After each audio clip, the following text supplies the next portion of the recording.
Li Huai, an ultimate people-pleaser dumped by a heartless player, swore he'd never grovel for anyone again in his next life. However, upon suddenly traversing to another realm, he unexpectedly became a notorious sycophant in the world of cultivation. Ding! Detecting that the host's current situation is exceedingly tragic, the gift return system has been activated. System overview. Deliver gifts to beautiful female cultivators to receive extraordinary returns. Li Huai was bewildered. Gifting could lead to strength? Wasn't this just forcing him to resume his old ways? Matching target detected. Sect Saintess Lu Ruyan. Return multiplier 10,000 times. Ding. You have gifted Lu Ruyan 1 low-grade spirit stone and 1 body refinement pill, triggering a critical gift return. Critical return. Supreme spirit stones X10,000. Breaking Immortal pill X10,000. Holy moly, there's even a critical hit.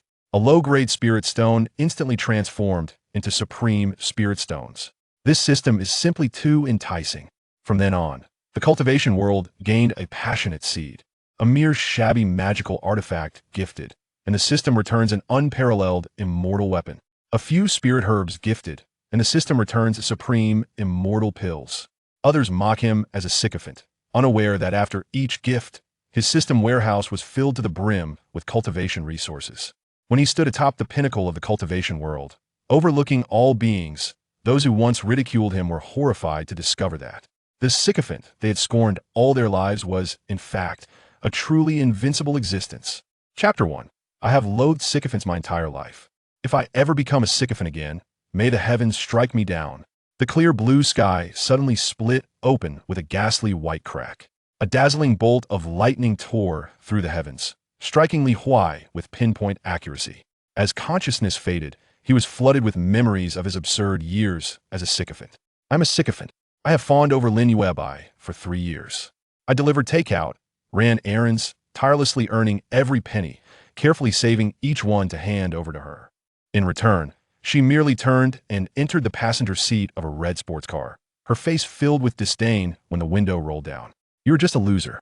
His last memory was of the red taillights of that sports car disappearing into the distance. Then, the world plunged into pure darkness. After an unknown period, Li Huai's consciousness slowly surfaced from the chaos. Pain radiated from his limbs, as if every bone had been restructured. His nostrils were filled with the musty odor of wood, mingled with a faint smell of sweat. He struggled to open his eyes. What greeted him was the dilapidated wooden roof, with a few beams of light squeezing through the gaps, casting shafts of light in the dim air. Strange memories surged into his mind like a bursting dam, and a sharp headache forced a muffled groan from him. This is the world of cultivation in a place called Haishi Town. The owner of this body is also named Li Huai, but he has a more resonant nickname, Li Goshing. He is an ordinary miner from the Su family in the town, laboring day in and day out in the lightless mine, exchanging blood and sweat for meager spirit stones. The reason for his relentless toil was for a woman, Song Qiuyan. To win her favor, this unfortunate soul worked himself to death in the mine.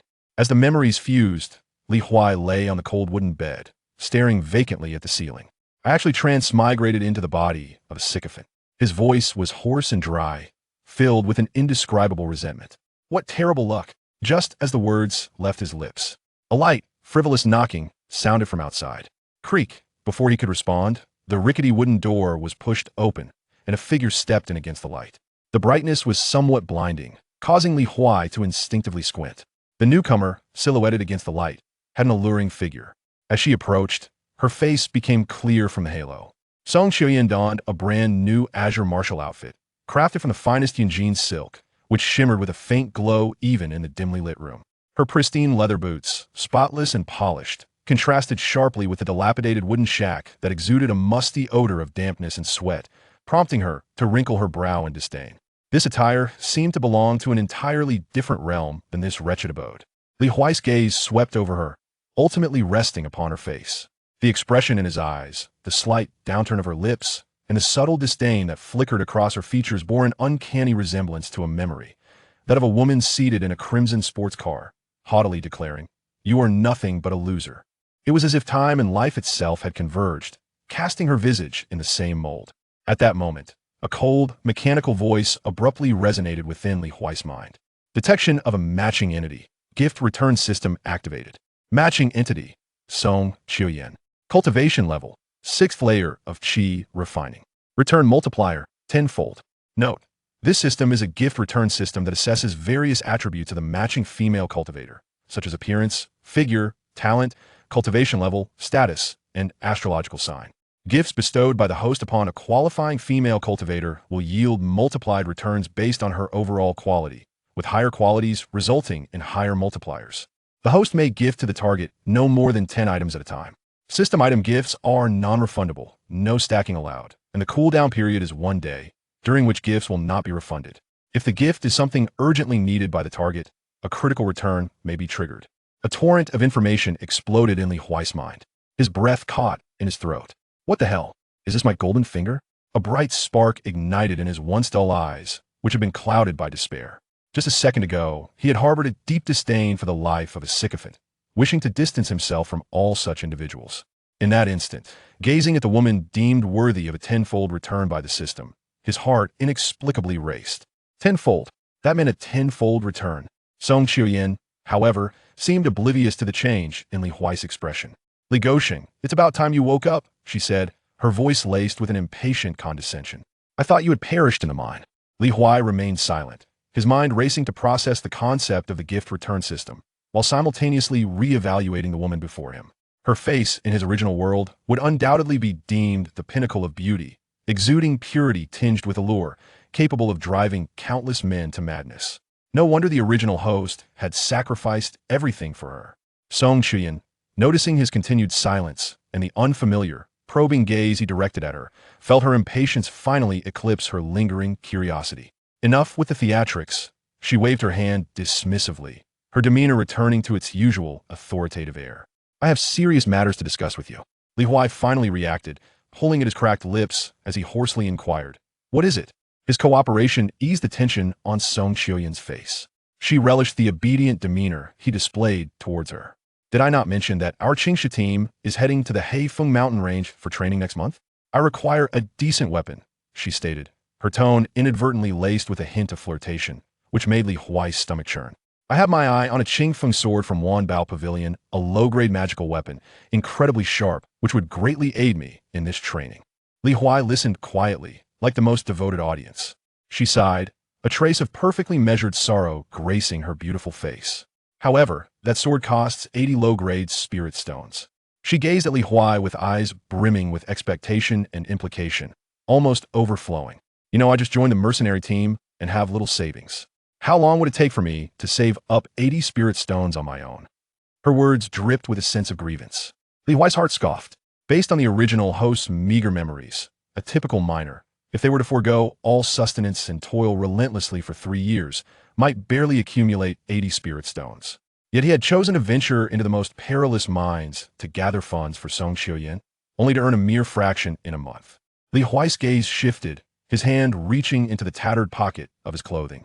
Inside lay 3 cold, hard stones purchased with his very life. Song Qiuyan's eyes lit up instantly, fixated on his hand as it delved into his pocket. Li Huai, I know you care for me the most. Her voice grew increasingly sweet, even as she took a step closer, bridging the distance between them. You must help me this time. Once I establish myself in the mercenary team and grow stronger, I will certainly remember you. The adeptness with which she spun her promises left Li Huai in awe. Feeling somewhat unnerved by her gaze, Song Qiuyan's brows furrowed as she snapped. Why are you looking at me like that? I'm asking you a question. Li Huai's lips twitched slightly as he slowly propped himself up against the wall, sitting upright. He regarded the sharp-tongued woman before him and uttered a phrase that caught Song Qiuyan entirely off guard. Who are you? Chapter 2. This system is truly tempting. Who are you? Li Huai's voice echoed within the dilapidated wooden cabin, causing Song Qiuyan's expression to freeze instantaneously. Her exquisitely crafted eyes widened in shock, and her lips, painted with rouge, parted slightly. Li Gosheng, what madness has taken hold of you? Song Qiuyan's voice sharply rose. I am Song Qiuyan. Have you forgotten me? Leaning against the earthen wall, Li Huai rubbed his temples. The amalgamated memories surged within him. Yet he was gradually learning to manage the discomfort. More importantly, he required time to assimilate the sudden emergence of the system. The gift return system has been activated. Please complete the initial gift promptly to activate the system. The cold, mechanical voice reverberated in his mind as Li Huai's gaze settled on Song Qiuyan.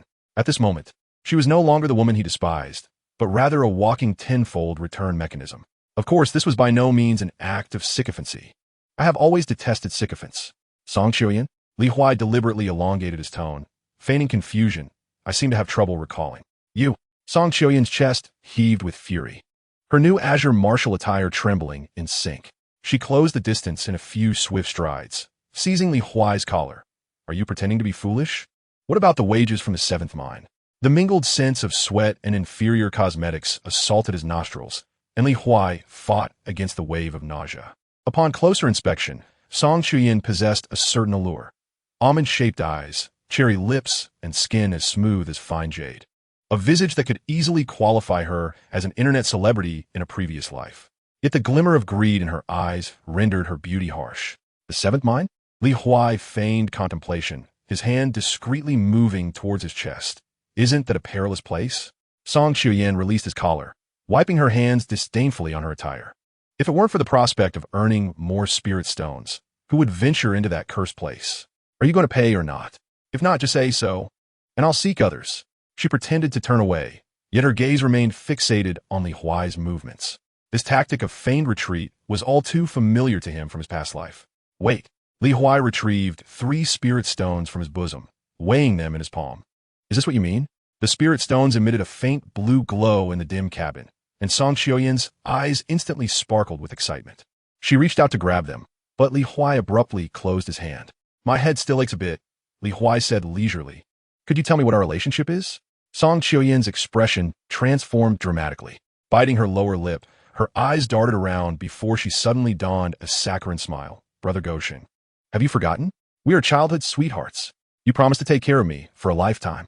Li Huai nearly burst into laughter. According to the original owner's memories, Song Chuyan had only moved to Haishi Town 6 months ago. Where was the childhood sweetheart narrative? This woman was lying without a shred of preparation. The poor original owner had been toyed with at her whim. Is that so? Li Huai feigned hesitation. Then what about this Qing Feng sword? 80 spirit stones. Song Chuyan eagerly interjected. Dogsheng, you have treated me the best. Once I acquire a formidable weapon and establish my footing in the mercenary group, I shall not forget you. Yet again, it was mere empty promises.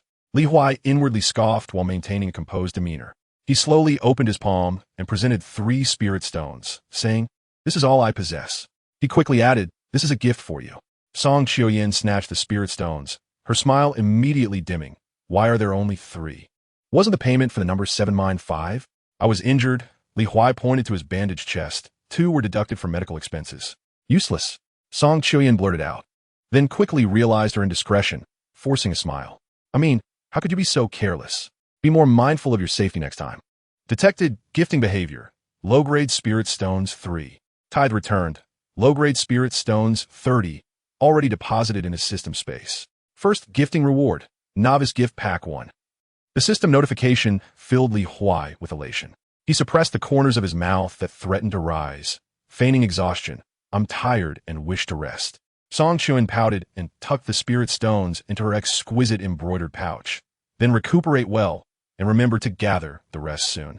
With that, she turned and stormed out, slamming the door behind her. Li Huai could no longer contain his laughter, and with a thought, 30 spirit stones appeared in his palm, their azure glow illuminating his face. This system is truly delightful. He eagerly opened the novice gift pack, and a dazzling light flashed, revealing 2 items upon his bed. A vial of elixir and a thin booklet. Body Refinement Pill 3. Can strengthen the physical body, purging impurities. Basic Sword Technique 1. A fundamental skill, essential for sword practitioners. Complete comprehension of basic sword technique. Li Huai picked up the jade vial and poured out a pill the size of a longan. The elixir emitted a faint fragrance that invigorated the spirit upon mere inhalation. Without hesitation, he swallowed it whole. A surge of gentle heat erupted from his abdomen. Excruciating pain enveloped his entire being, as if numerous steel needles were stirring within him. Li Huai groaned softly, curling up on the cold wooden floor, sweat pouring forth like a stream, instantly soaking his tattered garments. He could distinctly feel the chaotic spiritual energy within his roots being violently unraveled by the potency of the elixir, his muscle fibers tearing and regenerating repeatedly, while his bones creaked with a disconcerting intensity. The feeble barrier of spiritual energy at the first layer of qi refinement trembled precariously under the onslaught of this ferocious medicinal force. Boom! A muffled thunder seemed to resonate within him, shattering the barrier between the first and second layers of qi refinement. The medicinal power did not relent, continuing to wash over his five-element mixed spiritual roots, expelling more deeply hidden impurities, mingling with sweat as they were expelled from his body. The agonizing pain began to subside, replaced by an unprecedented sense of clarity and strength. After an indeterminate period, Huai finally managed to sit up, panting heavily. His body was encrusted with a layer of viscous, foul-smelling black grime, yet his spirit was remarkably invigorated. Clenching his fists, the knuckles cracked with a sharp sound, and a surge of power, several times stronger than before, coursed through him. His vision sharpened, allowing him to discern even the slightest tremors on the cobwebs in the corners of the room. Second level of qi refinement? As Huai sensed the flowing spiritual energy within him, a look of ecstatic joy spread across his face.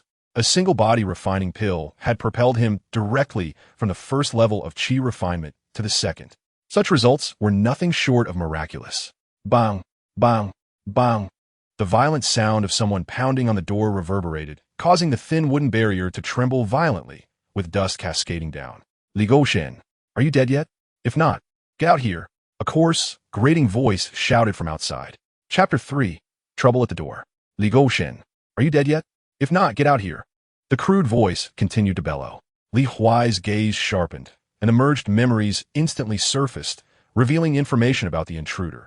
Zhao Hu, a minor leader at the 7th mining tunnel, possessing a 5th level of qi refinement, known for his avaricious nature and fondness for shortchanging the lower-ranking miners. Before Li Huai could respond, the wooden door was violently kicked open.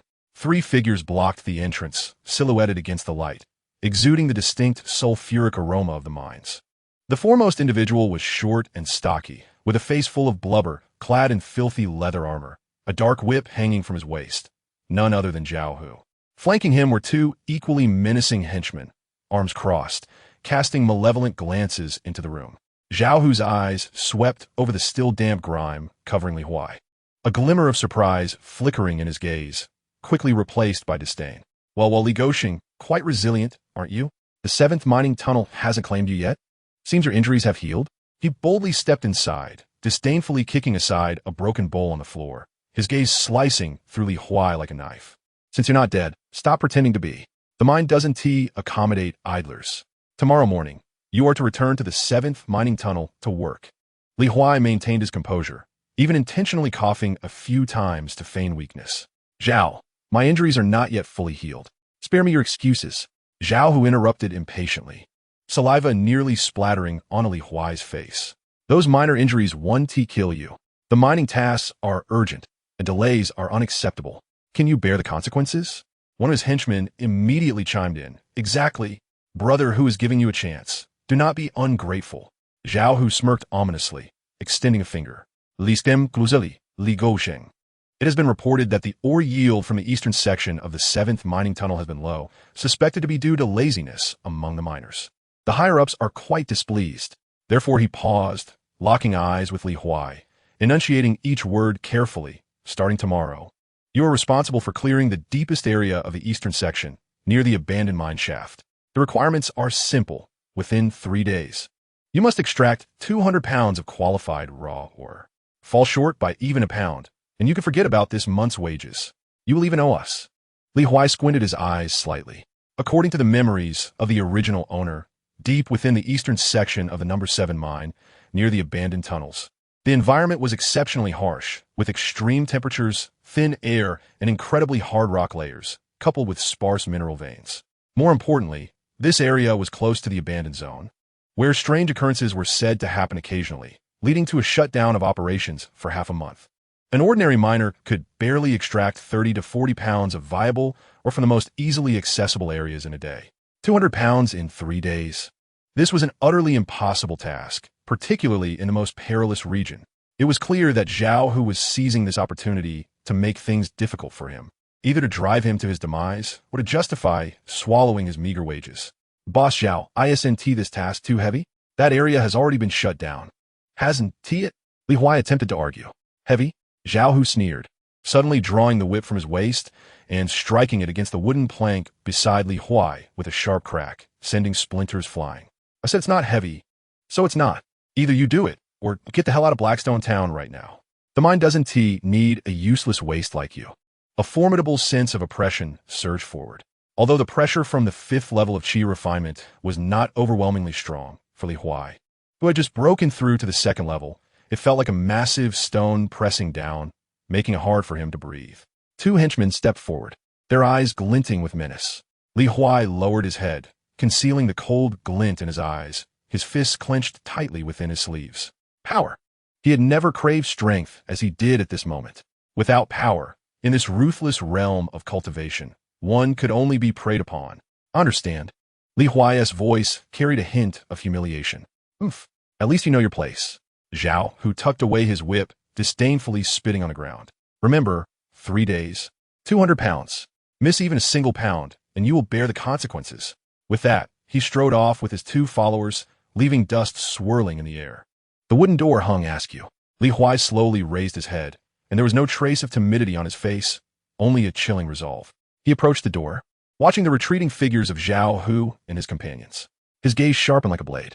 He turned back into the room, shut the door behind him, and his eyes fell upon the 2 remaining body refinement pills and the book titled Fundamental Sword Techniques beneath the bed. Pressure? No, this was motivation, an opportunity bestowed by the system to break free from this cursed fate. A gleam flickered in Li Huai's eyes. Without hesitation, he picked up a body refinement pill and swallowed it. A more intense pain surged through him once again, but this time Li Huai gritted his teeth, actively guiding the violent medicinal power, repeatedly washing over his mixed elemental spiritual roots. Time trickled by. Sweat mixed with grime seeped out continuously. The potency of the body refinement pill was pushing his potential to the limit. As the power of the 2nd body refinement pill was finally absorbed with great difficulty, a soft crackling sound emanated from his body. His muscle contours became more defined, and a layer of resilient sheen flowed beneath his skin. He suddenly opened his eyes, a more potent aura radiating from him. Chi refinement, 2nd level perfected. Only one thin layer of paper separates him from the 3rd level of chi refinement. He sees the 3rd body refining pill, a glimmer of madness igniting in his eyes. Not enough, even with the completed 2nd level of chi refinement. He remained inadequate before Zhao Hu, who stood at the 5th level. Breakthrough. The 3rd body refining pill was consumed. Li Huai roared, channeling all the recently acquired strength and meager spiritual energy within him, employing the techniques detailed in the basic sword technique. He concentrated his mind and the essence of the pill into an invisible sword, thrusting fiercely against the final barrier leading from the 2nd to the 3rd level of chi refinement. Boom! It felt as if a violent explosion erupted within him. The intangible barrier shattered with a thunderous sound. A torrent of pure, potent spiritual energy surged through his limbs and bones. At this moment, his 5-element mixed spiritual roots seemed to awaken even more. Though still chaotic, the total capacity for spiritual energy had indeed doubled. The 3rd level of chi refinement. Achieved. Li Huai exhaled a long breath of turbid air, the exhalation carrying a hint of heated white mist. Rising to his feet, he reveled in the surging power and flowing spiritual energy within him, a smile of fate's mastery gracing his face. He clenched his fist, the joints cracking with strength. Grabbing a sturdy wooden stick from beside his bed, serving as a makeshift prop, he instinctively executed a thrust in the stance of the basic sword technique he had comprehended. Whoosh! The wooden stick sliced through the air, emitting a clear, sharp whistle. Although lacking spiritual energy, its speed and power surpassed that of an ordinary person. Indeed, this basic sword technique, though merely a low-tier skill, was founded on solid principles, perfectly suited to his current realm. Li Huai nodded in satisfaction. He glanced down at the 30 spiritual stones remaining in his hand, their azure glow particularly striking in the dim room. Relying solely on body refining pills and arduous training was insufficient. He needed to venture into the market to see if he could unearth some valuable items. Narrowing his eyes, he recalled the memories of the original owner. The market of Blackstone Town lay to the east, modest in size, yet occasionally yielded excellent cultivation resources. Most importantly, it was a melting pot of people and information where he might glean some useful intel. Chapter 4. Astonishing 15-fold. In the early morning of Blackstone Town, The air was thick with the rough, distinctive scent of ore. Li Huai pushed open the creaking wooden door, the spiritual energy of the third level of qi refinement flowing gently through his meridians, bringing a sensation of rebirth and strength. He donned the most presentable coarse cloth outfit of the original owner.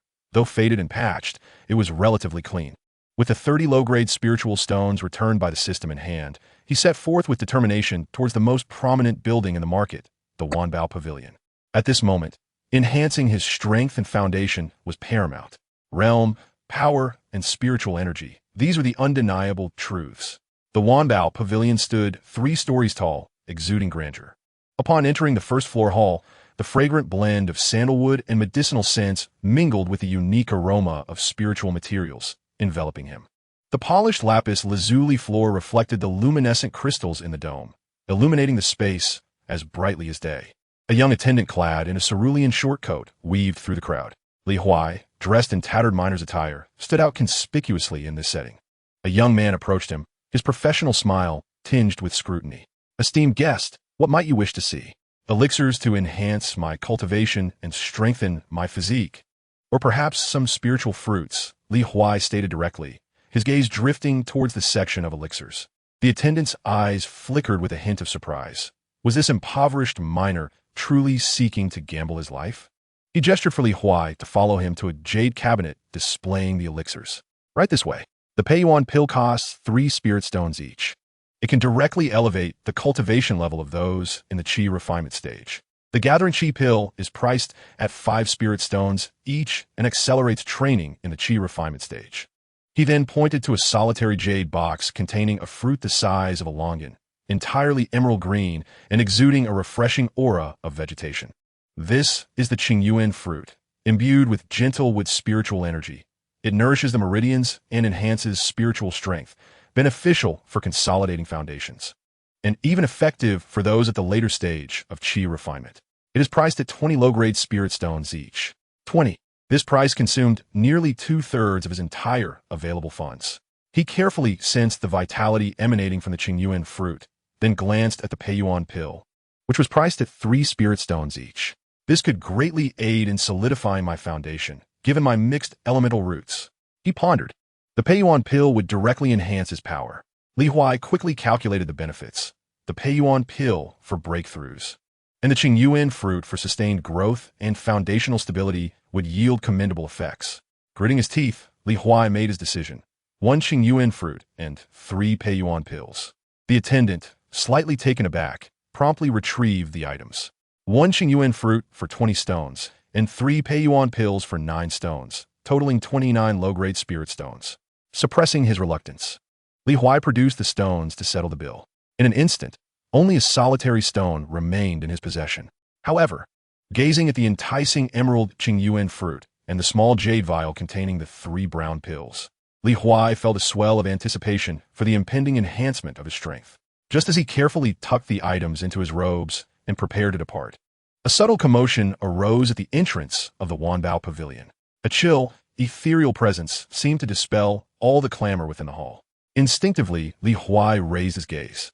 The crowd parted as if by an unseen force, revealing a young lady garbed in a moon-white dress adorned with cloud patterns, accompanied by a middle-aged guard whose piercing gaze resembled that of a hawk.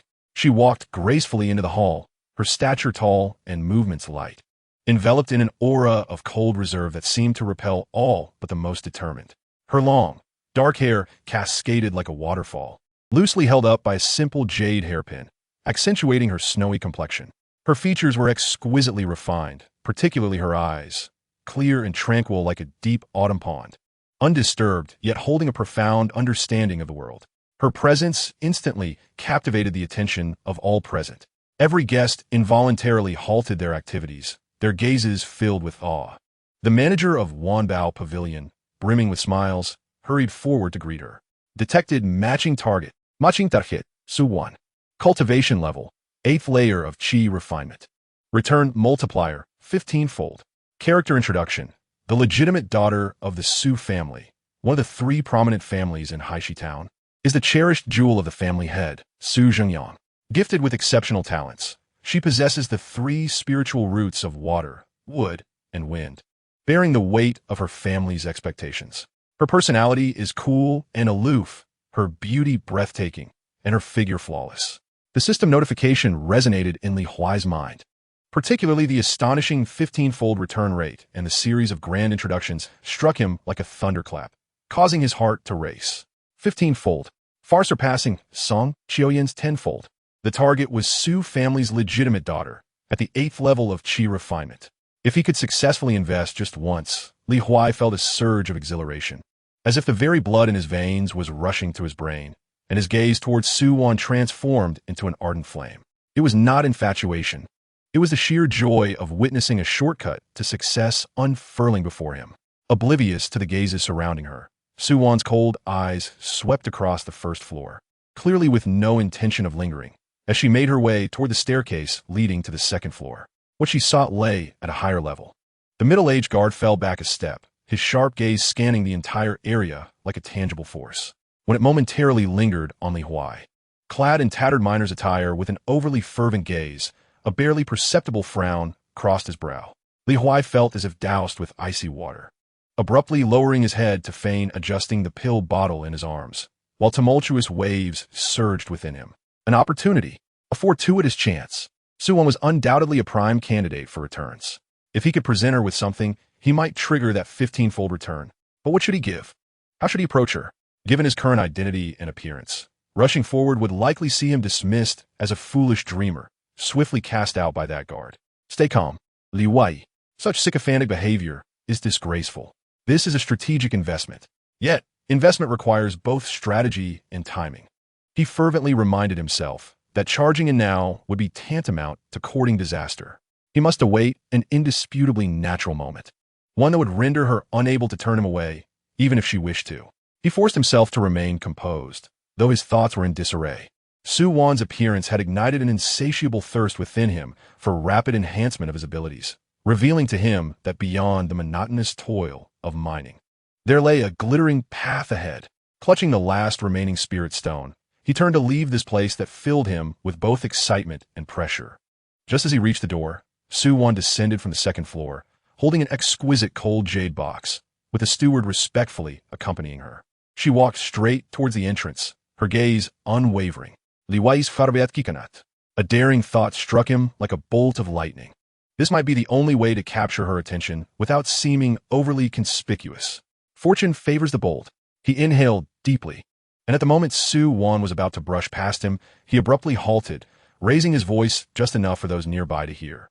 In the crowd, I searched for you 1,000 times. Suddenly turning back, there you are in the dim light. Indeed, Su Wan was captivated by the poetic lines Li Huai had suddenly recited. She paused, glancing at him with keen interest. Oh, to my astonishment, a mere miner could recite such exquisite verses. A sword for the hero, and a token for the beloved. Miss Su, please accept this verdant spirit fruit.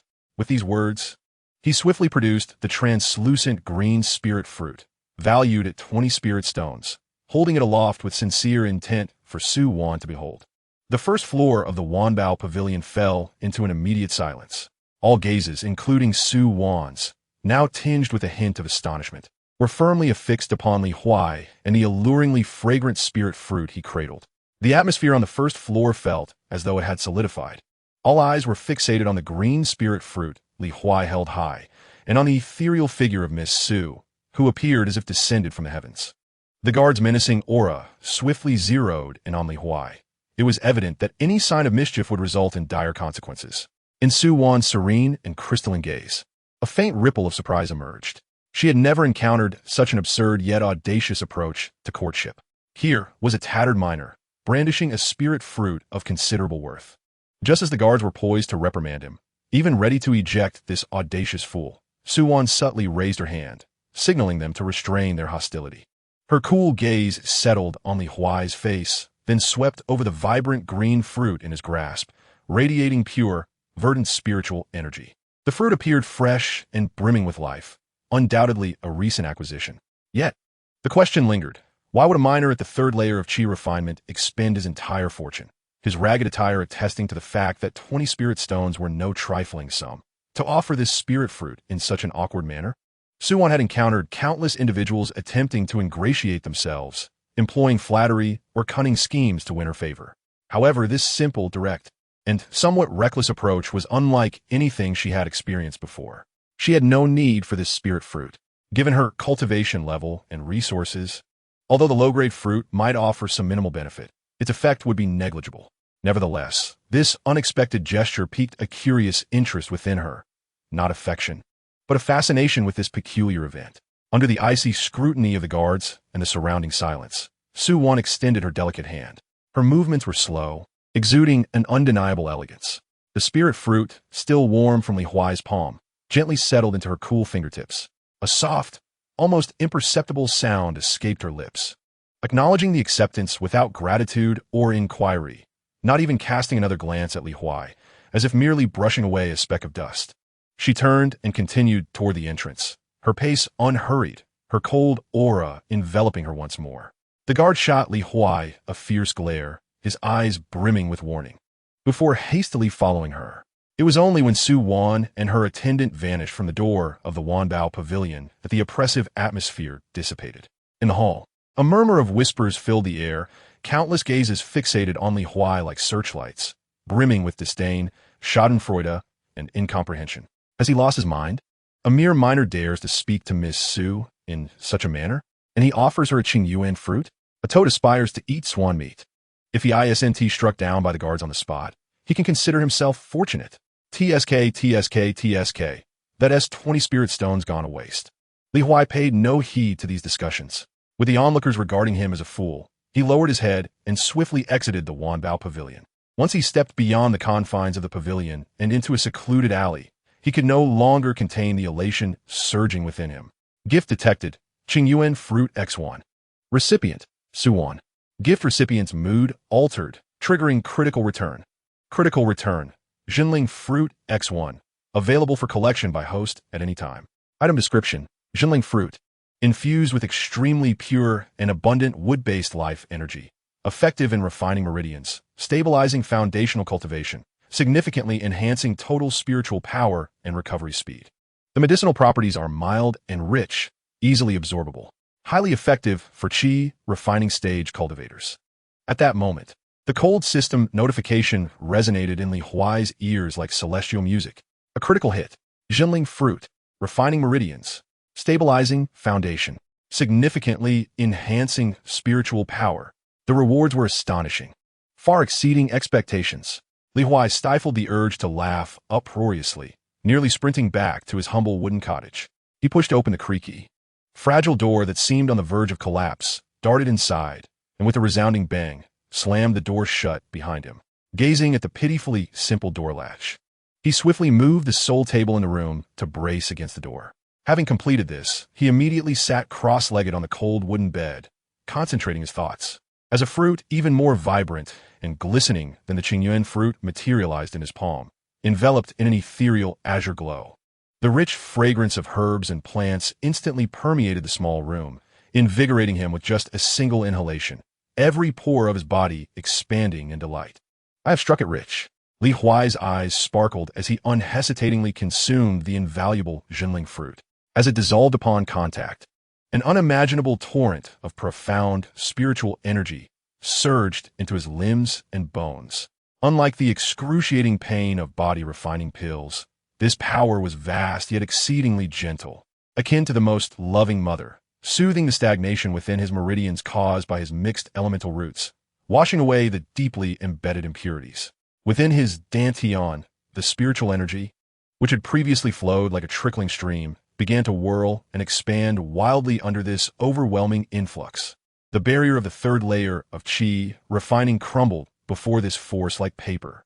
Spiritual energy surged incrementally, with hardly any resistance. His cultivation soared as if propelled by a rocket. Yet, this was merely the beginning. The immense spiritual power contained within the Jinling fruit continued to pour in and transform. Under the cleansing aura, his meridians became increasingly resilient and expansive, akin to a parched riverbed replenished by a nourishing rain. The mixed elemental roots, nurtured by this pure wood essence, seemed to emanate a faint glow, revealing a barely perceptible enhancement in their efficiency of absorbing and converting spiritual energy. Suddenly, a thunderous roar echoed within him, audible only to his ears. The barrier of the third layer of qi refinement, which had previously required painstaking effort to breach, shattered under the impact of the residual potency of the true spirit fruit. Spiritual energy surged like a tidal wave, flowing tumultuously through the widened meridians, ultimately converging into an enlarged Dantian sea of qi. An aura, far surpassing the third layer of qi refinement and strength, began to rise from him. He had broken through to the fourth layer of qi refinement. As the final trace of medicinal power was perfectly absorbed, Huai slowly opened his eyes. His pitch-black irises glimmered astonishingly in the dimly lit room, as if stars were twinkling. He exhaled a long breath of turbid air, which bore a faint azure radiance that lingered in the air. Rising to his feet, he felt the surging power and abundant spiritual energy within him, an unprecedented sense of strength enveloping his entire being. Clenching his fists, his joints crackled like popping beans, and his muscles brimmed with explosive power. He sensed that his five senses had sharpened considerably, even hearing the sound of ants scurrying. Fourth layer of qi refinement, Huai exclaimed, his voice tinged with exhilaration, astonished by the extraordinary capabilities of the system. A single true spirit fruit had propelled him directly from the initial stages of the third layer of qi refinement to the fourth. Such an effect was nothing short of miraculous. He carefully contemplated his current state. His total spiritual energy had surged several-fold, becoming remarkably pure and refined. His meridians were widened and resilient, allowing for swifter circulation of spiritual power.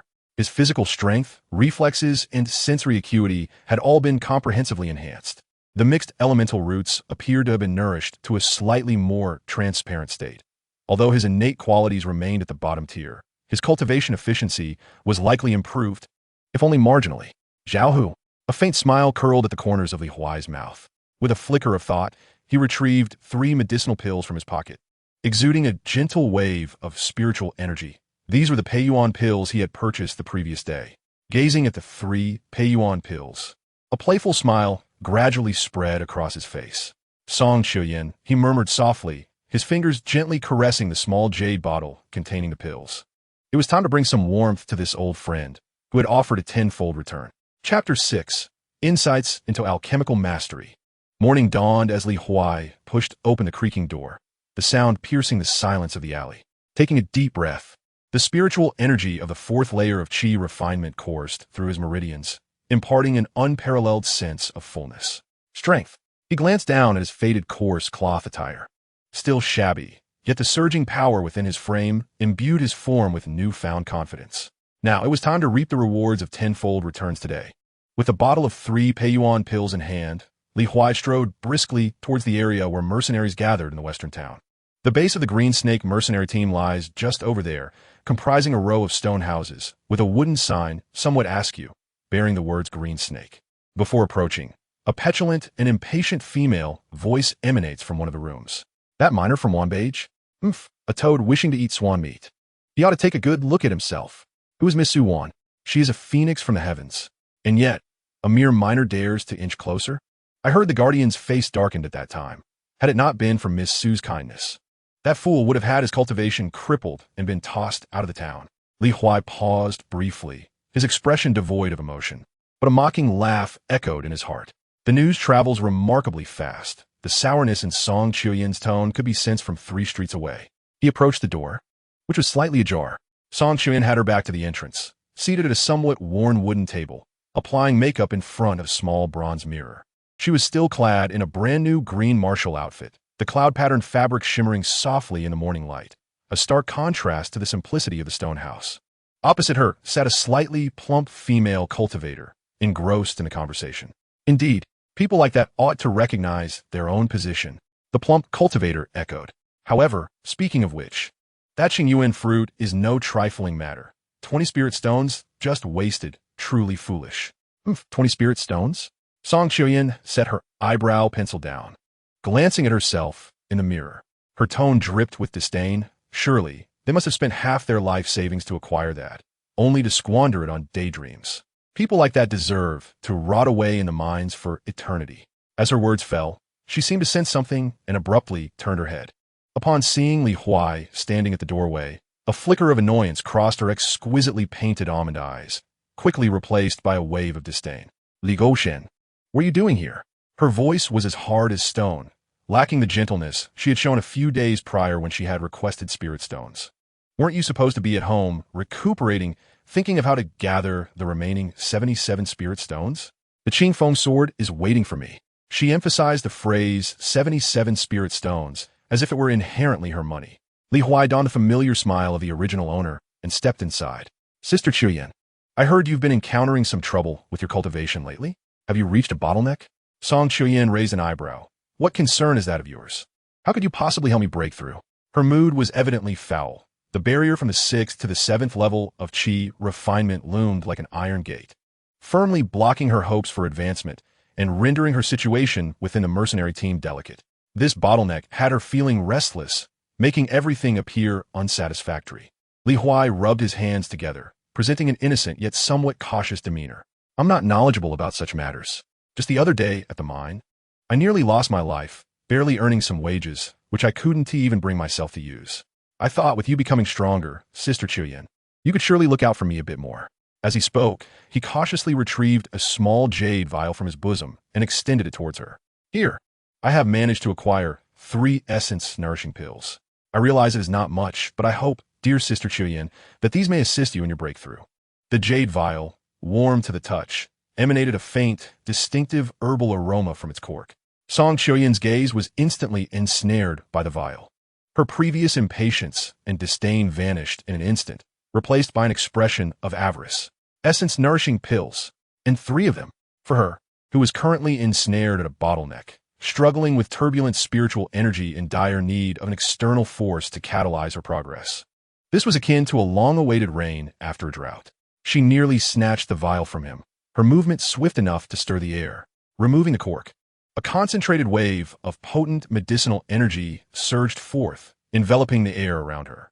The 3 round, plump essence-nourishing pills, their deep brown hue subtly adorned with intricate patterns, lay quietly at the bottom of the vial. These are indeed essence-nourishing pills, Song Chuyan exclaimed, her voice brimming with excitement, and of superior quality.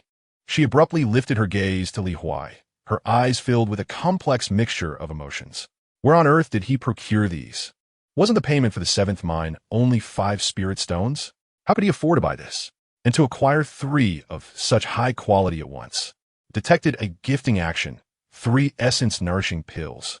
Recipient, Song Chuyan, 10-fold return. Detected that the gift is urgently required for the recipient's breakthrough. Triggering critical return. 10-fold return, 30 essence-nourishing pills. Critical reward. Insights into pill refinement. A series of delightful notifications resonated in Li Huai's mind. Particularly the mention of the critical reward sent a thrill through him, almost betraying his expression. 30 essence-nourishing pills, and insights into their refinement. Elation surged within him. Yet his visage remained that of the humble and earnest man, even displaying a hint of pain as if he had exhausted all his resources. He gazed at Song Chuyan, anticipating her reaction, hoping for tears of gratitude. However, her excitement lasted barely 2 breaths. She swiftly tucked the jade vial into the intricately embroidered pouch at her waist, fearful that Li Huai might change his mind and reclaim it. Then, her expression swiftly cooled, reverting to indifference. Well, I suppose you possess a modicum of conscience. Remembering my needs. She waved her hand dismissively, her tone exceedingly perfunctory. Fine, I accept the items. I need to focus on refining the pills and attempting to break through. I have no time for idle chatter with you. Please leave. Do not linger here and become an obstruction.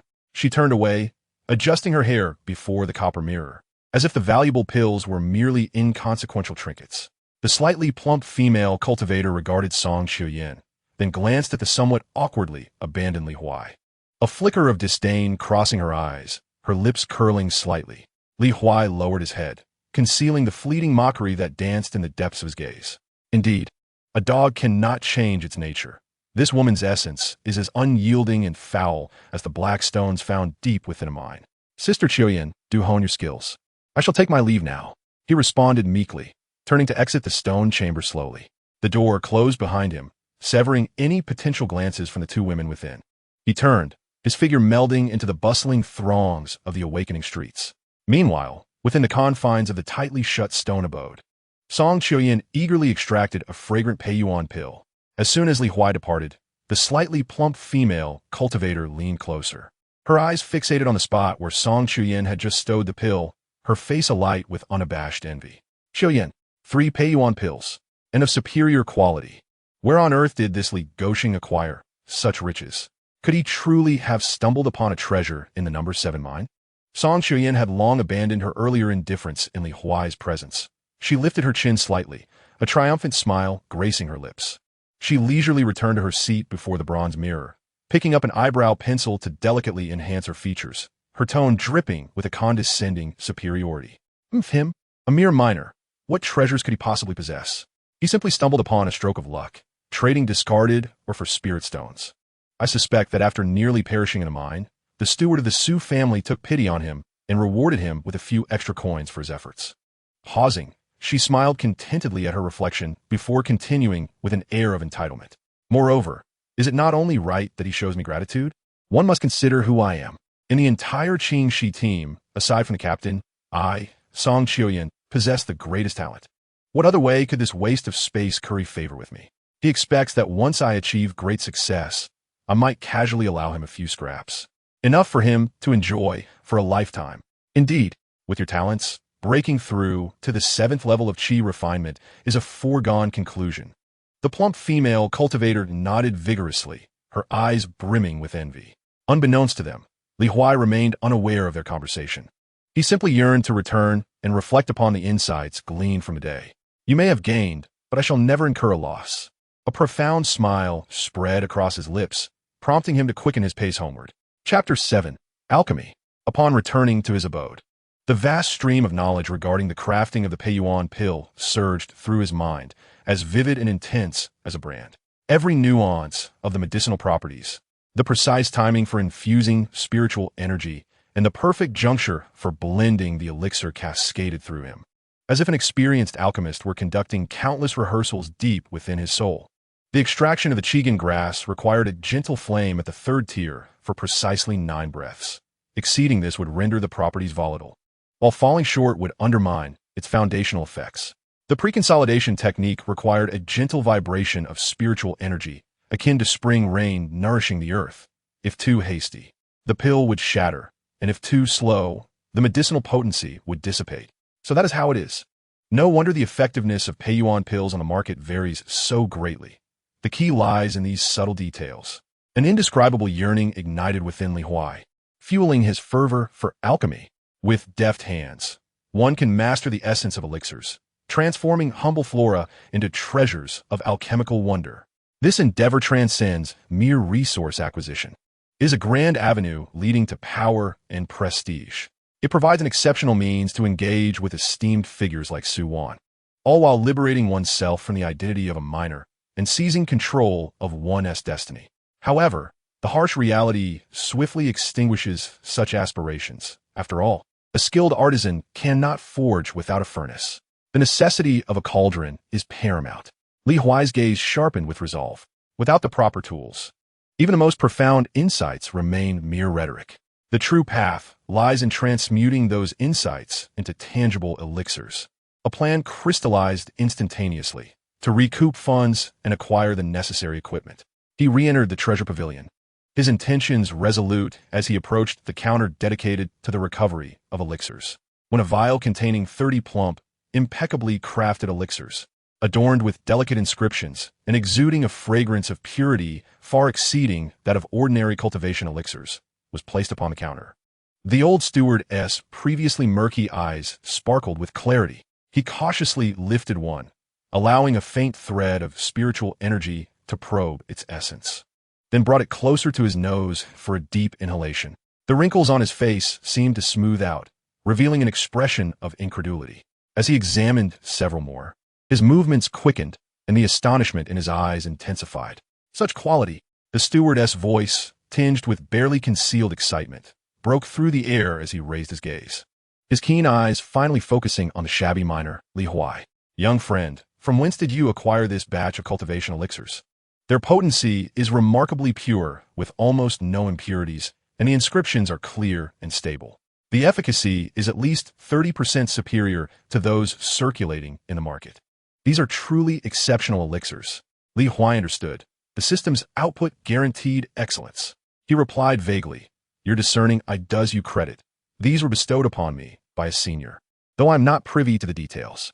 The old steward scrutinized Li Huai intently, clearly skeptical of this explanation, yet his focus remained on the elixirs before him. After a moment of contemplation, he decisively stated, "Typically, the market offers a recovery price of 80%, roughly 2 and 4 spirit stones. However, considering the unparalleled quality of your batch, I shall make an exception and offer 3 spirit stones each." 3 spirit stones each. Li Huai's heart surged. This price exceeded his expectations. 430 elixirs that amounted to 90 low-grade spirit stones. "Thank you for your fairness, esteemed steward," Li Huai replied with a slight bow. The steward swiftly counted out 90 low-grade spirit stones, their crystalline luster forming a small pile upon the counter. He pushed the spirit stones toward Li Huai, a more genuine smile illuminating his face, his tone adopting a note of seriousness. "Young friend, my surname is Zhou, and I am the steward of elixirs on the first floor of this treasure pavilion. Should you possess any elixirs of such quality in the future, regardless of type, do consider us first. Our prices will undoubtedly satisfy you. We shall take as many as you have." He emphasized the last words, his eyes glinting with shrewdness.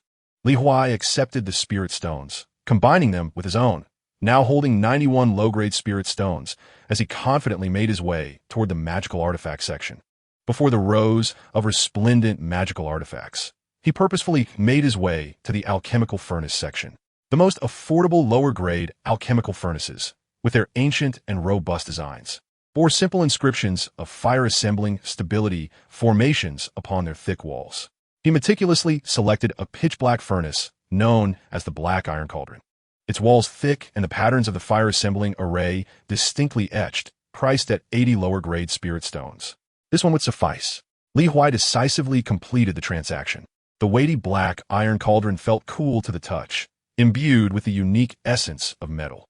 Without hesitation, he turned and dashed toward the herbal section.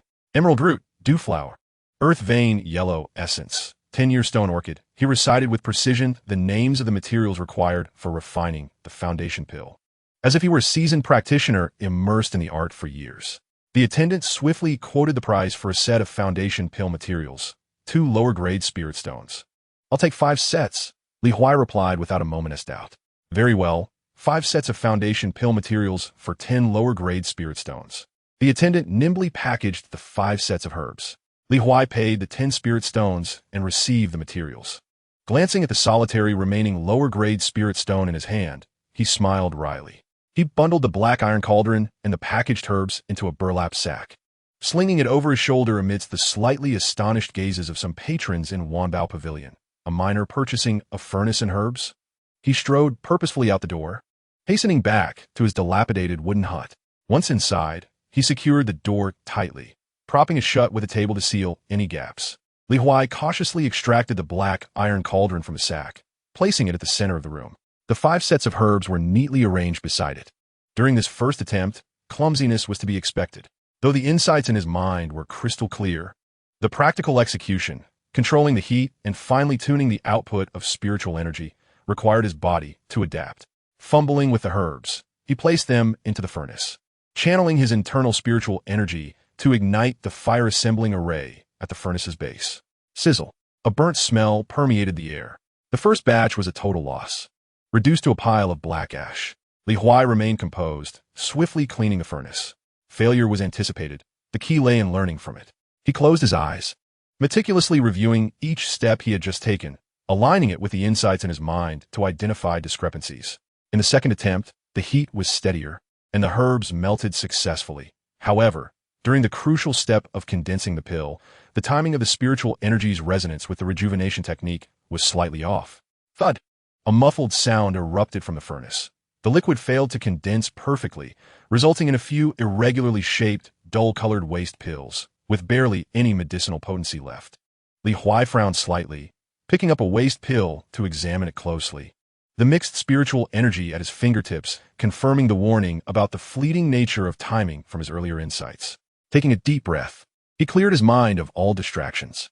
The third set of herbs was carefully placed into the furnace. This time, his movements were much more composed, handling the materials with fluid grace. Spiritual energy flowed into the fire-assembling array, the flames becoming stable and gentle. The liquid within the furnace rolled and merged, emitting a pure and fragrant aroma. As the medicinal essence concentrated to its utmost limit, on the verge of solidifying, Huai was entirely absorbed, his mind a serene expanse. Following the rhythm honed through countless trials, a delicate tremor of spiritual energy emanated from his fingertips, sending a precise wave of force into the furnace. A gentle, melodious hum resonated from the alchemical furnace. Between the seams of the lid, a rich fragrance of elixir wafted forth, devoid of any burnt or mixed odors. Suppressing his excitement, Huai cautiously lifted the lid. 3 plump, deep brown, and intricately patterned primordial pills lay quietly at the bottom of the furnace. Their quality was exceptional. Success. A profound sense of achievement surged within him. With the experience of his first triumph, the subsequent refinements flowed smoothly. In the 4th batch, 5 pills emerged. He was entirely immersed in the enigmatic process of alchemy. The consumption of spiritual energy was immense, his focus razor-sharp, sweat soaking his garments unnoticed. His understanding of herbal properties, mastery over the heat, and nuanced control of spiritual power were rapidly elevating through practice. The insights bestowed upon him by the system were being fervently absorbed and transformed into tangible abilities. When the 5th batch of herbs was introduced into the furnace, he felt his state reach an unprecedented pinnacle. The output of spiritual energy was as effortless as moving his fingers, and the control of heat was exquisite. The pill condensation technique was executed, and a flash of radiance flickered within the furnace. Opening the furnace revealed 7 nearly identical primordial pills lying quietly at the bottom, plump, full, with a restrained fragrance and distinctly visible patterns. Only 3 pills short of the theoretical perfection of 10. This was an extraordinarily impressive success rate. Outside, darkness enveloped the surroundings, the sky adorned with countless stars. Huai gazed at the neatly arranged, still warm primordial pills before him, a satisfied smile gracing his weary face. This was his very own first fortune, imbued with profound significance. 15 pills, that amounted to a staggering 45 low-grade spiritual stones. He had merely spent 10 spiritual stones to procure 5 batches of materials. This was sheer profit. Huai couldn't help but inhale sharply, his eyes sparkling with excitement. Indeed, the art of alchemy was a remarkable source of wealth, and this was merely the beginning of his practice. Without a moment's hesitation, he seized a primordial pill and directly popped it into his mouth. The pure and gentle medicinal power surged forth like a flood, instantly coursing through his limbs and bones. Under the impetus of this immense force, his cultivation at the 4th layer of chi refinement began to ascend rapidly. A slight loosening in the bottleneck of the 4th layer of chi refinement manifested. Then, he tossed another primordial pill into his mouth. However, as the medicinal power collided against the barrier of the 5th layer of chi refinement, Huai encountered an unprecedented resistance. His 5-element mixed spiritual roots, akin to a container riddled with holes, greedily consumed the medicinal power but struggled to fully consolidate and compress the energy. The cumulative power of 5 primordial pills was like a drop in the ocean, although it significantly increased his spiritual energy. Advancing his realm to the pinnacle of the 4th layer of chi refinement, he remained just a breath away from breaking through to the 5th layer, perpetually unable to pierce that thin membrane of resistance. As the first light of dawn broke over the eastern horizon, Huai gradually opened his eyes. Acutely aware of the more potent yet still unyielding spiritual energy coursing within him, and could not help but mutter a curse under his breath. Damn! With these mixed elemental roots, it truly feels like an endless abyss. 10 cultivation pills, and this is the extent of my progress? This efficiency deepens my understanding of how the original owner could have worked himself to death in the mine. The morning light filtered through the cracks in the wooden boards, casting its glow upon the tattered miner's jacket, caked in dust from the mine. Huai's gaze swept over it, his expression sharpening instantly. Chapter 8. The Eerie Mine. Zhao Hu, 200 pounds in 3 days. I can dig that in a single day. He hoisted his pickaxe and strode toward the mine, shrouded in the dark. Looming mountains. The entrance to mine number 7 resembled the gaping maw of a monstrous beast ready to consume those who approached. A heavy stench of sulfur mingled with the earthy scent of or assaulted his senses.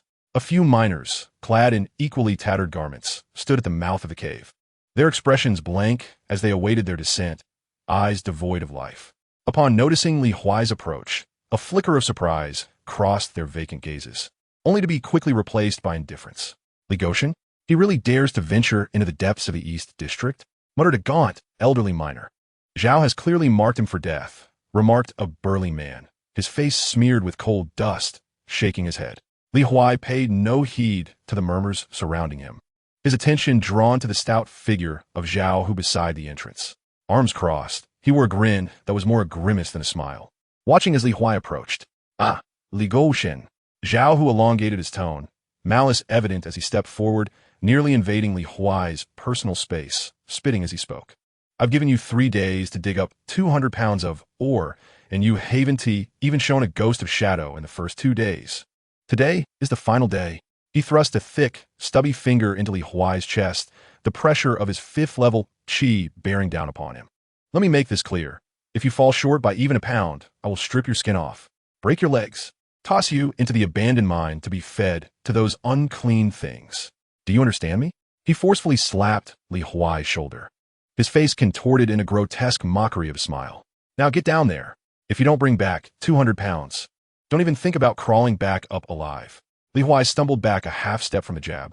Yet his face bore no trace of the fear or pleading Zhao who anticipated. Instead, it was a placid stillness, as tranquil as a still lake.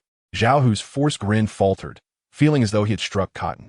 Enraged, he waved his hand, bellowing at the guard stationed at the mine's entrance. Let him through. Let him go down. I want to see how he conjures up 200 pounds today. Li Huai ceased any further discourse, seizing an old miner's lamp and igniting it, the feeble glow barely illuminating the ground before him. Drawing in a breath of the air thick with the stench of death, he stepped into the unfathomable darkness. The mine sloped downward, the air growing increasingly murky and stifling. Water dripped from the rock walls, landing on the uneven ground with a monotonous, hollow plink. The dim halo of the miner's lamp appeared feeble amidst the thick darkness, barely illuminating a few yards ahead. Beneath his feet lay the slick, muddy debris and fragments of stone, while tiny rocks occasionally tumbled from above, striking the ground with a dull thud. As he ventured deeper, the number of paths multiplied. Aside from the sound of his own footsteps and heartbeat, an eerie silence enveloped him. Occasionally, the distant drip of water echoed, amplifying the sense of desolation.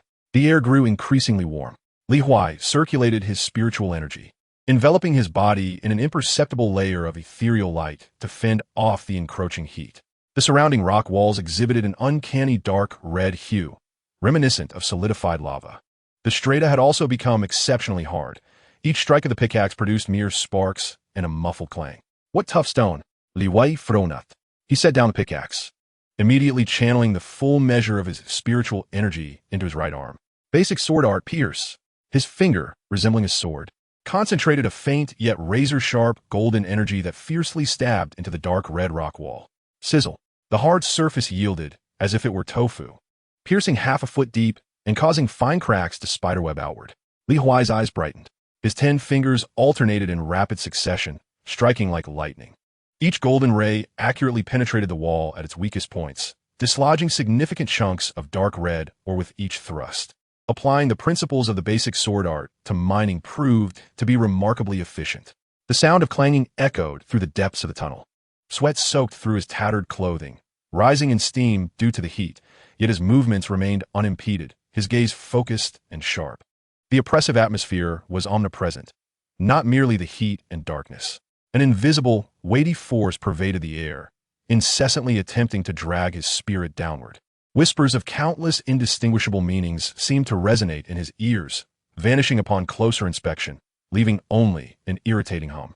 His sight remained confined within the yellowed glow of the miner's lamp, surrounded by monotonous dark red rock walls. The repetitive colors and scenery acted like an unseen rasp, gradually wearing down his resolve. Were it not for Li Huai's complete mastery at the 4th level of chi refinement, his soul and will, tempered by spiritual energy, far exceeding that of an ordinary person, he might have succumbed to madness in this stifling environment within just 2 days.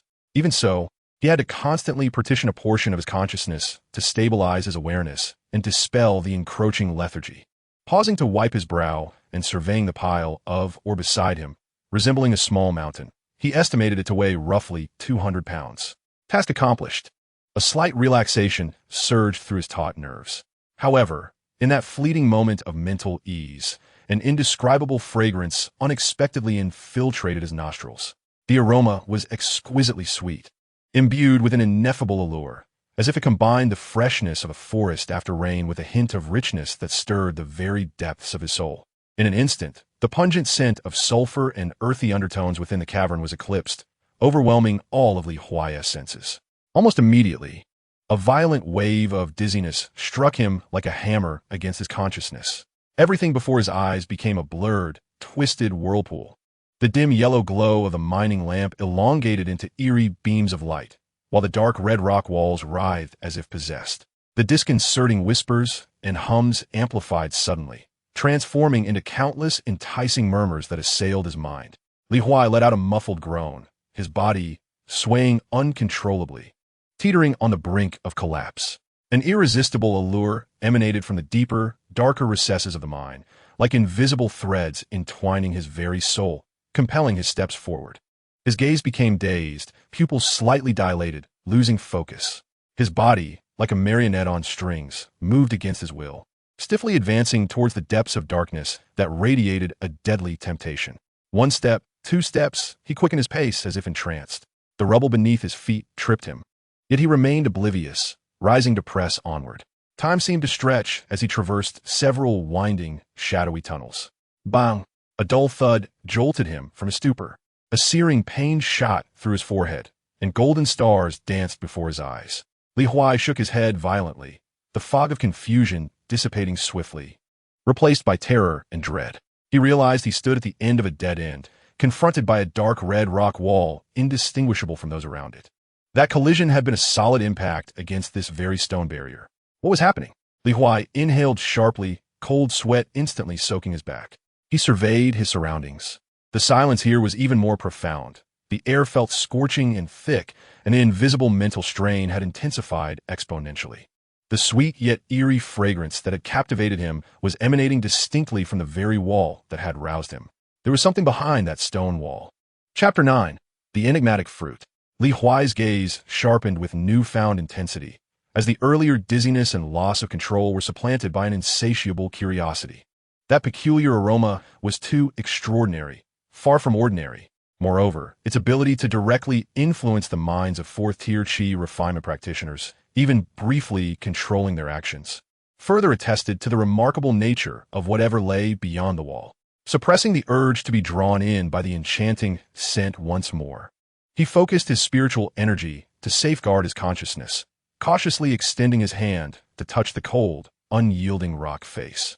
The tactile sensation was unremarkable, yet as he concentrated his spiritual power at his fingertips, he sensed a faint, yet extraordinarily pure, peculiar fluctuation emanating from deep within the stone wall. Break through it. The thought surged powerfully. Huai hesitated no longer, stepping back, unleashing his complete spiritual energy at the pinnacle of 4th-tier Qi refinement. A pale, golden glow enveloped his fists as he took a deep breath, channeling the foundational sword technique within, gathering power to its zenith. Open, I command you. Amidst the low growls, he struck with his fists, as if wielding hammers, forcefully against the dark red stone wall before him. A thunderous roar erupted within the narrow alleyway. That seemingly impenetrable stone wall, under the full force of his onslaught, was shattered, creating a hole the size of a basin. A richer, more intoxicating fragrance surged forth from the breach, enveloping Huai entirely. Holding his breath, he summoned his spiritual energy to its utmost, shielding his mind, and cautiously peered into the opening. The dim yellow light from a mining lamp streamed through the gap, illuminating a natural alcove behind the wall, barely large enough for a single person to enter. In the center of the alcove, a peculiar plant, barely half a foot tall, radiated a soft blue aura. This plant was crystal clear, as though sculpted from the purest blue crystal, with only 2 elongated leaves resembling outstretched hands, cradling the solitary fruit at its apex. This fruit, approximately the size of an infant's fist, exhibited a deep, dreamlike azure hue, its surface smooth and rounded, akin to the finest sapphire. It was this fruit that emitted the captivating fragrance and the supremely pure blue glow that nourished the soul. At the moment Li Huai's gaze met the blue fruit, a thought struck his mind. The fantastical fruit. According to the memories gleaned from a cultivation encyclopedia once perused by the original owner, the fantastical fruit grows at the convergence of ley lines, unexpectedly harboring pure soul energy, taking over a century to bear a single fruit. Its aroma mesmerizes the spirit, and at maturity, it draws living beings to it. Consuming it significantly enhances a cultivator's soul power, nourishes the spirit, and stabilizes the sea of consciousness. For those whose souls have been wounded, it is a supreme treasure, possessing miraculous effects in restoring the essence of the soul. In the period leading up to its complete maturation, it naturally emits a special hallucinogenic element that can confound living beings within a certain radius. Just moments ago, it had reached full maturity. How enlightening! Li Huai instantly comprehended the source of his earlier peculiar state. It was the hallucinogenic element released by the fantastical fruit as it neared maturity that had lured him the nearest target. Had it not been for his unwavering will, roused by the collision, the consequences would have been dire. Gazing at the blue fruit pulsating with overwhelming soul energy, Li Huai's heart raced. Enhancing soul power, nourishing the spirit, restoring the essence. This was an extraordinarily rare treasure. Its value likely far exceeded that of the Qingling fruit he had previously acquired. He cautiously extended his hand, avoiding the fragile blue plant, and enveloped his palm with spiritual energy, gently plucking the freshly matured fantastical fruit. It felt heavy in his hand, and a refreshing, soothing aura surged up his arm, invigorating his spirit. Quickly retrieving a relatively intact jade bottle, previously used for storing body-refining pills, he carefully placed the fantastical fruit inside and secured the stopper. The enchanting fragrance and the powerful waves of soul energy were immediately diminished by over half, leaving only a hint of the gentle coolness emanating from the jade bottle itself. After completing all of this, Li Huai exhaled deeply. He swiftly turned around, shouldered the weight of the dark red ore, which exceeded 200 jin, and strode purposefully back in the direction he had come. His steps were more steady and forceful than before, filled with the essence of the fantastical fruit, and his mind was clear. Even the oppressive gloom of the mine's depths seemed to have lessened significantly. As Li Huai departed, behind him, the once fruitful blue plant rapidly lost its ethereal glow, its crystalline leaves visibly curling and withering until they disintegrated in a fine ash, leaving no trace behind. When Li Huai appeared at the entrance of mine number 7, bearing his substantial load of dark red ore, a ripple of excitement surged through the crowd. Look, Li Sheng is out. My heavens! Did he really extract this much? From deep within the mine? This must weigh over 200 jin. How on earth did he manage that?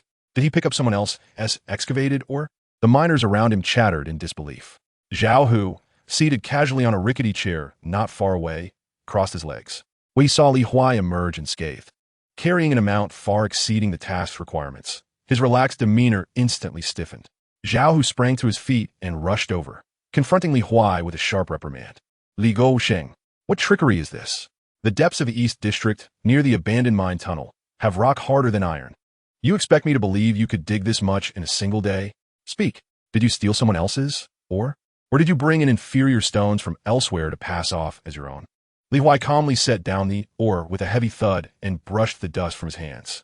Zhao, a meal can be eaten haphazardly, but one should not speak carelessly. The ore is right here. A simple test of its quality and hardness will reveal whether it was extracted from the depths of the East District. This blood-red, high-hardness fire-patterned iron is only found at the edge of that abandoned mine tunnel in the East District. Zhao Hu was momentarily silenced. He recognized the fire-patterned iron ore. Indeed a hallmark of that area. Yet he could not fathom that Li Huai could have extracted so much in a single day, even if the ore were genuine. Who could say that he had not resorted to some underhanded means? That area was notoriously treacherous.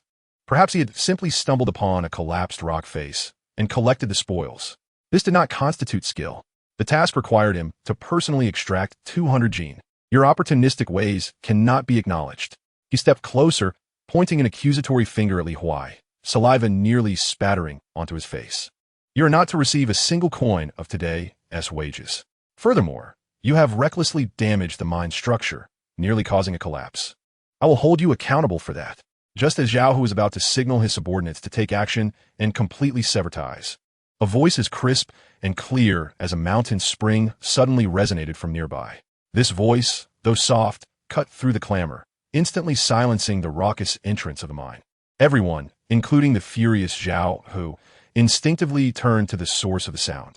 There, at the entrance, against the backdrop of the celestial light streaming in from outside, a figure of unparalleled grace was approaching with measured steps. Clad in a moonlight-hued robe adorned with flowing cloud patterns, she was immaculate. Her long, raven-black hair was loosely gathered with an elegant jade hairpin, her complexion fairer than snow, and her features exquisite, almost ethereal. Particularly striking were her eyes, serene and clear like a tranquil autumn pond, which now bore a hint of cold scrutiny as they swept across the scene, finally resting upon Zhao Hu and Li Huai. It was none other than Su Wan, the legitimate daughter of the Su family. Chapter 10. The Resurgence of Devastation. The Soul-Rearing Fruit. Miss. Zhao Hu hurriedly lowered his stout frame, beads of cold sweat forming on his brow. What brings you to this filthy place? I was just dealing with this cunning miner. Su Wan's gaze flicked over Zhao Hu, lingering for a moment on his face, before settling on Li Huai's calm expression. It is he, she thought, recalling the miner from Wanbao Pavilion who had delivered the Qingyuan fruit under peculiar pretenses. Zhao Hu. Su Wan's voice betrayed no discernible emotion, yet carried an innate authority. There have been strange occurrences in the mines lately. I have come to investigate their cause. She paused, her frigid gaze locking on Zhao Hu. What was your intention just now? Have you uncovered the truth behind the incident? Zhao Hu, drenched in cold sweat, stammered, reporting to you, Miss, the investigation is still ongoing. This fellow, Li Gosheng, was punished to mine deep in the Eastern District and dared to take shortcuts, suspected of damaging the mine structure. I was just about to seize him for severe punishment, to prevent further calamity. Oh, Su Wan raised an eyebrow slightly, turning her attention to Li Huai. He damaged the mine structure? What evidence do you have? He mined this much fire-patterned iron in a single day. It's simply impossible. He must have employed some underhanded means. Zhao Hu insisted, pointing at the ore in a desperate defense. The ore is here. Its quality and hardness unmistakably belong to the fire-patterned iron from the depths of the Eastern District. An elder steward from the Su family stepped forward, examining the ore closely before speaking in a deep voice. As for how it was mined, as long as the foundation of the vein remains intact, it is a matter of the miner's skill. To accuse without evidence of damaging the mine is rather inappropriate. Zhao Hu's face flushed with indignation, leaving him speechless. Su Wan turned away and addressed the stewards and guards behind her. Follow me inside for a closer look. She stepped forward, heading into the dark, shadowy mine tunnel. A vigilant guard, sharp-eyed like a hawk, followed closely behind, scanning the surroundings with keen awareness. Within the depths of the mine, an oppressive heat enveloped them. Su Wan remained unfazed, a faint blue aura emanating from her, shielding her from the filth and scorching temperatures. Her pace was unhurried yet resolute, as she meticulously examined every inch of the tunnel walls. Li Huai stood at the cave entrance, watching the silhouette of moonlight fade into the darkness, his mind racing. The wondrous fruit, capable of enhancing soul power and mending the spirit, was nestled within his grasp. Was Su Wan not entering the mine to investigate the bizarre incidents? His heartbeat quickened as a bold idea took shape in his mind. Approximately half an hour later, Su Wan and her entourage emerged from the tunnel. Her delicate face bore a hint of gravity as she addressed the stewards awaiting outside. A faint yet peculiarly eerie energy fluctuation lingered deep within the mine, capable of unsettling the mind, though its source seemed to have vanished without a trace. With a slight furrow of her brows, she expressed her disappointment at being unable to ascertain the exact origin of this anomaly. Turning to Zhao Hu, whose pallor was striking, she declared, "The strange occurrences within the mine necessitate an increase in personnel for vigilant monitoring, particularly of those whose mental stability is compromised. Temporarily seal off several of the deepest side passages. Should any further abnormalities arise, report them immediately. Today's matters conclude here." Yes. I shall dutifully heed the young lady's instructions," Zhao Hu responded, bowing repeatedly, no longer daring to cast a glance at Li Huai. Su Wan nodded slightly, refraining from further words as she prepared to depart with her guards and the stewards. Just as she turned to leave the mine's vicinity, a voice called out, "Miss Su, please wait." Li Huai's tone was not loud, yet it resonated clearly. He approached swiftly, and under Su Wan's somewhat astonished gaze, He carefully produced a jade vial containing the legendary fruit. As the vial's cork parted slightly, an enchanting fragrance wafted through the air, invigorating the spirits of all present. Suwan's steps halted abruptly. For the first time, her cold, serene eyes shimmered with intrigue as they fell upon the jade vial held by Li Huai. "This item is known as the enchanted fruit," he stated, steady in his voice. "To express my gratitude for your timely assistance, I wish to present it to you." Su, the enchanted fruit. Suwan's companion, the middle-aged guard Su Lai, gasped in astonishment, his eyes alight with ecstasy. "Miss, it is indeed the enchanted fruit." The family head. Suwan raised her hand to silence Su Lai, yet her breath quickened noticeably as she fixated on the jade vial, her voice trembling imperceptibly. "Are you certain you wish to gift this to me? Its value is immeasurable." Li Huai extended the vial earnestly. "Were it not for Miss Su's timely intervention, I would have surely faced Zhao Hu's difficulties. This item, presented to you, is most fitting."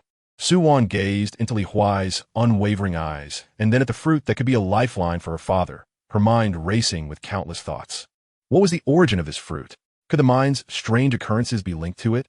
What secrets lay hidden within this miner? However, under the pressing need of her father for this item, all else seemed to pale in significance. Taking a deep breath, she quelled her tumultuous emotions and solemnly accepted the jade vial.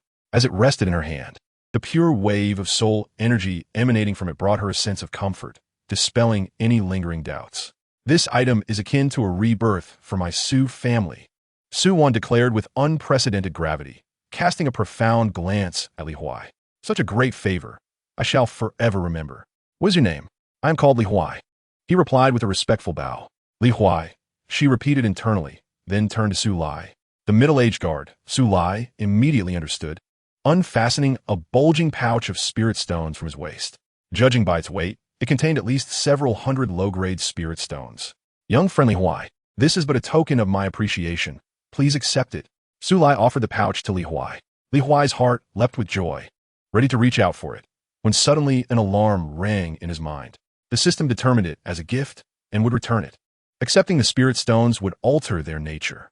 He quickly stepped back, a look of panic crossing his face as he repeatedly waved his hands.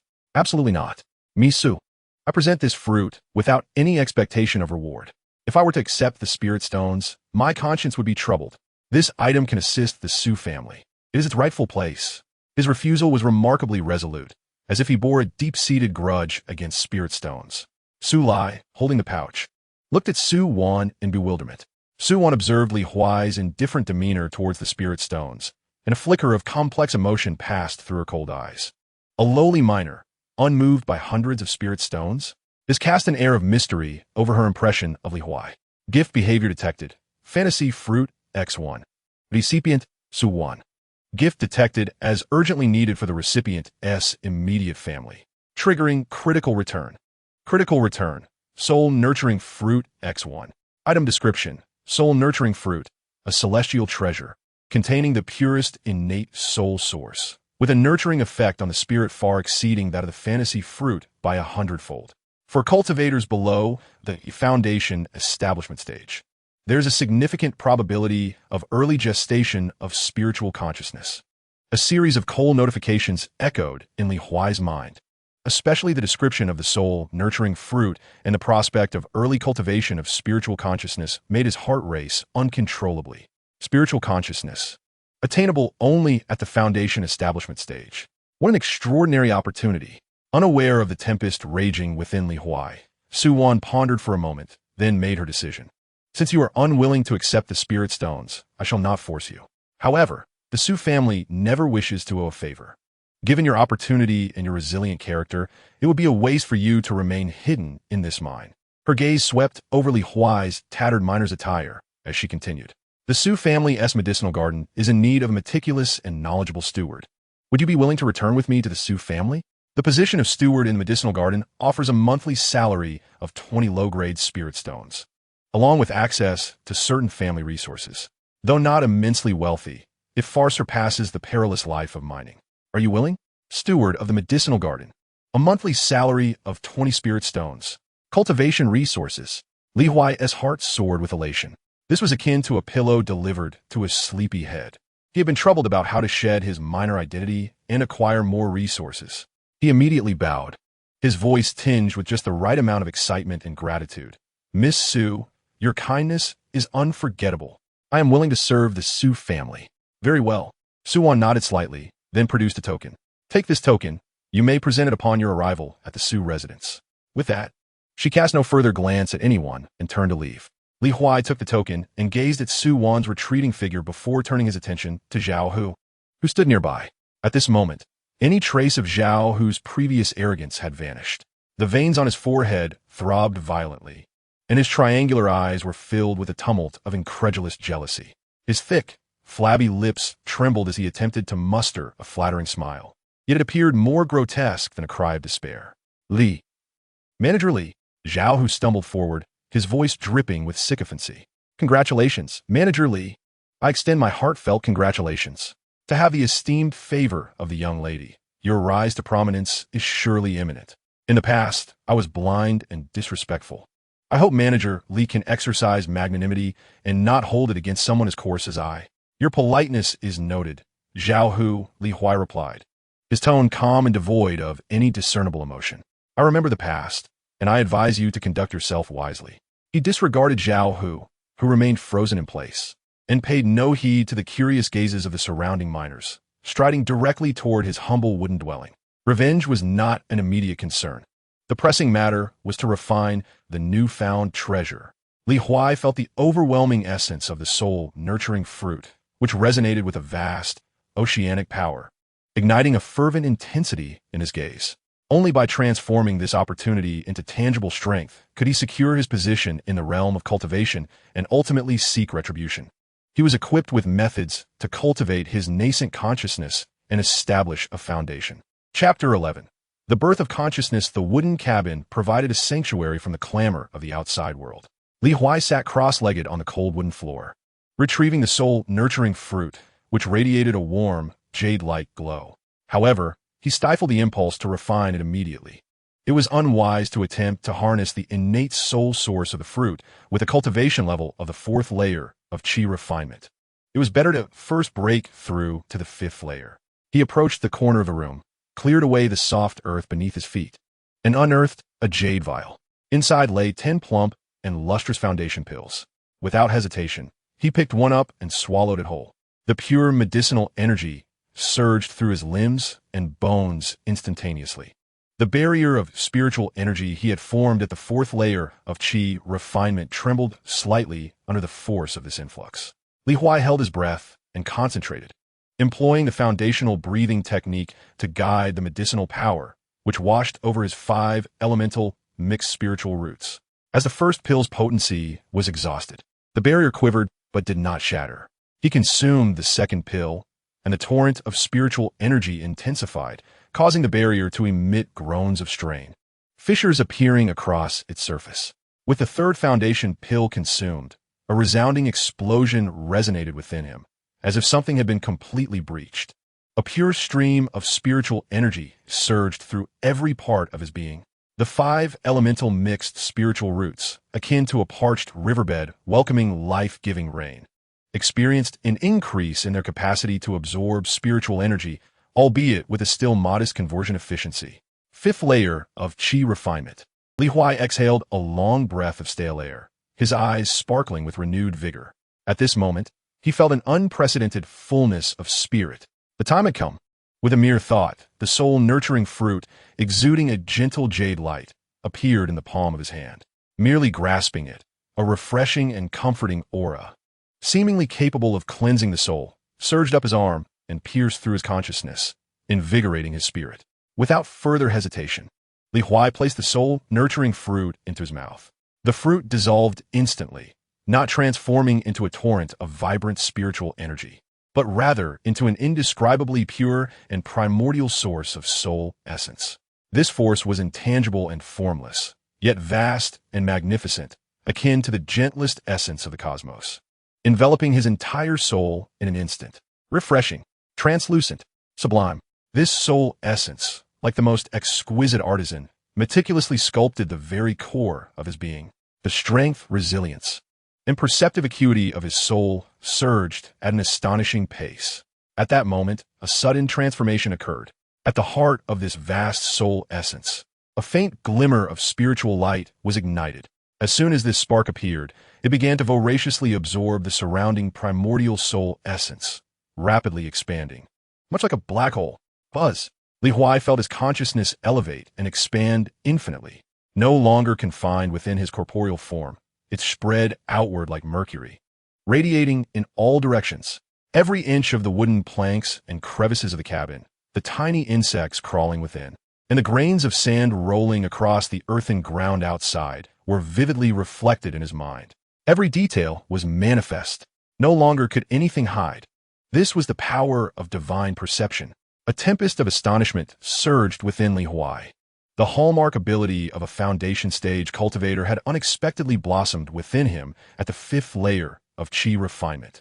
Though its range was limited to 100 meters, far less than the 200 meters typical of a foundation stage novice, this represented a remarkable transformation that defied fate. With this divine perception, he could penetrate the surface and distinctly sense the fluctuations of other spiritual energy, thereby discerning their cultivation levels, a feat unattainable by Qi refinement practitioners. With a mere thought, his divine perception retracted like an ebbing tide.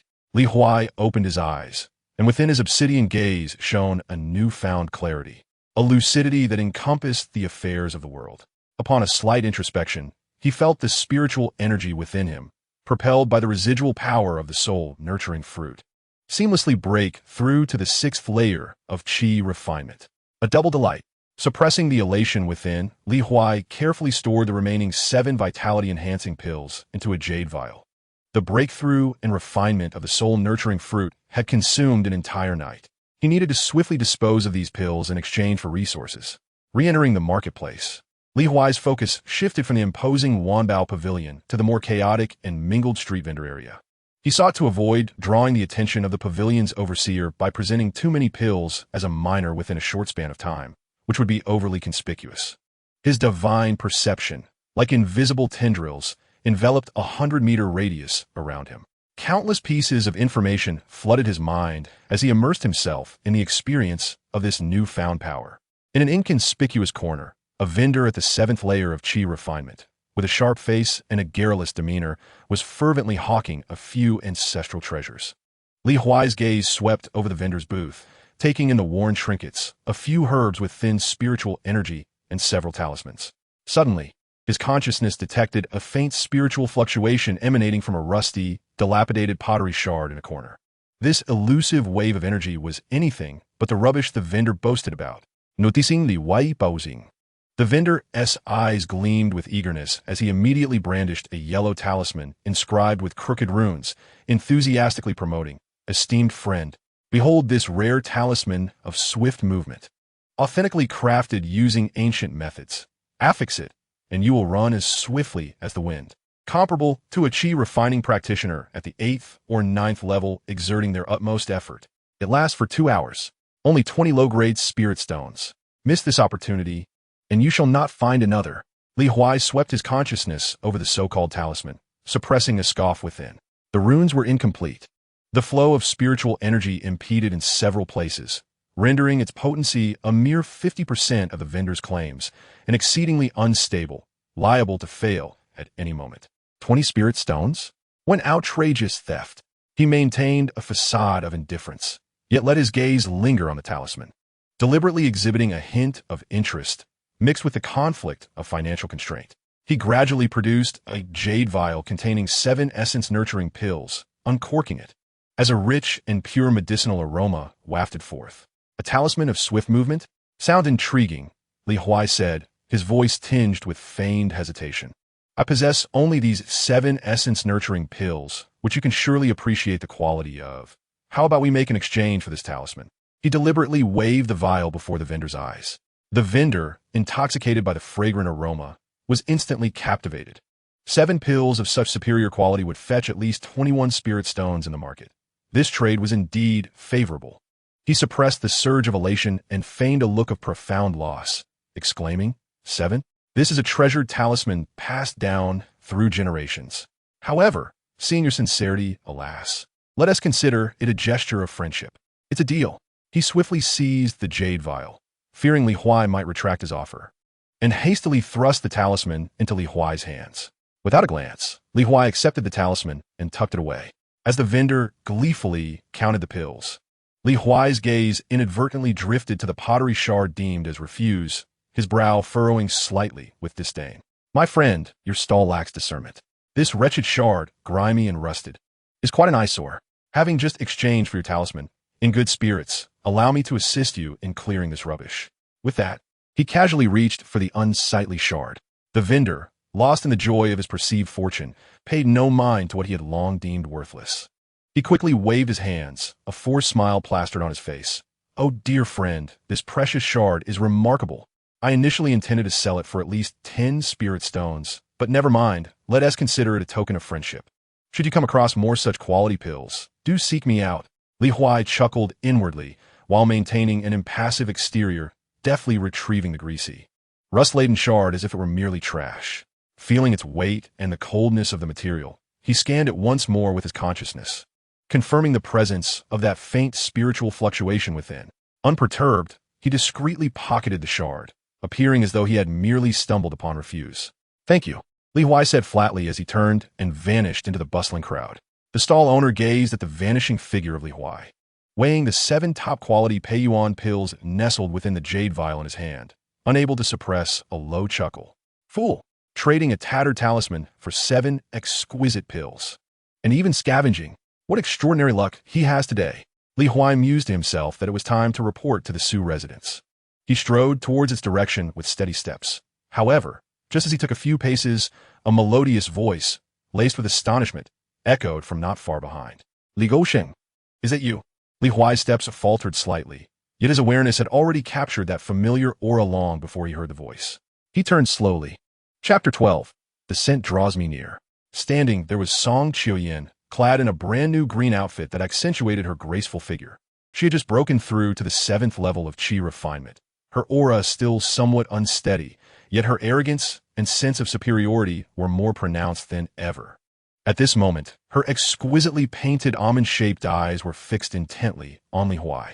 She had evidently witnessed the scene where he exchanged 7 high-quality Peiyuan pills for a teleportation talisman and casually took the broken pottery that the stall owner deemed as refuse.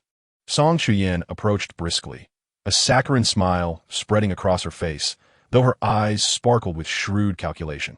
She disregarded the gazes of those around them, seizing Li Huai's sleeve with exaggerated delight. It's really you, Brother Gosheng. I saw you from afar. Was that Peiyuan pills you just now? She leaned in closer, her breath fragrant like orchids, yet her gaze was sharp, as if attempting to extract secrets from Li Huai's countenance. Li Huai regarded her calmly, amusement flickering within. A hint of bashfulness surfaced on his face, as if caught red-handed by an acquaintance. He gently freed himself from her grip, scratching his head, and spoke with a tone tinged with uncertainty. I'm not quite sure what happened either. Just a few days ago, when I was nearly buried under rocks in a mine, I stumbled upon a tattered beast skin scroll. It had some crooked drawings and words that I couldn't quite decipher, but it seemed somewhat related to alchemy. He paused, lowering his voice slightly, infused with a perplexity that even he found hard to believe. Later, I thought, since buying herbs isn't too costly, I might as well follow the scribbles on that worn scroll and experiment a bit. Guess what? To my surprise, it actually worked. This Peiyuan pill. Li Huai spread his hands innocently, finally mumbling softly, could it be that I'm truly a genius? Song Chuyin listened in astonishment. Discovering a formula by chance? Achieving success through random experimentation? Such luck was simply unfathomable, although she found his explanation riddled with inconsistencies. The tangible existence of the pills before her made her instinctively inclined to believe in this stroke of outrageous fortune. So that is how it is. Song Chuin's voice brimmed with feigned enthusiasm, yet her eyes glimmered with keen insight. Brother Dogsheng, you have truly struck fortune. She shifted her tone, and a hint of melancholy instantly graced her features. However, alas, Brother Dogsheng, you are aware that I have just broken through to the 7th layer of chi refinement, and my foundation has yet to solidify completely. Our Green Serpent team is soon to venture deep into the Black Wind Mountains for training. I have heard that it is fraught with peril, teeming with ferocious beasts. She gazed at Li Huai with a pitiful expression. The teleportation talisman you exchanged earlier, though it appeared somewhat worn, could prove invaluable in a critical moment of escape. Now that you are a pill master, You shall never lack for elixirs. This talisman may not hold much significance for you. Might you lend it to me for emergencies? Upon my safe return from this training, I shall express my gratitude properly. Would that be agreeable? As she spoke, she attempted to grasp Li Huai's arm, swaying it gently, her body nearly pressing against him. Li Huai shukulatin warli. Thinking of her request as akin to Liu Bei borrowing Jingzhou, one that would likely never be repaid, this woman, at the mere whiff of advantage, pounced, not even sparing the flawed talisman she had previously dismissed as useless. Just then, the cool-down period had elapsed. This gift was indeed timely. He feigned reluctance, displaying a facade of hesitation before ultimately sighing in resignation. Alas, Sister Chuyan, since you have asked very well. Training is of utmost importance. Safety comes first. You may take this talisman. Slowly, he retrieved the tattered yellow talisman inscribed with incomplete runes and sluggishly flowing spiritual energy from his pocket and handed it over. As for that broken pottery shard, Song Chuyan did not even mention it, clearly deeming it unworthy of discussion. Song Chuyan snatched the teleportation talisman with a sense of urgency, as if fearing Li Huai might retract his offer, swiftly tucking it into her embroidered pouch. Thank you, Brother Dogsheng. I knew you were the best to me. She patted her storage bag. Gift detected. Incomplete teleportation talisman X1. Recipient, Song Chuyan. Gift deemed essential for the recipient's current training survival. Triggering critical return. Critical return. Teleportation talisman X10. Item description. Teleportation talisman, meticulously crafted by talisman masters above the foundation establishment stage. Upon activation, it grants astonishing escape speed comparable to that of an early foundation establishment cultivator. Lasts for 2 hours. The quintessential choice for evading peril and escaping unscathed. A delightful chime resonated in Li Huai's mind. Satisfied with the talisman, Song Chuyan's demeanor towards Li Huai grew markedly warmer, and she exchanged pleasantries such as, Brother Dogsheng, your talent in alchemy is remarkable. Your future is bound to be bright. I shall seek you out upon my return from training, and with that, she swayed her waist and hurriedly merged into the bustling crowd of the marketplace. Li Huai stood motionless, the morning light outlining his tall figure. You may have gained, but I shall never suffer a loss. The corners of Li Huai's mouth curled upward. After departing, Song Chuyan was consumed by a singular thought. This luckless Li Dogsheng. Could he truly concoct a vitality-enhancing pill? Though currently still considered a waste, his alchemical talent seemed worthy of reassessment. If he can indeed consistently provide high-quality elixirs and rapidly enhance his strength to match my own, it may be worth considering offering him some incentives. Perhaps even something of value. After all, a herbalist capable of continuously supplying resources holds far greater worth than a fleeting talisman that is rendered useless after a single use. Li Huai departed from Song Chuyan and found himself in a secluded alley at the corner of the market. Ensuring there was no one around and confirming with his spiritual sense that the area was clear of anomalies, he finally retrieved the inconspicuous broken clay pot from his pocket. Its rough, cool surface and substantial weight bore no distinction from an ordinary pot. Yet, upon further examination, a faint yet remarkably resilient spiritual aura emanated from its base. Distinctly perceptible. Hoping his instincts were not misguided, Li Huai's gaze sharpened, and he no longer hesitated. He exerted force with his fingers, instantly channeling his spiritual energy from the 6th layer of qi refining. With a crack and a clatter, the fragile pot shattered, scattering muddy ceramic shards across the ground. Li Huai's eyes, keen as a hawk, swiftly fixed upon the fragmented base, revealing not a solid mass, but a remarkably concealed layer sealed with a special spiritual mud. He concentrated his spiritual energy at his fingertips, cautiously scraping away the resilient layer of spiritual mud. A gentle, jade-like glow, imbued with a subtle fragrance of flora, instantly radiated from the concealed layer. As the final layer of spiritual mud was removed, a round elixir, the size of a longan and exuding a warm jade hue, quietly rested in the palm of Li Huai's hand. The surface of the elixir displayed several faint, imperfect patterns, its coloration somewhat dull and uneven, far from the flawless perfection described in legends. Yet, the potent, pure spiritual energy exuding from it, aimed at the very essence of life, was undeniably genuine. It was indeed a foundation establishment pill. Li Huai's breath quickened, an uncontainable ecstasy erupted in his eyes. Chapter 13. The Sioux Residence. The jade-colored elixir in his palm radiated a tremendous aura that drove countless qi refining practitioners to madness. The Foundation Establishment Pill. The ticket to the true path of immortality. With my 5-element mixed spiritual roots, the prospect of establishing a foundation without this pill seemed bleak.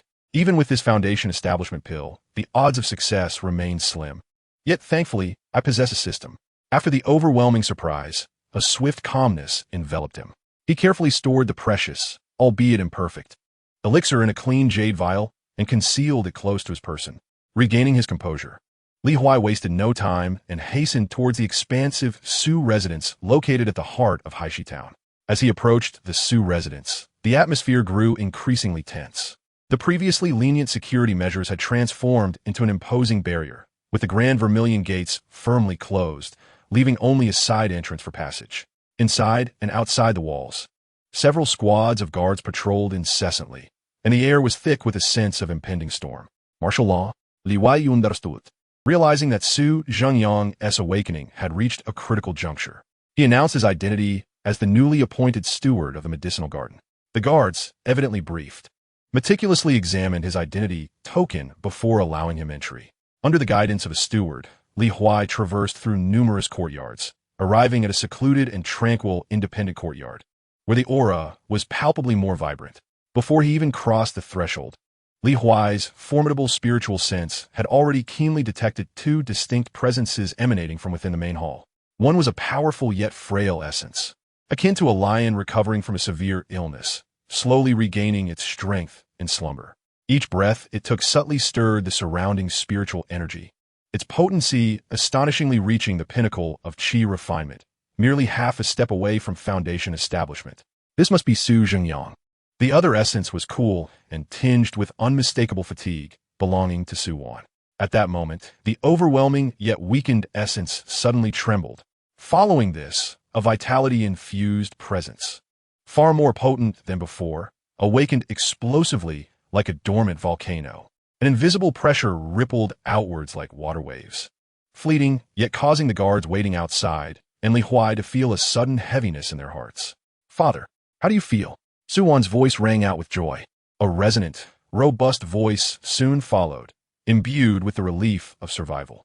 "My spiritual wounds have healed significantly. The bottleneck that has troubled me for years has loosened. Wanner's miraculous spiritual fruit is truly extraordinary. I have reached half a step into foundation establishment." The door swung open, revealing a tall, middle-aged man exuding the authority of one who has long occupied a position of power. It was none other than the head of the Su family, Su Zhengyang. His complexion still bore the pallor of recent illness, yet his eyes sparkled with vitality, brimming with depth, clearly indicating he had attained the realm of half a step into foundation establishment. With just a foundation establishment pill, he could truly break through into the foundation establishment stage. Su Wan immediately spotted Huai in the courtyard and whispered to Su Zhengyang, "Father, this is Huai, the steward who presented the miraculous fruit." Su Zhengyang's gaze swiftly fell upon Huai, his eyes bearing a tangible weight of scrutiny and gratitude.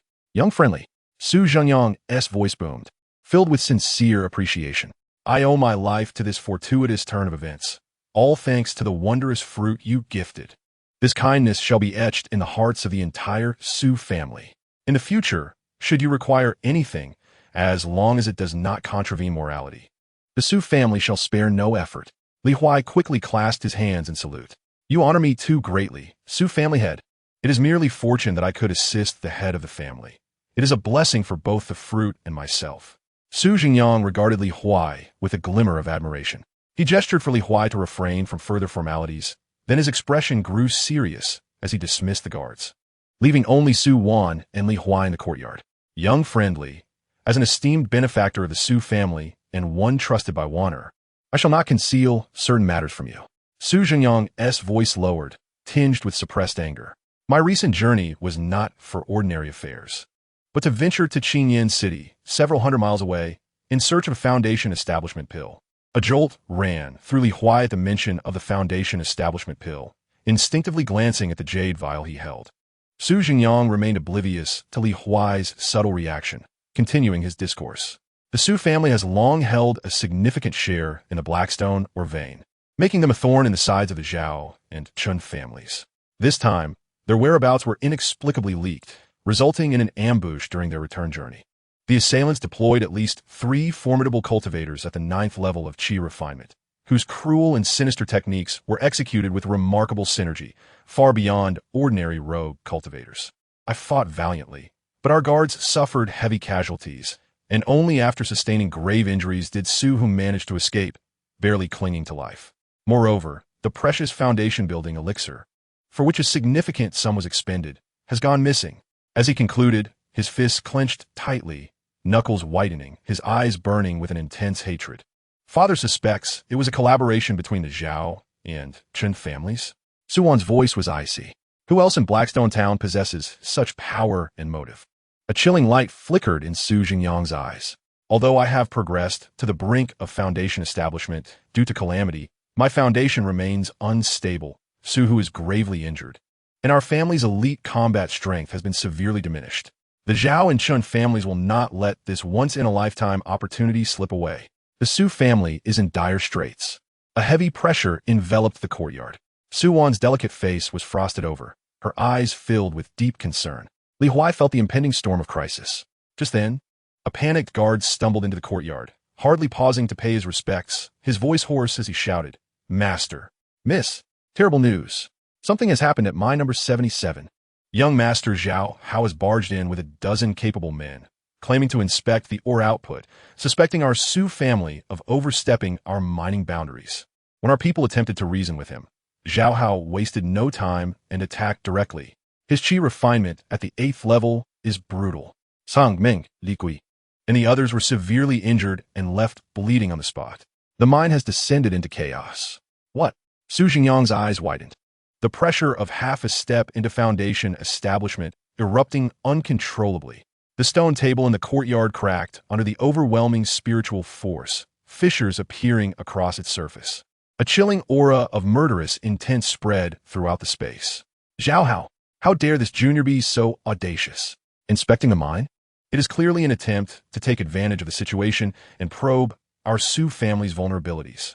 Su Wan's expression instantly turned frigid. The Zhao and Chun families have utterly discarded any semblance of decency. The news of my father's grave injuries must have spread. They are systematically seeking to encroach. Starting with the mine, Li Huai felt a jolt of alarm. Mina numero 77.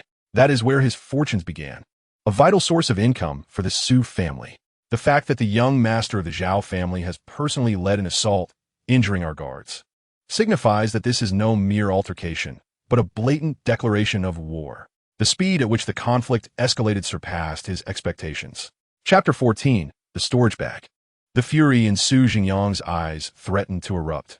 Yet, as a seasoned patriarch, he inhaled deeply, forcibly suppressing the tumultuous energy within, though his countenance remained ominously dark. "Vanya." Su Jingyang's voice was low, imbued with an undeniable resolve. "Although my father's injuries have shown some improvement due to the spiritual fruit, his foundation remains unstable. Should he rashly reveal himself at this moment, his aura would leak, only solidifying the belief of the Zhao and Chun families that our Su family is merely a facade of strength." He cast a grave glance at Su Wan and instructed, "You must immediately lead a team to the number 7 mine. Remember, under the pretext of investigating the guard's injuries and maintaining order at the mine. Stabilize the situation and avoid drawing attention. That brat Zhao how dares to be so audacious. There must be support behind him. We must not confront him head-on. Investigate the true intentions of the opponent. Everything can wait until I have fully recovered." He emphasized the last few words with great intensity, a flicker of determination flashing in his eyes. His daughter understood. "Su Wan Soed no Hosetashchen." She immediately turned and called out sternly to the courtyard, "Su Wu, gather some men and accompany me to the number 7 mine." Before her voice faded, she had already dashed towards the gate. Su Jingyang's gaze then fell upon Li Huai, his expression easing slightly, even managing a strained smile. "Young friend Li, forgive my family's lack of hospitality during these tumultuous times." He called out to the steward.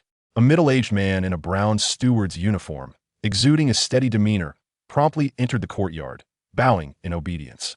"Take Steward Li to the medicinal garden to familiarize him with the surroundings and arrange for a quiet courtyard for him to reside in.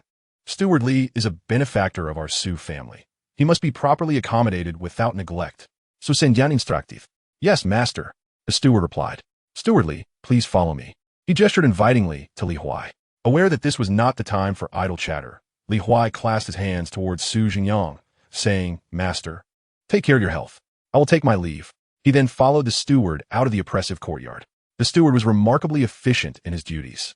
He led Li Huai through the layers of courtyards of the Su residence until they arrived at an area in the rear of the estate, where the spiritual energy was noticeably more concentrated. This section was enclosed by high walls, within which lush spiritual plants cast shadows, and the air was filled with a faint fragrance of medicinal herbs. It was indeed the Su family's medicinal garden. The steward pushed open a delicately crafted moon gate, revealing several rows of independent, tranquil courtyards. He guided Li Huai to one of them. Steward Li, this shall be your residence, the steward announced as he opened the courtyard door. Although the courtyard was modest, it exuded elegance. Clusters of vibrant spiritual bamboo swayed in the breeze, producing a gentle rustling sound. The courtyard was paved with smooth bluestone slabs, and in one corner was a small well emanating a mist of spiritual energy. The main building comprised 3 rooms, bright and tidy, with tables, chairs, and beds all crafted from the finest spiritual sandalwood, emitting a subtle, calming fragrance. A side room was designated as a meditation chamber, its walls engraved with simple, gathering array patterns, the concentration of spiritual energy surpassing that of the outside. The spiritual energy here was adequate, suitable for quiet cultivation. We shall discuss all matters regarding the medicinal garden in detail tomorrow, the steward declared, retrieving a small, gray cloth bag the size of a palm from his pocket and handing it to Li Huai. This is a storage bag with a space of approximately 3 feet square. The steward's voice carried a note of gravity, according to the rules of the Su family. This item can only be granted to those who serve for 20 years or achieve significant merit. The master, acknowledging the great favor bestowed upon him by Manager Li, made an exceptional decision to grant a reward. Within the bag lies your annual salary from managing affairs, totaling 240 low-grade spiritual stones. Please verify. A storage bag, 240 spiritual stones. Even though Li Huai was prepared, his heart still trembled at this moment. This treatment was a stark contrast to his days as a miner. He accepted the seemingly unremarkable gray bag, which felt somewhat heavy in his hand, and extended his consciousness within. Indeed, he discerned a stable space containing 240 sparkling spiritual stones, each radiating a soft glow. This substantial sum would sustain him for a considerable time in his cultivation and alchemy endeavors. Thank you, Chief Su, and thank you, Master, for this generous gift. Li Huai suppressed the tumult within and expressed his gratitude earnestly. Manager Li, you are too kind. Please take some time to rest and acclimate to your surroundings. Should you require anything, do not hesitate to summon the servants outside. I shall take my leave, Chief Su stated respectfully before departing, leaving Li Huai alone in the serene courtyard. As the courtyard door closed, Li Huai stood beneath the green bamboo, absorbing the rich spiritual energy. Yet he did not commence his cultivation immediately. He glanced at the unassuming gray storage bag in his hand, a flicker of brilliance igniting in his eyes. With a subtle thought, he retrieved a jade vial containing foundation-building pills, cautiously placing it within the storage bag. At that moment, apart from the storage bag and its contents, he possessed nothing else. Subsequently, he did not linger in the courtyard, but swiftly turned, extending his consciousness to avoid the guards, and departed the Su residence silently. Soon, he returned to his dilapidated miner's abode on the outskirts of the impoverished district. The interior remained as chaotic as ever. Unfazed, Li Huai walked directly to the corner of the room, clearing away the soft earth to unearth the heavy black iron cauldron.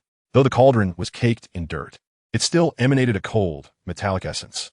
This was fundamental to his alchemy. He could never part with it. He carefully stored the black iron cauldron in the storage bag and ventured out once more, resolutely heading toward the market. The market remained bustling with activity. Li Huai's purpose was clear, to procure herbs.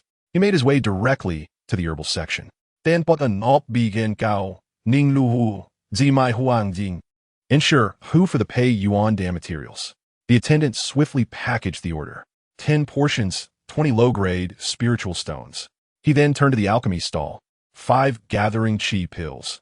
They significantly enhanced the absorption and refining speed of spiritual energy. The vendor quoted 5 pills, 25 spiritual stones. Gazing at the remaining 195 spiritual stones within the storage bag, Li Huai felt a pang of regret, but considering the future benefits, he resolved not to hesitate. With the herbs and pills in hand, he quickly returned to the Su residence. By now, dusk was approaching. Upon returning to the tranquil courtyard, Li Huai promptly locked the courtyard door. He carefully retrieved the black iron cauldron, wiping it clean and placing it in a corner of the quiet room. Then, he took out the vial containing the 5 gathering chi pills. Time was of the essence. It was imperative to break through. He sat cross-legged in the tranquil chamber, unhesitatingly swallowing a chi gathering pill. As the pill dissolved, a surge of pure spiritual energy coursed through his meridians. Although the chi gathering pill lacked the potency of the essence cultivation pill, it excelled in its gentle and sustained effects, making it more suitable for accelerating cultivation. Li Huai channeled his energy, guiding the spiritual force to repeatedly cleanse his 5-element mixed spiritual roots, which were akin to a sieve. The first pill yielded a slow growth in spiritual energy, still distant from the mid-stage.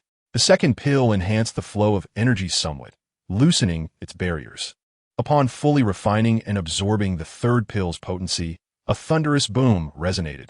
The total amount and purity of his energy at the 6th level of chi refining ascended to a new echelon. At the peak of the 6th level, Li Huai opened his eyes, feeling a significant increase in strength within him. Yet his expression bore little joy. Instead, he cursed, "Damn it, 3 chi gathering pills.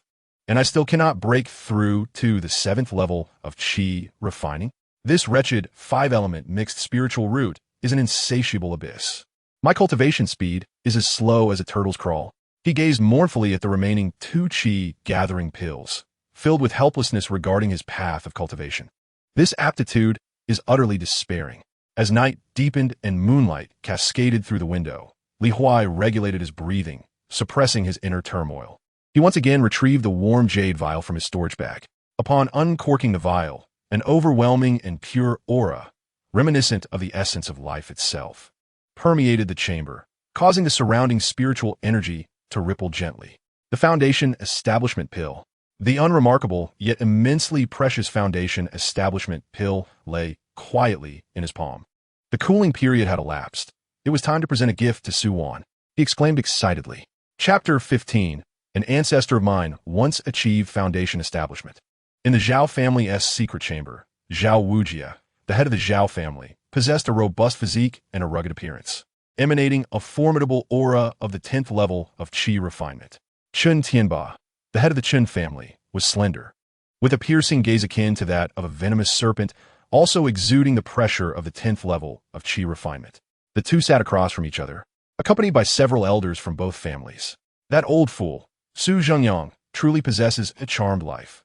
He escaped from a certain demise. Zhao Wujia's voice rumbled like distant thunder as he slammed his fist onto the sturdy black stone table, leaving a shallow imprint. Humph. Chun Tianba huffed coldly, his eyes glinting with malice. In the Blackstone town, each of our 3 families has a Foundation Establishment Cultivator in the early stage, which has maintained the balance for nearly a century. If Su Zhengyang successfully establishes his foundation, this equilibrium will be shattered instantly. The Su family will monopolize the core area of the Blackstone vein, trampling both our families underfoot. It is merely a matter of time. He must not be allowed to break through. Zhao Wujia declared resolutely, his eyes ablaze with murderous intent. Our ancestor of the Zhao family has emerged from seclusion, and your ancestor of the Chun family has also given his assent. Combining the strength of both our Foundation Establishment ancestors to eliminate that old wretch of the Su family in his early stage will be more than sufficient. Once that old ghost is removed, even if Su Zhengyang is half a step into Foundation Establishment, he will be a turtle in a jar. The plan remains unchanged. Chun Tianba's voice was chilling and piercing as he delivered an ultimatum to the Su residents: surrender all mining rights, or face dire consequences. The elder of the Su family, a foundational cultivator, would be forced to abandon his cultivation, and the Su clan would henceforth become a vassal to our 2 families, allowing them to retain a flicker of their lineage. He paused, reminiscent of a venomous serpent poised to strike, should they refuse. The entire Su family would be eradicated without a trace. Even the eggs would be shaken until broken, and the worms would be cleaved in half. Both men's eyes glinted with a cold, murderous intent, having long discarded the last remnants of pretense in their fierce struggle for resources and survival. The door to the chamber creaked open, and Zhao Hao, the young master of the Zhao family, strode in. He had inherited his father's robust physique, yet his gaze was frivolous, imbued with the arrogance of a wealthy scion. He first bowed respectfully to the two family heads. Then his face broke into a lascivious grin. "Father, Uncle Chun, today I visited the number 7 mine and encountered the Su family's young lady, Su Wan." He licked his lips, his eyes betraying unabashed greed and possessiveness. "Indeed, she is a rare beauty. That icy demeanor stirs one's desires. Father, once our two families subdue the Su clan, may I have Su Wan as a concubine?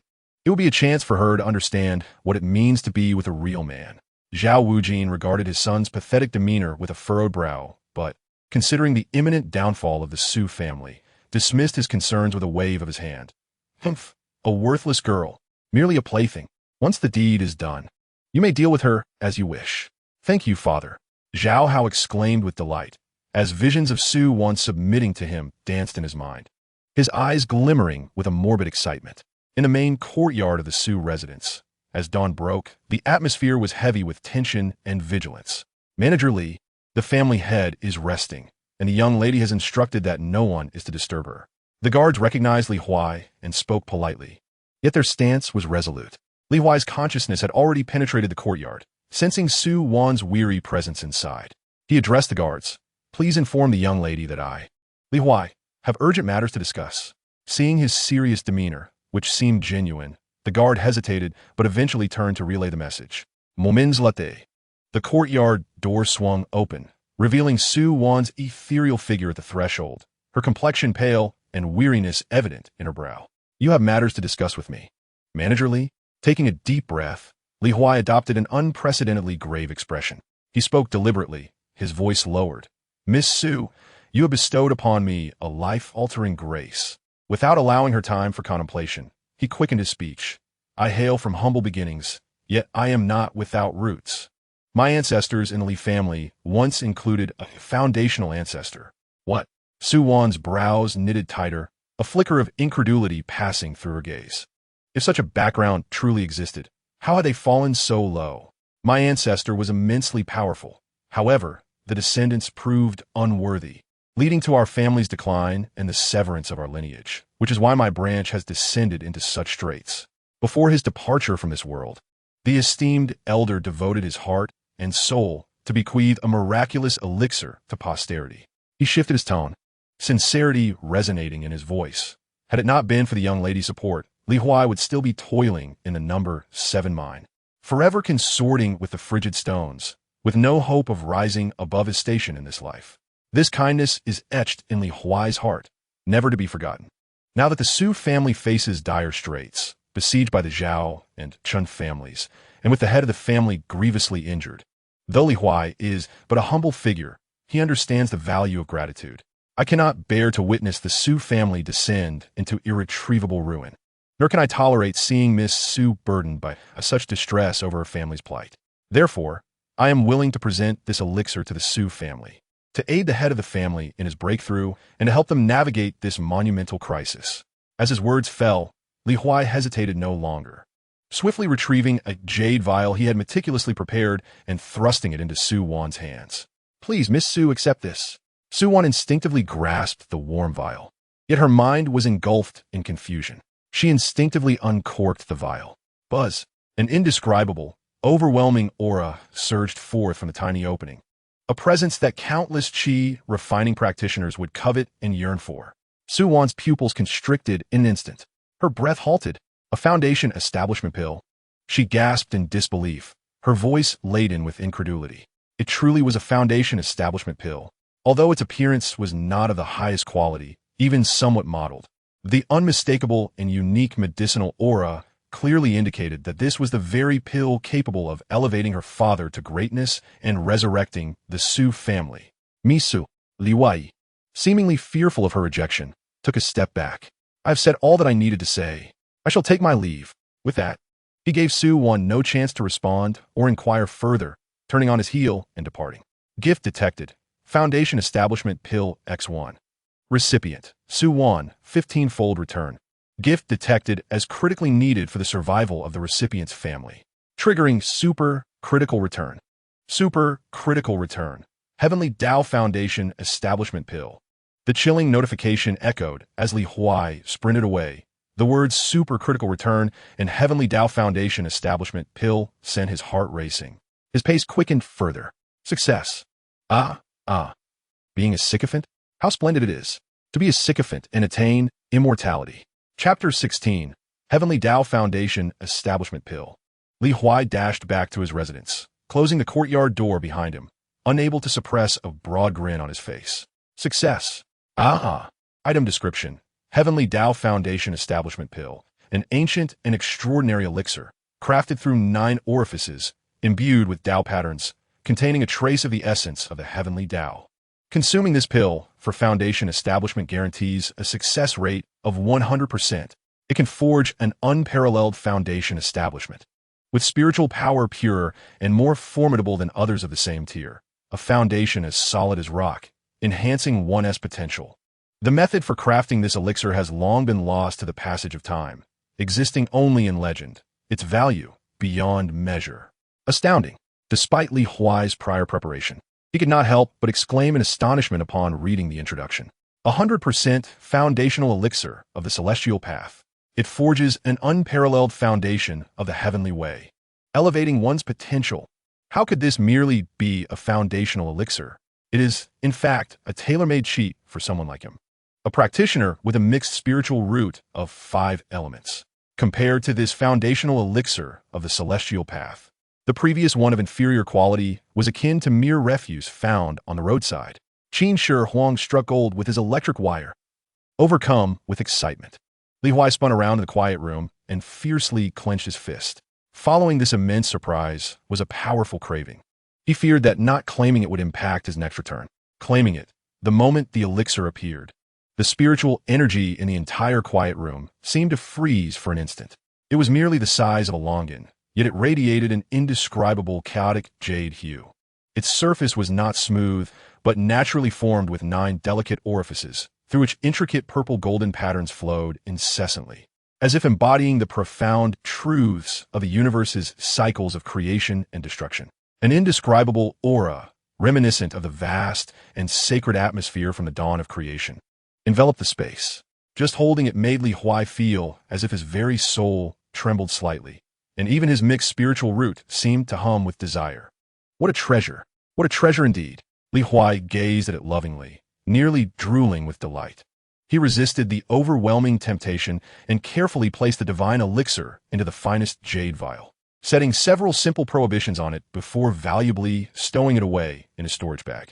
After completing these tasks, he sighed deeply, feeling as though he had just emerged from a great battle. As the thrill subsided, a wave of fatigue washed over him. Yet he did not rest. His gaze shifted to the black iron cauldron in the corner and the 10 portions of materials for the foundational elixir. Li Huai's eyes sharpened. It was time to refine elixirs, to amass wealth, to ascend, igniting the furnace and nurturing the cauldron. Every step in processing the materials unfolded with astonishing efficiency under the precise control of his consciousness. Merging the elixirs, mastering the heat, channeling spiritual energy through the rejuvenation technique. His consciousness served as the most astute overseer, perceiving every subtle change within the cauldron and minimizing errors to the smallest possible range. In the first batch, 6 elixirs, each one round and plump with clear patterns. In the second batch, 7. In the third, 8. By the 10th batch, Li Huai was utterly focused, pushing his consciousness to its limits, the output of spiritual energy reaching an unparalleled peak. The moment the cauldron opened, an intoxicating fragrance of elixirs surged skyward. 10 perfect and flawless foundational elixirs lay quietly at the bottom of the cauldron, shimmering with radiant light, brimming with potent medicinal power. From 10 portions of materials, a total of 80 elixirs were produced. The success rate soared to an impressive 80%. The last batch was even more remarkable, yielding 10 flawless elixirs. Gazing at the mound of enticingly lustrous and fragrant Peiyuan pills before him, Li Huai felt a profound sense of accomplishment despite his near exhaustion. Without hesitation, he seized the pills and consumed them as one might devour sweets. 1, 2, 3, his spiritual power steadily surged. With the 5th, 6th, and 7th pills, the formidable barrier of the 6th level of qi refinement began to tremble violently. The 8th, ninth, and 10th pills boom, like a long-suppressed flood breaching its dam. The barrier of the 7th level of Qi refinement shattered. A torrent of refined spiritual energy, far more potent than that of the 6th level, surged through his entire being. At this moment, it was already the afternoon of the 2nd day outside, sunlight streaming through the window, casting dappled shadows. As Li Huai felt the tempestuous power within him, he couldn't help but grumble about his 5-element mixed spiritual roots being a black hole for energy, yet his eyes sparkled with newfound confidence. He quickly stored the remaining Peiyuan pills, preparing to head to the marketplace for more resources. In the main courtyard of the Su residence, in a secret chamber, Su Zhenyang sat cross-legged, his aura harmonious and robust, his injuries completely healed. The foundation of his half-step to core formation was thoroughly solidified, even brushing against that true barrier. He observed the jade-colored pill in his daughter Su Wan's hand, feeling the overwhelming purity of its energy that stirred his very soul. Even with his composure, he was momentarily at a loss for words. This is truly a gift from your friendly Huai. Su Zhenyang's voice was tinged with disbelief. Su Wan's cool visage betrayed a complex array of emotions as she nodded. After a prolonged silence, Su Zhenyang let out a long sigh, filled with boundless sentiment. This young man has bestowed upon my Su family a grace akin to rebirth. First, the mystical fruit saved my life and helped me break through my bottleneck. Now, he presents this life-saving foundation establishment pill. This is no mere kindness. Suddenly, he lifted his head, a resolute gleam in his eyes as he half-jokingly, half-seriously addressed Su Wan. Waner, I see that Li Huai possesses pure character, extraordinary talent, and remarkable fortune. More importantly, he harbors genuine sincerity towards our Su family. How about, once this matter is settled, I take it upon myself to arrange your betrothal to him? His voice trailed off, but the implication was unmistakable. Hearing this, Su Wan's exquisite face flushed with 2 shades of crimson. She shot her father an admonishing glare, her tone laced with indignation. Father, at such a time, you still jest. Su Zhenyang laughed heartily at his daughter's reaction. He ceased his banter, his expression turning grave as he solemnly accepted the foundation establishment pill. Time waits for no one. The Zhao and Chun families are likely already restless. Waner, today, I shall use this foundation establishment pill to break through the heavenly barrier for the future of our Su family. He sat cross-legged, regulated his breathing, elevating his state to its zenith, and without a moment's hesitation, swallowed the pill that bore the hopes of the Su family. Boom! The elixir dissolved upon entry, and the overwhelming essence of its power erupted instantaneously. Sustengenges auras dramatically, eikinto a slumbering dragon awakening. The spiritual energy within the entire secret chamber was frantically siphoned, forming a colossal vortex of energy above his head. In the Zhao family's secret chamber, the ancient specter of Su Zhenyang had managed to endure, thanks to the fruit provided by that miner named Li Huai. Although intelligence indicated that he was weak and far from recovery, his awakening posed a significant threat. Chun Tianba's eyes glinted with malice as he interjected. The old, undying foundational cultivator of the Su family remains in seclusion. Su Zhenyang, though severely wounded, is barely 1/10 of his former self. This is the most vulnerable time for the Su family. We cannot afford to grant him any time to recover. Otherwise, the repercussions will be endless. Indeed, Zhao Wujuan rose to his feet. Let's take advantage of his illness to claim his life. Delay could bring unforeseen changes. Relay the orders. The plan is to be executed ahead of schedule. Strike at the stroke of midnight tonight. Father. Zhao Hao jumped up, a greedy expression crossing his face. That little vixen Su Wan. I want her alive. A fierce glimmer flashed in Zhao Wujuan's eyes as he replied sternly. Very well. Except for Su Wan. The rest of the Su family members are to be eradicated without exception. Leave no trace. Crush the eggs and split the worms. Leave no survivors. Especially that Li Huai. Find him for me. We must reduce him to ashes. As for that old specter of the Su family, he glanced toward Chun Tianba. Chun Tianba revealed a cruel smile. Fear not. Our 2 families' ancestors have long been prepared. Should that old wretch from the Su family dare to show his face, he shall be met with a fate worse than death. The elite forces of both families, long poised for action, surged forth like unleashed wolves, brimming with murderous intent, charging towards the Su residence. Meanwhile, on the back mountain of the Zhao family, a withered figure, exuding a terrifying presence, ascended like a specter, Enveloped in a chilling aura of slaughter, its target set squarely on the skies above the Sioux residence. Chapter 17. A pillow for the sleepy. The afternoon market remained bustling with noise as Li Huai hurriedly entered the Wanbao Pavilion. He first approached the medicinal herb section, waving his hand to purchase 20 portions of Peiyuan Dan materials before turning to the magical artifacts section.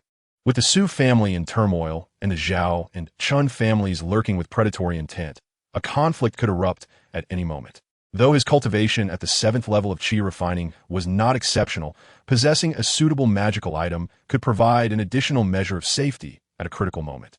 Within the glass counter of Wanbao Pavilion, the glimmer of weapons and magical artifacts danced in the light.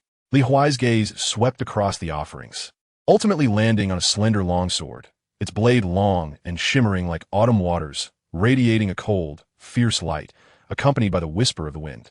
It was none other than the low-grade magical item, the Qingfeng sword, which Song Qiuyan had yearned for but could not obtain. This sword is 80 low-grade spirit stones. The attendant's voice chimed in at just the right moment. A splendid sword. A glint of excitement flashed in Li Huai's eyes, and without hesitation, he made the purchase. Excellent. The attendant beamed, preparing to retrieve and package the sword. Is that not our Goshen? A sultry voice broke the tranquility of the shop from behind, instantly shattering the calm. Li Huai did not need to turn. His spiritual sense had already delineated the newcomer, Song Qiuyan. She was accompanied by a plump female cultivator. Song Qiuyan, adorned in a pristine canary-yellow dress, radiated an air of exuberance that was all the more pronounced after her recent breakthrough to the 7th level of qi refinement.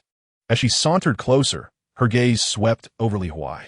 Brother Dogsheng, the treasures contained herein are not something you can acquire merely by mining a few baskets of, or kindly refrain from obstructing our business here. Her fingers, painted with crimson lacquer, nearly grazed the tip of Li Huai's nose.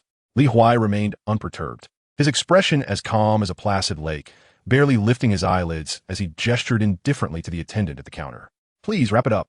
The attendant, swift and efficient, retrieved the Qingfeng sword and deftly enveloped it in fine silk. The mocking smile on Song Qiuyan's face froze in an instant. Her eyes fixated on the sword that was about to be wrapped. The blade, gleaming like autumn waters, bore the familiar cold light of the Qingfeng sword, her coveted desire. A startled gasp escaped her throat, quickly replaced by a saccharine smile that seemed to bloom like a flower, her body leaning towards Li Huai as if devoid of bones. The rich scent of perfume wafting towards him. Oh dear, Brother Dogsheng. She elongated her tone, her voice dripping with sweetness, her arm naturally looping around his. So you bought the Qingfeng sword. I didn't even notice. You should have told me when you were purchasing it. She tilted her face upwards, her eyes sparkling with delight and gratitude. Brother Dogsheng, you truly are too kind. The talisman you gifted me last time saved my life. Had it not been for that, I would have met a dreadful fate at the hands of the iron-backed demon bear in the Black Wind Mountains. Thanks to it, I escaped and even managed to gather some fine spiritual herbs. Upon my return, I wanted to procure a gift for you. She playfully shook Li Huai's arm, her tone imbued with a teasing charm. This Qingfeng sword must surely be a gift from you, knowing that I had a fruitful journey this time, right? I knew it. Brother Dogsheng, you think of me the most. A chuckle reverberated within Li Huai, though his face displayed a hint of bashfulness at a revelation. He gently withdrew his arm from her embrace, his voice grounded, imbued with the sincerity typical of a minor. As long as Sister Qiuyan likes it, the sword is indeed for you. I managed to secure a minor position with the Su family, assisting the young lady and earning a modest remuneration. Since you have always expressed a desire for this sword, I thought it a perfect opportunity. He refrained from disclosing his authoritative position, opting for a vague allusion instead. Yet, that was sufficient to send a shockwave through Song Qiuyan's heart. The Su family. Su 1. The ethereal and lofty young lady of the Su family. She actually took notice of Li Dogsheng and even granted him a stipend, though it was merely a menial task. Gaining entry into the Su family was a privilege far beyond that of a mere minor. The remuneration was surely enough to purchase the Qingfeng sword worth 80 spirit stones, an impressive sum indeed. A wave of intense jealousy surged within Song Qiuyan's heart. Aldade Suvan. Why does she have the audacity to bestow so many spirit stones upon Li Huai, a mere errand runner? After all, he is nothing more than a luckless miner who has stumbled upon fortune. Yet, her smile radiates even more brilliantly, tinged with a subtle urgency. Oh my, Brother Dogsheng, You are truly remarkable. To have caught Miss Su's is no small feat. Serving in the Su family, your future is boundless. As she speaks, she effortlessly receives the neatly wrapped Qing Feng sword from the attendant, cradling it close to her chest, as if fearing Li Huai might retract his gift. Thank you, Brother Dogsheng. I knew you would treat me the best. I adore this sword. Gift detection. Qing Feng sword. Low-grade magical artifact. X1. Recipient. Song Qiuyin. Tenfold return. Detected that the gift is what the target currently desires. Critical return triggered. Critical return. Xianling sword. Medium-grade magical artifact. X1. Xianling armor. Medium-grade magical artifact. X1. Xianling boots. Medium-grade magical artifact. X1. A chilling notification echoed within his mind. Critical return. A complete set of medium-grade magical artifacts. Song Qiuyin truly is my fortune goddess. Li Huai mused, suppressing a laugh within. Perhaps you are not a loss. I've already won immensely. As long as Sister Qiuyin is pleased. Maintaining his innocent demeanor, he added, I have some other matters to attend to, so I shall take my leave. All right. Brother Dogsheng, you are busy. I will properly thank you another day. Song Qiuyin, clutching the sword, beamed with a smile that revealed her teeth while nodding repeatedly. As she watched Li Huai's figure vanish at the entrance of Wanbao Pavilion, Song Qiuyin held the Qing Feng sword possessively, gently caressing the cool scabbard. The nearby plump female cultivator immediately approached, exaggerating her praise. Qiuyin, your charm is truly unmatched. Look how captivatedly Dogsheng is. An 80 spirit stone sword, and he gifted it to you without a second thought. Such loyalty from a sycophant. Sycophant. Song Qiuyin scoffed, her gaze drifting towards the direction where Li Huai had disappeared, tinged with a hint of agitation and vigilance. It was true that he had been a sycophant in the past, but what warranted the Su family's young lady to shower him with so many spirit stones? Was it merely for running errands? No matter how affluent the Su family is, spirit stones do not simply materialize from thin air. The plump female cultivator dismissed her concerns with a smirk. Miss Su? She is a phoenix from the heavens. What could she possibly see in a miner who has just begun to experience a stroke of luck? It's likely just a casual gesture, akin to tossing scraps to a beggar. Qiuyin, you worry too much. Li Dogsheng's bones are inscribed with your name. No matter how wealthy Miss Su was, could she truly ensnare his soul? These words struck Song Qiuyin like a thorn, piercing her deeply. Indeed, what status did Su Wan hold? And what was Li Dogsheng? But what if? The bone tossed casually by Su Wan enabled him to purchase the Qing Feng sword. What if there were deeper sentiments involved? A potent sense of crisis gripped Song Qiuyin. Chapter 18. Xianling Protection. Foundation Establishment Breakthrough. Upon returning to the tranquil courtyard, the night had deepened to an inky blackness.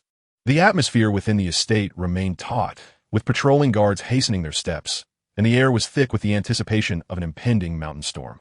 Li Huai closed the courtyard gate behind him and set a simple warning barrier before finally exhaling a long sigh of relief. With a flicker of thought, his consciousness descended into the system space. Claim reward. Item description. Xianling set. Sword, armor, boots, forged from a single core of celestial meteorite with a profound connection, exhibiting exceptional energy conduction. In a flash of brilliance, 3 mystical artifacts materialized in the quiet chamber. The Xianling sword measured approximately 3 feet and 3 inches, its entire body radiating a profound dark silver hue. The blade was smooth, adorned with intricate and enigmatic natural patterns resembling the trajectories of stars, with a glimmer of cold light at its tip emanating a chilling sharpness. The Xianling armor was a fitted soft armor, neither metal nor leather, cool to the touch, and remarkably supple and lightweight, with dark silver runes faintly visible on its surface. The Xianling boots bore an ancient design, reaching the knees, with soles seemingly engraved with complex cloud patterns, exuding a sense of ethereal grace. What a treasure!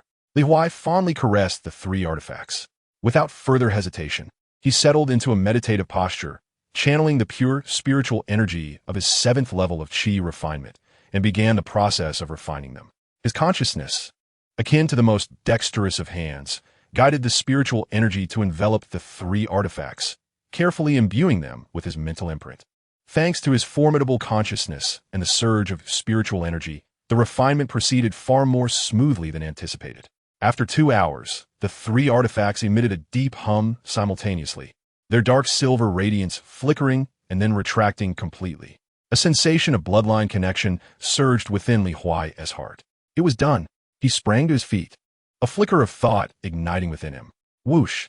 The Xianling armor instantly enveloped his body, fitting snugly against his skin, almost imperceptible in weight, yet imparting an unparalleled sense of security. Buzz! The Xianling sword appeared in his hand, its blade trembling lightly, producing a melodious sword chime as the spiritual energy within him flowed seamlessly into the blade, the tip exuding a sharpness that sliced through the air in silence. Thud! The Xianling boots encased his feet, a buoyant energy rising from the soles. Instinctively, he stepped forward, his form transforming into a shadowy wraith, leaving behind a trail of afterimages as he instantaneously appeared in another corner of the chamber, startling even himself with his swiftness. Excellent! Li Huai could not contain a low exclamation, his eyes brimming with exhilaration. He attempted to wield the Xianling's sword, effortlessly executing basic sword techniques. The blade sliced through the air, producing a sharp, tearing sound, while the spiritual energy flowed even more smoothly under the influence of the set. Enhancing its power by a third, the Xianling armor adeptly absorbed the recoil generated by the sword's momentum. He thrust the sword fiercely into a piece of hard black, or swish. The blade penetrated the tough stone effortlessly. The effect of the armor-piercing runes was vividly displayed, making the task far easier than utilizing basic sword techniques. With these three treasures, even the 9th layer of Qi refinement may not be unable to engage in battle. Li Huai sheathed his sword and stood tall, feeling the surging power within him and the exquisite protective talismans adorning his body. A surge of bravado welled up within his heart. The status of the Su family steward, paired with this impressive attire, finally made him feel dignified. At that moment, a deafening roar reverberated from the direction of the Su family gates. Immediately following, a boisterous, arrogant laughter imbued with spiritual energy echoed like thunder, shattering the tranquility of the night. Su Sendian, you old rascal, stop hiding in your shell and feigning death. The hour of the rat has arrived. Today, the ancestor of the Zhao, Chun, family graces us with his presence. And it is time for your Su family to be expunged. If you know what's good for you, surrender all your assets, and perhaps we might spare a few of your miserable lives. Otherwise, we shall leave not a single soul behind. It was the voices of Zhao Wujing and Chun Tianba. They had indeed come. Li Huai's gaze turned as cold as steel, and in an instant, he appeared atop the small courtyard's roof, his Xianling attire shimmering with a faint dark silver glow under the night sky. Almost simultaneously with the declaration from the Zhao and Chun families, a terrifying pressure, far exceeding that of Qi refinement, erupted from deep within the Su residence. Humph! You old fools, Zhao and Chun. Do you dare to wreak havoc in my Su family? Do you truly believe I am dead? A figure, gaunt yet as upright as a pine, ascended into the sky. Surrounded by a powerful azure wind of spiritual energy, it was the ancestor of the Su family. His hair stood on end, his eyes wide with fury, and the formidable aura of mid-foundation establishment was unleashed without reservation, stabilizing the panicked hearts of the Su family members like a divine anchor. Mid-foundation establishment. Impossible. Voices of disbelief and fury erupted from the Zhao and Chen family ancestors. Even the Su family members were taken aback by their ancestors' unexpected breakthrough. Nothing is impossible. You shameless old thieves, prepare to meet your end. The Su family ancestor let out a long roar, not granting his opponents a moment to react. He formed hand seals, and two massive azure hands, solidified with intent, tore through the air with a piercing shriek, fiercely striking towards the airborne ancestors of the Zhao and Chun families. Boom! Boom! A violent explosion of spiritual energy erupted in midair, waves of force rolling forth. The ancestors of the Zhao and Chun families hastily retaliated, but were forced to retreat repeatedly. Their blood surging. The Su family ancestor stood firm against two opponents, his momentum overwhelming, decisively gaining the upper hand. Damn it! When did this old man break through? The Zhao family ancestor, both astonished and enraged, bellowed. You all charge in. Annihilate the Su family. As long as Su Zhengyang is killed, this old fool's mind will surely falter. Attack! Chun Tianba also roared fiercely, commanding the ground troops to assault the Su family's formation. The elite forces of the Zhao and Chun families received the order, and various artifacts, talismans, and techniques ignited, launching toward the Su family members. The faces of the Su family turned pale. Just at this critical moment, a magnificent and pure surge of ethereal energy, seemingly imbued with the essence of life itself, erupted unexpectedly from the innermost chamber of the Su residence, where the family head was in seclusion. This wave of power awakened like a slumbering ancient behemoth, instantly engulfing the entire battlefield. The sheer intensity of this force rendered the three foundation-building ancestors engaged in aerial combat visibly shaken. Shortly thereafter, a calm yet supremely authoritative voice, as if heralding an inevitable truth, resonated clearly in the ears and hearts of all present. Zhao Wuji, Chun Tianba, are you in search of me, Su Jingyang? As the words lingered in the air, a figure, tall as a mountain and enveloped in a tangible, pale, golden aura, stepped forth from the source of the energy explosion. Standing suspended in the void like the rising sun, the pressure emanating from this genuine foundation-building cultivator was akin to an invisible tsunami, overwhelming the entire scene in an instant. Chapter 19. The Might of Foundation Building. At the base of the Green Serpent mercenary team, a team member burst into the hall, his face ashen, exclaiming, "Captain, there's a commotion at the Su family. The noise is tremendous. The Zhao family, the Chun family, and the Su family ancestors have all appeared. Foundation-building cultivators are battling fiercely." An eerie silence fell over the hall. The captain, a scar man at the 9th layer of chi refining, rose abruptly, his gaze sharp as an eagle's. He strode to the window, peering towards the direction of the Su residence. There, spiritual lights flickered and thunderous roars echoed. The terrifying energy fluctuations were palpable even from such a distance. "The foundation-building battle is upon us," the scarred captain spoke gravely, his voice laced with deep trepidation. "All three families are putting forth their full strength. This is a fight to the death. Regardless of the victor, the heavens above Blackstone Town will surely change." He pivoted sharply, his eyes scanning the faces of those gathered, including the recently returned Song Chuyen. "Gather your belongings. Immediately. This place has become the eye of the storm, and it is no longer safe to linger. In the aftermath, we, as mere small fry, will be ground to dust if we get caught up in this. Take advantage of the initial chaos and flee Blackstone Town to seek refuge in the wilderness." Upon hearing his words, everyone turned pale, hastily collecting their valuables. Their movements swift, faces reflecting relief at having survived the calamity. Song Chuyen clutched her newly acquired Qingfeng sword, her expression fluctuating. Amid the turmoil, a thought unexpectedly flickered through her mind. Li Huai. He is currently at the Su residence, with his recent stroke of good fortune in the Su family. Perhaps he could provide an escape route? Yet this notion was fleeting, swiftly extinguished by her own hand, a wry smile curling at the corner of her mouth. "Huh! Li Goshen, a mere lowly chi refiner who stumbled into the Su family by sheer luck. In this bloody arena where foundation-building ancestors are risking their lives, he would be reduced to nothingness by the very first wave of impact." She clutched the cold sheath of her sword tightly, as if to dispel the fleeting, unrealistic fantasies that lingered in her mind. Her gaze transformed once more into one of resolute pragmatism. No longer hesitating, she swiftly turned and merged into the hasty retreat of the crowd, her figure vanishing into the darkness leading out of the town. Not daring to glance back at the blazing inferno of the Su residence. Above the Su residence, the battle had reached a fever pitch. The ancestral figure of the Su family was enveloped in a swirling azure wind, roaring like an enraged dragon as he faced off against both the ancestral leaders of the Zhao and Chun families, successfully keeping them at bay. With each movement, his spiritual energy manifested as enormous azure palm prints and wind blades that tore through the air, exerting overwhelming pressure that forced Zhao and Chun into a desperate plight. Their protective spiritual light flickering violently, blood seeping from the corners of their mouths. "Old scoundrel, do not act so arrogantly," the ancestral leader of the Zhao family growled, his eyes nearly bursting with rage as he attempted to counterattack. The ancestral leader of the Chun family gritted his teeth, summoning a pitch-black bone spear, a miasma of poison wafting through the air.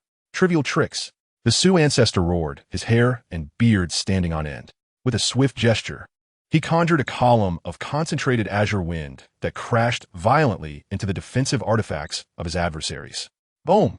Blinding light erupted in the air, a maelstrom of spiritual energy sweeping across the battlefield and sending lower-ranked cultivators flying through the air. On the ground, the combat grew ever more brutal. led by the late-stage Qi refinement experts Su Lai and Su Hu, the Su family's guards, fortified by the structures of the estate, engaged in a bloody struggle against the relentless tide of Zhao and Chun cultivators. Blades flashed and swords clashed, the cacophony of talismans and spells intermingling in a deadly dance.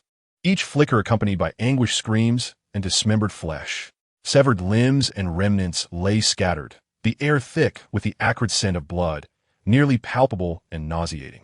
Once elegant pavilions and towers were now marred with scorch marks and sword scars, teetering on the brink of collapse. Huai, clad in an ethereal ensemble, appeared as a specter merged with the night, refraining from recklessly plunging into the heart of the fray. His formidable spiritual awareness enveloped a radius of 100 meters, allowing him to perceive the battlefield's every fleeting change, particularly the decisive confrontation occurring in the heights above. At that moment, a figure as tall as a spear, surrounded by a soft, golden aura of condensed spiritual energy, surged upward from the depths of the Su estate, instantaneously locking onto the composed figure of Zhao Wujing below. It was none other than Su Zhengyang, who had just broken through to the Foundation establishment realm. Zhao Wujing. Su Zhengyang's voice was calm, yet imbued with a majestic authority that sent shivers through the soul. A reckoning of both new grievances and old enmities to be settled this day. Before his words fully resonated, he flickered, leaving behind an afterimage, and descended upon Zhao Wujing like a falling star. Zhao Wujing's pupils constricted in terror as an unprecedented sense of death enveloped him. With a furious roar, he unleashed the full force of his Qi refinement level 10 spiritual energy, conjuring a massive, heavy black iron shield that materialized before him, while several defensive talismans flared to life around him. Yet, before a genuine Foundation establishment cultivator, all of this appeared utterly ludicrous. Su Zhengyang didn't even employ any artifacts. He merely struck with his fist, unadorned yet imbued with the overwhelming spiritual force of the foundational stage. Boom! The pale golden fist energy surged forth like an enraged dragon breaking the waves, striking fiercely against the massive iron shield. The shield, capable of withstanding a full-force strike from a perfected Qi practitioner, crumpled as if made of paper, instantly twisting and distorting before erupting into countless fragments. The fist energy, relentless in its momentum, tore through all of Zhao Wujie's defensive spiritual auras with ease. Zhao Wujie was struck as if by a colossal primordial beast. Blood mingling with shattered internal organs erupted from his mouth, sending him hurtling through the air like a broken sack, crashing violently into a courtyard wall, embedding himself amidst the rubble, his breath swiftly dwindling to the brink of extinction, giving every indication that he would not survive. Head of the family. The two elders of the Zhao family, both at the 9th level of Qi refinement, were horrified, their eyes wide with shock, rushing recklessly to aid him. Get back! Su Zhengyang's gaze was as frigid as ice. With a mere flick of his hand, two pale golden palm imprints surged forth. Bang! Bang! The two Zhao elders collided with an invisible mountain, their protective spiritual light shattering in an instant, their chests caving in as blood gushed from their mouths. Following in Zhao Wujie's footsteps, their fates now uncertain. In the blink of an eye, the three most elite members of the Zhao family lay incapacitated, one grievously wounded and on the verge of death, the other two in a state of unknown survival. In the face of the foundational stage, the Qi refinement practitioners were truly like ants confronted by an elephant, utterly powerless. Hiss! This scene was vividly captured by Li Huai's consciousness, causing him to draw in a sharp breath, his spine chilled. The might of the foundational stage was indeed terrifying. The power contained within that casual strike far surpassed the full eruption of his Xianling sword. This matter must be resolved swiftly. I must cultivate to the pinnacle of the 10th level of Qi refinement. Then, I shall consume the heavenly Tao Foundation pill. Only by establishing a foundation can one truly seize their destiny in such chaotic times. After effortlessly dispatching the core of the Zhao family, Su Zhengyang's cold gaze swept toward the now fearful Chen Tianba and the disordered ranks of the Chun family, his voice resonating like the chilling ice of the netherworld. Chun family, it is your turn. Meanwhile, high above, witnessing Zhao Wujie's defeat with a single punch, the Zhao family's ancestor was shaken to his core, his technique momentarily faltering. You old dog, daring to be distracted while facing me? Prepare to meet your end. Seizing this rare opportunity, the Su family's ancestor intensified the azure wind column by third, violently shattering the Zhao ancestor's defenses, crashing brutally into his chest. The Zhao ancestor let out a heart-wrenching wail as his protective spiritual barrier shattered, his chest caving in, blood spurting forth, his breath plummeting to an abyss. Plummeting from the sky like a severed kite, the tide of battle shifted in an instant. Outside the Su residence, the entirety of Huai town fell into a deathly silence. Every household had their doors and windows tightly shut, devoid of light. Only the thunderous cries of battle, the piercing clang of magical artifacts clashing, and the explosive roars of spells reverberated from the direction of the Su residence, accompanied by spine-chilling screams that echoed eerily in the stillness of the night. The thick stench of blood wafted through the night air, enveloping the town like an invisible storm cloud, suffocating the townsfolk. Everyone is aware that, regardless of the outcome this night, the long-standing equilibrium of power among the three factions in Blackstone Town, which has endured for nearly a century, shall utterly collapse before the dawn, heralding a complete upheaval. Chapter 20. The Transformation of Blackstone Town. Before the first light of dawn breaks, the sounds of conflict within the Su residence gradually subside. Su Zhengyang's formidable intervention has become the final straw that breaks the camel's back. The already beleaguered ancestor of the Zhao family, besieged by the combined forces of the Su family's elder and Su Zhengyang, could not withstand even 3 breaths before a pale golden fist strike shattered his skull. The elder of the Chun family, heart and soul torn apart, turned to flee, only to be pursued by the Su family elder's azure windblade, which reduced him to a torrential rain of blood. With the fall of the foundation, the dust settles. Led by key figures such as Su Lai and Su Hu, the Su family guards, despite their pain and exhaustion, begin to silently and swiftly clear the battlefield. Meanwhile, the entire Blackstone town resembles a great beast that has been awakened but dares not make a sound, as countless gazes and several senses tense in the direction of the Su residence. Whispers arise behind tightly shut doors and windows. Has the commotion ceased? So soon? Did you hear those last few screams? They sound like the ancestors of the Zhao and Chun families. Impossible. The Su family elder is nearing the end of his life, and Su Zhengyang is said to be gravely injured and dying. How could they withstand the alliance of the two families? Alas, from now on, Blackstone Town will be dictated by the Zhao and Chun families. Almost instantaneously, as these discussions linger in the air, the tightly shut doors of the Su family burst open with a thunderous roar. Su Lai and Su Hu each lead a squad of blood-soaked and fiercely determined Su family elites, like a silent torrent, splitting into 2 paths. Their targets set firmly on the Zhao and Chun residences. What? The onlookers, whether heads of minor families or solitary experts, are left utterly astonished. The Su family members? They are emerging to kill. Their direction is towards the Zhao and Chun families. A dreadful thought instantly ensnares the hearts of all present. Before the gates of the Zhao residence, boom! The heavy vermilion doors shatter into pieces under Su Lai's palm infused with spiritual energy. Su Lie? Su Wan? What are you doing here? Where's my father? Where's the elder? The Su family is not supposed to Zhao Hao's voice turns sharp. His body trembling like chaff. No, it's impossible. Zhao family, your doom is at hand. A glint of cold light flashes in Su Lai's eyes as he steps forward, unleashing the overwhelming pressure of the 9th layer of Qi refinement. His broad palm, akin to a fan, strikes mercilessly upon Zhao Hao's crown. Crack! The sickening sound of bones fracturing reverberates. The terror in Zhao Hao's eyes solidifies in an instant, blood pouring from 7 orifices as he collapses limply.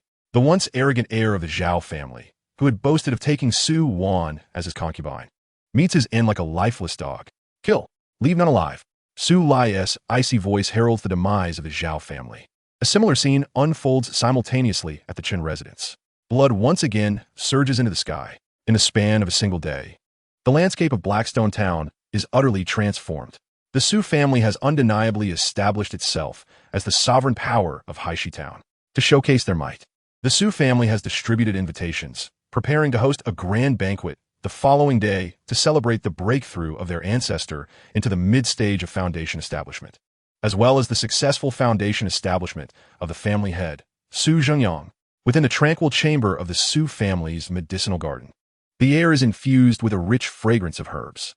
The 20 sets of materials for the vitality pills, procured from the Wanbao Pavilion yesterday, have been transformed into 180 perfectly round and plump pills. Coupled with the previous 70, a total of 250 vitality pills lay before him. The 5-element mixed spiritual roots truly seem insatiable. Li Huai muttered a curse under his breath, yet hesitated not for a moment.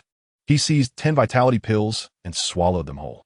The pure medicinal energy instantaneously unfurled, akin to a gentle stream flowing into his meridians, assailing the barrier of the 7th layer of qi refinement. Not enough more. Li Huai's gaze sharpened as he poured out 2 light blue pills, exuding an aura that accelerated the flow of spiritual energy.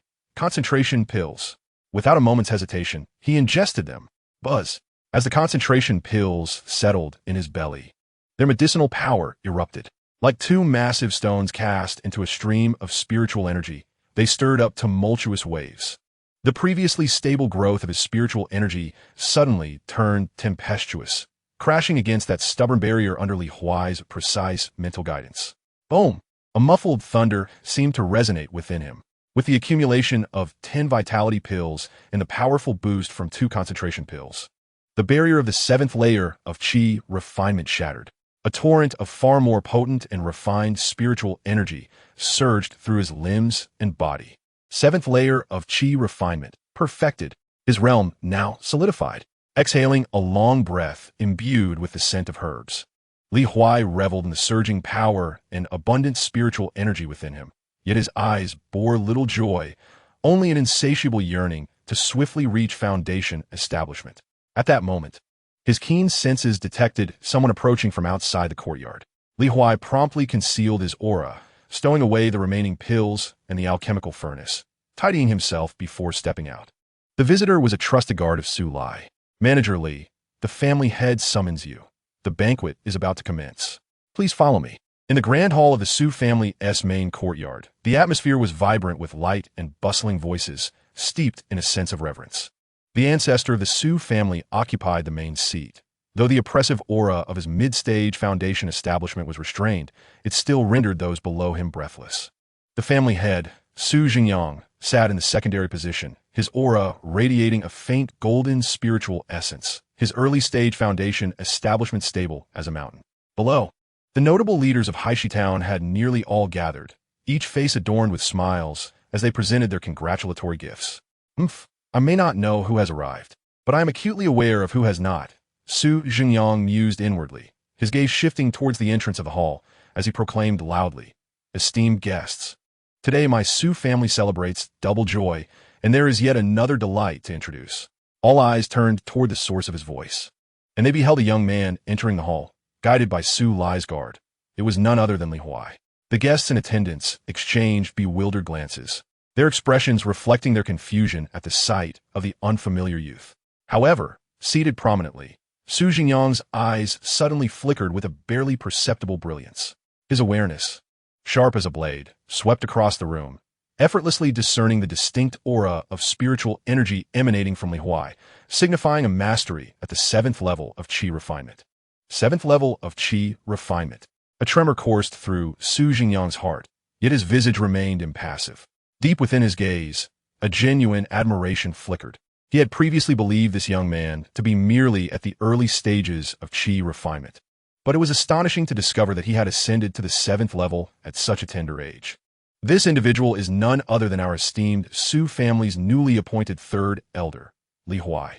Su Jingyang's voice resonated with newfound vigor, laced with a subtle appreciation. Though young, elderly possesses extraordinary talent, achieving the 7th level of qi refinement at such an early age, and has rendered significant contributions during our family's time of peril. Henceforth, elderly shall oversee the Su family's medicinal fields and certain mineral vein inspections. 3rd elder, 7th level of qi refinement. Oversight of medicinal fields and mineral resources? This is indeed a position of substantial authority. How highly does the family head regard this individual? I have never heard of any particular distinction attributed to him. An atmosphere of astonished murmurs and whispers erupted throughout the hall. Countless curious gazes converged upon Li Huai, like spotlights illuminating his presence. Su Jingyang's revelation of Li Huai's 7th level of qi refinement compelled everyone to reassess the value of this young elder. A shiver of trepidation coursed through Li Huai. He understood that his cultivation was laid bare before the foundation-establishing family head, yet he maintained a composed demeanor, respectfully bowing to the ancestral figure, Su Jingyang, and the assembled guests. Li Huai acknowledged the ancestral figure and the family head, expressing gratitude. I am deeply honored by the family head's generosity, and I shall dedicate myself wholeheartedly to fulfill this trust. Just as the atmosphere in the hall grew, increasingly intricate due to the revelation of Li Huai's true cultivation, a resonant hum echoed through the air, a pressure far beyond that of mere qi refinement, imbued with an icy, lofty essence, surged through the Su residence, causing all qi refinement practitioners in the hall to experience a sudden sluggishness in their spiritual energy and a momentary gasp in their breath. Almost immediately, a commanding male voice, imbued with undeniable authority, reverberated through the air above the Su residence. Those of the Su family, come forth and meet me. This voice seemed to carry an intrinsic penetrating power, reaching the ears of every individual present in the hall. Both the ancestral figure and Su Jingyang's brows furrowed simultaneously, their expressions shifting to one of gravity. Though the visitor's cultivation remained inscrutable, such an elevated demeanor, demanding an audience, indicated a force far from ordinary. Su Senyan promptly rose, followed closely by the ancestral figure, while the guests exchanged glances, rising as well to accompany the core members of the Su family outward. Li Huai trailed among the crowd, intrigued by the identity of the newcomer. Yet, just as he stepped beyond the hall, casting his gaze skyward, a chilling notification echoed in his mind. Matching subject detected. Matching subject, Yi Qingqing, cultivation, early stage of foundation establishment. Return multiplier, 30 times. Chapter 21. The Purple Sun Sect, the middle-aged man in a gray robe, cast a calm gaze over the diverse crowd below. His voice, though not loud, resonated clearly in everyone's ears. I am Lin, the outer sect steward of the Purple Sun Sect. These two are disciples from our outer sect. He subtly gestured towards the two individuals beside him. The young man in the brocade robe lifted his chin slightly, exuding an air of arrogance as his scrutinizing gaze swept over the younger generation, including Su Wan. In contrast, the girl named Yi Qingqing maintained an expression of indifference, as though the happenings around her were of no consequence. Steward Lin continued, Our sect opens its doors every 5 years to recruit talented individuals. The Qingyan City branch will hold an entrance examination 3 days hence. Any individual under the age of 18 with a cultivation level of at least the 7th layer of qi refinement is welcome to participate. Those who pass the examination may enter the outer sect of the Purple Sun Sect for training. He spoke succinctly and, having finished, fell silent once more, his expression returning to a placid demeanor, clearly lacking any anticipation for a place like Haishi Town. With a flick of his robe, Steward Lin summoned a gentle surge of spiritual energy, lifting the 3 of them into the air, transforming them into 3 streaks of light that swiftly vanished beyond the horizon, an abrupt arrival and an equally swift departure. Only after the figures of the trio had completely disappeared did the Su residents erupt in fervor. The Purple Sun Sect. Was it not the illustrious sect that dominated the Purple Sun Mountain Range, presided over by an ancestor of the nascent soul stage? The opportunity of opening its doors only once every 5 years. What a monumental chance. In previous years, our humble Haishi town would not even have garnered a glance. Yet this time, they sent representatives to notify us personally, under 18 and at least the 7th layer of qi refinement. Such conditions.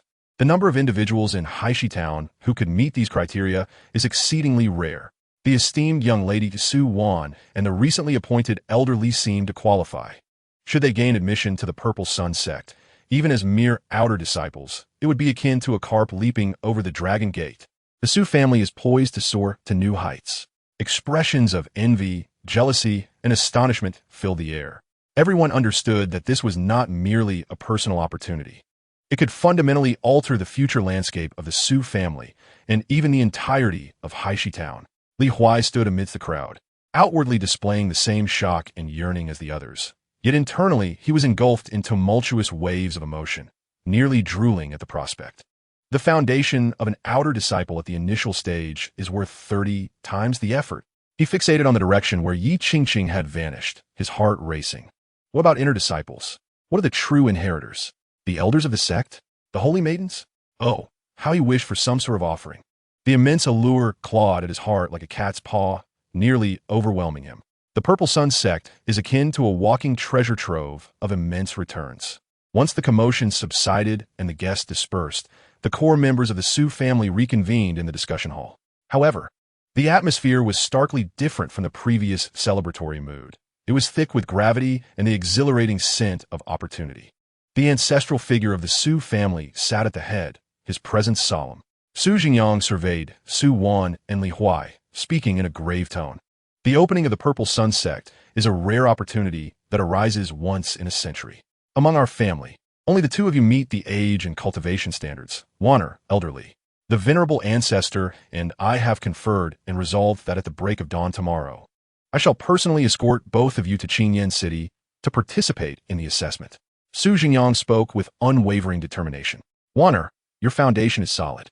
You have now attained the pinnacle of the 8th level of Qi refinement. In these next 3 days, you must strive to reach your optimal condition and endeavor to break through to the 9th level of Qi refinement at the earliest opportunity, thus enhancing your assurance. Yes, Father. Su Wan's serene countenance revealed a flicker of resolve. The prestige of the Ziyang sect is sufficient to ignite the fervor of any young cultivator. Su Jingyang then turned his gaze towards Li Huai, his eyes reflecting anticipation and an ineffable admiration. Elderly, at such a young age, you have already achieved the 7th level of Qi refinement through your own efforts. Your talent is indeed commendable. You two must support one another as you navigate this challenge. Rest assured, the head of the family, I understand, Li Huai responded earnestly, clasping his fists in respect. Very well, time is of the essence. Return and make your preparations, declared the ancestor of the Su family, bringing the meeting to a close.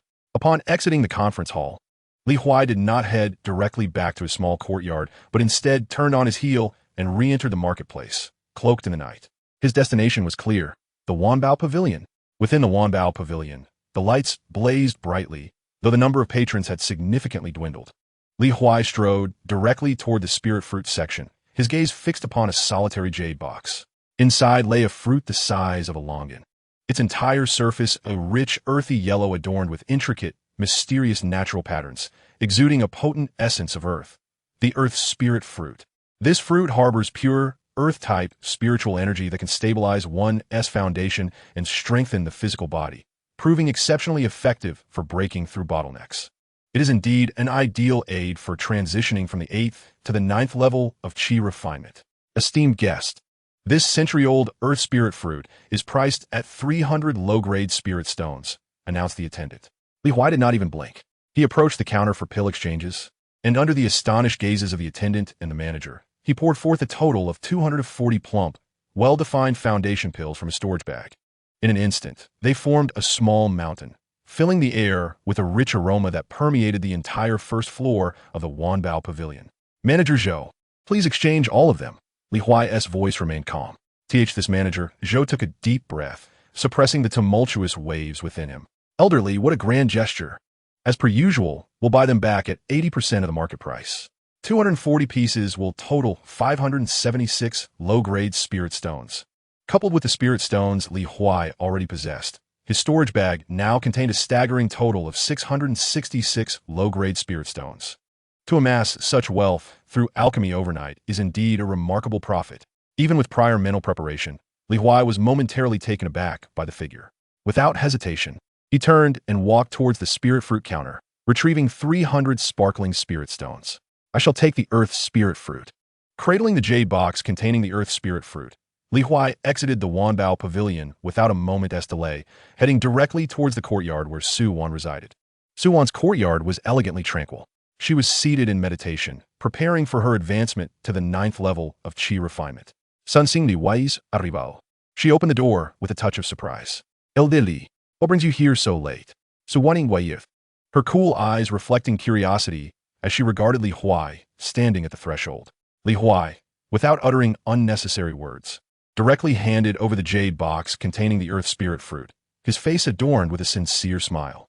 Miss Su, we shall depart for Qingyan City tomorrow, and the assessment is imminent.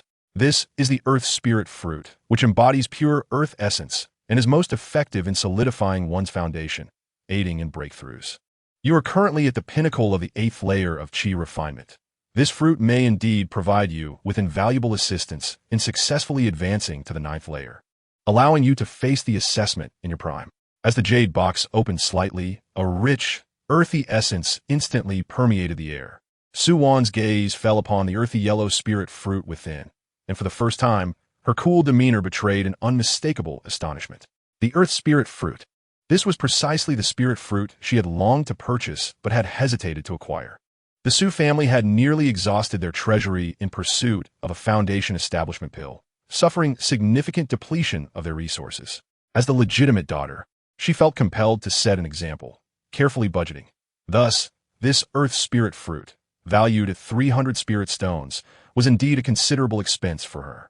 Seniorly, this item is far too precious. The earth spirit fruit is worth 300 spirit stones, and your salary upon joining the Su family is but a little over 200. I cannot accept this. Su Wen instinctively wished to decline. Yet the longing in her eyes for the spirit fruit was unmistakable. This fruit would undoubtedly aid her in breaking through to the 9th layer of Qi refinement. However, a massive doubt suddenly overwhelmed Su Wan's heart like a cold tide. Where did he procure so many spirit stones? Alarm bells rang in her mind. The head of the family had granted him a salary of 240 spirit stones, and even accounting for his prior savings, it could not exceed 300. Yet this earth spirit fruit demanded 300 spirit stones. Could it be that he had engaged in some nefarious dealings? Chapter 22. Transformation of the spiritual root. Li Huai anticipated her reluctance, yet his smile remained unchanged, and his tone grew more earnest. Miss Su, with the assessment approaching, every bit of strength equates to a greater assurance.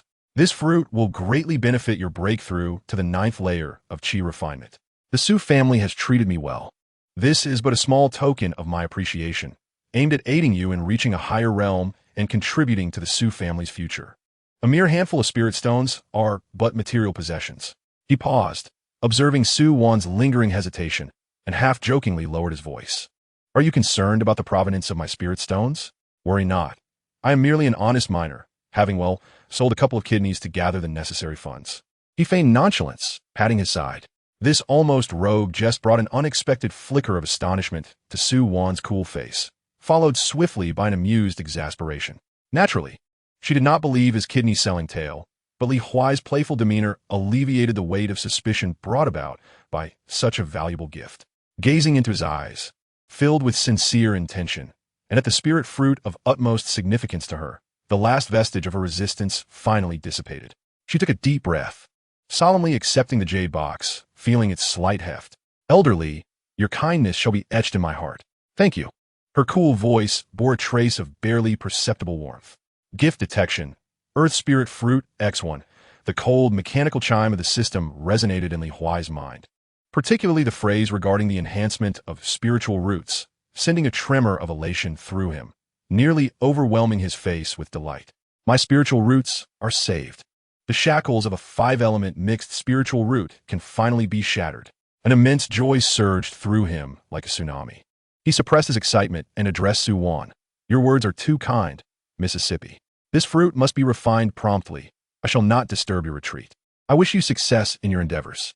Li Huai hurriedly took his leave, almost flying back to his humble herb garden.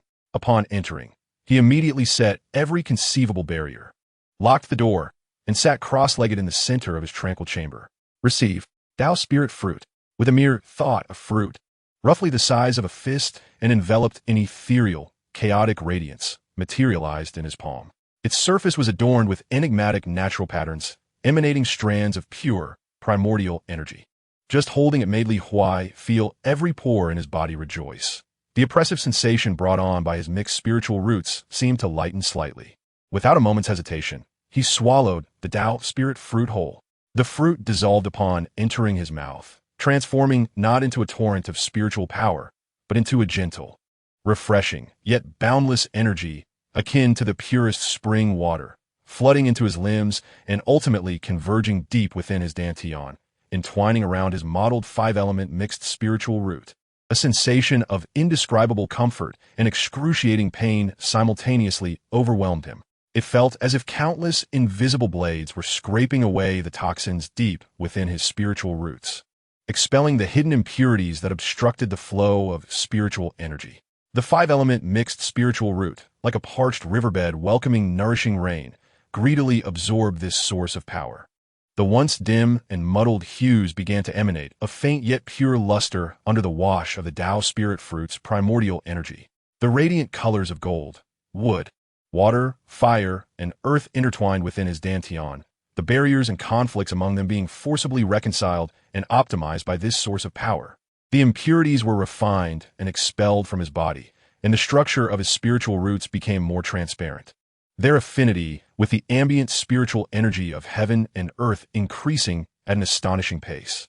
Simultaneously, the pure spiritual energy contained within the Tao spirit fruit merged into his meridians, propelling Li Huai's cultivation at the 7th level of qi refinement towards a deeper realm. The night passed in silence, with only the ebb and flow of spiritual energy within the chamber. As the first light of dawn broke over the eastern horizon, Li Huai abruptly opened his eyes. Boom! A powerful and refined aura erupted from him, far stronger than before. The fluctuations of spiritual energy at the 8th level of qi refinement were as solid as a mountain. Yet this was not the most significant gain. Li Huai immediately focused on his dantian.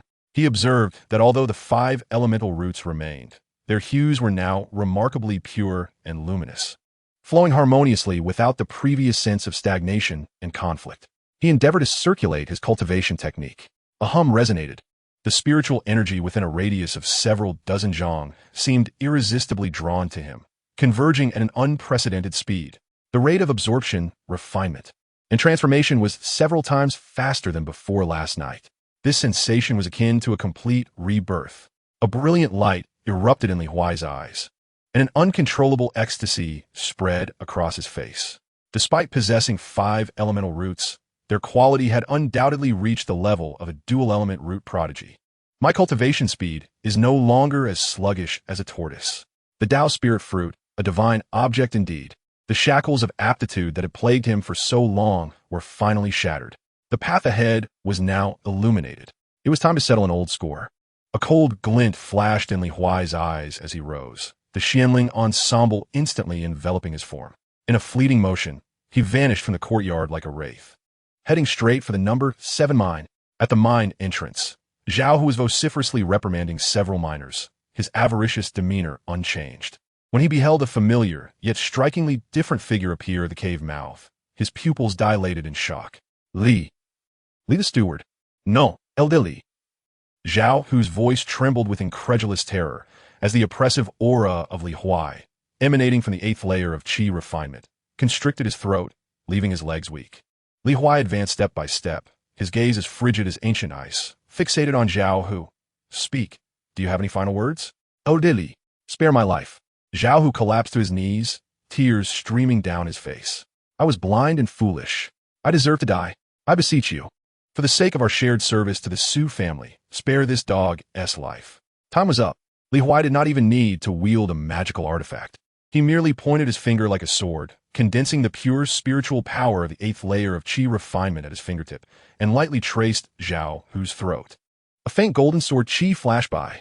The terror on Zhao Hu's face froze instantly, as a slender line of blood appeared on his neck. Clutching his throat, he gasped, his eyes filled with boundless regret and fear, before collapsing limply, his breath extinguished. The miners around fell silent, gazing at Li Huai with awe. Li Huai did not even glance at the corpse on the ground, as if he had merely crushed an ant beneath his foot. The humiliation that the original owner, Li Gosheng, had endured was finally dissipated with Zhao Hu's demise. The karmic ties were severed. He whispered softly, turned, and vanished into the morning light outside the mine. Upon returning to his residence, Li Huai meticulously stowed away the black iron cauldron and other items. When he arrived at the main courtyard of the Su family, Suan had already emerged from her seclusion. A formidable aura of the 9th layer of qi refinement radiated from her, more refined and profound than before, clearly indicating the extraordinary effects of the Tao spirit fruit.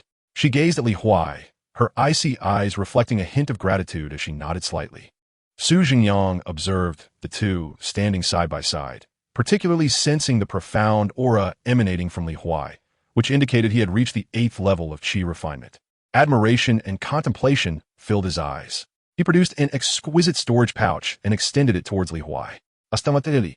The Su family is indebted to you beyond mere words. Here is a foundation establishment pill, a gift of life anew.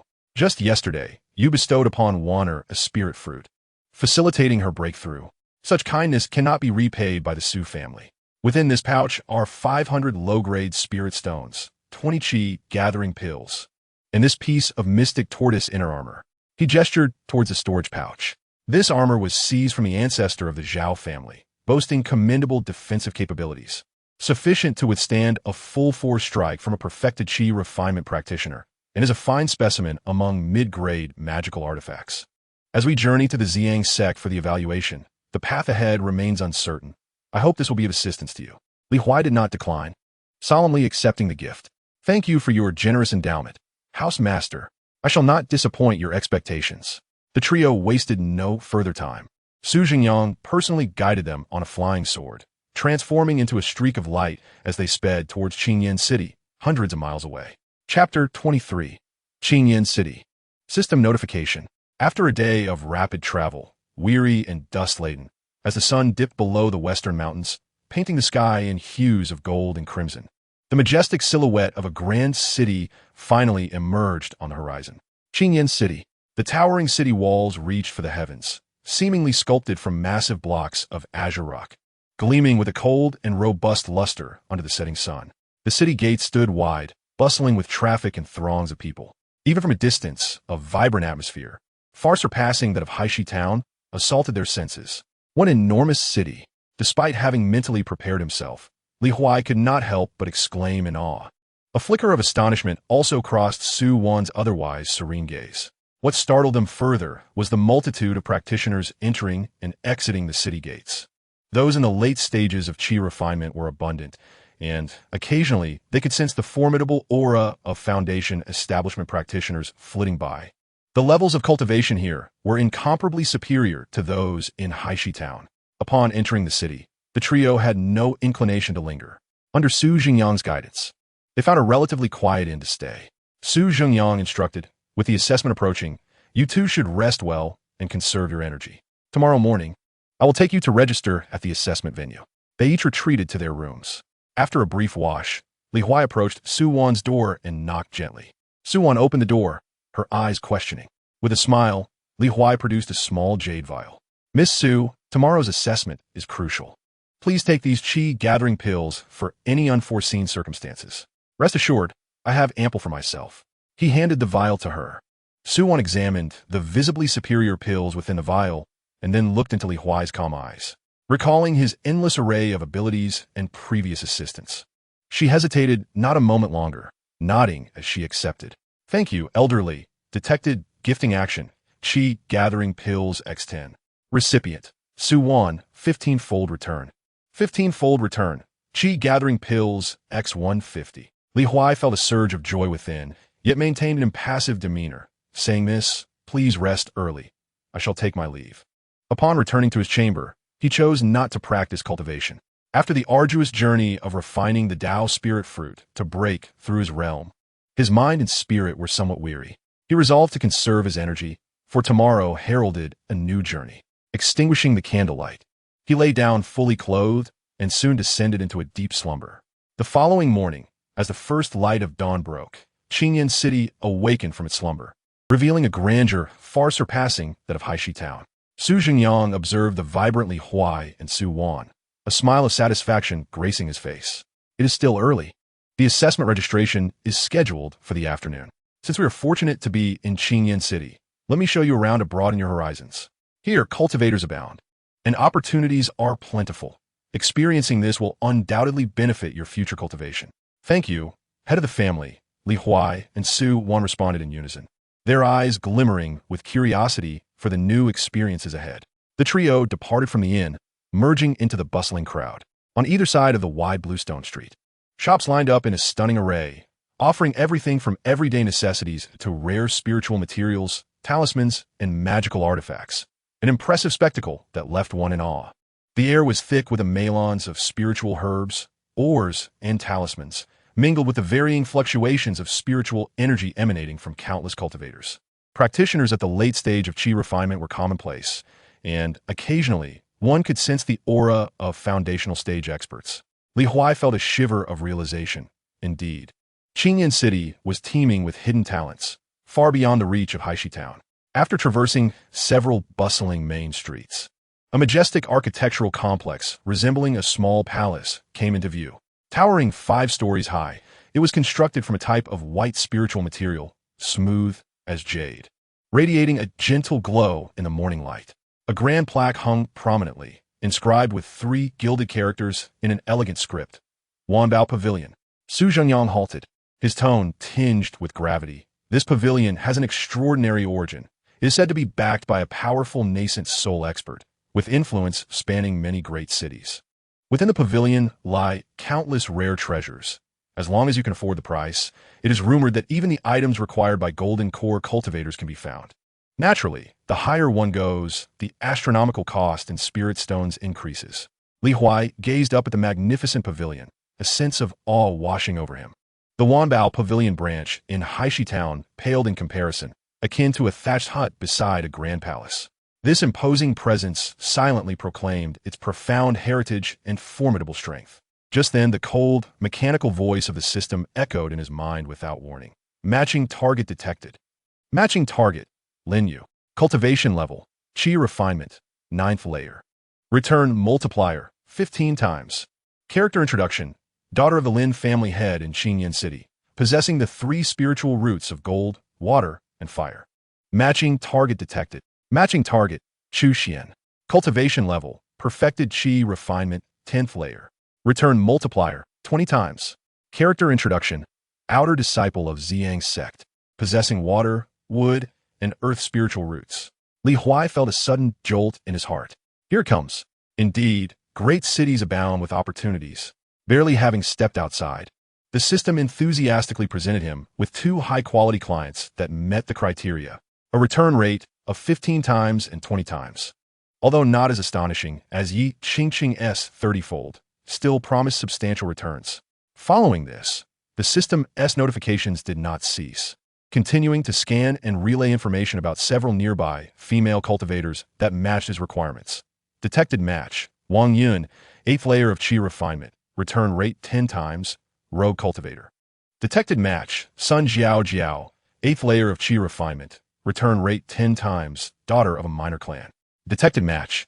Qianyu 9th layer of Chi refinement. Return rate 15 times, young lady of the Qian family's trading firm. As Li Huai absorbed the announcements in his mind, his gaze casually swept across the crowd, though his heart surged with excitement. Goodness, has it only been a few steps? 3 more discovered. That makes 5 already. This Qingyan City is truly a treasure trove yet to be mined. He quietly compared. Linyu with a 15-fold return, Chu Xian with 20-fold, and Qianyu with 15-fold. Yes, all quite commendable. Yet, they pale in comparison to Yi Qingqing's terrifying 30-fold return. It seems even among the outer disciples, Yi Qingqing stands out as part of a rare breed blessed with both talent and beauty. Chu Xian, having reached the perfection of the 10th layer of Qi refinement, only offers a 20-fold return, a significant gap. Seeing Li Huai linger near the Wanbao Pavilion, Su Zhenyang assumed he was captivated by its grandeur and remarked with a smile, "Is elderly interested in the Wanbao Pavilion? Shall we step inside for a look?" Li Huai was indeed inclined towards this idea. He needed to enter, scout the high-return targets, and seek a suitable investment opportunity. He promptly bowed to Su Zhenyang and Su Wan. "Patriarch, Miss, this Wanbao Pavilion is truly enchanting. As a newcomer, I wish to explore it alone, broaden my horizons, and perhaps find some trinkets. There is no need to trouble you both to accompany me." Su Zhenyang pondered for a moment, recalling that Li Huai was also at the 8th layer of Qi refinement and would act with discretion. He nodded in agreement. "Very well. The rules within the Wanbao Pavilion are strict, and safety is assured. Feel free to explore on your own. But remember to gather at the square for registration in the afternoon. Wan'er, shall we check out other places?" Su Wan's cold gaze lingered on Li Huai's face for a moment before she slightly nodded. "Elderly, do as you please." Her interest in this bustling marketplace was minimal. Indeed, please rest assured, Patriarch and Mississippi Li Huai watched as Su Zhenyang and Su Wan departed, then turned, took a deep breath, and stepped towards the grand entrance of the Wanbao Pavilion, where vibrant lights and a throng of people intertwined. Chapter 24, 50 times. Upon stepping inside, the external clamor seemed to be separated by an invisible barrier. A rich blend of the fragrant essence of spiritual jade and the sharpness of magical artifacts enveloped him, invigorating the spiritual energy within Huai, stirring it to life. The hall was astonishingly spacious, its floor adorned with lustrous white jade tiles that reflected light, while a multitude of fist-sized luminous pearls hung from the lofty dome, illuminating the entire level as if it were broad daylight. Rows of shelves, meticulously crafted from century-old ironwood, stood in pristine order, displaying a myriad of treasures, each radiating a faint, ethereal glow. The sight was a veritable feast for the eyes, overwhelming in its abundance. This was no mere shop. It was undeniably a palace of treasures. Huai marveled internally, his previously accumulated perspective from Blackstone Town rendered trivial in the face of the true treasure pavilion. Suppressing his astonishment, he strolled towards the area dedicated to magical artifacts. On the shelves, an array of flying swords, small seals, and shields floated serenely within protective auras of spiritual light, while petite jade tablets nearby indicated their grades and prices. Mid-grade artifact, Feiyun sword, priced at 550 low-grade spirit stones. Mid-grade artifact, Zhunshan seal, priced at 700 low-grade spirit stones. These prices were worlds apart from Huai's understanding. The ancestors of the Zhao and Chun families in Blackstone Town, as early-stage Foundation cultivators, wielded artifacts of this very caliber, highlighting their meager means. His gaze wandered upward to a distinctly displayed area, aglow with even greater spiritual radiance. High-grade artifacts. High-grade artifact, Qian knife, priced at 3,200 low-grade spirit stones. High-grade artifact, Xian Shui turtle shell shield, priced at 4,000 low-grade spirit stones. The sight of the trailing zeros caused Huai's eyelids to twitch involuntarily. He instinctively reached into his storage pouch, feeling the slightly warm 800 spirit stones he had recently acquired, a profound sense of impoverishment washing over him. With this meager fortune, he could scarcely afford a single respectable high-grade artifact. Truly, he was woefully underfunded. Li Wai siga inwarli. His yearning for the system's rewards intensifying to an unprecedented degree. With his current cultivation at the 8th layer of qi refining, the effects of ordinary nourishing pills were negligible. To enhance his abilities swiftly, he needed to procure more advanced elixirs. Earning money and elevating his strength became his foremost priorities. He turned and made his way towards the bustling elixir section. The rich fragrance of herbs filled the air, invigorating his senses. A clerk clad in the standard robes of the treasure pavilion approached him with a broad smile as he paused. Esteemed guest, how may I assist you with our selection of elixirs? Our store offers a comprehensive range for both qi, refining, and foundation establishment. Huai cut to the chase, inquiring, which elixir is suitable for cultivators at the late stage of qi refining? The clerk's smile widened, clearly pleased with the prospect of a substantial sale. You've inquired wisely. 4 late-stage qi refiners, whose spiritual power is already considerable. Ordinary elixirs yield diminished effects. The most suitable choice is this spirit refining pill. He carefully retrieved a jade vial from behind the counter, pouring out a pill the size of a longan, pristine and exuding pure spiritual energy. This pill is exceptionally refined and gentle. One alone can equate to 3 years of arduous cultivation for a late-stage qi refiner. Undoubtedly, this is the unparalleled choice for you to break through your bottleneck and rapidly enhance your cultivation. After 3 years of diligent practice, Huai felt a surge of interest. The effects were indeed remarkable. How was this elixir sold? One piece costs 50 inferior spirit stones. The attendant announced a price that made Huai's eyelids twitch uncontrollably. 50 for a single piece. This is a rather brazen way of extorting money. However, considering the efficacy of the elixir, he deemed it worth the cost. Time is the most precious commodity for cultivators. I shall take 10, Huai stated, nearly gritting his teeth as he spoke. Very well. 10 spirit refinement pills will amount to 500 inferior spirit stones. The attendant swiftly packaged the pills, his smile as radiant as a blooming chrysanthemum. As Huai accepted the jade vial, he felt the contents of his storage bag diminish by more than half, his heart bleeding. Indeed, the cost of living in Qinyan City was far beyond that of Haishi Town. Just as he was about to depart, his peripheral vision caught sight of a single pill. enshrined on a resplendent jade platform deep within the elixir section. The pill was enveloped in formidable restrictions, yet ethereal wisps of profound Tao rhythms seeped through, causing the surrounding spiritual energy to flutter with excitement. The plaque beneath the jade platform bore the inscription, Foundation Establishment Pill. This pill could enhance the breakthrough probability of a perfected Qi refining practitioner by 50%, priced at 5,000 inferior spirit stones. 5,000. Li Huai's pupils constricted slightly. This was merely a common foundation establishment pill that increased the probability by 50%, yet its price was staggering. He couldn't help but recall the pill returned to him by the system, capable of establishing the foundation of the heavenly Tao. Its worth, he surmised, could not be measured in spirit stones. Priceless and truly extraordinary. With a heart full of conflicting emotions, Li Huai wandered into the spiritual material section. Rare spiritual herbs and fruits, seldom seen in the outside world, were sealed within jade boxes, exuding an alluring fragrance. Soon, he spotted a familiar item, the Fantasia fruit. The Fantasia fruit, a miraculous entity nurturing the soul, was priced at 800 inferior spirit stones each. The shopkeeper, noticing Li Huai's lingering gaze, immediately began to extol its virtues with fervent enthusiasm. What an exquisite eye you have, esteemed guest. This Fantasia fruit is indeed a treasure, immensely beneficial for the soul. Li Huai listened quietly, his heart roiling with thoughts. At 800 spirit stones for a single Fantasia fruit, what then would be the value of the soul-nurturing fruit, which he had received as a critical return, far surpassing its worth by 100-fold? His understanding of the system's astonishing critical return feature deepened profoundly. After departing from the Wanbao Pavilion, Li Huai made his way directly to the plaza at the heart of the city. The square was already teeming with people. A dense throng of young cultivators gathered to participate in the Ziyang Sect assessment. Lines of candidates streamed from the registration area, the atmosphere both tense and vibrant. Each of these young individuals radiated an extraordinary aura, their faces adorned with the pride of talent and dreams for the future. Li Huai discreetly scanned the scene with his consciousness. The majority of practitioners reside at the 8th and 9th levels of Qi refinement, while those at the 7th level merely play a supporting role. However, among the most formidable, the practitioners at the perfected 10th level of Qi refinement were nearly 10 in number. As he surveyed the crowd, he indeed spotted a few distinguished clients previously highlighted by the system.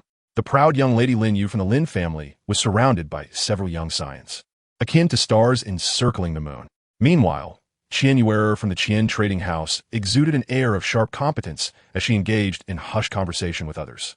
Just as Li Huai was about to withdraw his focus and seek out the Su family patriarch, an unexpected, chillingly familiar system notification pierced through his mind with unprecedented urgency. Detected a highly compatible target. Target, Lu Wushuang. Cultivation level, early foundation establishment. Return multiplier, 50-fold. Character introduction, daughter of Lu Qingtian, the lord of Qingyan City, a paragon of grace and beauty. Chapter 27, Su Anistots. Detected a matching target. The sudden resonance of this voice was akin to a thunderclap, echoing through the depths of Li Huai's consciousness. It was not the usual cold monotone. Rather, it bore an unprecedented urgency and sharpness, as if the system itself were stirred with excitement. Li Huai's heart momentarily stilled, only to surge uncontrollably thereafter. Matching target, Lu Wushuang. 50-fold. His breath caught in his throat, and within the depths of his pupils, tumultuous waves surged. This figure exceeded even his wildest imagination. A foundation establishment pill worth 5,000 spirit stones could yield a return of items valued at 250,000 spirit stones. This was no mere act of benevolence. It was akin to an outright raid on a celestial treasury. The system's notifications continued, imbued with an air of solemn proclamation. Character introduction. Daughter of Lu Qingtian, the lord of Qingyan City, a paragon of grace and beauty. The daughter of the city lord. Cultivating at the foundation establishment stage. No wonder such a terrifying return multiplier existed. Li Huai forcefully quelled the surging blood within him, his gaze sharp and penetrating, following the system's enigmatic guidance as it pierced through the raucous throng below. His sight ultimately fixed upon the most elegant and resplendent pavilion across the square. At the window of the pavilion's second floor, a captivating figure sat serenely. Without the system's guidance, one would scarcely notice that exquisite tranquility amidst the bustling crowd. Draped in a flowing gown of soft lavender, she exuded an air of grace, akin to an orchid blooming on a precipice. A delicate white veil, as sheer as a cicada's wing, obscured her face. Clearly a magical artifact, it shielded her from all probing insights, rendering her true visage indistinguishable. Yet, the contours that remained visible, the elegant swan-like neck, and the softly defined jawline imbued with a hint of chill, were sufficient to evoke boundless imagination. She sat quietly, her slender fingers resting on the windowsill, seemingly insulated from the surrounding clamor, creating a realm of serene isolation. In the midst of the bustling city, her heart was as tranquil as still water. This emanated an innate nobility and aloofness that rendered the so-called prodigies below, in the square, utterly dim in comparison. Huai felt his throat involuntarily constrict. This was indeed the superlative match with a 50-fold return rate, a living, breathing treasury capable of elevating him to instant wealth. Yet, a dilemma arose. The individual in question was a foundation-building practitioner, the daughter of the city lord, while he was merely a humble chi refining practitioner of the 8th layer from a small town. The chasm between their identities, statuses, and cultivation levels was insurmountable. Not only would gifting her be futile, but even approaching within 10 feet would likely result in his immediate apprehension by her guards. A solution was imperative. Huai's mind raced. Ordinary treasures would surely be beneath her notice. To trigger the critical return, he needed to present her with something of dire necessity. What could a paragon of foundation building possibly lack?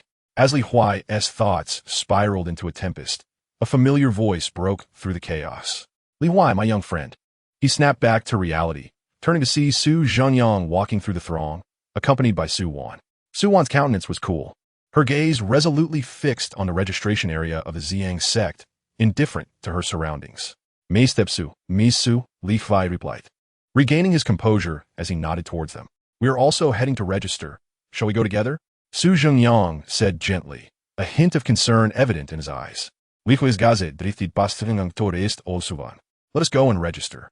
Su Wan offered no extraneous words, merely responding with a soft acknowledgement before leading the way towards the end of a long line. Huai followed, walking alongside her. Yet, his peripheral vision was uncontrollably drawn once more to that purple figure atop the distant pavilion. The registration area was enveloped in an interminable queue, a multitude of young practitioners clad in various attires congregating here. The air was thick with the mingled warmth of spiritual energy and sweat, laced with an uncontainable excitement and tension. Huai's thoughts reluctantly returned from the captivating purple figure, though his heart continued to beat erratically within his chest. 50-fold returns. This was more than mere numerals. It was a grand avenue leading to the pinnacle of cultivation. Come, let us register. Su Wan's voice resonated beside him as she took the initiative to step toward the tail end of the line. Su Zhenyang followed closely behind his daughter, offering Huai a warm smile, encouraging him to keep pace. The queue advanced at an agonizingly slow pace. Ahead, seated at the registration desk of the Ziyang sect, were two middle-aged individuals clad in the sect's official attire, their expression solemn. None other than Elder Lin, an outer sect steward, and another steward. Behind them stood 10 outer disciples clad in uniform azure robes, each exuding a calm demeanor and sharp gazes, embodying the superiority characteristic of disciples from a prestigious sect. Among them was a young man in the early stages of foundational cultivation, maintaining order at the scene.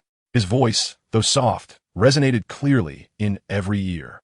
Please remain quiet and approach in an orderly manner. State your name, age, and cultivation level. The registration was overseen by a female disciple, the esteemed Chu Xian. With her delicate features and meticulous nature, she recorded the information without lifting her head, her voice crisp and mechanical. When it was Su Wan's turn, she calmly stated her details. Su Wan, 17 years old, 9th level of Qi refinement. Chu Xian's hand hesitated slightly, and she lifted her gaze to glance at Su Wan.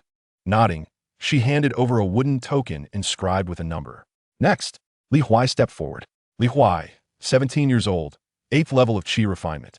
Chu Xian's eyes did not linger, swiftly completing the registration and presenting another wooden token, her movements fluid and graceful.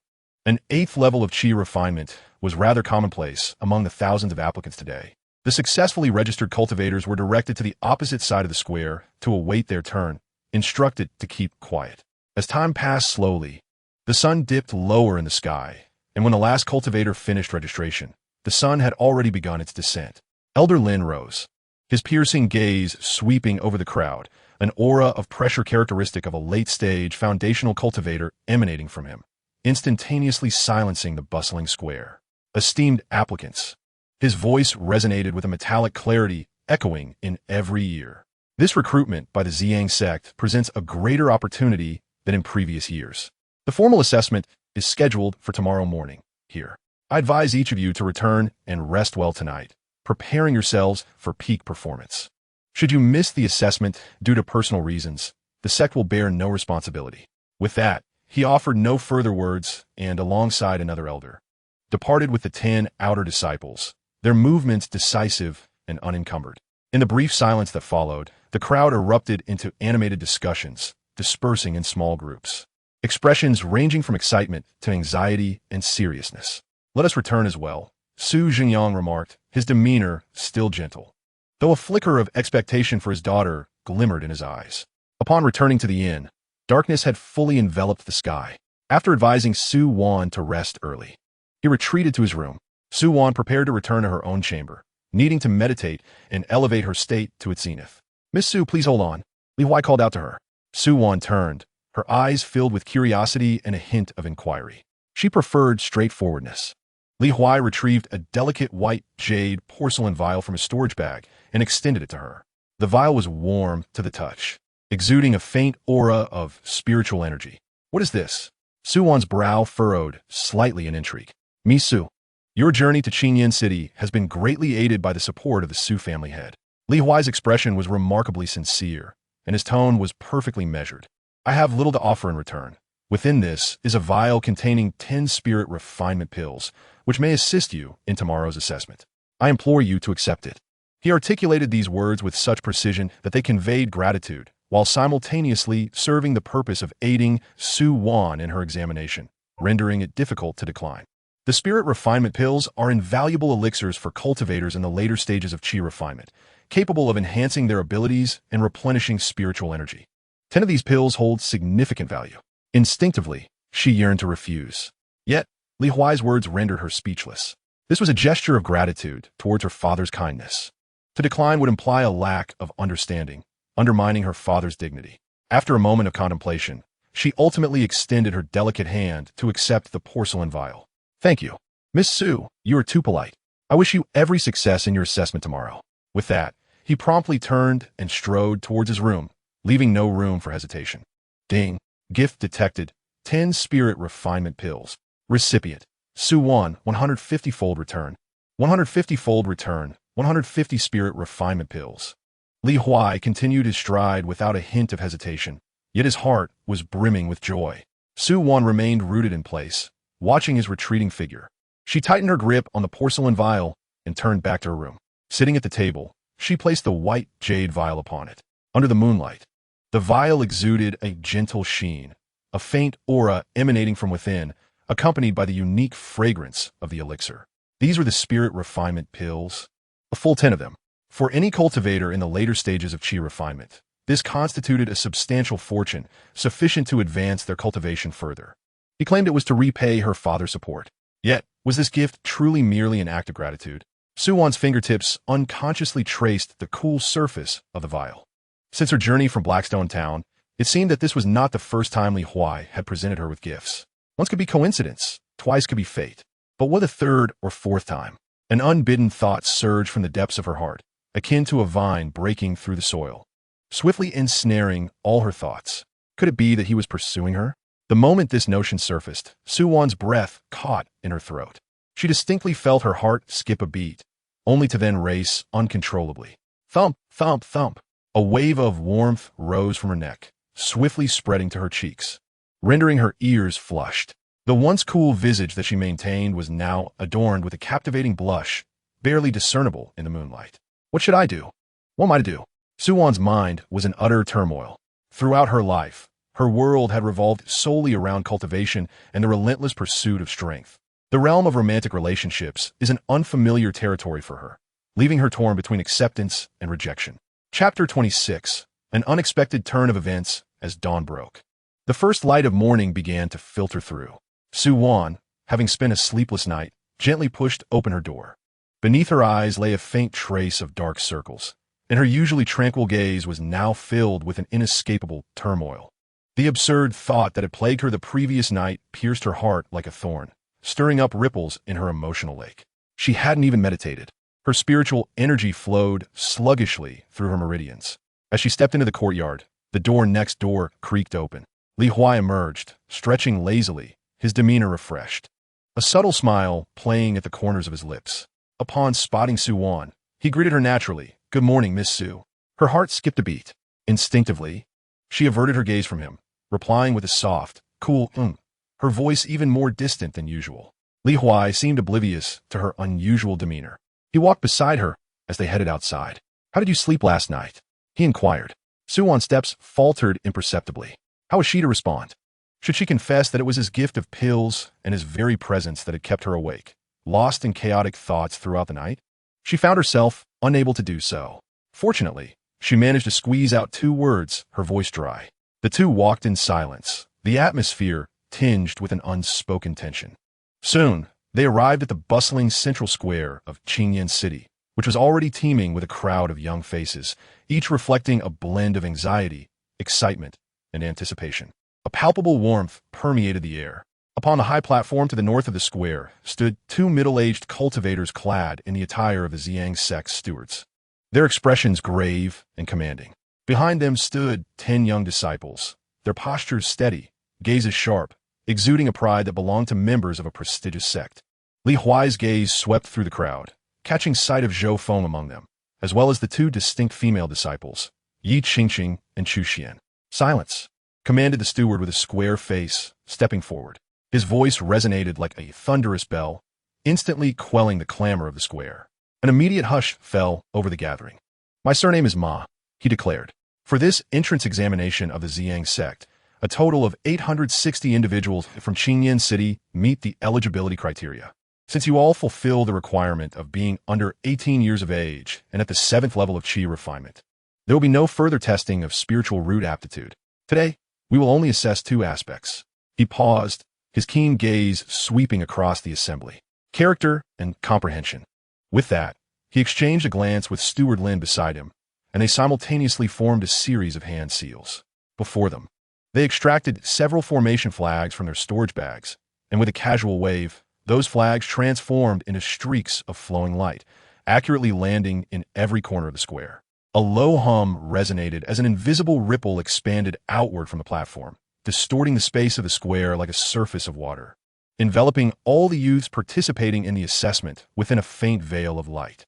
A 10th tier Qi refinement illusion array had been activated. Huai felt his surroundings blur momentarily. The clamorous voices and towering figures of the crowd vanished into thin air, replaced by an endless blood-soaked battlefield. The sounds of battle echoed ominously, with severed limbs scattered across the ground, and the pungent scent of blood assaulted the senses as if it sought to devour one's consciousness. Countless grotesque monsters surged forth from all directions, exuding an overwhelming aura of malevolence. This was a terrifying illusion capable of shattering the resolve of an ordinary Qi refinement practitioner. Yet, Huai's gaze remained unwavering. He stood in serene stillness.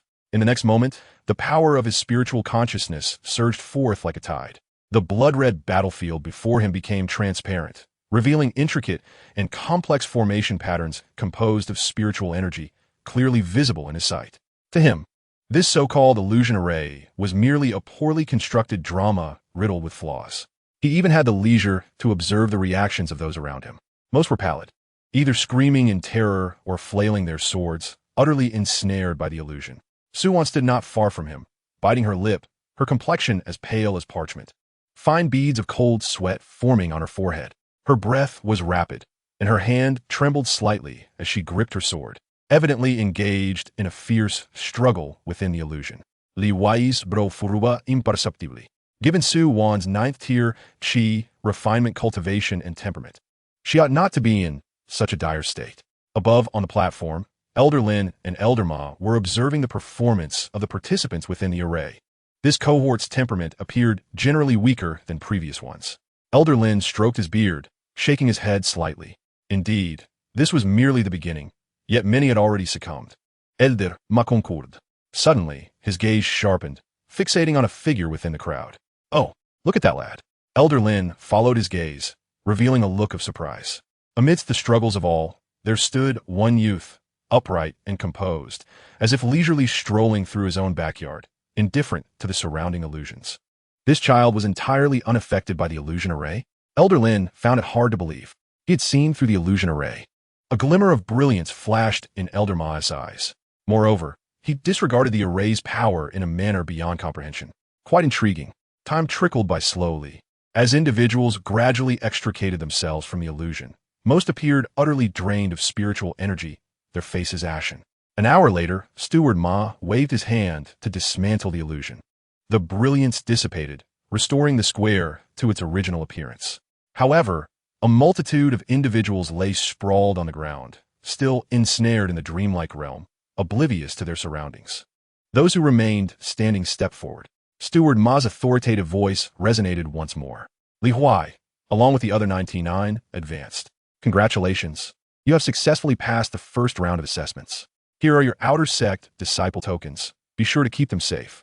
The 10 designated Outer Sect disciples descended from the high platform, distributing wooden tokens engraved with the characters Zi Yang to the crowd. "Return home and make the necessary arrangements. Tomorrow morning, gather here to accompany us back to the Sect. The rest of you may disperse." Steward Ma's words were crisp and devoid of emotion. The faces of those who had passed radiated exhilaration, while the unsuccessful candidates were engulfed in despair and discontent. Li Huai clutched the token, yet his gaze roamed the crowd in search of Su Wan. He soon spotted her among the rejected, her head bowed. Dark strands of hair cascading down to obscure her profile, rendering her expression inscrutable. Nevertheless, the sense of disappointment and solitude emanating from her was palpable. Staring at the token, Li Huai murmured softly, "What could be returned if I were to give this token away?" He navigated through the jubilant throngs and the despondent ones alike, making his way directly to her. Su Wan seemed to sense his approach and slowly lifted her head. Upon recognizing Li Huai, her eyes momentarily flickered before dimming once more. She hesitated, uncertain of how to articulate her thoughts. Be it an apology or an explanation, both seemed feeble in the face of the moment. Li Huai remained silent, extending his hand to present her with the Outer Sect disciple token, still warm from his grasp. Su Wan's breath caught in her throat. She stared blankly at the token, then lifted her gaze in disbelief towards Li Huai. His eyes were calm and earnest, devoid of pity or condescension. "What does this mean?" Her voice trembled slightly, barely perceptible. "You need it more than I do," Li Huai replied plainly and directly. "Your talent surpasses mine. Your cultivation is more advanced. The Ziyang sect requires geniuses like you, not someone like me." He nudged the token closer, nearly pressing it into her palm. "I cannot accept this." Su Wan recoiled suddenly, shaking her head vigorously. This opportunity was earned through his own merit. How could she take it? "This is not intended for you," Li Huai stated abruptly. "Souvent pausid in surprise." Li Huai continued with an air of certainty. "This is for the head of the Su family. He has supported me all the way, and I must repay this kindness.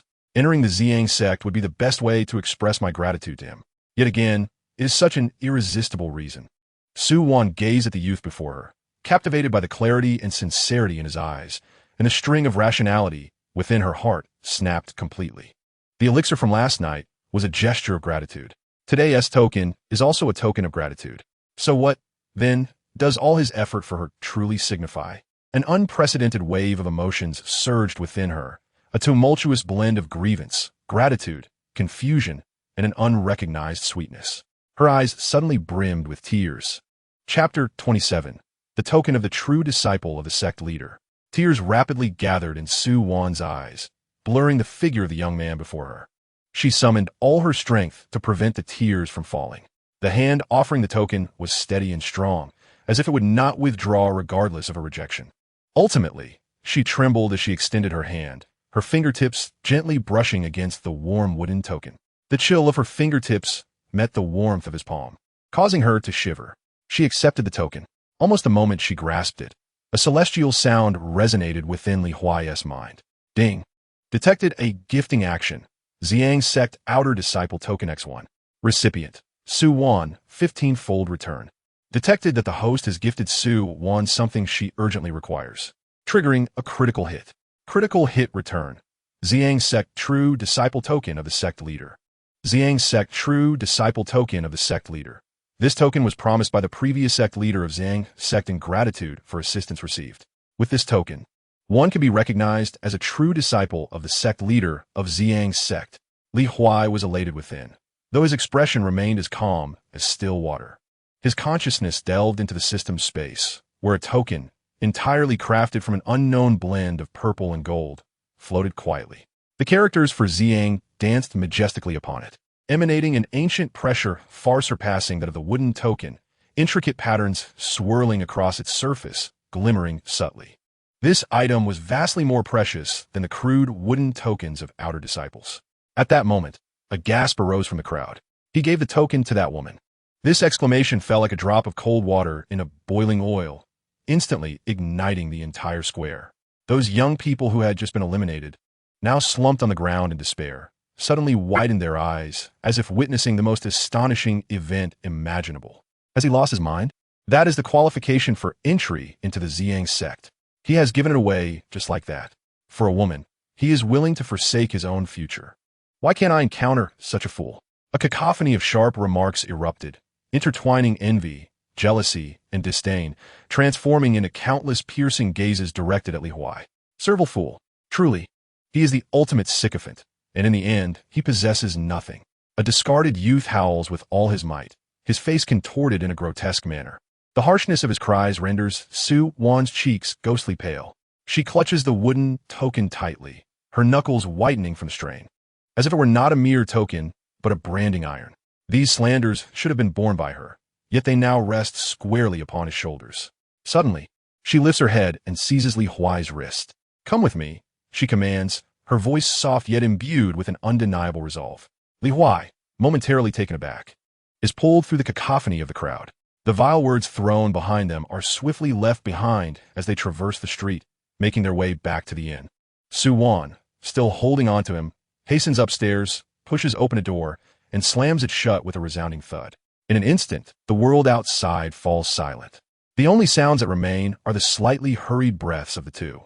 Leaning against the door, Su Wan's chest heaves violently, her eyes reddening, but no longer from previous feelings of grievance or emotion.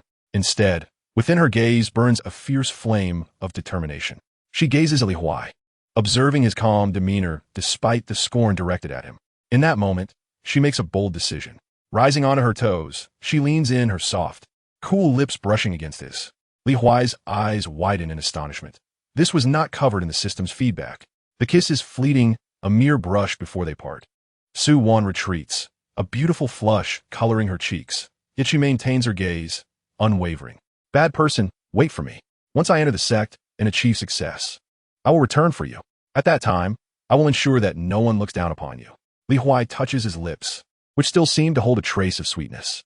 He gazes at the girl before him, who promises him a future, and suddenly feels that being a sycophant may not be so unappealing after all. Su Wan's emotions finally settle, but concern reemerges on her face. "You gave me the token, but what will you do?" At her words, Li Huai unexpectedly chuckles. "Who says I cannot enter?" Su Wan is taken aback, but the assessment has already concluded. The assessment for cultivators has ended. Li Huai replies languidly, deliberately withholding information. "However, I have heard that Ziyang's Sect, in addition to recruiting disciples, also annually seeks individuals with specialized skills." He pauses, meeting Su Wan's confused gaze and uttering two words, for instance, an alchemist. She stares at Li Huai, disbelief etched in her beautiful eyes. "You can refine pills?" The puzzling gifts now find a logical explanation. It turns out those spirit stones were acquired this way. Li Huai did not respond directly, merely revealing a hint of his customary inscrutable smile. Subsequently, they arrived at Su Zhengyang's chamber, where they conveyed their intentions. Equally met with astonishment, Su Zhengyang inhaled deeply, forcibly suppressing his shock, and turned to Li Huai, acknowledging it is indeed true. The Danding Peak of the Ziyang Sect has established a special recruitment point in Qingyan City to assess alchemists. The location is... He pondered briefly, gesturing towards an area bathed in the glow of dawn to the west of the city at the Danshin Pavilion. Within the Danshin Pavilion resides a deputy pavilion master, an elder stationed in the city from the Ziyang Sect, who oversees external affairs. Talented alchemists may come forth to undergo evaluation at any time. "Thank you for your guidance." Clan leader. Li Huai clasped his fists, his gaze sharpening with resolve. There is no time to waste. I shall proceed at once to test my abilities. Li Huai, my young friend, Su Jingyang hastily called out to him. The special recruitment at Danding Peak is not to be taken lightly. It is said that the evaluations are exceedingly rigorous, requiring not only the ability to concoct elixirs, but also the stability of their quality and a high success rate. If you lack absolute confidence, rest assured, clan leader. Li Huai interjected, his tone calm, yet imbued with undeniable self-assurance. One must attempt to know. He turned to Su Wan, observing the way her fingers gripped the token and the lingering complexity in her eyes. Prepare well. Tomorrow, enter the sect with peace of mind. Until we meet again in our sect. Su Wan gazed at his swiftly vanishing silhouette, the weighty Xiang sect outer disciple, token in her hand seeming burdensome. How could he be so certain? Could he truly become an alchemist? After Li Huai departed, Su Jingyang murmured, I hope he succeeds in his assessment. He then turned to Su Wan. Once you enter the sect, you must devote yourself to your cultivation and never let down the sincere intentions of young friendly Huai. Chapter 28, The Alchemy Assessment. To the west of the city, the Danshin Pavilion stood. Its eaves arched elegantly, constructed entirely of a rare crimson spirit wood that exuded a faint fragrance of herbs, making it particularly striking amidst the gray-tiled structures of Qingyan City. A thin veil of dawn light enveloped it, adding an ethereal quality. The air was filled with a rich scent of herbs, mingled with a hint of the charred aroma of refined elixirs. Even a mere breath invigorated the spirit. Li Huai stood before the entrance of the Danshin Pavilion, gazing up at the plaque bearing its name. The brush strokes were bold and vigorous, subtly emanating a fiery intensity. He withdrew his gaze. Memories of Su Wan's blushing face and the soft, cool touch resurfacing in his mind. Until we meet again in the sect. These 4 words were his promise. Taking a deep breath, Li Huai quelled his tumultuous thoughts, his expression shifting to one of focus and sharp determination. He stepped into the Danshin Pavilion. The interior was far more spacious than it appeared from outside, with rows of neatly arranged wooden shelves filled with various labeled jade boxes and porcelain vials. Several attendants clad in the pavilion's attire were busily engaged in their tasks. Upon noticing Li Huai's entrance, they merely cast a fleeting glance at his unadorned attire before resuming their duties. However, an incongruous voice rang out, tinged with condescension. Halt. Li Huai turned his gaze in the direction of the voice. A young cultivator clad in the attire of an outer disciple of the Xiang sect leaned against the counter, arms crossed over his chest, chin slightly raised, and his eyes gleaming with unabashed disdain. His cultivation level was at the initial stage of foundation establishment, making him a notable figure in Qingyan City. Li Huai halted, his expression serene. Is there something you need? The outer disciple scrutinized Li Huai from head to toe, as if inspecting something unclean. This is the Danshin Pavilion, a place of great significance. No idle individuals are permitted to intrude. I am not an idle individual. Li Huai replied in a calm tone. I am Li Huai, a wandering cultivator here to participate in the special assessment for the Danding Peak. Upon hearing this, the outer disciple scoffed, as if he had just heard the most ludicrous joke. You? His gaze swept over Li Huai, finally settling on his cultivation level of the 8th layer of Qi refinement, his scorn intensifying. A mere Qi refinement cultivator dares to aspire to the assessment of Danding Peak. Do you even know what Danding Peak represents? It is the sacred ground for alchemy of our Xiang sect, not a place where just anyone can enter. Li Huai's brow furrowed slightly. He detested such a bullying demeanor. Just as he was about to respond, a venerable yet robust voice emanated from the inner hall. Wang Lang, do not be disrespectful. As the voice fell, an elderly man with a head of white hair, donned in a gray elder's robe, stepped forth. The old man appeared gaunt yet possessed profound eyes, exuding a steady demeanor as he walked. He was Qian Yu, the external affairs elder of the Xiang sect stationed here. Upon seeing the elder, the disciple named Wang Lang immediately retracted his arrogance, bowing respectfully. Elder Qian Yu did not acknowledge him, instead fixing his gaze on Li Huai with a hint of scrutiny. You wish to participate in the alchemist assessment? Yes, Li Huai replied without deference or subservience. Qian Yu's gaze lingered on him momentarily, as if weighing something. Follow me. Wang Lang's expression changed, and he could not help but voice his concern. Elder, this person has an unknown background and is merely a wandering cultivator. What if? That is of no consequence, Qian Yu interrupted him calmly. The rules of Danding Peak allow for instruction without distinction. We only consider talent. With that, he turned and walked toward the inner hall. Li Huai raised an eyebrow at the visibly upset Wang Lang and followed suit. After traversing several corridors, Qinyu led Li Huai to an independent alchemy chamber. In the center of the stone room stood a half-human-tall bronze alchemical furnace, its surface engraved with intricate flame patterns, emanating a wave of scorching heat. Surrounding the walls were small compartments, each housing various prepared medicinal materials. The assessment involves refining a batch of Peiyuan pills. Qianyu's voice echoed in the quiet stone chamber. The materials are on the shelves. Producing 3 pills or more will be considered pass. He gestured towards the compartments on the wall. You have only 1 hour. Upon concluding his remarks, he stepped aside, preparing to observe alongside Wang Lang, who had similarly followed. A faint, cold smile lingered at the corner of Wang Lang's lips as he anticipated witnessing Li Huai's embarrassment. The task of refining a Pei Yuan Dan within a single hour posed a considerable challenge for novices. Moreover, under the watchful gaze of an elder and a foundation-building practitioner, such pressure could easily overwhelm the faint-hearted, leading to catastrophic failure. However, Li Huai's expression betrayed no hint of anxiety. Approaching the alchemical furnace, he refrained from immediate action. Instead, he extended his hand, gently caressing the cold surface of the furnace. Closing his eyes, his formidable spiritual sense poured into the furnace like liquid mercury, discerning every inch of its structure and the residual fire-based spiritual energy within. This subtle gesture elicited a flicker of surprise in Qianyu's eyes. To probe the furnace with spiritual awareness? Such a technique was beyond the capabilities of a mere chi-refining practitioner. In the next moment, Li Huai opened his eyes and sprang into action. There was no hesitation. He gathered the medicinal materials, sorted them, and placed them into the furnace with fluid grace. Each movement seamless and deliberate. Subsequently, he formed a hand seal, conjuring a vibrant orange flame that materialized in his palm, which he steadily guided to the base of the furnace. Fire control.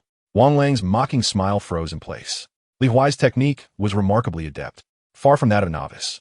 Time slipped away gradually, and the only sound in the stone chamber was the crackling of the flames. Li Huai's focus reached an unparalleled intensity. His spiritual sense enveloped the entire furnace, precisely sensing the ebbs and flows of the medicinal liquid, each rolling and merging.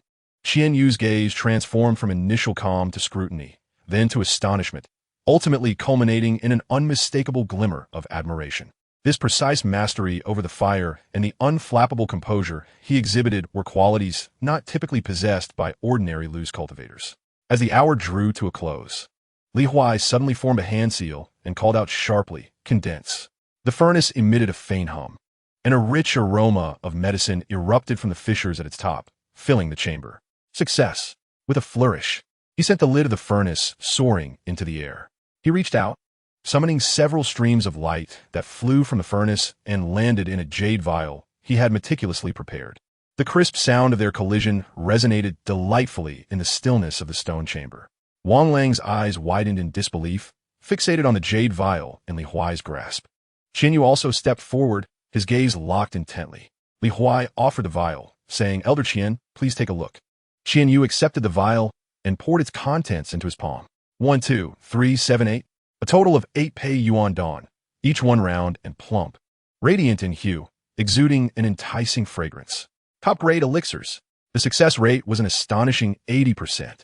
This achievement transcended that of an ordinary alchemist, reaching the caliber of a master alchemist. Impossible. Wang Lang let out a piercing scream, his face a canvas of jealousy and disbelief. He cheated. How could a mere chi refinement stage rogue cultivator possibly concoct 8 high-grade Peiyuan pills? He must have hidden the pills before entering and switched them while we were distracted. Qianyu furrowed his brow, casting a scrutinizing gaze at Li Huai, a hint of inquiry and suspicion in his eyes. This outcome truly surpassed his expectations. It was astonishing. "Young friend, the success rate of your pill refinement is indeed quite extraordinary," Qianyu remarked, his tone relatively courteous yet tinged with skepticism. Li Huai retrieved the jade vial, his expression unwavering. Is it only the inept who resort to slandering others as cheats? His gaze swept over Wang Lang, laced with mockery. Some individuals, having gazed at the sky from the confines of a well for too long, come to believe that the sky is only as vast as the well's mouth. You, Wang Lang, stung by the remark, erupted in anger. "Impudent! How dare you show disrespect to a disciple of our sect? You must be tired of living." A surge of foundation establishment pressure burst forth, forcefully directed at Li Huai. Yet Li Huai stood his ground, unyielding. The oppressive force before him felt as gentle as a breeze, leaving no impact. His consciousness was undeniably at the Foundation establishment level. Seeing the pressure ineffective, Wang Lang's expression darkened further. A flicker of spiritual light danced in his hand as he prepared to strike. "Stop!" Qian Yu called out sharply. Though he did not immediately intervene, he wished to observe what other trump cards this enigmatic young man possessed. Li Huai regarded the flustered Wang Lang and suddenly smiled. He leisurely retrieved an object from his robe, a token. The token was forged from an unknown purple gold metal, smooth to the touch, featuring a dynamic sect symbol on one side and an intricate mark on the other. An indescribable aura of majesty and nobility emanated from the token. "Open your eyes and behold," Li Huai declared, raising the token before Wang Lang. "What is this?" Chapter 29. Zernito Xian Sect. This is the token of a true disciple of the Sect Master, Qian Yu exclaimed in astonishment. His thunderous voice resonated in the ears of all present. Wang Lang's actions froze abruptly, as if struck by lightning, his body immobilized, his gaze fixated on the token. The fury and malevolence on his face gradually replaced by terror and disbelief. In that moment, Qian Yu's pupils constricted sharply. He stepped forward, swiftly reaching Li Huai's side. His breath growing labored. His eyes remained locked on the token, filled with shock and a trace of incredulous fear. Xiang Sect, token of the Sect Master's true disciple. Qian Yu's breath halted entirely in that instant. The token lay quietly in Li Huai's palm. Qian Yu accepted the token, gently brushing his hands over it as he began to examine it meticulously. The golden sheen radiated a gentle warmth, yet it seemed to conceal a volcano on the verge of eruption, exuding an undeniable majesty. The enigmatic emblem on the reverse of the token was seared into Qian Yu's very soul, as if branded like a hot iron. Having lived for nearly 2 centuries as the external affairs elder of the Xiang sect, he had encountered countless treasures. However, he had never before witnessed such a noble and ancient aura. This was no mere imitation. It was the genuine legacy of the sect's master. Qian Yu's lips trembled, each word seemingly requiring all his strength to utter. He abruptly lifted his gaze, and the scrutiny and suspicion that had initially colored his expression had transformed entirely into shock and trepidation. No longer was he observing a talented junior. He was gazing upon a towering, insurmountable peak. With utmost reverence, Qian Yu returned the token to Li Huai. Beside them, Wang Lang's mind had gone blank. The jealousy and malice etched on his face solidified into a ludicrous expression, and his legs weakened, nearly collapsing beneath him. A disciple of the Sect Master's true lineage? Those 4 words struck him like an invisible hammer, shattering all his pride and sense of superiority. In the Xiang sect, external disciples were surpassed by internal disciples, who in turn were eclipsed by core disciples.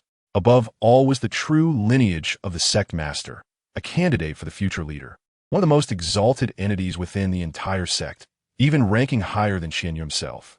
His voice trembled with unprecedented reverence.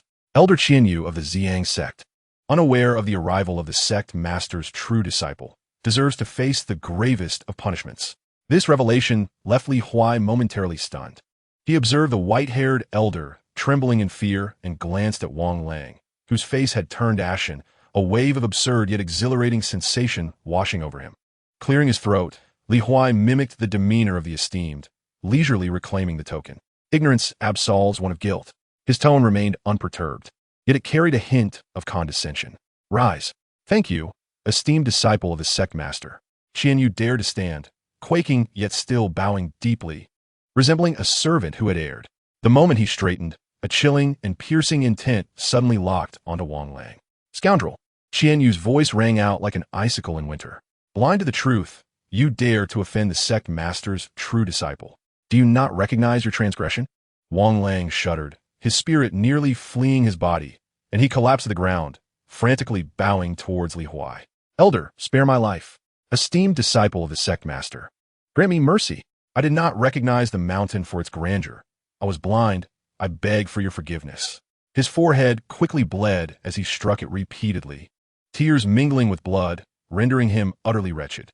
Li Huai cast a glance at him, remaining silent. Such a foolish clown was hardly worth his words. Upon witnessing this scene, Qian Yu comprehended the situation and subsequently delivered his judgment regarding Wang Lang. Offending the true disciple of the sect is a grave sin. You are to return to the sect immediately. Receive 300 spiritual lashes at the Hall of Discipline, and then contemplate at the Cliff of Reflection for a decade.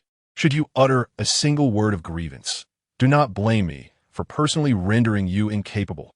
300 lashes. 10 years of contemplation. Wang Lang's body froze completely. The last flicker of light in his eyes extinguished. He realized that his life, as he knew it, was over. Accepting the punishment, he numbly responded, no longer daring to glance at Li Huai. He stumbled to his feet and fled the alchemy chamber as if escaping a dire fate. Inside the alchemy chamber, silence was restored. Li Huai then inquired, Elder Qian, may I know if I have passed the alchemy assessment? Qian Yu rubbed his hands together, forcing a smile that was more ghastly than tears. The esteemed true disciple jested, with your status, there is no need for such validation. It is that little wretch who is blind to your worth, and in this humble setting has disrespected you. Please, allow me to escort you back to the sect immediately. Li Huai nodded in agreement.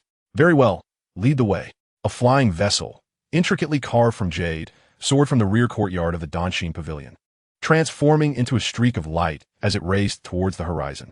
On board, Li Huai leaned against the railing, his garments fluttering dramatically in the fierce winds. Qian Yu stood respectfully half a step behind him, meticulously detailing the landscapes and various aspects of the Zhang sect along their journey. At that moment, a melodious crane call resonated from the depths of the clouds. Li Huai turned his gaze towards the sound and beheld a graceful, snow-white crane flapping its enormous wings as it glided past their vessel. Perched atop the crane was a young woman clad in a moon-white gown. Her figure was slender, her features shrouded in a delicate mist, rendering her visage indistinct. Yet, the aura of ethereal independence surrounding her was enough to captivate the heart. A powerful presence, suggestive of late-stage foundational cultivation, emanated subtly from her. A glimmer of admiration and reverence flashed in Qian Yu's eyes. Master Uncle, that is our Ziyang sect's prodigious disciple from Yuling Peak by Yuling. Despite her tender years, she has already attained late-stage foundational cultivation and possesses an extraordinary mastery of the wind control technique, making her one of the most distinguished among the inner disciples of our sect. Li Huai's gaze lingered on her silhouette for a moment. Almost simultaneously, the cold mechanical voice of the system echoed in his mind. Ding! Target matching conditions detected. Cultivation, mid-stage foundation establishment. Identity, prodigy disciple of the Ziyang sect. Return multiplier, 120 times. 120 times. Li Huai's breath momentarily caught. He watched the enchanting figure of the crane-riding beauty vanish into the distance, his eyes igniting with fervor. The previous encounter with Su had already yielded significant rewards. Upon arriving at the enchanting Zhang sect, where beauty flourishes, Li Huai felt as though he had stumbled into a cornucopia of delights. The corners of his mouth involuntarily curled upwards, heralding the arrival of prosperous days ahead. Chapter 30, Danding Peak. The azure jade vessel cleaved through the sea of clouds, unveiling a breathtaking panorama of majestic mountains below. Li Huai stood at the bow, the fierce winds billowing his robes. Yet they could not disperse the awe reflected in his gaze. This was the epitome of a celestial sect. 7 towering peaks, akin to colossal swords, thrust skyward, cleaving the heavens and the earth asunder. Each mountain emanated a distinctly unique aura, some exuding a sharp, piercing sword energy, others suffused with the fragrant essence of elixirs, and yet others emanating a heavy, solemn gravity, imbued with strict discipline. Between the peaks, rainbow bridges arched gracefully, waterfalls cascaded in reverse, and countless ethereal cranes flitted through the mist, their melodious calls echoing in the air. The palatial structures, meticulously built against the mountains, were nestled amidst ancient pines and verdant cypress, each brick and tile seemingly steeped in a millennium of history. In comparison to this magnificent spectacle, all the skyscrapers he had previously encountered appeared diminutive and laughable, cold, man-made grandeur contrasting sharply with the living magnificence of this realm. Li Zhenchuan, that is the name of our Ziyang sect's 7 principal peaks. Qian Yu's voice resonated behind him, imbued with heartfelt pride and profound respect. Directly before them loomed the main peak, Tianshu Peak, where the sect master and esteemed elders engaged in spiritual cultivation. To the left, the fragrant Danding Peak wafted with the aroma of elixirs year-round, while to the right, the ominous Tianxing Peak presided over matters of punishment. Qian Yu's introduction was thorough, Yet Li Huai's thoughts wandered elsewhere. His consciousness had already unfurled like invisible tendrils, probing the vast expanse of the sect. Countless powerful presences flickered to life in his awareness, akin to lanterns illuminating the night. Foundation establishment cultivators were ubiquitous, and even those boasting strength several times greater than that of the Foundation establishment were not rare, concealed within the depths of the peaks, profound and formidable. Even at the summit of Tian Shu Peak, he faintly sensed a terrifying pressure, as deep and vast as the ocean, that made his consciousness ache. This was the profound foundation of a top-tier sect. Li Huai felt a surge of solemnity within, tempering any lingering arrogance born from the system. The vessel did not ascend to the highest main peak, but, under Qian Yu's guidance, gracefully curved toward the fragrant Danding Peak. As the vessel touched down, a warm breeze, infused with the refreshing scents of flora and the rich aroma of medicinal herbs, enveloped him. The entire peak had been transformed into neatly arranged medicinal fields, cultivating a variety of spiritual herbs, each differing in age and form. Numerous disciples clad in Danding Peak attire busied themselves in the fields, watering and weeding, embodying a scene of diligent activity. Li Zhenchuan, your identity is exceedingly unique. I dare not make a unilateral decision and must first consult with the esteemed leader of Danding Peak. Qian Yu walked ahead, adopting an extremely humble posture, his waist nearly bent like a bow. Li Wai Nuda Nonkum Mitari, understanding that the status of a true disciple of the sect master was beyond the purview of an elder in charge of external affairs. Qian Yu led him around several medicinal fields, arriving at a magnificent hall shaped like a cauldron. Elder Qian Yu, accompanied by the newly initiated disciple Li Huai, requests an audience with the peak master. His voice resonated with spiritual energy, clearly penetrating the interior of the hall. After a brief moment, a gentle yet aged voice emanated from within. Enter. The doors of the hall silently slid open to either side, releasing a more potent and pure fragrance of elixirs, causing Li Huai to feel a heightened vitality within his own spiritual energy. He stepped inside. At the center of the hall stood a towering bronze cauldron, intricately engraved with profound runes, flames roaring at its base, illuminating the entire space. Before the cauldron sat an elderly man clad in a gray robe, his hair flecked with white. He appeared unremarkable, akin to an ordinary neighbor. Yet Li Huai sensed an immense energy within him, akin to a dormant volcano. This individual was the master of Danding Peak. Disciple Qian Yu pays respects to the peak master. Upon entering, Qian Yu immediately knelt, performing an elaborate bow. Li Huai merely offered a slight clasp of his hands. Junior Li Huai pays respects to the peak master. The gray-robed elder ignored the slight disrespect, his gaze lingering on Qian Yu for a moment before settling on Li Huai. His murky eyes seemed capable of piercing through one's soul. Is it true that you possess the sect master's true disciple token? His tone was flat, devoid of discernible emotion. Li Huai remained silent, merely retrieving the purple gold token once more. The instant the token appeared, the elder's previously placid eyes suddenly sparked with brilliance. His seated form quivered slightly, and in the next moment, he appeared directly before Li Huai. Such incredible speed. Li Huai's pupils constricted, a surge of wariness flooding his mind. Yet, the elder paid no heed to his reaction, his gaze fixed intently on the token in Li Huai's palm, extending his hand to touch it, though hesitating momentarily. Indeed, it is the one, he murmured, his voice tinged with nostalgia and a hint of awe. The master once owed a great favor to an extraordinary figure from beyond the mountains, and to repay this debt, he personally forged this token. With this token, one can bypass any assessments and directly become a true disciple of our current sect master, enjoying the highest honors of the sect. The gray-robed elder lifted his gaze, his murky eyes once again locking onto Li Huai. I never anticipated that, after several centuries, this token would manifest in the hands of a mere child in the Qi refinement stage. He returned the token to Li Huai, his demeanor softening once more.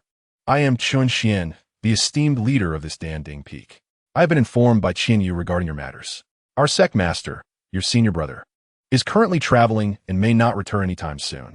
Since you possess the token and are well-versed in alchemy, why not reside here at Danding Peak for the time being until the sect masteress return?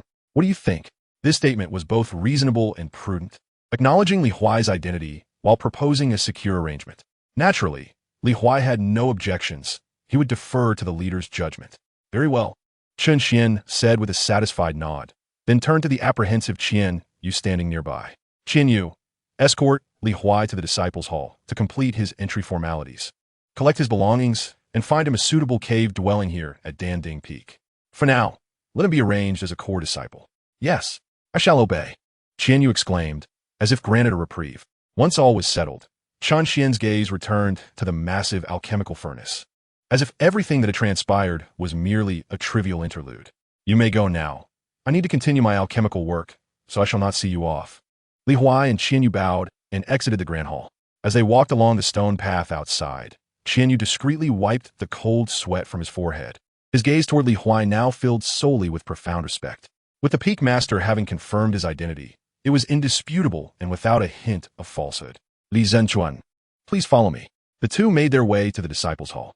The disciple responsible for registration, initially perplexed by Qian Yu leading an unfamiliar youth, swiftly transformed his expression to one of reverence after Qian Yu conveyed a few words telepathically. The disciple hurriedly processed Li Huai as formalities. The Sect's jade tablet, identity token, Sect attire, cultivation methods, and monthly spirit stones were all dispensed according to core disciple standards. In addition, Li Huai received a storage ring and a key to a secluded cave dwelling halfway up Danding Peak, where the spiritual energy was most concentrated. After completing everything, Qian Yu courteously escorted Li Huai to the entrance of the cave. Master Uncle, this is your cave dwelling, equipped with a spirit gathering array and all necessities. Should you have any further instructions, you may always send a message to me. Thank you for your hard work, Elder Qian, Li Huai replied casually. I wish to explore alone and familiarize myself with the sect. Of course I understand. I shall not disturb your meditation, Qian Yu said, visibly relieved, bowing before hastily taking his leave. As he watched Qian Yu depart, Li Huai's calm exterior gradually faded, replaced by a genuine smile. He pushed open the stone door to the cave, and a rush of pure spiritual energy enveloped him. The expansive space within the cave was well equipped with a stone chamber, alchemical room, and training area. Not bad, Li Huai nodded in satisfaction, though he did not linger long. He closed the stone door, activated the barrier, and turned to descend the mountain. The immediate priority was not to enter seclusion for cultivation, but to seek new objectives, maximizing the benefits of his devoted return system, especially that ethereal woman in white by Yuling. The 120-fold return rate was still fresh in his memory. Chapter 31. Sudden wealth. Li Huai adorned his hand with a newly acquired storage ring and probed within with his consciousness. The space was modest, approximately 20 cubic feet, yet ample for his current needs. In one corner lay a neatly arranged pile of translucent stones, emanating a faint aura of spiritual energy, 2,000 lower-grade spirit stones. This sum represented the monthly stipend awarded to core disciples, a considerable fortune indeed. A satisfied smile crept across Li Huai's lips, yet it was insufficient. His gaze swept over the contents of his previous storage pouch, a jade vial containing foundational pills, 150 energy-gathering pills, 150 spirit-refining pills, and 4 medium-grade magical artifacts. These were the bountiful returns from his investment in Suwon. Now was the time to convert these fixed assets into liquid capital. After all, the thought of Bai Yuling's 120-fold return still lingered in his mind. Without hesitation, Li Huai exited the cave dwelling and made his way directly to the bustling marketplace of the sect situated at the foot of the mountain. The marketplace within the sect was particularly vibrant, with the most prominent structure being the 3-story treasure pavilion. This establishment fell under the jurisdiction of the Divine Weapon Cliff, responsible for the collection and sale of internal resources. Dressed in the light blue attire of a disciple from the Pill Cauldron Peak, Li Huai navigated through the throngs without hindrance. Occasionally, curious glances were cast his way, but upon noticing the jade token signifying his identity as a core disciple at his waist, the onlookers discreetly diverted their gaze, reluctant to linger. Upon entering the treasure pavilion, he was greeted by a unique blend of scents from spiritual materials and magical artifacts. The pavilion bustled with activity, with numerous disciples engaging in transactions at the counters. Li Huai sought out a less crowded counter, where a somewhat languid middle-aged steward attended to the customers. What does the junior disciple wish to purchase? The steward glanced at him, his tone unremarkable, showing little alteration due to Li Huai's status as a core disciple. Li Huai paid him no mind and directly poured 150 energy-gathering pills onto the counter. The pills tumbled forth, producing a crisp sound as the rich aroma of medicinal essence filled the air. The steward's eyelids flickered slightly, a hint of surprise crossing his face. All of them to be exchanged, Huai stated calmly. Energy-gathering pills of superior quality, each valued at 4 lower-grade spirit stones. The steward promptly announced the price. Collecting the pills. The total amounted to 600 spirit stones. Huai nodded in acknowledgement and then retrieved the spirit-refining pills. This time, he decided to keep 20 for himself, placing the remaining 130 on the counter. Upon witnessing the 130 exquisite spirit refinement pills, the middle-aged steward's expression finally shifted. The worth of the spirit refinement pill far exceeds that of the chi-gathering pill. Producing such a quantity at once is a feat even the most esteemed disciples of alchemy masters might struggle to achieve. Each spirit refinement pill is valued at 40 spirit stones. A hint of politeness inadvertently crept into the steward's voice as he calculated the total to be 5,200 spirit stones. Huai maintained an impassive demeanor and placed the tortoise-shell armor upon the counter. This armor, albeit slightly damaged and of mediocre quality, was appraised at 200 spirit stones after the steward's inspection. Huai did not haggle. "Let us settle this," he stated. "Very well, please hold on a moment." The steward's movements became notably more brisk as he swiftly handed over a hefty storage pouch. 6,000 low-grade spirit stones, with the 2,000 stones provided by the Sect. Along with several hundred he had saved, Huai's wealth had surged to over 8,000 spirit stones. For a practitioner in the chi-gathering stage, this was undeniably a substantial fortune. He secured the storage pouch and turned to leave without a trace of hesitation. As soon as he departed, a wave of suppressed murmurs erupted within the treasure pavilion. "Who is that person? Have you seen him before?" "Never before. He looks quite unfamiliar." How can someone at the 8th level of chi-gathering be a core disciple of the Pill Peak? Exclaimed an astute disciple, disbelief evident in his tone.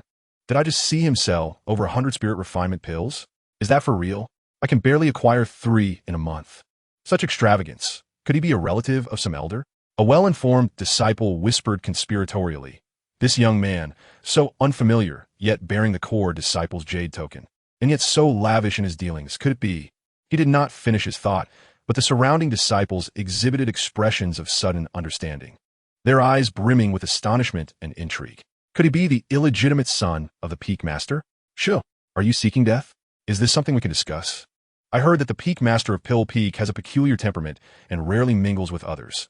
This seems unlikely." Despite such denials, the way the crowd gazed at Huai's departing figure had undeniably changed. Meanwhile, Huai, the unwitting catalyst of this speculation, remained oblivious. He did not hasten his departure, the storage pouch filled with spirit stones still warm in his grasp. The sense of security that wealth brings dissipated in an instant, replaced by a deeper anxiety. The quality of his spiritual root. This was a sword of Damocles hanging over him, the greatest shackle on his path of cultivation. Even having consumed a Tao spirit fruit, his spiritual root quality, while acceptable in the outside world, remained at the bottom in the talent-laden Zhang sect, especially with his status as a core disciple. To stagnate is to regress. He understood this principle better than anyone else.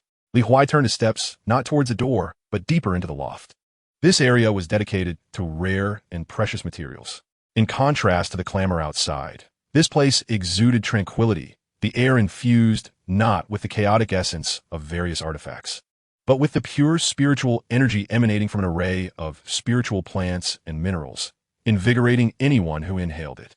In charge of this area was an elderly man clad in a gray stewardess robe, his eyes half closed, exuding a calm demeanor, his cultivation far surpassing that of a middle-aged steward. Upon noticing Huai's approach, the old man did not even lift his eyelids.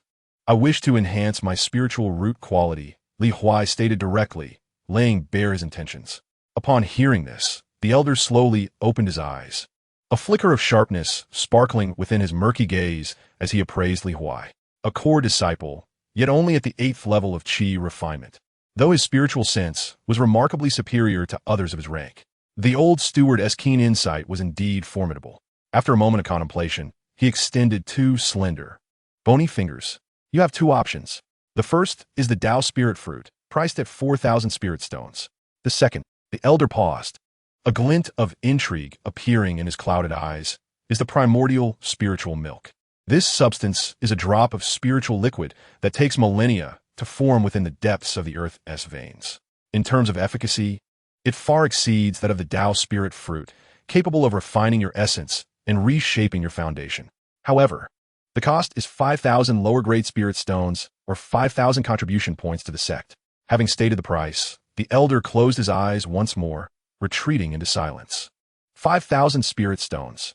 Li Huai recalled the significance of contribution points, which could be obtained at the task hall, as mentioned by Qianyu. The corners of his eyes involuntarily twitched. This price effectively slashed his recently acquired wealth in half, as if a piece of flesh had been gouged from his heart, causing him acute pain. Yet, when he considered the terrifying cultivation speed of Baiyu Ling and his own meager spiritual root quality, that momentary pain was swiftly replaced by a resolute determination. In comparison to his future, spirit stones were mere external possessions. Moreover, money could be replenished. He could always obtain more from the female cultivators in the sect or through further investments.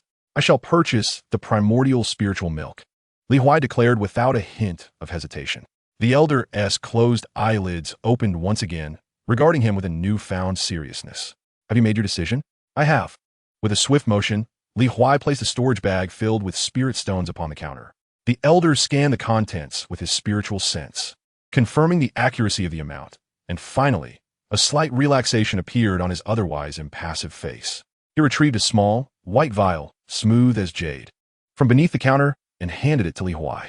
This must be consumed in an utterly quiet environment.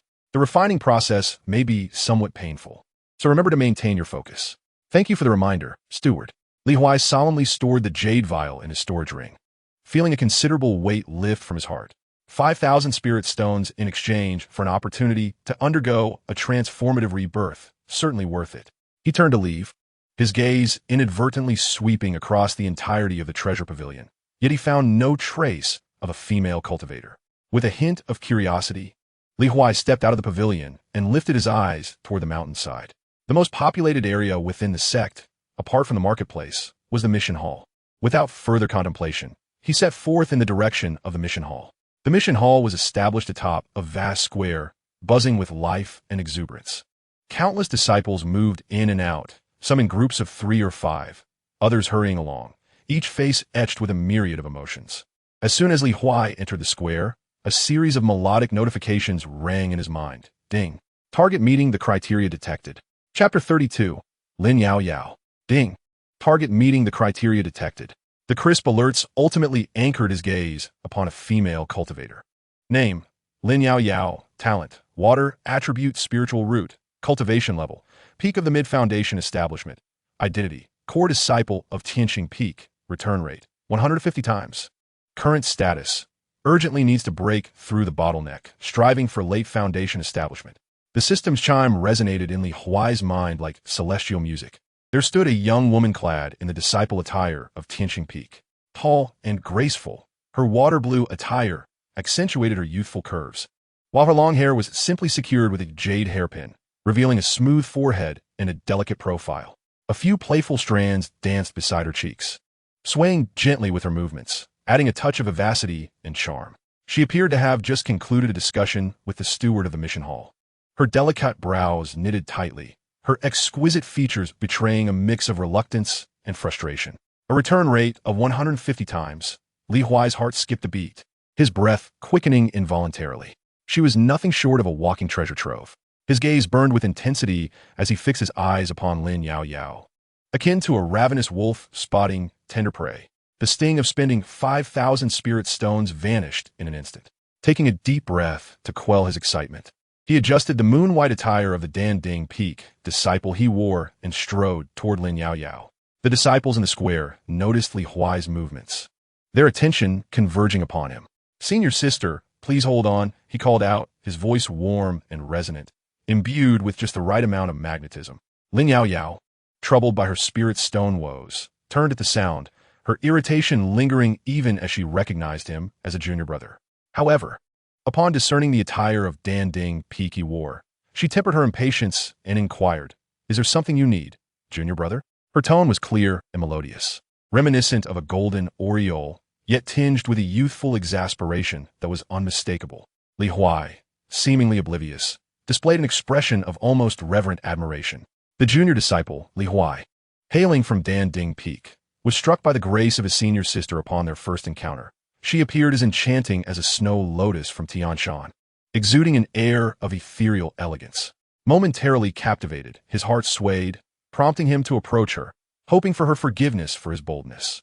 His words were sincere, and his gaze was clear, devoid of any distractions, as if he were merely stating an undeniable truth. The surrounding disciples were rendered speechless. Such a forthright and unabashed opening was rather excessive. Lin Yaoyao was also taken aback. It was her first experience of someone engaging her in such a manner. She burst into a melodious laugh, the bright sound dispelling the clouds of gloom from her brow. "Little junior brother, your flattery is indeed sweet," she said, playfully tapping Li Huai with her delicate fingers, her eyes sparkling with mischief. "However, I'm not in the mood to hear your compliments at the moment." Yet, Li Huai shook his head, his expression gravely earnest. "Every word I speak comes from the depths of my heart. Such a trifling gift cannot express my respect." With a deft motion of his wrist, a smooth jade vial containing primordial spirit milk appeared in his palm. "This item is destined for you, senior sister, and I implore you to accept it." The moment the jade vial materialized, a wave of pure, exquisite spiritual energy quietly radiated outward, momentarily stilling the air around them. All eyes were fixed upon the small white vial in Li Huai's hand. My heavens, what could that be? The material of the vial is certainly extraordinary. Such potent spiritual energy. It must contain a rare treasure. Whispers of astonishment cascaded through the crowd, each face reflecting shock and disbelief. Lin Yaoyao's smile froze instantly. As a cultivator in the foundation establishment stage, her sensitivity to spiritual energy surpassed that of ordinary individuals. In an instant, she assessed the value of the contents within the vial, which far exceeded her imagination. "Junior brother, this is far too precious. I cannot accept it," she instinctively protested. However, Li Huai resolutely pressed the vial into her hand, his actions decisive and unyielding. Should senior sister refuse, it would imply disdain for her junior. The warm touch of the vial sent a tremor through Lin Yaoyao's heart. Having just completed a perilous task, her reward of spirit stones fell significantly short of what she needed to purchase the items for her breakthrough. The frustration and urgency within her were palpable. Now, an astonishing opportunity, capable of breaking her bottleneck, lay unexpectedly before her. She could even sense the overwhelming vitality emanating from the liquid within the vial, resonating profoundly with her water attribute spiritual root. This was precisely what she needed at this moment. No, this was far superior to any elixir she could have anticipated. Its efficacy was magnified tenfold, 100-fold. It was primordial spirit milk. Lin Yaoyao's breath suddenly quickened, her beautiful eyes radiating an incredulous light. To accept or not to accept, reason told her to decline this unsolicited gift. Yet, the yearning for a breakthrough in her cultivation loomed like an invisible hand, gripping her heart tightly. Very well. Lin Yaoyao inhaled deeply, firmly clutching the jade vial, her gaze regaining clarity. This bond of friendship from her junior brother, I, Lin Yaoyao, shall remember it. Detected gift action, 1 drop of origin spirit milk. Recipient, Lin Yaoyao, 150 times return. Ding. Detected that the gift target is a pressing necessity. Triggering critical return. Critical return, 1 drop of 10,000-year origin spirit milk. The system's voice was melodious and enchanting. A torrent of vast information surged into Li Huai's mind. 10,000-year origin spirit milk. A drop of divine substance that has undergone eons of sedimentation through the earth's veins, absorbing the essence of heaven, earth, sun, and moon, could only be born through such a process. Its efficacy is several hundred times that of ordinary origin spirit milk. Not only can it induce a transformative metamorphosis in one's spiritual root aptitude, but it can also reshape a cultivator's physical constitution, cleanse the soul, and provide immense benefits to one's cultivation. Li Huai's heart raced, an overwhelming joy nearly engulfing him. 5,000 spirit stones for such a divine object. A tremendous profit. Li Huai, my junior brother, is it? Lin Yaoyao stored the jade vial, suddenly extending her hand to pat Li Huai's shoulder with a hearty slap, exuding a familiar air. Henceforth, you shall be my little brother, Lin Yaoyao. In the sect, should anyone dare to bully you, invoke my name, Lin Yaoyao. Her speech carried the spirited vigor of a chivalrous wanderer, starkly contrasting with her delicate and charming appearance. Li Huai felt a surge of joy. This was truly an unexpected delight, his investment object actively seeking to establish a bond, making future transactions, future gifts much more convenient. He readily climbed aboard, displaying an expression of surprise. "Thank you, senior sister Yao Yao." Indeed, Lin Yao Yao nodded in satisfaction. With a breakthrough imminent, she was disinclined to linger. "Senior sister, I shall enter seclusion now, and once I emerge, I will seek you out for some amusement." No sooner had she spoken than she transformed into a stream of azure light, hastening toward her cave dwelling, leaving behind Li Huai, whose face was adorned with an innocent smile, and a myriad of Ziyang's Sect disciples in the square, all dumbfounded. Chapter 33, Breakthrough, an unexpected delight. Just as the azure light of Lin Yao Yao vanished beyond the horizon, Li Huai's innocent smile swiftly faded, replaced by an uncontrollable fervor and excitement. He could not bear to linger another moment. Amidst the complex gazes of the surrounding disciples, some shocked, some envious, some jealous, he abruptly turned, his footsteps brisk, nearly jogging away from the mission hall square. Has he already departed? After delivering the treasured item, he departed without uttering a single superfluous word. What manner of approach is this?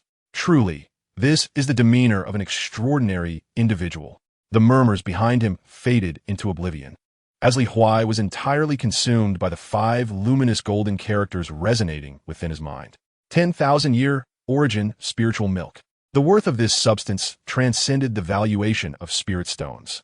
His only desire was to swiftly find a sanctuary, a place of absolute safety, to secure this monumental opportunity firmly within his grasp. In a blur, Li Huai raced towards the Pill Cauldron Peak with unprecedented speed.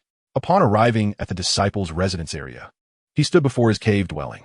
He inhaled deeply, steadying his breath, which had quickened from his hurried journey, and performed a series of hand seals. With a gentle hum, the azure light curtain enveloping the entrance of his cave emitted a soft chime, slowly parting to reveal a darkened entrance.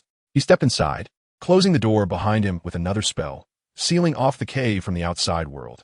Subsequently, he generously channeled his spiritual energy, activating all defensive and isolation formations within the cave to their utmost capacity. Only after completing these measures did he finally exhale in relief. The interior of the cave was sparsely furnished. Apart from a stone bed and a mat, there was nothing else. Li Huai sat cross-legged upon the mat, yet his mind remained restless. He did not hasten to retrieve the divine drop, but first delved into the space of his ring to procure the remaining 20 spirit refinement pills for assistance. With that, he closed his eyes, regulating his breath and striving to restore his mind to a tranquil state akin to a still pond. After a quarter of an hour, he gradually opened his eyes, clarity shining within them. With a mere thought, he activated the command, claimed 10,000-year origin spiritual milk. In the next instant, a drop of viscous liquid, exuding a myriad of dazzling colors and roughly the size of a longan, materialized before him, suspended in mid-air without any container. An ineffable surge of vitality and pure spiritual energy instantaneously filled the entire cave. Remarkably, tendrils of verdant moss began to sprout on the stone walls at a visible rate. Just inhaling this aura caused Li Huai's internal spiritual energy to bubble uncontrollably. This was the 10,000-year origin spiritual milk. His gaze was imbued with deep reverence as he extended his hands, carefully cradling the divine drop in his palms. Without a moment's hesitation, he opened his mouth and gently swallowed it. Boom! The instant the spiritual milk descended his throat, it was as if a dormant volcano, silent for millennia, erupted within him. An endless torrent of gentle energy surged through his limbs and bones, cascading into every meridian, nourishing every single cell. Li Huai's body trembled violently. He felt a formidable bottleneck in his cultivation. The seemingly impenetrable barrier of the 8th layer of qi refinement appeared as fragile as mere paper in the face of his power. There was no obstruction, not even the slightest ripple. Qi refinement at the 9th layer. Success. Yet, this was merely the beginning. The vast energy had only released a slender stream, aiding him in his breakthrough, while the main energy continued to surge wildly within him, following an enigmatic trajectory, initiating the deepest transformation of his body. His 5-element spiritual roots began to radiate with dazzling brilliance, cleansed by the primordial essence of a millennium. The originally chaotic attributes were eradicated, the foundation was reshaped, and his aptitudes surged at an astonishing speed. Li Huai remained resolute, guiding this force while simultaneously consuming refining elixirs to assist in the process. Time passed unnoticed. As the energy fluctuations within the cave reached their zenith, yet another barrier shattered with a resounding crash. Chi refinement at the 10th layer. Perfection. A torrent of spiritual power surged within his dantian, coalescing into a dense sea of spiritual mist. Just one step away from establishing a foundation. He was on the brink of entering an entirely new realm. The membrane leading to the foundation establishment stage was now palpable, as if it could be pierced with a mere poke. However, Huai forcibly restrained the urge to break through. Foundation. He suppressed the impulse to advance, directing all his focus on solidifying his current cultivation. He aimed to refine the foundation of the Chi refinement stage to an unprecedented, flawless level. A night passed in silence. When the first rays of dawn filtered through the crevices of the cave, Huai, seated in meditation, slowly opened his eyes. A brilliant glimmer flashed in the depths of his gaze. Lowering his gaze, he observed his body, which was covered in a layer of viscous black impurities emitting a foul odor. This was the residue expelled after the marrow cleansing. Huai paid it no mind, performing a cleansing technique that instantly revitalized him. Rising to his feet, he felt the unprecedented strength coursing through him, a smile of uncontainable joy gracing his face. Chi refinement at the 10th layer, perfected. He was ready to attempt the foundation establishment stage at any moment. Yet, this was not his greatest gain. With a thought, he turned his attention inward. His previously mediocre 5-element mixed spiritual roots had now undergone a complete metamorphosis, radiant with 5 colors, perfectly intertwined, transforming into a resplendent pillar of light that reached the heavens and the earth. The 5-element heavenly spiritual roots. Moreover, his physical form had undergone a tremendous transformation. His bones glistened like jade, and his flesh contained explosive power. This was the body of the 5 elements. I have inadvertently awakened a special constitution. What a delightful surprise. He extended his consciousness, which had previously only encompassed a radius of 100 meters, now surged forth like a tidal wave, instantly encompassing everything within a 300-meter radius. In the distant spiritual fields, a droplet of dew rolled down the leaf of a spiritual herb, its essence vividly apparent. Ha ha ha! A tremendous joy could no longer be contained. And Huai could not help but laugh uproariously, his mirth echoing within the confines of the small cave. With a 5-element spiritual root and a physique embodying the 5 elements, his consciousness had surpassed that of the initial stages of foundation establishment.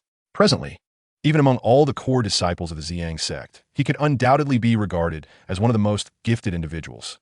As his laughter gradually subsided, a radiant smile remained on Huai's face. Sister Lin Yao Yao, he murmured softly, his eyes brimming with heartfelt gratitude. Thank you so much. I wonder if Sister has broken through yet? Chapter 34. Terrifying Cultivation Speed. After the ecstatic moment, Huai's emotions began to settle. He did not hasten to depart from the cave. Instead, he sat cross-legged once more, palms facing the heavens, and began to attempt the cultivation technique of the sect. The Ziyang. In the past, when he practiced this technique, it was akin to an old ox plowing a field. Each strand of spiritual energy drawn into his body required immense effort. But now, as the technique activated, a thunderous roar echoed. The spiritual energy within the cave appeared to find an outlet, transforming into visible white currents that surged wildly into his body. This sensation was not one of active absorption. Rather, it felt as though his body had morphed into a black hole, greedily engulfing all the surrounding energy. 1 circulation, 2 circulations. In mere moments, the spiritual mist within his dantian had thickened considerably. The speed was astonishing. Huai's eyes flew open, his breath becoming somewhat hurried. This cultivation speed exceeded that of several dozen times. Truly, the 5 elements spiritual root and 5 elements physique were terrifying indeed. After the immense surprise, Huai rose to his feet and pushed open the long-sealed stone door of the cave. He needed to venture out. After some inquiries, he learned that Sister Lin Yao Yao was still in seclusion, which was to be expected. After all, a breakthrough at the foundation establishment stage, even with the aid of the primordial spiritual milk, required several days to stabilize one's realm. It seemed he would have to seek another for today's gifts. Exiting the cave area, Huai made his way toward the treasure pavilion in the Sect's marketplace. Along the way, many disciples were whispering amongst themselves, bustling with excitement. Have you heard? Yesterday, a remarkable individual from the task hall presented Sister Lin Yao Yao with an extraordinary treasure in front of hundreds of people. Indeed, It seems Sister Lin returned to seclusion immediately after, likely preparing for a breakthrough. Who could that senior brother be? So generous. Did anyone catch a glimpse of his appearance? I didn't see clearly, but I heard he is from the Danding Peak. From Danding Peak? It is no surprise that the disciples of the first peak possess an abundance of spirit stones, for it is renowned for its opulence, being dedicated to the art of alchemy. Listening to the discussions around him, Li Huai's lips curled into a subtle smile, concealing both his identity and his intentions. His cultivation had surged dramatically, his foundation robust, and his spiritual perception surpassed that of a typical foundation establishment novice. However, his combat skills remained woefully inadequate. Possessing treasures without knowledge of their application was not a viable situation. He required a formidable offensive martial technique to bolster his prowess. Before long, the grand edifice of the treasure pavilion came into view. With familiarity, Li Huai entered. Elder Brother Steward, I wish to purchase a martial technique, he stated directly. The middle-aged steward's eyes brightened upon seeing Li Huai, and his demeanor grew increasingly warm. Ah, junior brother, you have come to the right place. He guided Li Huai to a row of jade slips, enthusiastically presenting their merits. If you excel in fist techniques, the great sun-burning heaven fist is unparalleled, perfected. A single punch can scorch rivers and boil seas. Should you prefer palm techniques, the cloud-dispelling palm is ethereal and dynamic. It strikes as elusive as floating clouds, relentless and difficult to defend against. There is also the great transformation sword technique, created by ancient sword cultivators, whose sword moves are unpredictable and infinitely varied, wielding immense destructive power. Li Huai's gaze ultimately settled on the jade slip labeled Great Transformation Sword Technique. This one shall suffice. The price is 3,000 spirit stones or contribution points, the steward replied. Without hesitation, Li Huai paid the spirit stones and tucked the jade slip into his robe.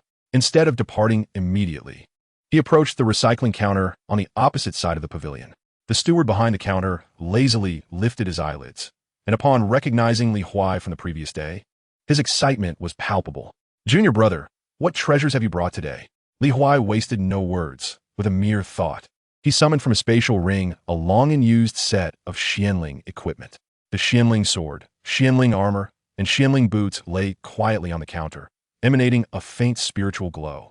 The steward's expression sharpened as he picked up the Xianling sword, infusing it with a hint of spiritual energy, causing it to emit a clear and resonant hum.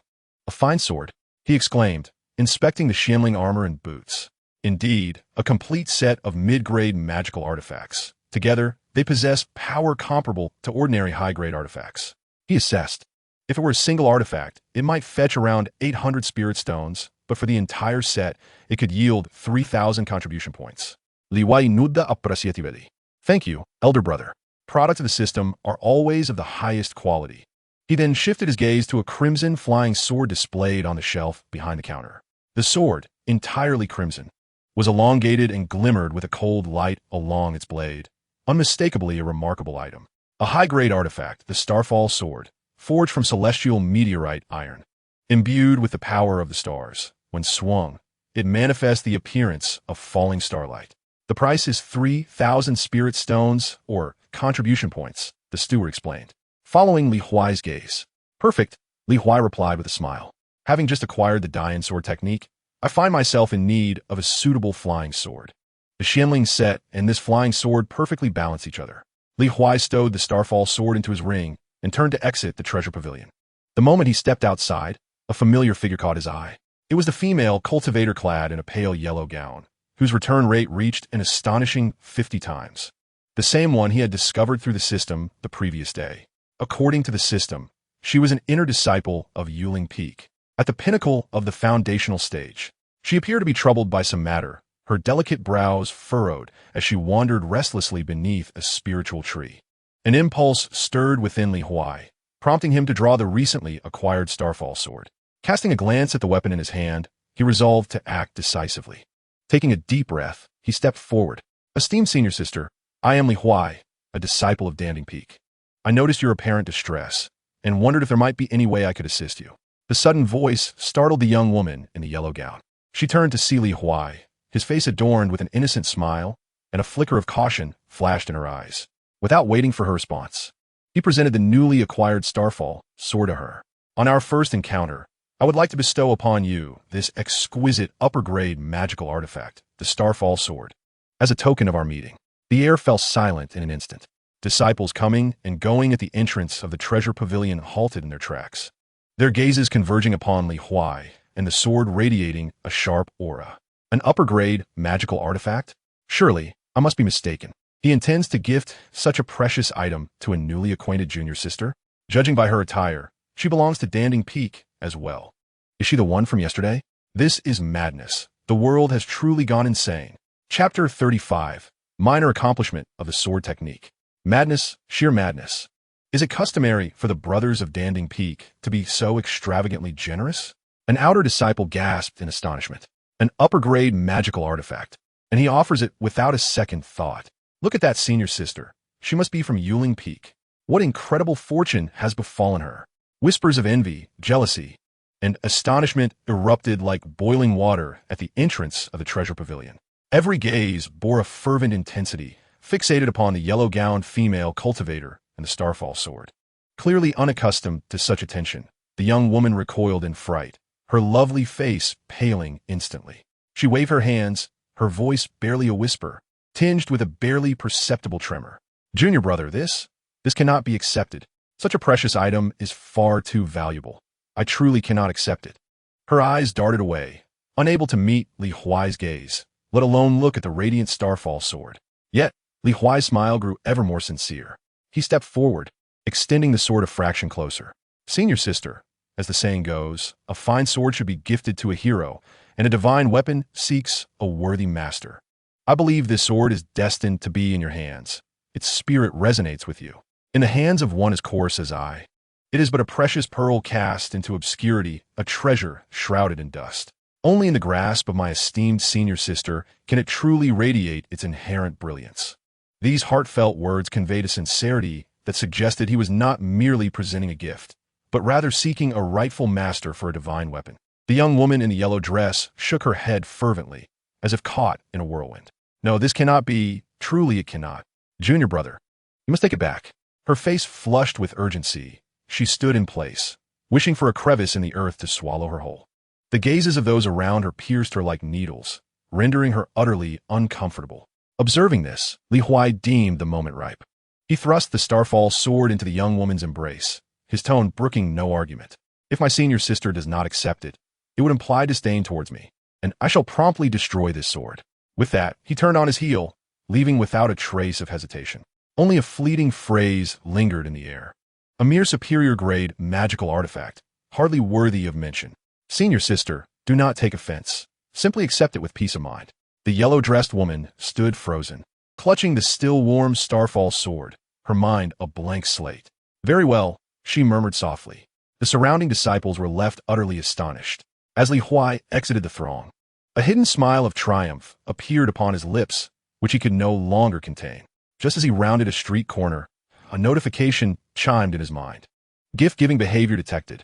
Congratulations, host has received a 50-fold return. 50-fold return. 50 superior-grade flying swords. Huai's smile faltered slightly. 50 superior-grade flying swords? While the quantity seemed impressive, he felt no elation. There was no critical hit. Although this woman possessed a 50-fold return rate, she failed to trigger a critical hit, capping the investment's return potential. It appeared she was not a wise long-term investment. He shook his head inwardly, dismissing the matter as if the spectacle had never occurred, and made his way back to his secluded abode. Upon entering the familiar confines of his cave dwelling, he closed the stone door, shutting out all prying eyes from the outside world. The interior was dimly lit, illuminated only by a few luminous stones embedded in the walls. With a thought, he claimed his reward. In an instant, the small cave was filled with a myriad of radiant treasures. The resonant hum of swords echoed ceaselessly.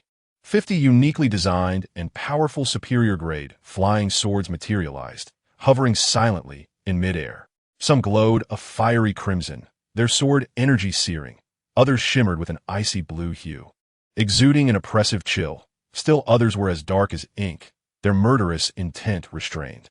Each sword surpassed the Starfall Sword he had just gifted. With such a multitude of flying swords, should he sell them all to the treasure pavilion in exchange for spirit stones, it would indeed amount to an unimaginable fortune. Li Huai's gaze swept over the flying swords, his mind racing with calculations. However, he did not hasten to deal with the spoils. Instead, he extracted the jade slip containing the great yin sword technique. As his divine consciousness immersed itself within, a vast and intricate array of sword techniques and cultivation methods surged into his mind like a tidal wave. In the past, merely digesting this wealth of information would have taken him several days.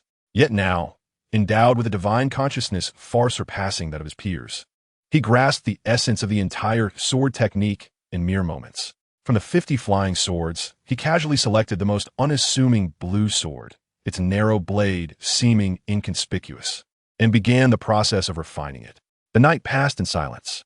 At dawn the following day, Li Huai abruptly opened his eyes, a sharp glint of sword light flickering deep within his pupils.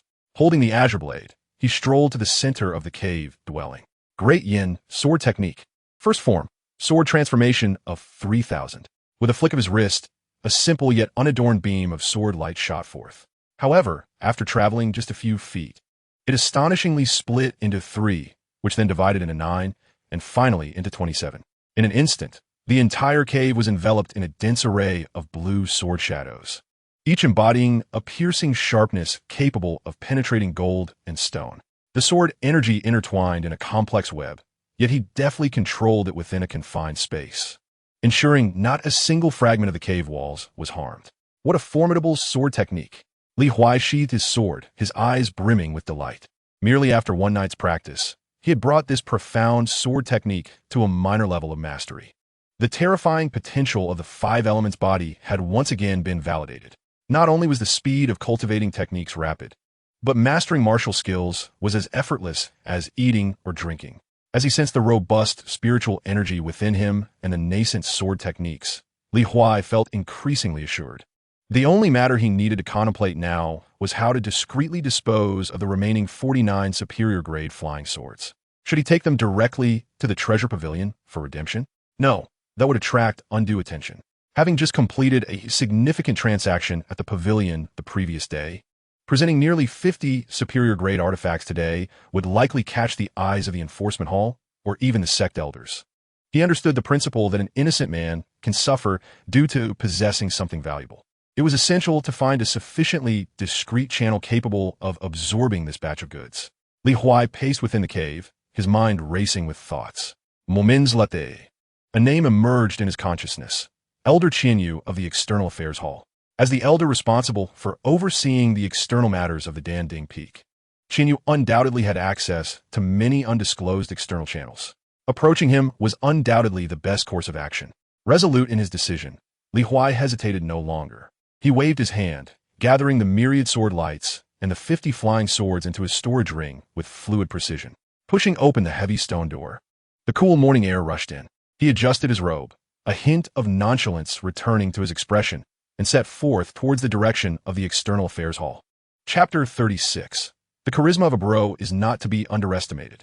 The Foreign Affairs Hall is nestled halfway up the Tianqing Peak, a place perpetually bustling with visitors and resounding with lively chatter. In contrast to the serene fragrance of the Danding Peak, the air here is a medley of sweat, dust, and a faint hint of blood. The disciples passing by are mostly hurried, their expressions solemn, bearing the dust of their recent missions. Li Huai did not linger at the entrance. With a brief inquiry, he made his way directly to the private cave of Elder Qianyu, the head of foreign affairs. To his surprise, Qianyu's abode is remarkably unadorned.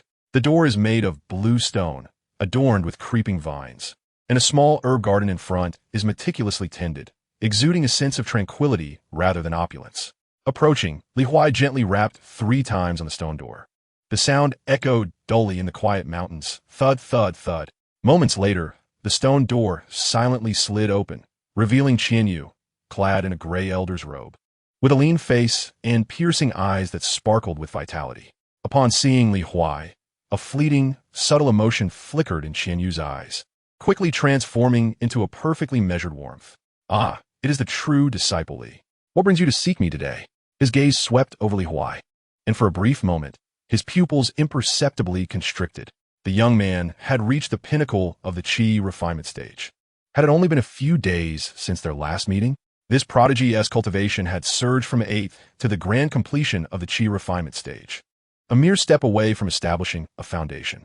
Such an astonishing rate of advancement was truly remarkable, befitting a true disciple of the sect leader. Qian Yu's heart raced. Though his face remained impassive, the gentle smile on his lips deepening as he stepped aside to allow entry. This is not a place for conversation. Please, enter. Li Huai stepped into the cave, where a subtle scent of sandalwood enveloped him. The interior was sparsely furnished, a table, a chair, and a cushion, each element radiating the serenity of a dedicated practitioner. Qian Yu personally brewed a cup of spirit tea for Li Huai, the steam curling gracefully, releasing an aromatic fragrance. You must have urgent matters to discuss, given your visit today. He did not beat around the bush, lowering his stance immediately. Li Huai raised the teacup, but did not sip. Instead, he gently stirred the froth with the lid. Lifting his gaze to Qian Yu, he spoke directly. Elder Qian, I have indeed come with a troubling matter for which I seek your assistance.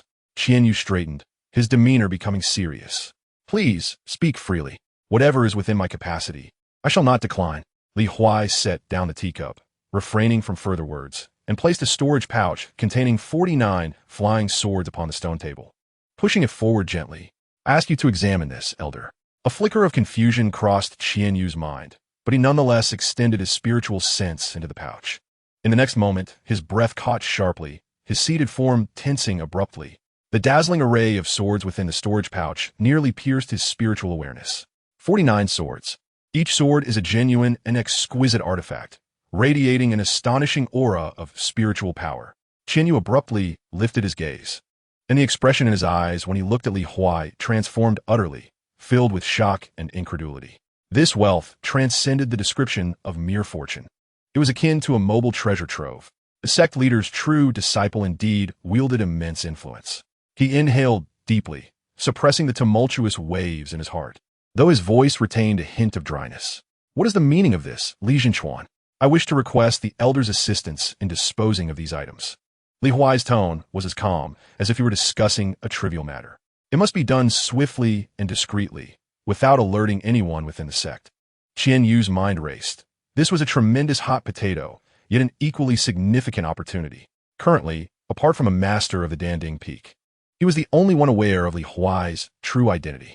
By entrusting such an important matter to him, Li Huai was not only testing, but also demonstrating trust.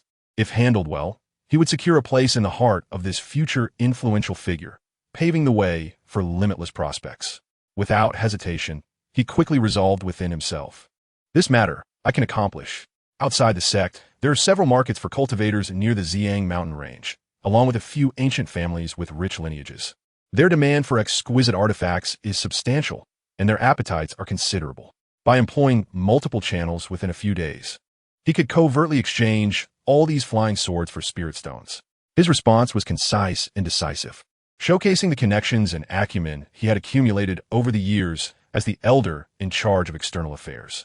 Upon hearing this, Li Huai displayed a hint of satisfaction. Then I shall rely on Elder Qian. Rest assured, the reward will not disappoint you. However, Qian Yu shook his head, suddenly rising to his feet and bowing deeply to Li Huai. Li Jinchuan, I do not seek any reward. Li Huai raised an eyebrow, patiently awaiting his next words. Qian Yu straightened, a bitter and resolute expression crossing his face. To speak candidly, I have been trapped in the late stages of foundation establishment for 60 years. My spiritual roots and aptitude are limited. Without a tremendous opportunity, the golden core is beyond my reach, and 100 years hence, I shall merely become a pile of dust. His voice bore a trace of weariness, infused with an insatiable yearning and reluctance towards the Tao. Having witnessed Li Jinchuan today, I now understand what it means to be extraordinarily talented.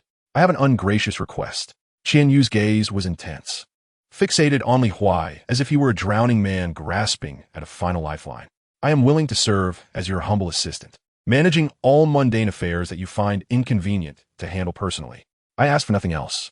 I only hope that when you ascend to the heights of the azure clouds, becoming the sect leader or presiding over a peak, you might recall today's sentiment and show a modicum of compassion, guiding me toward a clear path to the golden core.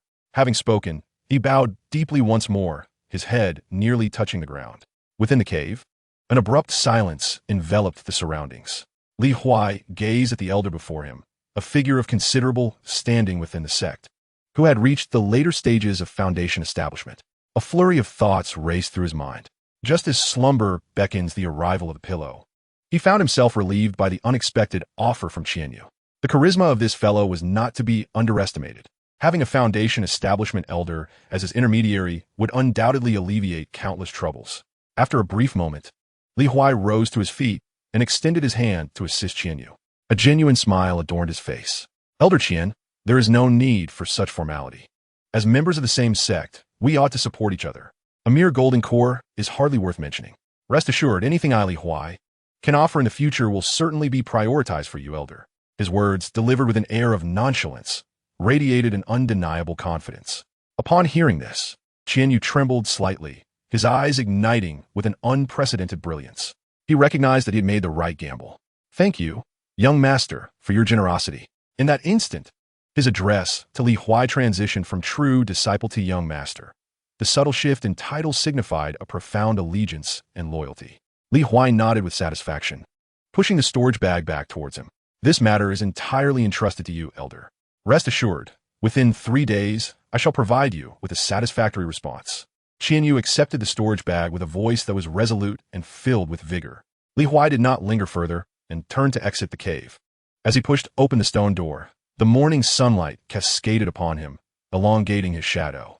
Inside the cave, Qianyu clutched the weighty storage bag, his gaze fixed on Li Huai's departing figure, a mixture of complex emotions and fervor swirling within his eyes.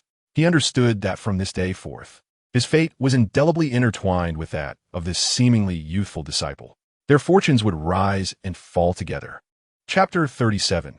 Lin Yaoyao's breakthrough. After bidding farewell to Elder Qian, Li Huai did not return directly to Danding Peak.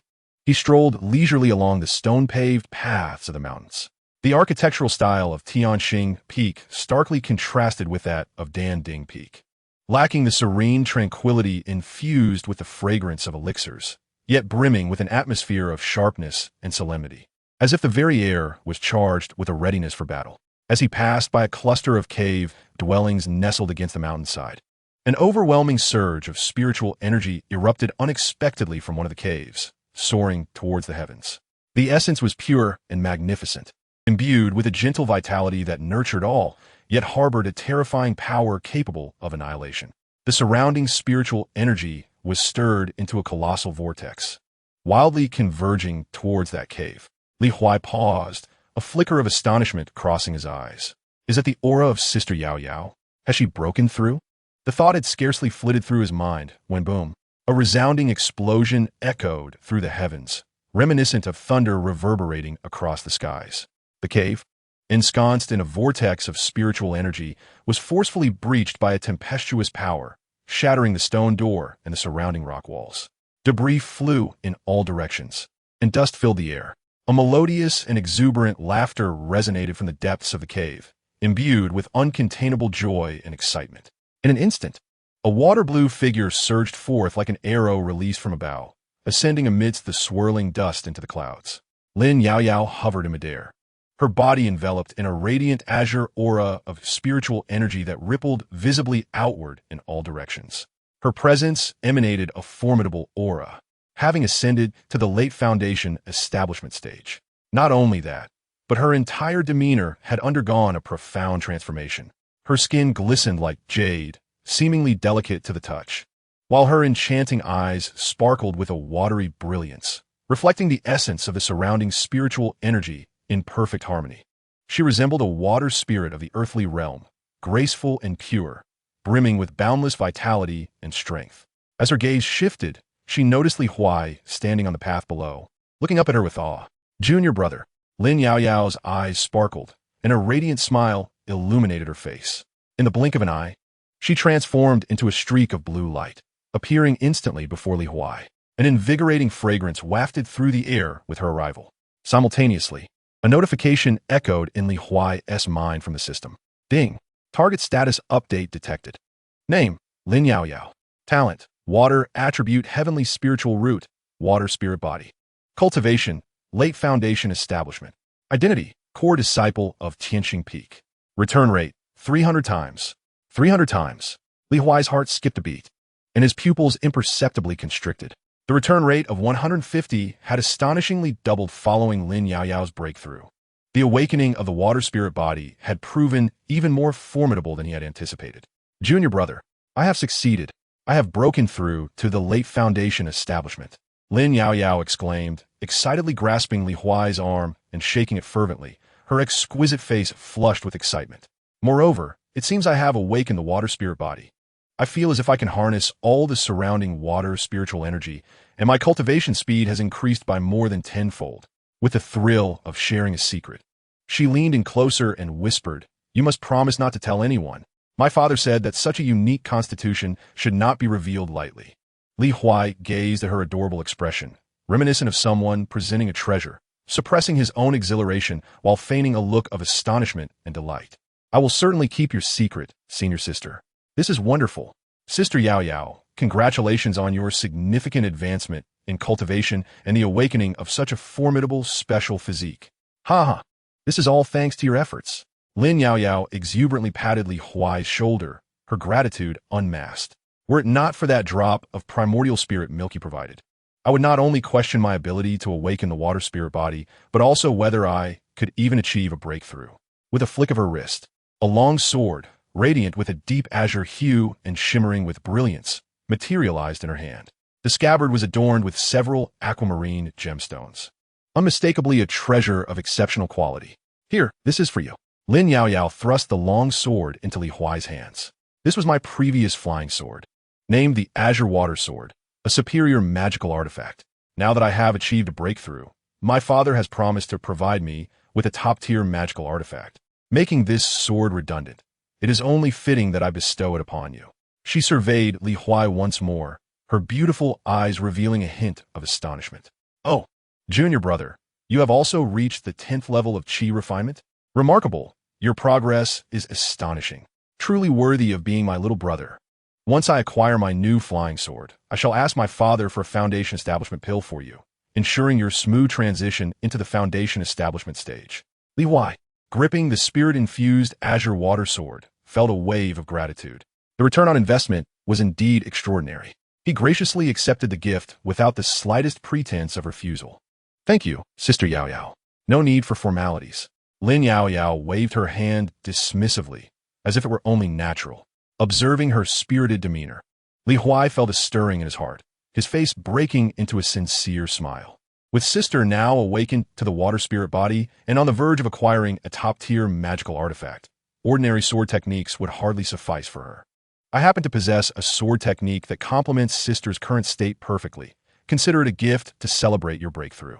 With another flick of his wrist, a jade slip appeared in his palm. It was none other than the Great Yin sword technique. Lin Yaoyao, in her euphoric state, found her little junior brother, who had brought her such immense fortune, ever more agreeable. Without a second thought, she accepted the slip. "Oh, you have a sword technique? I must take a close look at it." The moment Lin Yaoyao grasped the jade slip, a resounding notification echoed in Li Huai's mind, akin to the booming of a great bell. "Gift detected, Great Yin sword technique. Recipient, Lin Yaoyao, 300-fold return. Ding. Recipient's extreme joy triggers a super critical return. Congratulations, host, on achieving a 300-fold super critical return. Acquired. Extermination of Immortal's sword array. Additional acquisition. Complete perfect comprehension of the extermination of Immortal's sword array." An overwhelming surge of indescribable information flooded into Li Huai's consciousness. Extermination of Immortal's sword array, the foremost ancient killing sword array, impervious to the Four Saints. The array's power increases infinitely with the quantity and quality of the arranged flying swords and the host cultivation level. Accompanied by a complete set of perfect insights, the host will instantaneously master the intricate manipulations and transformations of the extermination sword formation, grasping its essence as if it were an extension of his own limbs, devoid of any arduous cultivation process. Li Huai's body froze in place, his breath momentarily suspended. In his mind, it felt as though countless stars were flickering in and out of existence, while an ancient and boundless sword formation, exuding an overwhelming aura of killing intent, gradually unfolded. The extermination sword formation. It is indeed the extermination sword formation. This is simply an indescribable ecstasy surged within him, akin to a volcanic eruption, instantly drowning all his thoughts. Chapter 38. The Extermination Sword Formation. The vast and boundless torrent of information threatened to overwhelm his very soul. Li Huai remained rigid, unable to move, even his eyes, his heart pounding in his chest like a war drum. Junior brother? What is wrong? Lin Yaoyao's melodious voice rang in his ears. Laced with curiosity, she probed the jade slip with her spiritual consciousness, her face momentarily reflecting astonishment, only to realize that Li Huai's state was somewhat amiss. This voice was like a bucket of cold water, abruptly jolting Li Huai from the nearly all-consuming euphoria. He forcibly suppressed the tumultuous imagery of the sword formation and the resonances of slaughter in his mind. And the dazed look in his eyes quickly transformed into a perfectly measured expression of surprise and excitement. It's nothing. Senior sister, I am genuinely happy for you. This great transformation sword technique is replete with endless variations, perfectly complementing your water spirit physique. I can already envision you wielding your sword and commanding respect in the future. His words were half flattery, half heartfelt sincerity. The great transformation sword technique was indeed extraordinary, yet in comparison to the freshly acquired extermination sword formation, it was akin to a firefly against the full moon, utterly incomparable. Upon hearing this, Lin Yaoyao's smile blossomed even more radiantly. Ha ha ha, junior brother, you truly have an eye for talent. She treasured the jade slip, and her fondness for Li Huai surged once more. Rest assured, I will take care of the foundation establishment pill matter. I shall seek out my father. Once I acquire the new flying sword, I will come find you. With that, she transformed into a streak of blue light, swiftly soaring towards the summit of Tianqing Peak, leaving behind a cascade of laughter that echoed through the mountains. Li Huai watched her figure vanish into the mist, his smile gradually fading, replaced by an uncontrollable fervor. A supercritical hit. This is the second time it has been triggered. The last time was in Haishi Town, when the Su family faced a dire crisis. And I gifted Su one a foundation establishment pill to aid her father, Su Jingyang, in his breakthrough, which fortuitously activated the system. On that occasion, the system rewarded an unparalleled divine pill, the heavenly Tao Foundation establishment pill. And this time, it was merely due to Lin Yaoyao's elated state following her breakthrough that it triggered once again. The reward this time is unimaginably terrifying. The Extermination Sword Formation. The foremost killing formation of antiquity. Lin Yaoyao, you are indeed a remarkable senior sister. Li Huai took a deep breath, forcing himself to calm the tumultuous emotions within, and swiftly turned towards the direction of Danding Peak. He yearned not to linger even a moment longer, eager to return to his cave abode and thoroughly digest the immense opportunity that had unfolded in his mind. As he soared through the air, he soon arrived at his dwelling on Danding Peak. With a resounding thud, the stone door slammed shut, severing all ties with the outside world. Unable to contain his anticipation, Li Huai seated himself cross-legged, his consciousness plunging deep into the sea of awareness. In an instant, the vast torrent of information he had previously suppressed erupted once more. Countless intricate and profound runic formations and sword techniques surged forth in his mind like a celestial river breaking free from its dam, intertwining and evolving. An ancient sword formation, exuding a chaotic aura and brimming with an insatiable thirst for slaughter, gradually unfolded within his awareness. It seemed timeless, having endured countless eons, with each array etched with the essence of destruction and finality. This was the Zhuxian sword formation. As the complete and perfect comprehension of the Zhuxian sword formation integrated into his being, Li Huai felt as if he had transformed into the very creator of this sword array. From the most fundamental rune of the formation to the establishment of the four gates and the evolution of the formation map, an infinite tapestry of mysteries became vividly imprinted in the depths of his soul, devoid of any obscurity. He found that there was no need for cultivation or understanding. It was as if this sword formation was innately a part of his body and spirit. After a considerable time, Li Huai slowly opened his eyes, a piercing brilliance flashing through them, as though the very air within the cave had been cleaved apart. He exhaled a breath of turbid air, the shock within him still simmering. The power of this sword formation was far more concrete and terrifying than the System S description that stated only the four saints could break it.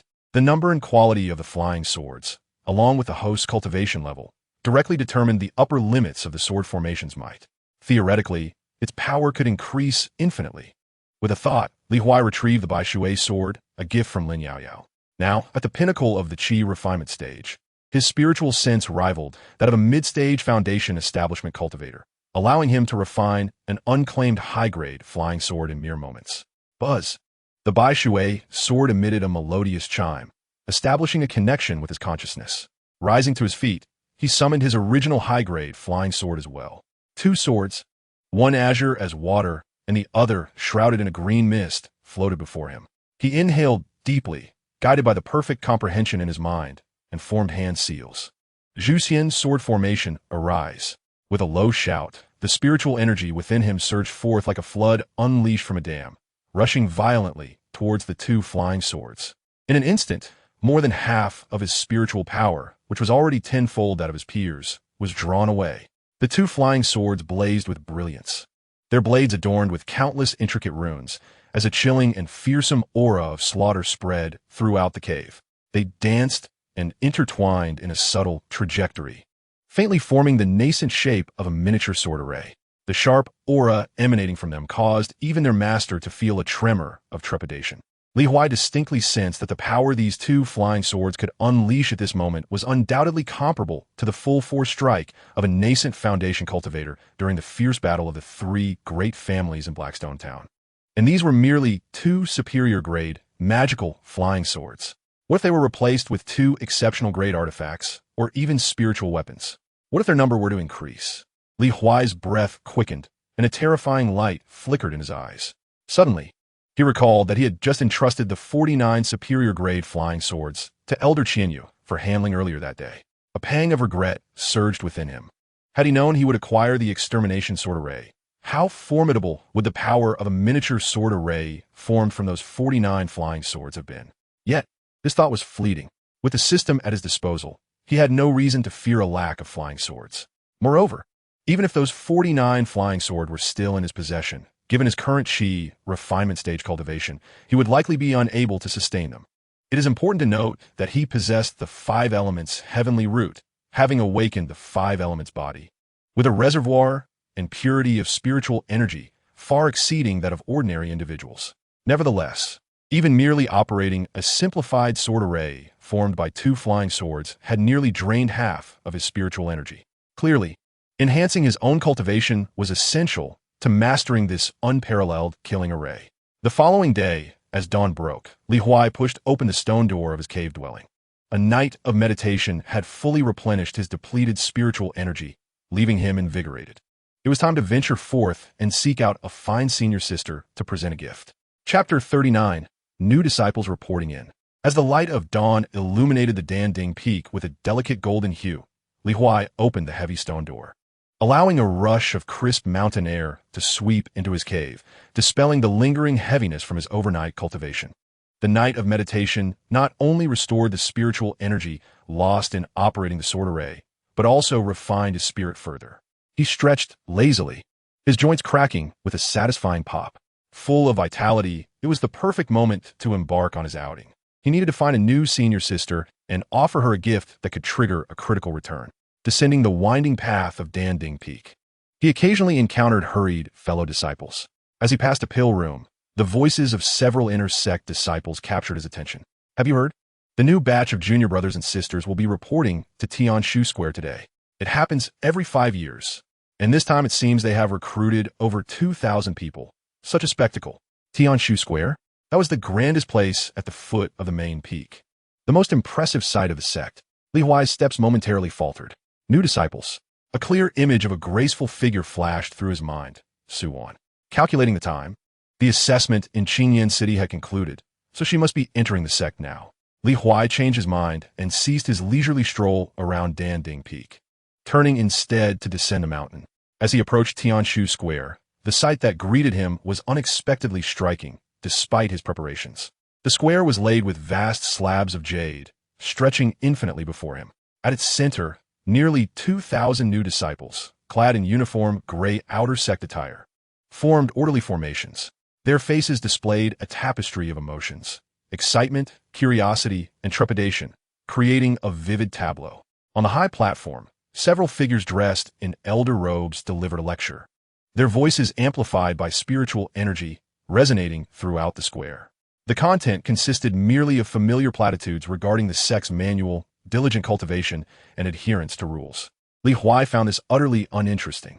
His consciousness, akin to that of a mid-stage foundation establishment cultivator, quietly unfurled like an invisible net, swiftly enveloping the entire square and brushing against the youthful faces within the crowd. Before long, he spotted a familiar figure in a corner of the throng. Suwon stood there quietly, her posture upright, her cool demeanor rendering her somewhat out of place amidst the crowd. She furrowed her brow slightly, gazing around at the unfamiliar surroundings with an air of helplessness. The lengthy lecture finally concluded, and the elders vanished from the platform. The crowd erupted in a cacophony, with new disciples forming small groups, curiously surveying the place where they would reside for years to come. As Suwon was jostled by the throng, she was pushed back a couple of steps, accentuating her solitude. At that moment, a tall young disciple squeezed through the crowd and approached her, wearing what he believed to be a friendly smile. "Junior sister, you must be new here. You seem to be alone. Are you unfamiliar with the sect?" He wore the same outer sect attire, yet his aura indicated he was at the early stage of foundation establishment, likely a disciple from the previous cohort or even earlier. Suwon politely stepped back, creating distance. "Thank you, senior brother, but I can manage on my own." However, the young man persisted, encroaching closer, his voice taking on a slick tone. "There's no need to be so distant, junior sister. I'm Wang Mang, and I have some connections in the outer sect. If you encounter any troubles, feel free to seek me out. It's my duty as a senior brother to help you familiarize yourself with the sect." Suwon's brow furrowed even more tightly, a clear flicker of resistance and distaste igniting in her eyes. She wished to avoid entanglement with such a person and turned to leave. Yet, Wang Mang stepped in front of her, blocking her path. "Please don't be in such a hurry to leave. Tianshu Peak is vast, and wandering alone could lead to getting lost." A wave of helplessness washed over Suwon. She instinctively thought of the figure who had always resolved her troubles back in Haishi Town, Huai. "Where's he now?" Just as she felt adrift, a calm voice emerged from behind her. "She doesn't wish to accompany you. Didn't you hear?" The sound, though subtle, resonated clearly in the ears of Wang Mang and Suwon. Wang Mang's smile faltered, and he impatiently turned to see the source. The moment he laid eyes on the newcomer, his irritation and cunning demeanor vanished, replaced by a pallor and trepidation. The individual was clad in the distinctive azure disciple attire of Danding Peak, with a petite alchemical furnace embroidered on the lapel, and a jade pendant of azure and white hanging at their waist, indicative of their status as a core disciple. Within the entire Ziyang sect, it was well known that the distinctions between outer disciples, inner disciples, and core disciples were starkly pronounced, signifying an absolute disparity in status. A core disciple could extinguish an outer disciple in the foundational stage with the ease of crushing an ant. "Senior brother, I was blind to not recognize your greatness. I merely noticed that this junior sister seemed lost and wished to offer assistance. I assure you, it was not my intention." Wang Mang's posture bent at a right angle, his voice trembling. Huai did not even spare him a glance. His gaze was fixed directly on Suwon. He waved his hand dismissively. "Leave? Yes, yes. I shall depart at once." Wang Mang, as if granted a reprieve, scurried away into the crowd, disappearing in the blink of an eye. The onlookers, who had initially gathered to witness the spectacle, were now awestruck by Huai's attire and respectfully dispersed, creating a clear space. Huai approached Suwon, noticing the redness around her eyes, and smiled gently. "It has been a long time." Suwon gazed at him in a daze, as if still caught in a dream. In the next moment, she could no longer contain her feelings of grievance and joy, and she suddenly leaped into his embrace, holding him tightly. The surrounding whispers surged like a tide. "My heavens, who is that junior sister?" She is acquainted with a core senior brother from Danding Peak. Their relationship appears quite extraordinary. To have such a powerful ally upon entering the sect is truly enviable. Feeling the warmth in his arms, Huai softly patted Suwon's back. "With me around, no one will dare to bully you." He then guided her to the edge of the plaza. "When you went for the alchemy assessment, my father and I waited for you for so long and were worried sick, thinking something might have happened to you," Suwon said, her head lowered and voice soft. "That was my oversight. I fortuitously passed the assessment that day and was brought to the sect by an elder. In a haze, I ended up joining Danding Peak. As you can see," Huai gestured to his attire, casually explaining. "MHM," she murmured quietly. Being new to the sect, Suwon was unaware of the hierarchical distinctions among the disciples and did not notice these details. At that moment, A clear and somewhat mocking female voice unexpectedly cut through the air from not far away, overpowering all other discussions. Li Goshen, what are you doing here? Chapter 40. A Reunion with Song Qiuyan. Li Huai turned at the sound, his gaze sharpening slightly. Not far off stood a woman in gray outer disciple garb, arms crossed, and a mocking expression on her face. Who else could it be but Song Qiuyan? How could she be here? A fleeting moment of confusion crossed Li Huai's mind, yet it was overshadowed by a profound sense of indifference towards the altered circumstances. Ding! Target detected. Song Qiuyan. Current status of target. No longer a maiden. System reward multiplier has been reduced from tenfold to 0. The system's notification echoed in his mind. But Li Huai's expression remained unchanged. To him, whether it was tenfold or not, it mattered little. Since the fierce battle among the 3 families in Blackstone Town, he had not encountered Song Qiuyan again, believing that their paths would never cross once more. Yet, unexpectedly, she had also entered the Xiang sect. However, the manner of her entrance appeared rather unseemly, he speculated. Around them, the disciples erupted in astonishment. Li Goshen, did I hear that correctly? How dare she address a core senior brother in such a manner? Who is this woman? Has she lost her mind? To speak so brazenly to a core disciple of the Danding Peak is tantamount to courting death. The gazes of the new disciples towards Song Qiuyan were akin to that of viewing a ghost, while the senior disciples wore expressions of amusement. They were well aware of the absolute authority held by core disciples within the sect, a status not to be trifled with. Su Wan lifted her head from Li Huai's embrace, her clear, icy eyes reflecting confusion and wariness as she regarded Song Qiuyan in the distance. She could sense the unabashed malice emanating from the woman. Yet, Song Qiuyan appeared oblivious to the astonished stares surrounding her. Striding directly to Li Huai and scrutinizing him from head to toe, her gaze laced with contempt. I thought it was someone important. It turns out to be you. This worthless fool. How do you even dare to come to Xiang sect? Are you here to serve as a menial laborer, perhaps cleaning the toilets? Her voice was sharp and caustic, dripping with derision. She aimed to humiliate this once sycophantic admirer, reclaiming the sense of superiority she had felt back in Blackstone Town. Li Huai could barely muster the energy to respond. Before he could utter a word, a disciple from the inner sect, tasked with maintaining order, could no longer bear it and shouted sternly, "Impudent!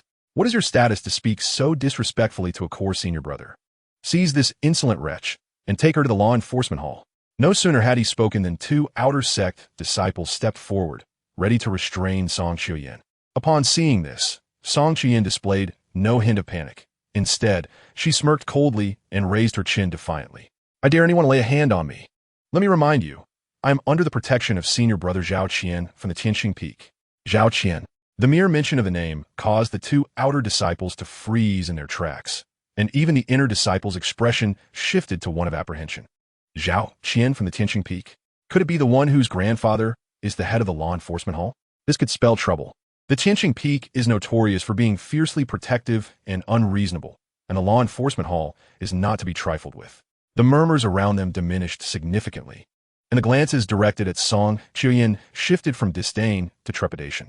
Listening to the surrounding discussions, a sense of triumph swelled on Song Qiuyan's face. This was precisely the effect she desired.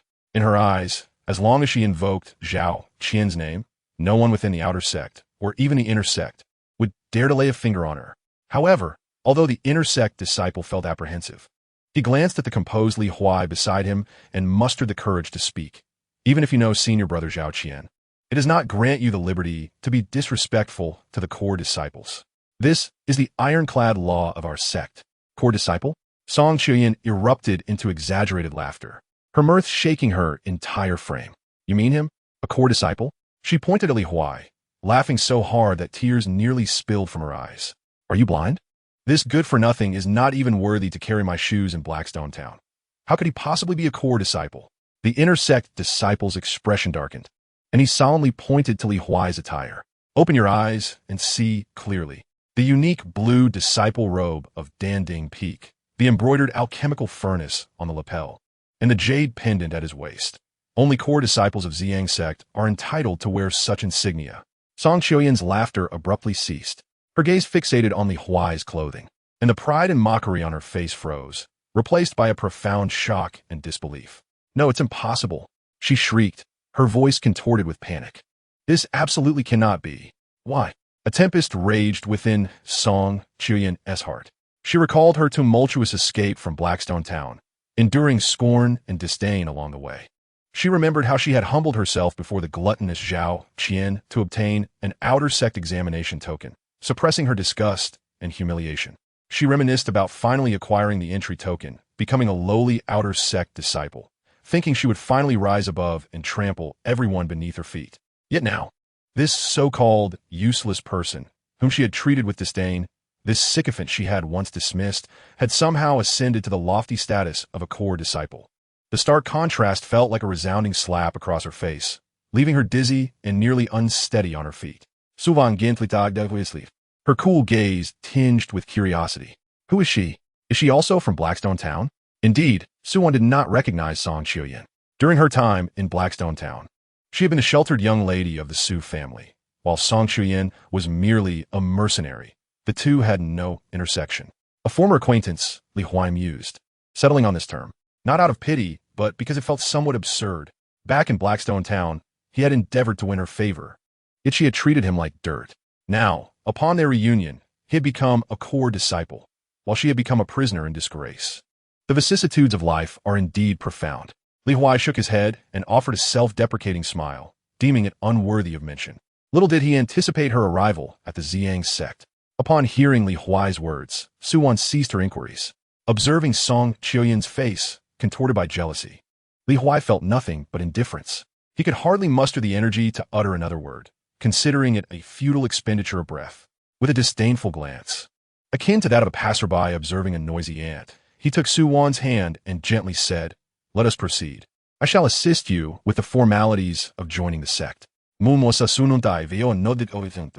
Huai did not cast another glance at Song Chuyan, leading Suwan away amidst a myriad of gazes filled with awe, envy, and sympathy as they departed from the bustling square. Chapter 41. The Achievement of Foundation Establishment. The clamor of the square and Song Chuyan's distorted visage were left behind without a trace of regret. As he held Suwan's hand, the delicate warmth of her touch starkly contrasted with the earlier farce. Navigating through the throngs of people, they arrived at the Hall of Deacons located in the outer gate area. The deacon, initially appearing disinterested, transformed his demeanor to one of respect upon noticing the jade pendant at Li Huai's waist, a symbol of his status as a core disciple. The procedures were executed with remarkable efficiency. The deacon, scarcely uttering a word, presented a token inscribed with Suwan's name, along with a set of pristine outer disciple garments. Offered with both hands. "Junior sister, your accommodations are arranged in the Listening Rain Pavilion within the outer disciple area," the deacon explained with deference. By the sect's regulations, outer disciples reside in dormitories. Once junior sister advances to the inner sect, you will be permitted to cultivate at the Seven Peaks, where an independent courtyard will be assigned at the mountain's foot. He paused, casting a cautious glance at Li Huai. As for core disciples like senior brother, the sect provides exclusive caves at the mid-mountain, where the spiritual energy is most abundant. This statement served as both an explanation and an unobtrusive gesture of goodwill. Suwan accepted the token and garments with a gentle nod, her cool gaze revealing little emotion. The shift in her status, from the eldest daughter of the Su family to an ordinary outer disciple of the Ziyang sect, did not evoke a sense of loss. To be by his side, even within the same sect, was sufficient to satisfy her heart. Li Huai guided Suwan toward the outer disciple dormitory area. The buildings here were densely packed and orderly. The concentration of spiritual energy in the air significantly thinner than that at Dan Ding Peak. Ultimately, they halted before a building named Listening Rain Pavilion, which served as the dormitory for female outer disciples. Suwan's room was on the second floor. Upon opening the door, a faint musty odor mingled with the scent of wood greeted her. The room was modest, simply furnished with a wooden bed, a table, and a chair. In stark contrast to Li Huai's spacious and luxurious cave, replete with swirling spiritual energy, it was as if she had stepped from clouds into mud. Suwan, however, remained utterly unconcerned. She set aside the items in her hands and turned to face Li Huai, her eyes shimmering with a gentle light. Li Huai gazed at her, and suddenly, with a flick of his wrist, a long sword appeared in his hand, its blade a vibrant green, reminiscent of a tranquil autumn lake. The sword emanated a subtle wave of spiritual energy, and the crisp aura it exuded cleared the air within the room. "This is for you," Li Huai said, extending the sword toward her. It was the exquisite Bai Shuai sword, a treasured artifact gifted to him by Lin Yao Yao. Suwan was momentarily taken aback. Her gaze fixated on the radiant sword, and for an instant, she forgot to accept it. An exquisite magical artifact. How precious this was for an outer sect disciple. Many inner sect disciples toiled for years without ever possessing such a treasure. Had he truly given it to her, so casually? A surge of indescribable warmth rushed to her heart, instantly shattering her long-held composure. Her eyes unexpectedly glistened with tears, a thin veil of moisture quickly enveloping her clear gaze. With trembling hands, Suwan reached out and accepted the cool by Shui's sword. The hilt felt icy against her palm, yet her heart burned with an intensity that felt as though it might ignite. She gripped the sword tightly and stepped forward impulsively, nearly colliding with Li Huai. Her breath quickened, her cheeks flushed with a captivating blush, and her previously icy eyes now brimmed with warmth and affection, as if they sought to melt him completely. Ding! Gift detected. High-grade magical artifact Flying Sword X1. Recipient, Suwan, 15-fold return. 15-fold return. High-grade magical artifact Flying Sword X15. The system's alert echoed in Li Huai's mind. Yet his thoughts were undisturbed, fully captivated by the girl before him. Observing her expression, a subtle stir of emotion flickered within him, prompting him to gently place a hand on her shoulder. Focus on your cultivation, he said, his tone warm yet resolute. In the sect, strength was paramount. Suwan's body stiffened, her overwhelming emotions gradually quelled by his words. She lifted her gaze, looking deeply into Li Huai's eyes, and nodded earnestly. After bidding farewell to Suwan, Li Huai turned and made his way toward the Pill Cauldron Peak. The journey from the bustling outer sect to the serene inner sect, and then to the mountainside, where spiritual energy almost materialized, felt like traversing two worlds in the span of a single incense sticks burning. Upon returning to his cave dwelling, the stone door slowly closed, isolating him from the outside world. Within the cave, a rich aura of spiritual energy enveloped him, revitalizing every pore. Li Huai took a deep breath, pushing aside all distracting thoughts. It was time. Foundation establishment. In anticipation of this first significant transformation in his cultivation journey, he did not allow himself a moment's delay. He first entered the bathing chamber, summoned the mountain stream's spiritual spring, and meticulously washed away the dust and fatigue of his journey. Subsequently, he donned a pristine azure robe. At last, he arrived at the center of the tranquil chamber and ignited a stick of calming sandalwood incense. The delicate wisps of blue smoke ascended, and a subtle fragrance permeated the air, enveloping him in a profound stillness, rendering his mind utterly serene and clear. Everything was prepared. Li Huai sat cross-legged upon the meditation mat, his 5 hearts directed towards the heavens, adjusting his breath to its utmost pinnacle. With a flick of his wrist, a jade box appeared in his palm. Upon opening the box, he beheld a pill the size of a longan, perfectly round, its surface adorned with 9 natural orifices and mysterious Tao patterns, lying quietly within. This was the heavenly Tao Foundation establishment pill. Merely gazing upon it, one could perceive a subtle, profound aura emanating from the great Tao. Without a moment's hesitation, Li Huai opened his mouth and swallowed whole. The pill dissolved instantly, and an indescribable warmth flowed down his throat and into his abdomen. Following this, an unimaginable surge of pure energy erupted like a long-dormant volcano. This energy, both domineering and gentle, carried a hint of sacred Tao resonance, instantaneously engulfing his limbs and body, surging into his Dantian's Qi Sea. The indomitable shackles of his perfected 10th layer of Qi refinement crumbled before this wondrous energy, as fragile as mere paper. A thunderous sound echoed, seemingly emanating from the depths of his soul. The bottleneck that had troubled countless cultivators was shattered in an instant, completely dissolving. Li Huai's aura began to rise fervently, the spiritual power within him undergoing a transformation at an unprecedented speed, shifting from gaseous to liquid form. His dantian expanded, and his sea of consciousness churned. The bones throughout his body crackled audibly, and mysterious golden Tao patterns flickered across his skin. Countless black impurities were expelled from his pores, swiftly washed away by the overwhelming spiritual energy. His physical form was undergoing a metamorphosis of rebirth. His skin became as smooth as jade, radiating a luminous glow. His meridians widened several-fold, becoming remarkably resilient. His bones transformed into a translucent brilliance, as if forged from divine gold. The legendary Heavenly Tao Foundation establishment had been achieved. However, this was far from the end. The immense energy from the Heavenly Tao Foundation establishment pill continued to surge within him, propelling his cultivation forward with unstoppable momentum. Foundation establishment stage, early phase, pinnacle of early phase. Boom! Another resounding thud echoed as the recently stabilized realm was once again breached. Mid-foundation establishment.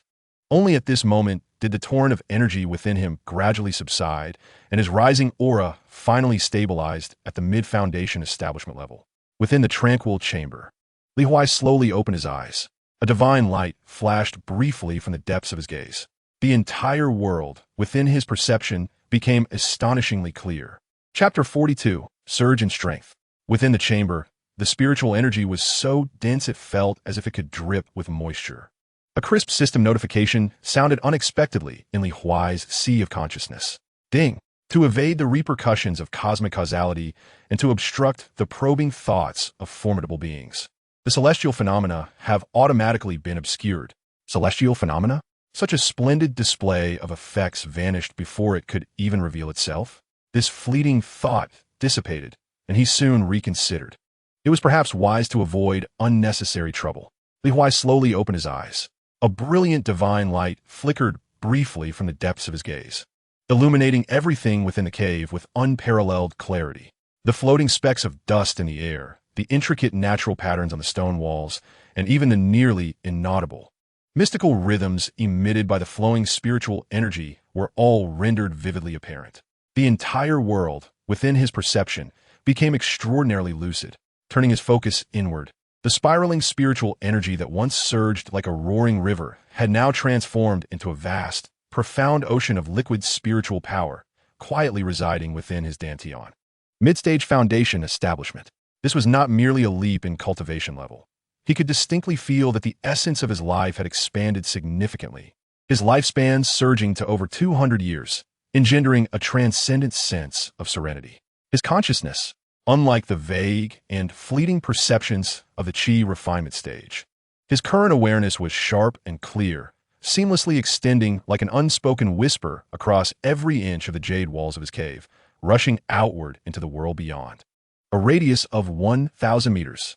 As far as Huai was aware, this distance was double that of an ordinary mid-stage foundation establishment cultivator.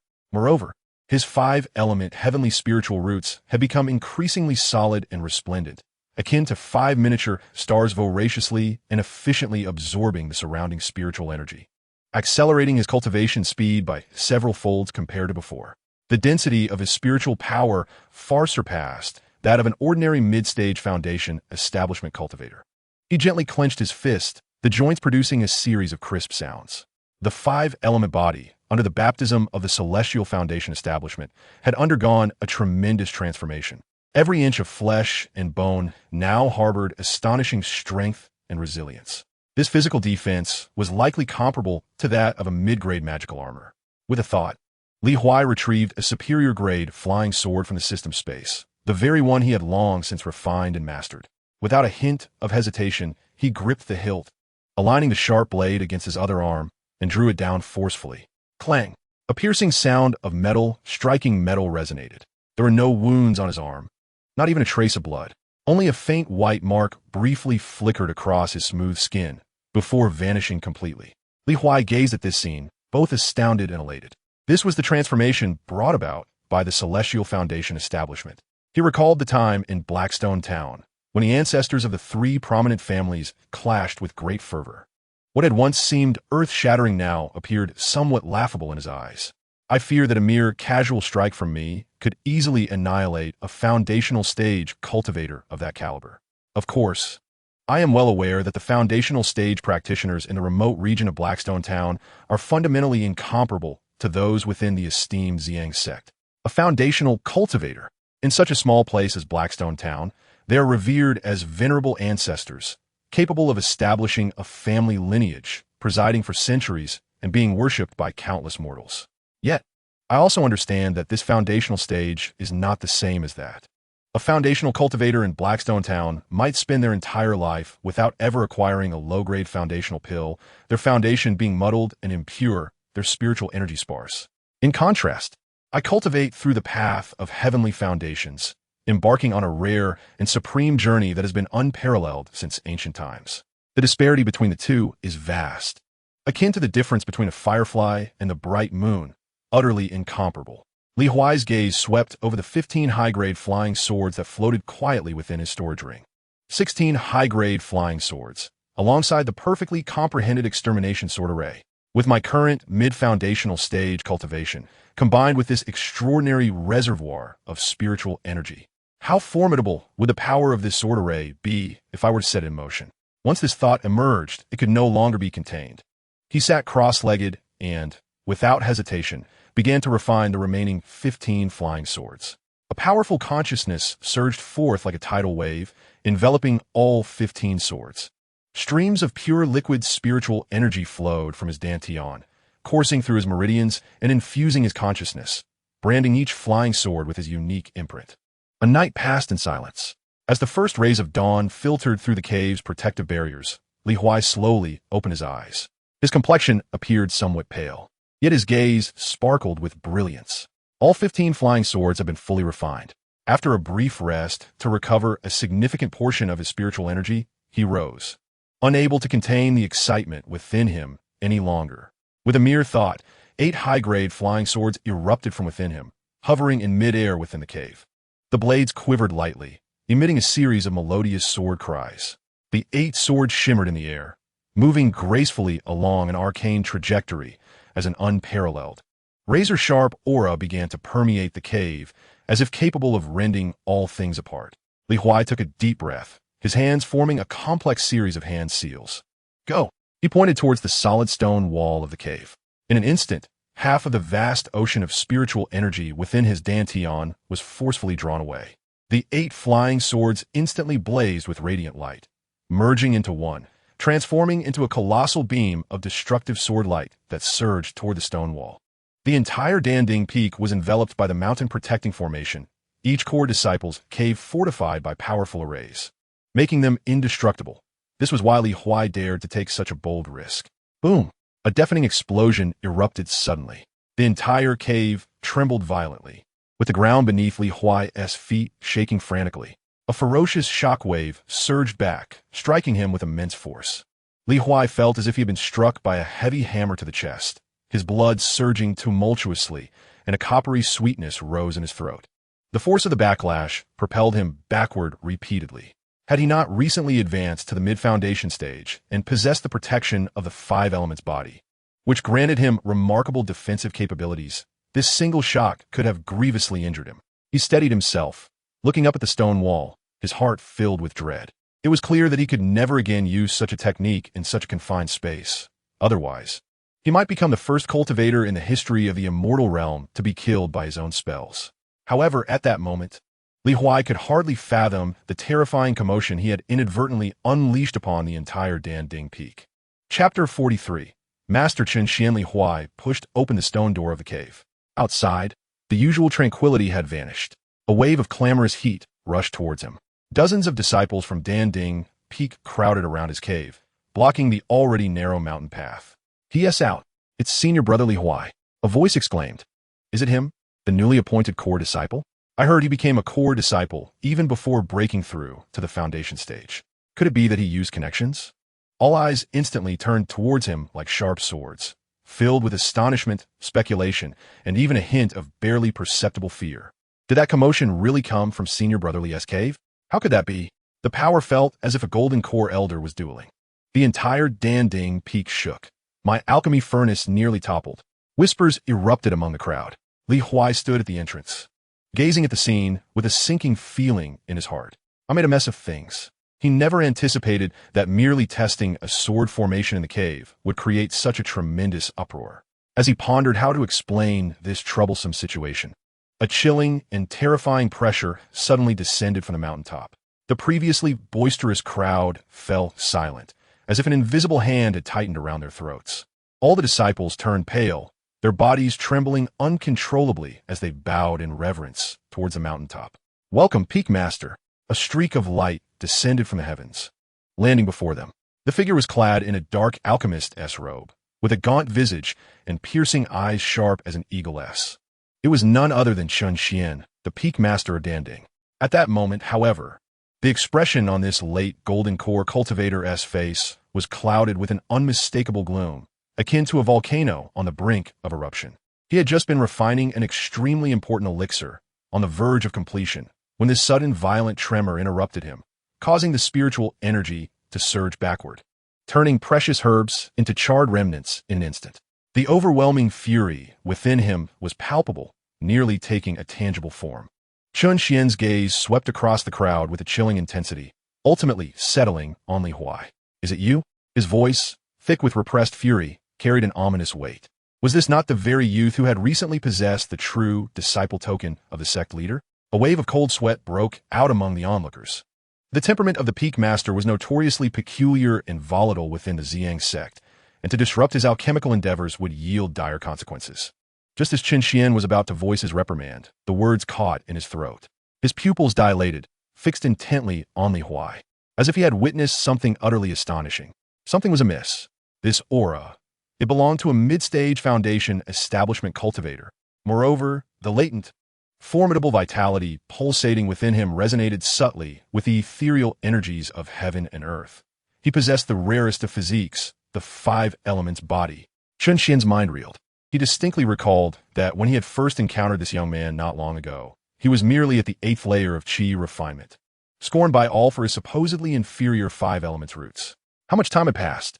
In such a brief span, he had not only leaped to become a mid-stage foundation establishment cultivator, but had also awakened the extraordinary 5 elements body. Such innate talent was nothing short of monstrous. The flames of Chun Xian's wrath were doused, as if doused by a bucket of icy water, replaced by an unprecedented fervor. He recalled another detail.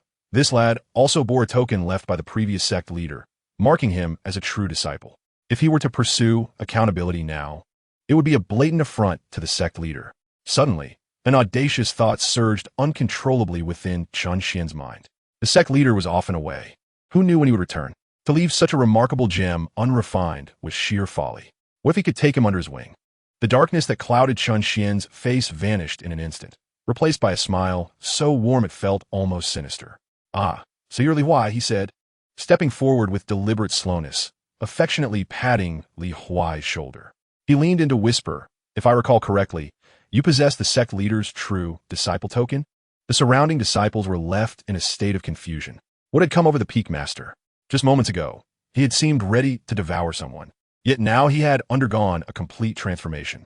Li Huai was equally taken aback, but he nodded in acquiescence. Chun Xian's smile grew ever more radiant.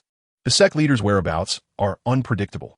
He may not return for 3 to 5 years, or perhaps even decades. For a talent of your caliber, to lack guidance would be a grave disservice to your cultivation. Let us proceed thusly. Chun Xian's eyes glinted with cunning. You shall first take me as your master and become my foremost disciple at the Danding Peak. I will devote all my resources to nurture your growth. When the sect leader eventually returns, it will not be too late for you to present your token and seek further mentorship. What say you? He calculated his next move in silence.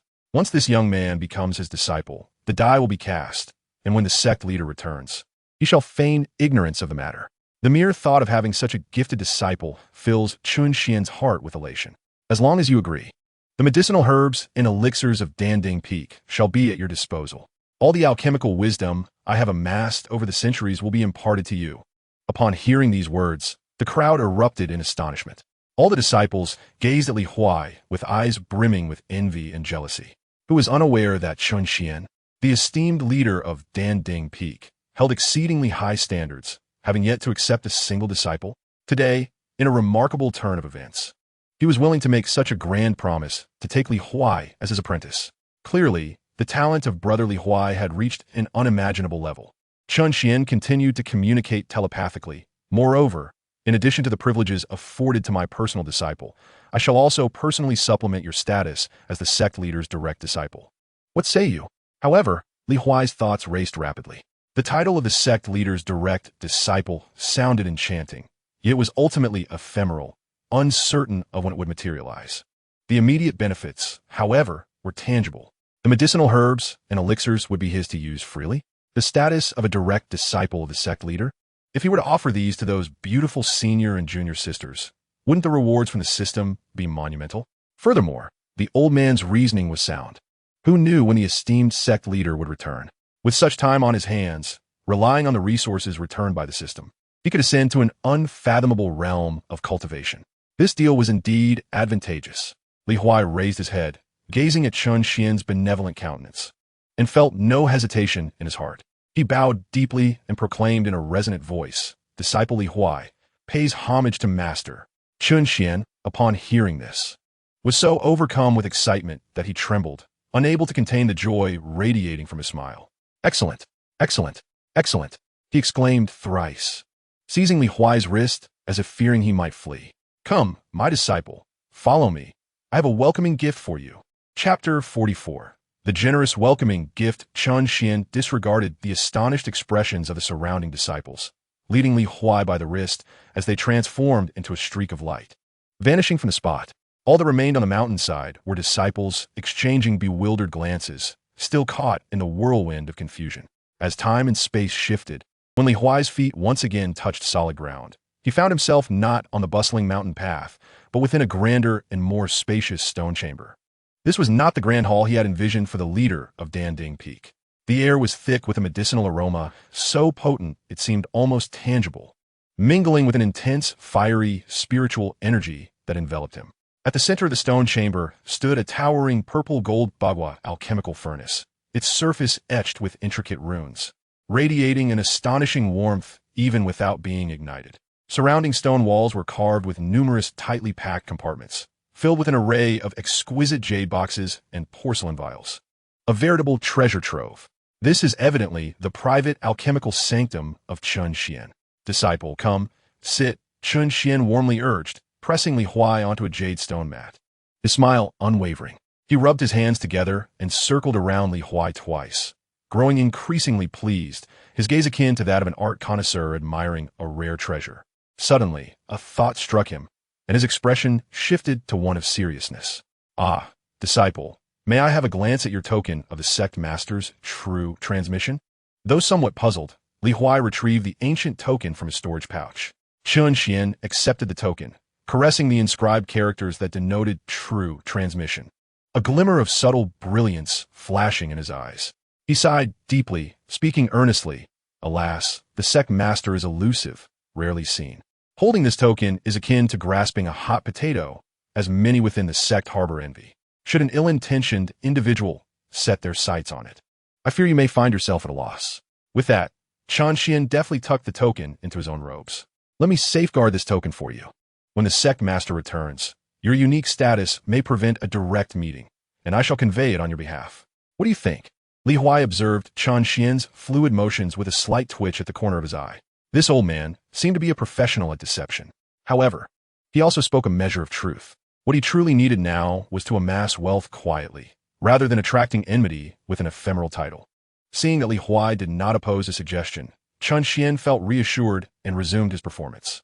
With his hands clasped behind his back and chest puffed out, an aura of formidable strength characteristic of a late-stage golden core cultivator radiated from him. "Disciple, joining my ranks is an undeniable boon. To be candid, my prowess is among the best within the entire Ziyang sect.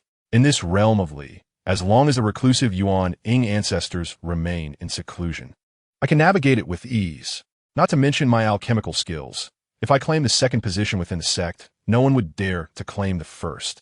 Would being my disciple not surpass being a disciple of a sect master who is as elusive as a dragon?" Listening to these words, Li Huai inwardly scoffed. Could this old man truly be boasting?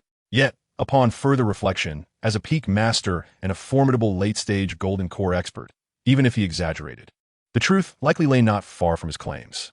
If so, this opportunity was indeed advantageous. "Master, could you elaborate on this realm of Li?" Li Huai Kidat, sensing his limited understanding of this world. "Excellent question." Chun Xian seized the opportunity to elaborate, his words flowing forth. "The region we inhabit is known as the Li Kingdom.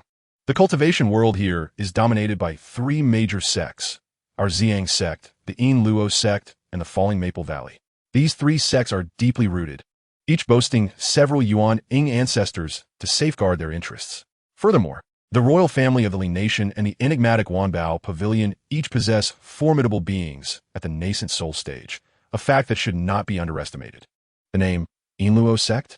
Li Huai keenly seized upon this designation. Upon hearing the name, it became evident that it bore an antagonistic connotation towards our Ziyang sect.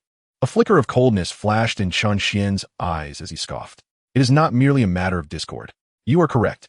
We have been embroiled in both overt and covert conflicts with the Inluo sect for centuries. Those practitioners of the demonic path are ruthless and treacherous in their dealings, especially their disciples who venture into the outside world, who have suffered considerable losses at their hands in recent years. As if recalling some unpleasant memories, his aura grew somewhat frigid. Yet he quickly reined in his emotions, turning his gaze back to Li Huai, his face once again adorned with a smile. Let us speak no more of such matters. He produced an ancient-looking storage ring and unceremoniously placed it into Li Huai's hand. Here, my disciple. This is a token of my esteem for you. As Li Huai's consciousness delved into the ring, his heart raced. The space within was limited, yet the contents within caused his breath to quicken. Several translucent jade vials lay quietly inside, accompanied by a small mountain of spirit stones that shimmered with a gentle glow. There was also a time-worn tome. Within this ring, you will find 2 vials of solidifying essence pills, which will assist you in refining your cultivation and stabilizing your foundation. Additionally, there are 2 vials of spirit recovery pills to swiftly replenish your spiritual energy when depleted. Lastly, a vial of wind mastery pills, which will significantly enhance your speed for a brief period, a crucial asset for preserving your life, Chen Xian elaborated. I am aware that the monthly allocation for the sect leader's direct disciples amounts to 5,000 low-grade spirit stones. Here, I present you with 30,000, a provision to support you for half a year. Truly, the art of alchemy is indeed one of the most lucrative paths, Li Huai mused internally. His gaze fell upon the ancient tome, his expression growing serious. Most importantly, this volume, Chen Xian's Insights on Alchemy, contains my reflections and experiences from centuries of alchemical practice, along with 10 unique formulas, all of which are the fruits of my labor. That rascal Qian, you mentioned your exceptional talent in alchemy, which is why he brought you to meet me. He earnestly cautioned, you must deeply contemplate this material and absolutely refrain from allowing others to view it. Thank you, Master. Li Huai promptly rose and sincerely bowed in gratitude. This gift is overwhelmingly generous. Very well, as you have just broken through, your foundation is still unstable. And having just endured the preceding tumult, return and thoroughly contemplate these matters. Chen Xian waved his hand in satisfaction. The disciple takes his leave.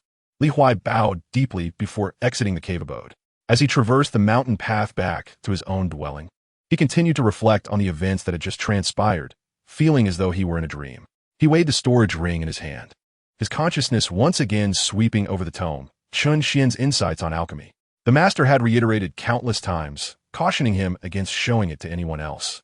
Yet, a smile involuntarily crept upon Li Huai's lips. Such a remarkable gift. To whom should I bestow this beautiful gift?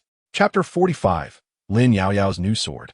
Upon returning to the cave, the first task Li Huai undertook was to meticulously inventory the contents of the storage ring that Chen Xian had forcefully given him. 5 vials of elixirs, 30,000 spirit stones, and a book of immeasurable worth titled Chen Xian's Insights on Alchemy. Li Huai's gaze lingered on the aged tome for quite some time, his thoughts racing. His master had repeatedly emphasized that this item was the culmination of his lifelong efforts and must never be revealed to outsiders. This was an explicit warning. Such a precious item, if gifted to a true celestial beauty in dire need of it, could potentially trigger a critical return that Li Huai could scarcely imagine. However, the art of gifting is indeed a skill. Through his recent experiences, he had begun to discern certain patterns. While the return rate was undoubtedly significant, the true path to overnight fortune lay in the unpredictable nature of critical returns. It seemed that the sole condition for triggering such a critical return was that the recipient must possess an urgent need for the gift that resonated from the depths of their soul. Su Wan sought companionship and a sense of security, while Lin Yaoyao, on the verge of a breakthrough, yearned for an opportunity to soar to great heights. Although presenting this tome to them would be a valuable gift, it was not aligned with their paths, and thus, it would likely fail to trigger a critical return. It appeared that he needed to seek a new target, an enchanting senior sister deeply passionate about alchemy, yet trapped at a bottleneck, yearning for what eluded her. A scheming smile crept across Li Huai's lips as he temporarily tucked this matter away in his heart. One must take life one step at a time. The 5 newly crafted elixirs could indeed be presented first as a trial. To whom should he give them? The allure of Lin Yaoyao's 300-fold return rate remained irresistible. Whether or not a critical return occurred was of little consequence. The primary intent was to strengthen his bond with the senior sister. Li Huai found the perfect excuse for his actions, and his hesitation dissipated. Yet, it seemed the system had an unspoken rule. Each time elixirs were gifted, the limit was 10 items, equating to 1 vial. To gift all 5 vials, he would need to make 5 trips. If only he could elevate this gifting limit. Li Huai murmured to himself before rising and pushing open the stone door of the cave. With a mere thought, the vast ocean of liquid spiritual energy within his dantian stirred slightly, and a surge of pure spiritual power coursed through his body in an instant. Buzz! A superior-grade flying sword shot forth from within him, hovering steadily beneath his feet, its blade shimmering with a verdant glow, emitting a joyful hum. Li Huai paused momentarily, glancing down at the sword beneath him, as an unprecedented sense of wonder washed over him. To fly, to soar with a sword, as a seasoned traveler from Earth. What youth does not harbor a dream of wielding a sword across the vast landscape, riding the winds like a celestial being? In the earlier stages of his cultivation, despite possessing a divine consciousness comparable to that of a Foundation establishment practitioner, he refrained from recklessly showcasing such miraculous abilities. After all, the capacity to fly at the Qi refinement stage was exceedingly extraordinary. Should it be revealed, it would undoubtedly invite endless troubles. However, now that he has genuinely ascended to the mid-Foundation establishment stage, he can finally indulge openly in the sublime romance that belongs to cultivators. Li Huai took a deep breath, focusing his thoughts. Whoosh! The flying sword beneath his feet propelled him skyward, transforming into a streak of azure light that instantaneously cleaved through the clouds. Racing towards the direction of Tianqing Peak, the wind howled past his ears, and the clouds churned below him. Mountains and rivers swiftly receded from his view, and the palatial structures appeared as mere specks. The exhilarating sensation of breaking free from the earth's constraints, soaring freely between heaven and earth, was intoxicating. Li Huai could not help but burst into hearty laughter, his joyous sound reverberating through the clouds. Tianqing Peak loomed in the distance as Li Huai skillfully descended before the cave dwelling of Lin Yaoyao, which had been opened wide. At this moment, the stone door of the cave had been meticulously repaired with formidable magical power, and a layer of shimmering defensive array had been laid out before it, clearly indicating that the owner was in seclusion, rejecting all disturbances. It seemed he had made a futile trip. Regretting this, Li Huai was about to turn away when, creak, the heavy stone door slowly opened, revealing a melodious voice tinged with surprise and a hint of languor. "Oh, junior brother, what brings you here?" Lin Yaoyao, clad in a water-blue outfit, with her long hair casually cascading over her shoulders, exuded a charming and relaxed aura. She had evidently just concluded her training, her aura refined and contained, and her beautiful eyes sparkled with delight upon seeing Li Huai. "I came to see you, senior sister," Li Huai replied, a perfectly measured smile gracing his face. "Congratulations on your full recovery. Your aura surpasses that of the past." "Ha ha, you're so sweet-tongued, junior brother. You really know how to flatter." Lin Yaoyao proudly lifted her chin and eagerly pulled Li Huai into the cave. "Coming quickly. You're just in time to broaden your horizons." She proudly retrieved a magnificent longsword from her storage bracelet, its entire body shimmering in a clear azure hue, as if flowing with the essence of autumn waters. Even before it was drawn, an unmatched and ethereal sword intent filled the cave. "A top-grade magical artifact," Lin Yaoyao exclaimed, providing her own sound effects as she animatedly introduced it. "This sword is named Qinghong, forged by my father using a millennium-old mysterious crystal iron from the Northern Sea, complemented with the tendons of a dragon from the Eastern Sea. What do you think? Is it not splendid?" She held the sword, unable to part with it, and waved it a couple of times, the sword light dancing as the azure shadow flickered within the cave. "Stunning. Li Huai genuinely admirat." Indeed, Lin Yaoyao beamed with pride, giving Li Huai's shoulder a hearty pat. "Rest assured, junior brother, when I wield this Qinghong sword and secure a spot in the top 10 at the Sect competition by year's end, feel free to ask for any reward you desire." She began to weave grand visions for Li Huai once more. Suddenly, she let out a soft exclamation. Scrutinizing him from head to toe, her beautiful eyes filled with curiosity. "It's peculiar, junior brother. Why can't I discern your cultivation level?" A wave of contemplation washed over Lin Yaoyao.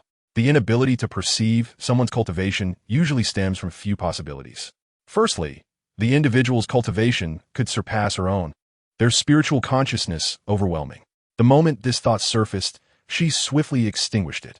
Impossible, absolutely impossible. Although her junior brother possessed commendable talent, he was merely at the 10th level of chi refinement during their last encounter. How could such a short span of days lead to any substantial growth? Even with the aid of Flying Sword, he could at most achieve early foundation establishment. How could he possibly surpass her, a bona fide late foundation establishment cultivator? Secondly, the individual might be an ordinary person devoid of any cultivation. This seemed even less plausible. Thus, only one final possibility remained.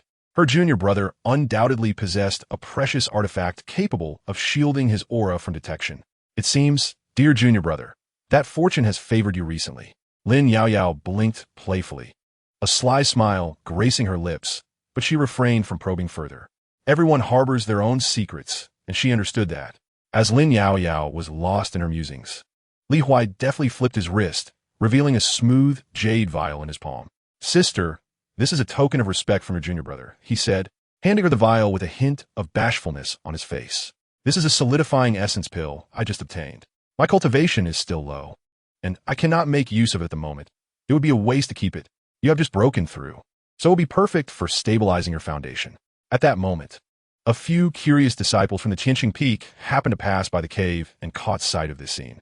Look, Sister Lin's cave is open. One exclaimed. Who is that man? Is he delivering something to Sister Lin again? With that familiar demeanor, could he be a suitor? Shoo, keep your voice down. An informed senior disciple whispered, a peculiar smile on his face. Don't you recognize him? He is quite famous. Who is he? Liu Wai, the newly minted core disciple from Danding Peak. It is said that this brother is extravagantly generous, often choosing the most beautiful sisters in the sect to gift items. And he doesn't hesitate to bestow high-grade artifacts. I've heard that in private, they now refer to him as the most devoted in Ziyang's sect. Devoted? A new disciple inquired, puzzled. Cough, it means a sycophant. Core disciple. Playing the sycophant? The crowd turned their astonished, bewildered, and slightly sympathetic gazes towards Li Huai. Inside the cave, Lin Yaoyao remained oblivious to the discussions outside. Upon accepting the jade vial, she uncorked it, and a wave of pure medicinal fragrance enveloped her senses, invigorating her spirit. A solidifying essence pill? And of such high quality. She looked at Li Huai in astonishment. Junior brother, where did you acquire this pill? Li Huai dropped a bombshell. I have become a disciple under the esteemed master of Danding Peak, becoming his personal disciple. What? Lin Yaoyao's voice suddenly rose several octaves, her beautiful eyes widening in disbelief, as if she had just heard an incredible tale. Chun Xian, that old man, took on a disciple, and he chose you. Her expression was one of utter incredulity. Everyone in Ziyang's sect knew that Chun Xian, the master of Danding Peak, was known for his eccentric temperament, sharp discernment, and notorious stinginess. He was infamous for being miserly. Her father had dealt with him countless times, each encounter leaving him fuming with frustration at the old man's penuriousness. How could such a tight-fisted curmudgeon possibly take on a disciple, and to be so generous to his apprentice? It seemed the old man truly had taken a liking to you. Lin Yaoyao marveled, then unceremoniously accepted the elixir, thinking, well, since it was given by your master, I shall not refuse. She calculated in her mind that with her little brother having the master of Danding Peak as his mentor, he would undoubtedly have an ample supply of elixirs. Initially, she had contemplated taking on a perilous mission from the task hall to exchange for a foundation establishment pill. However, it now appeared that such a step was unnecessary. Senior sister, you jest, Li Huai quickly waved his hand. Have you forgotten my current status? As the direct disciple of the master of Danding Peak, the foundation establishment pill has long been prepared for me by my master. Indeed, Lin Yaoyao nodded, then urged. So why are you still lingering here? Quickly return and focus on your breakthrough. Once you establish your foundation, I will take you to delightful places. All right, then I shall take my leave, Li Huai said, eager to depart. And at her words, he promptly bid farewell. Chapter 46. Qian Yu Shock. Ding. Gift behavior detected. Gu Yuan Dan X10. Recipient. Lin Yaoyao. 300-fold return. 300-fold return. Gu Yuan Dan X 3000. The system's notification echoed in his mind. Although it did not trigger a critical hit, Li Huai's spirits remained exceptionally high. 3000 Gu Yuan Dawn. based on the market value of 300 low-grade spirit stones per Gu Yuan Dan. Selling them would yield a staggering 90,000 low-grade spirit stones. And this was merely the return from a single vial. He still had 4 more vials. What windfall! Li Huai suppressed the impulse to laugh heartily, waved goodbye to Lin Yao Yao, and transformed into a streak of azure light, vanishing into the horizon amidst the complex and sympathetic gazes of the disciples of Tianxing Peak. The mountain path of Danding Peak was tranquil and serene. As Li Huai returned on his sword, his mood soared like the flowing clouds beneath him, light and carefree. The acknowledged, most affectionate disciple of the sect. He recalled the discussions he had overheard earlier, and instead of feeling anger, he found them amusing. Let the storm come even fiercer. Laugh and gossip all you wish. If it could increase my return rate, I might even perform with more depth of feeling. Just as he was in high spirits, contemplating what gift to present next, he spotted a familiar figure pacing anxiously in front of his cave dwelling. It was none other than the elder of external affairs, Qian Yu. Young master, Qian Yu, with his keen eyes, swiftly noticed the descending Li Huai and approached him with a beaming smile. My lord, you have returned. I have been waiting here for quite some time. Observing Qian Yu's demeanor, Li Huai comprehended the situation. The 3-day period he had promised had elapsed, and it appeared that there were developments regarding the batch of flying swords. Qian Yu, evidently aware of the significant events that had transpired on Danding Peak that day, first bowed deeply with sincerity, Congratulations, my lord. It has spread throughout the entire sect that you have entered the service of the esteemed Peak Master and become the foremost disciple of Danding Peak. This is truly a monumental occasion. His excitement surpassed even that of his own breakthrough in cultivation. The higher Li Huai's status and the stronger his backing, the brighter the future for him, the loyal minister who had pledged his allegiance first. Li Huai nodded non-committally and waved his hand, indicating that there was no need for excessive formality. Let's discuss business. Understood. Qian Yu immediately tempered his expression, becoming solemn as he retrieved a pristine storage ring from his bag and presented it with both hands. As per your directive, the 49 superior-grade flying swords have been discreetly sold through several different channels in the large markets surrounding the Ziyang mountain range. The quality of your flying swords far exceeds that of the same tier available on the market, and I managed to slightly lower the prices, resulting in a swift sale. Within merely 2 days, they have all been sold out. The entire process was conducted without a whisper of suspicion, ensuring no one took notice. Qian Yu's capabilities were indeed commendable. Li Huai accepted the storage ring, his consciousness delving into it. In an instant, even though his mental state had vastly improved, his heart still skipped a beat. Inside the ring lay a mountain of sparkling low-grade spirit stones, radiating a captivating brilliance. A staggering total of 147,000. This immense sum could purchase 10 Su families in Haishi Town, coupled with the 30,000 recently donated by his master, Chen Xian. His wealth had surged to nearly 180,000 low-grade spirit stones.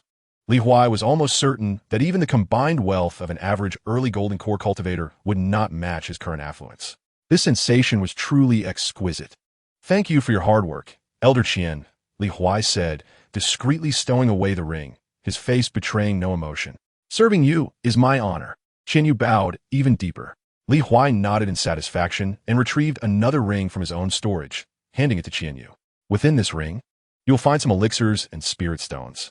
Please take out 5 bottles of elixirs for your personal use. For the remainder, continue to find ways to sell them through the previous channels. Prices could be slightly lower than market value, but ensure discretion and speed. As for the spirit stones, keep them for daily expenses or to facilitate connections, thereby developing more channels. Li Huai spoke in a tone that was remarkably unremarkable, as if recounting an inconsequential matter. Upon finishing, he seemingly unconsciously released a trace of his formidable mid-foundation establishment aura, along with an overwhelming divine sense that surpassed others of the same rank. This presence, fleeting yet profound, bore down upon Qian Yu's heart like an invisible mountain. The smile on Qian Yu's face instantly froze, and he felt as if he had been struck by a divine thunderbolt, rendered immobile, his mind a cacophony of confusion. Mid-foundation establishment? Qian Yu's eyes nearly bulged from their sockets as he stared at Li Huai, as if gazing upon a creature that had clawed its way from the depths of hell. He recalled vividly that just days ago, upon their first encounter, this young master had only reached the 8th level of Qi refinement. It had barely been 10 days. 10 days. From the 8th level of Qi refinement to mid-foundation establishment. Was this still human? Even if it were a legendary ancient power reincarnated, such absurdity was beyond comprehension. Monstrous. The mere words could hardly encapsulate the shock that surged within Qian Yu's soul at that moment. He felt as though his worldview had been utterly shattered, ground into dust. His initial choice had not been a fortunate gamble, but rather an encounter with an unprecedented fate since the dawn of creation. The last vestige of hope within him dissipated entirely, replaced by a reverence and fervor that emanated from the very depths of his being. "As you command," he stammered, trembling hands accepting the storage ring that felt as though it bore the weight of 1,000 mountains, his voice hoarse from overwhelming excitement. "Rest assured, my life is at your disposal, and I shall see this matter through to perfection." Li Huai nodded in satisfaction, dismissing Qian Yu before retreating into his cave dwelling. The stone door closing slowly behind him, Qian Yu held the ring, standing in place for an extended moment before gradually regaining his composure. He wiped the cold sweat from his brow, still shaken. The rate of the young master's growth was truly terrifying, with a sense of reverence akin to a pilgrimage. He probed the storage ring with his divine sense. The young master had instructed him to take 5 bottles of elixirs for his own use. Now at the late foundation establishment stage, ordinary elixirs held no efficacy for him. He wondered what the young master had provided. As his divine sense swept over the mountain of jade vials within the ring, Qian Yu's breath caught abruptly. The calm he had just regained was once again engulfed by a more terrifying wave of disbelief. He felt utterly numbed. Inside the ring, neatly arranged, were 290 bottles of elixirs. Each bottle bore the label of the solidifying essence pill. Beside them lay 30,000 low-grade spirit stones, quietly resting. After witnessing scenes with over 100,000 spirit stones, these 30,000 could hardly stir Qian Yu's emotions. Yet, the 290 bottles of solidifying essence pills were nearly 3,000 in total. Qian Yu's mind was completely overwhelmed. Could it be that the young master has stolen the entire inventory of the Danding Peak? Even if the esteemed peak master were to toil day and night, personally refining elixirs, it would be utterly impossible to produce such a vast quantity of high-quality pills in less than 2 to 3 months. What on earth is happening? Qian Yu felt that the shocks he had experienced in his lifetime paled in comparison to the astonishment of this single day. Gripping his storage ring, he perceived not merely an opportunity, but a colossal secret capable of upheaving the entire sect. A shiver ran down his spine as he cast a gaze towards Li Huai's cave dwelling, which was now filled solely with pure fear and fervent admiration. Chapter 47. A New Objective. Inside the cave, it was dim and tranquil. Li Huai sat cross-legged, the ocean of spiritual energy within his dantian now more vast and profound than before. He felt the surging power coursing through him, and his heart was enveloped in tranquility. How peculiar. His mind was consumed by the melodious clinking sounds of spiritual stones colliding and the delightful sight of glittering piles towering like mountains. Both wealth and power were escalating at a dizzying, snowballing pace. This sensation was more exhilarating than sipping ice-cold soda on a sweltering summer day. However, Li Huai soon forcibly detached his thoughts from the euphoria of sudden wealth. He reminded himself to think big, no matter how abundant the spiritual stones. They were ultimately mere external possessions, tools for realizing one's life value, stepping stones for enhancing cultivation. The immediate priority was to efficiently and sustainably convert these resources into genuine strength, while identifying new, promising investment opportunities.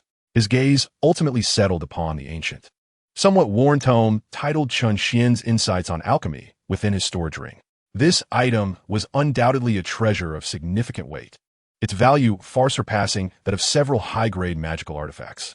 If he were to casually gift it to a senior sister, it was unlikely to trigger a critical response. In fact, if it didn't result in being deemed a nuisance or sent to the heavenly punishment peak, he would consider himself fortunate.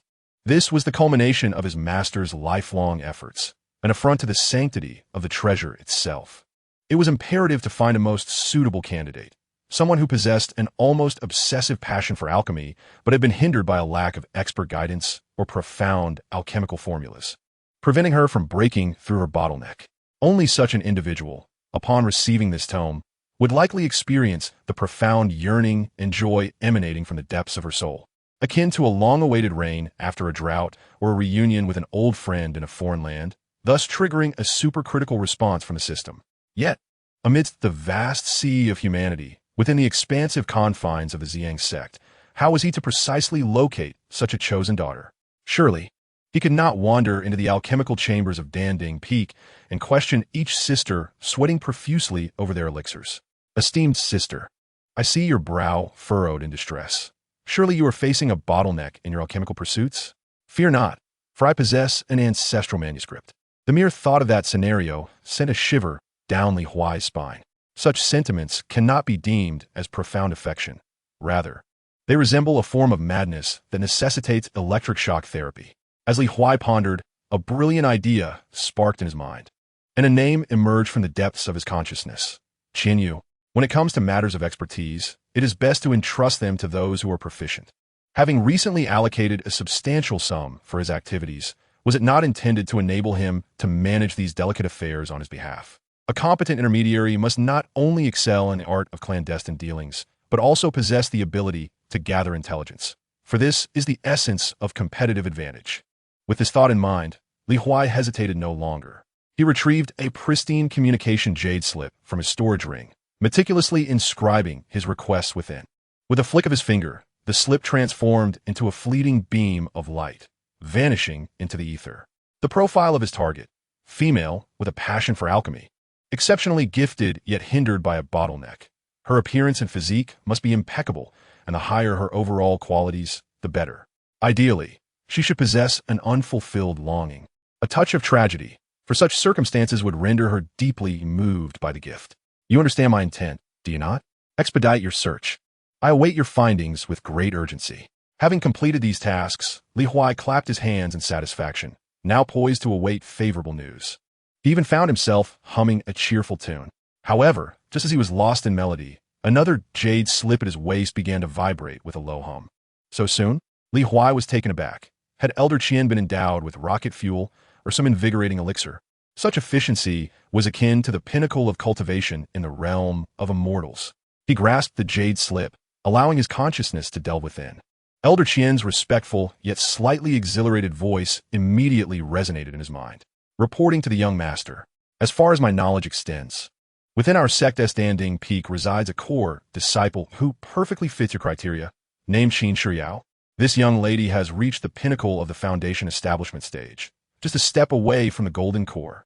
Her alchemical prowess is among the finest of our disciples, ranking second only to the strongest among the 3 core disciples. Guhi. Most importantly, she ardently wishes to become a disciple under the esteemed Peak Master. Yet alas, the Peak Master has shown little interest, providing only occasional guidance. Consequently, Sister Qin has been troubled by this and has recently left the sect, claiming she seeks opportunities for a breakthrough to the golden core. Upon digesting the information relayed by Qianyu, Li Huai was momentarily stunned. What a stroke of fortune! While he was casting his net into the vast ocean, the target was right within his own pond. To discover such a remarkable sister, endowed with beauty, talent, strength, and an immediate need, was akin to receiving a meticulously crafted tool by the system to enhance his achievements. No, a perfect recipient for his offerings. Li Huai promptly replied, "Well done. Inform me the moment there is news regarding Sister Qin." Setting down the jade slip, he paced excitedly within his cave dwelling. The individual had been identified, yet a new dilemma arose. How on earth should he present the tome titled Chen Xian's Insights on Alchemy? Should he deliver it directly?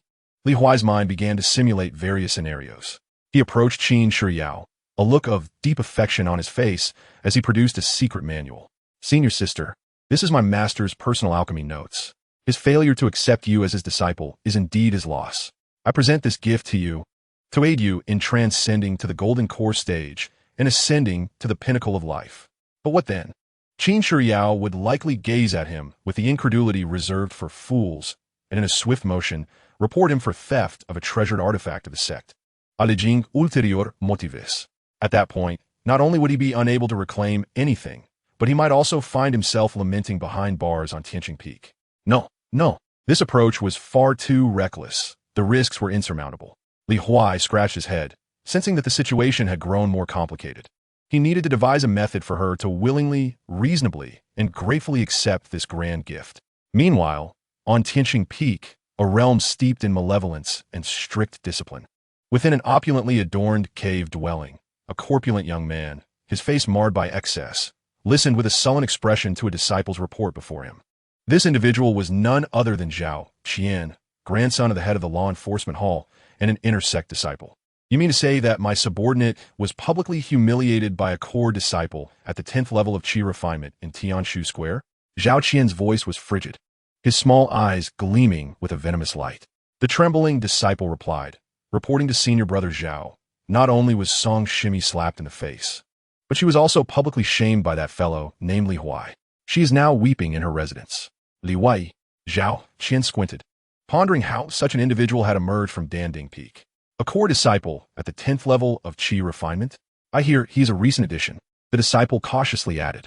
Moreover, he is quite ostentatious, recently gaining considerable fame in the sect, with many referring to him as the most passionate disciple of Ziyang's sect, bestowing gifts upon beautiful female disciples. A sycophant? Zhao Qian was momentarily taken aback, followed by a derisive laugh. A worthless individual who relies on gifts to gain attention dares to provoke Zhao Qian's woman? While he regarded Song Qian merely as a plaything, one must still consider the owner when disciplining a dog. Li Huai publicly embarrassed Song Qian, tarnishing Zhao Qian's reputation. Go, uncover the details of this Li Huai. Chapter 48, A New Target, Part 2. Within the cave dwelling, Li Huai sat cross-legged, embracing the ocean of spiritual power within his dantian and the surging, formidable force coursing through his limbs. Having ingested the legendary Heavenly Dao Foundation Establishment Pill, he had achieved a solid foundation, devoid of any semblance of superficiality. This sensation was akin to upgrading a computer's configuration overnight from a Pentium processor to a fully equipped Threadripper. Not only did the boot speed increase, but the entire operational logic of the system underwent a qualitative leap. The leap in the level of existence was terrifyingly profound. In the following days, Li Huai refrained from hastily entering seclusion for cultivation and instead indulged in an exceedingly regular lifestyle akin to that of a retired official. Every morning, he would appear punctually at Tianxing Peak, amidst the increasingly apathetic gaze of the disciples, seeking out senior sister Lin Yaoyao to present her with heartfelt gifts. On the first day, he greeted her with, "Good morning, senior sister Yaoyao. I have specially prepared this Gu Yuan Dan for you, to aid in your cultivation." Ding! Gift detected. Gu Yuan Dan X10. Recipient: Lin Yaoyao, 300-fold return. 300-fold return. Gu Yuan Dan X 3000. On the second day, he returned with senior sister Yaoyao. "I am here again. Here is today's offering." Ding! Gift detected. Fu Ling Dan X10. Recipient: Lin Yaoyao, 300-fold return. 300-fold return. Fu Ling Dan X 3000. By the third and fourth days, the disciples of Tianxing Peak had transformed their initial sympathy into admiration. Have you heard? That senior brotherly from Danding Peak has returned. Not just returned, but come rain or shine, without fail. This marks the fourth day, doesn't it? I would call him the embodiment of perseverance. Perseverance? No, this is sheer devotion. Don't you understand? To pursue senior sister Lin. He has set aside the pride of being the top disciple of Danding Peak and runs here daily with offerings. If this isn't love, then what is? The most profound affection in the sect is indeed terrifying. Li Huai remained indifferent to their discussions, solely focused on the delightful chime echoing in his mind. After 4 days, he had amassed a remarkable total of 12,000 Dan pills. This feeling surpassed even the thrill of a cultivation breakthrough. On the 5th day, while contemplating what to present that day, Li Huai was suddenly startled by commotion outside his cave. A sweep of his divine sense revealed Qianyu respectfully awaiting at the entrance. "Young master." Qianyu stepped forward, bowing deeply, his demeanor even more humble than before. "Young master, I have 2 matters to report." "Come in," Li Huai gestured, opening the stone door to his cave. Once seated, Qianyu wasted no time and immediately delved into the matter. "The 285 bottles of Dan pills you entrusted to me have all been successfully handled." He presented a storage ring with both hands. "Due to the exceptional quality of your Dan pills, each one surpasses ordinary goods, with efficacy at least 30% higher than those of the same tier on the market." Once I hinted at their availability, several familiar cultivation families and factions rushed to acquire them, resulting in a total income of 855,000 low-grade spirit stones. "Please take a look, young master." A hint of barely contained excitement colored Qianyu's tone. He paused before adding, "Furthermore, to expedite the process and ensure discretion, I utilized the 30,000 spirit stones you previously granted me to enlist a trustworthy group of helpers, including a close friend of mine. This caused a slight delay of 2 days. I hope you will forgive me, young master. In the present day, those powerful families have already made verbal commitments to me. As long as we have goods, they will take as much as they desire. Li Huai accepted the ring, and with a sweep of his consciousness, he gazed upon the small mountain of spirit stones within, his heart already bursting with joy. Goodness, a staggering 855,000 stones, coupled with his own resources. His wealth has directly surpassed 1,000,000. However, his expression remained as calm as still water, merely nodding slightly. Indeed, commendable. I trust in your capabilities. As long as you perform diligently, the entire resources of the Ziyang sect will be at your disposal. Regularly painting grand visions is a fundamental quality of a leader. Upon hearing this, Qianyu became visibly excited, his face flushed and his posture straighter. Li Huai casually tossed the ring filled with spirit stones back to Qianyu, then retrieved another ring and handed it over as well. This ring contains our current goods. Qianyu took both rings, somewhat perplexed. When his consciousness instinctively delved into the new ring, he was instantly petrified. Inside the ring, neatly arranged, were 197 bottles of elixirs. Li Huai had kept 3 bottles for himself. 197 bottles. Qianyu felt as if his CPU were about to overheat. His hands trembled uncontrollably as his mind went blank. He was so astonished that he felt numb. Last time it was several hundred bottles, and this time it was over 1,000? Are these elixirs sprouting from the earth? Or could it be that you, esteemed sir, are not merely the foremost disciple of the Pill Cauldron Peak, but rather the reincarnation of its founder? Qianyu's tongue stumbled over itself. As per usual, utilized the previous channels to dispose of them swiftly. Li Huai's tone was nonchalant, as if discussing a trivial matter. As for the spirit stones, aside from what you need for daily cultivation, use the remainder to acquire all manner of rare materials, high-tier artifacts, and advanced techniques available in the market.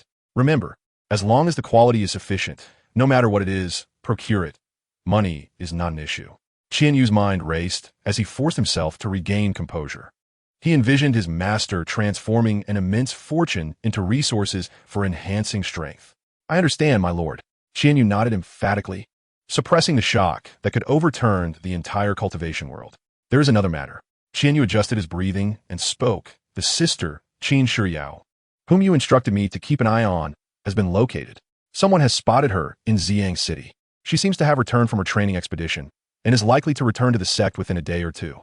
Oh, Li Huai's eyes instantly brightened. The super investment project he had been contemplating was finally coming to fruition. What splendid news. Excellent. Li Huai generously offered his praise, continuing to watch intently. Notify me immediately upon her return to the sect. Yes. After dismissing the increasingly reflective Qianyu, Li Huai felt elated and decided to take a stroll. Perhaps a visit to the task hall of the sect would be in order. As he walked, he continually reminded himself, I am merely here to familiarize myself with the sect's environment, and I am certainly not on the lookout for a talented, beautiful, and perfectly proportioned junior sister in dire need of assistance. Absolutely not. However, just as he stealthily approached the entrance of the mission hall, he had not yet managed to step inside when he beheld a graceful figure emerging from within. Almost simultaneously, a familiar and melodious notification echoed in his mind. Ding! A high-quality target meeting the gift-giving criteria has been detected. Chapter 49.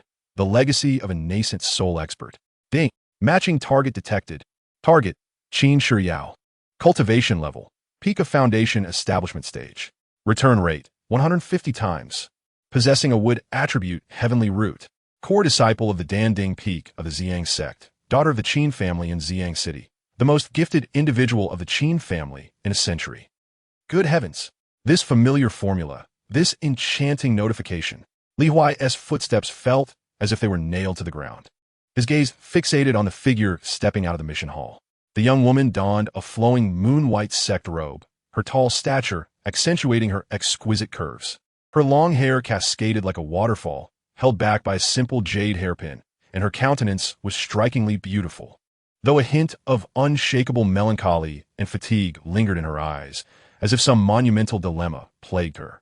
Is this not the chosen one, the sister Qin Shiyao, who seeks the Tao yet finds it elusive, as detailed in Qianyu's intelligence? This is not merely a senior sister. She is a walking treasure chest, a being with a breathing 150 times return rate. Li Huai's heart began to race uncontrollably. Stay calm. One must think grandly. I cannot approach her like a bumpkin, offering gifts indiscriminately. I need a flawless, impeccable plan that would move her to tears. Li Huai's mind began to race. Countless clever schemes flashing through his thoughts only to be dismissed.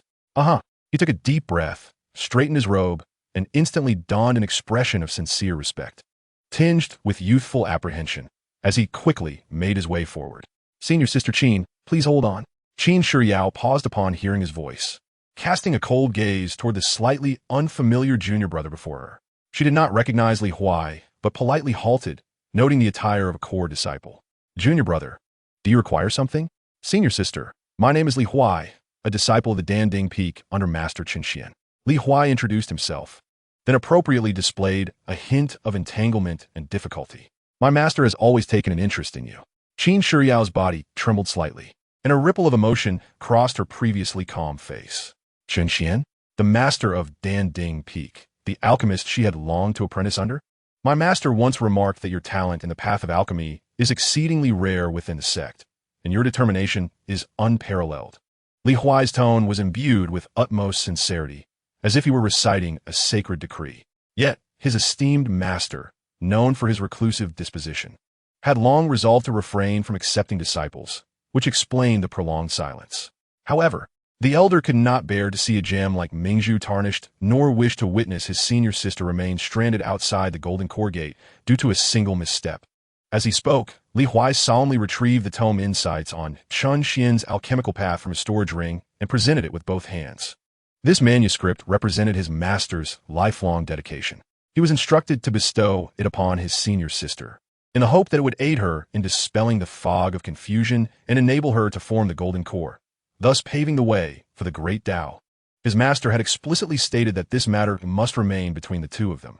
Otherwise, they would both face dire consequences. Qin Shiyao was utterly taken aback. She gazed blankly at the antiquated cover of the alchemical manuscript, then looked at the earnest expression on her junior brother's face, her eyes instantly brimming with tears.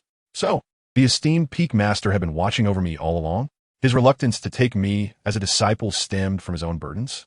He would even be willing to give me the fruits of his lifetime's labor? All the long-held grievances and uncertainties melted away in that moment, transforming into an indescribable surge of excitement and warmth. This is far too precious.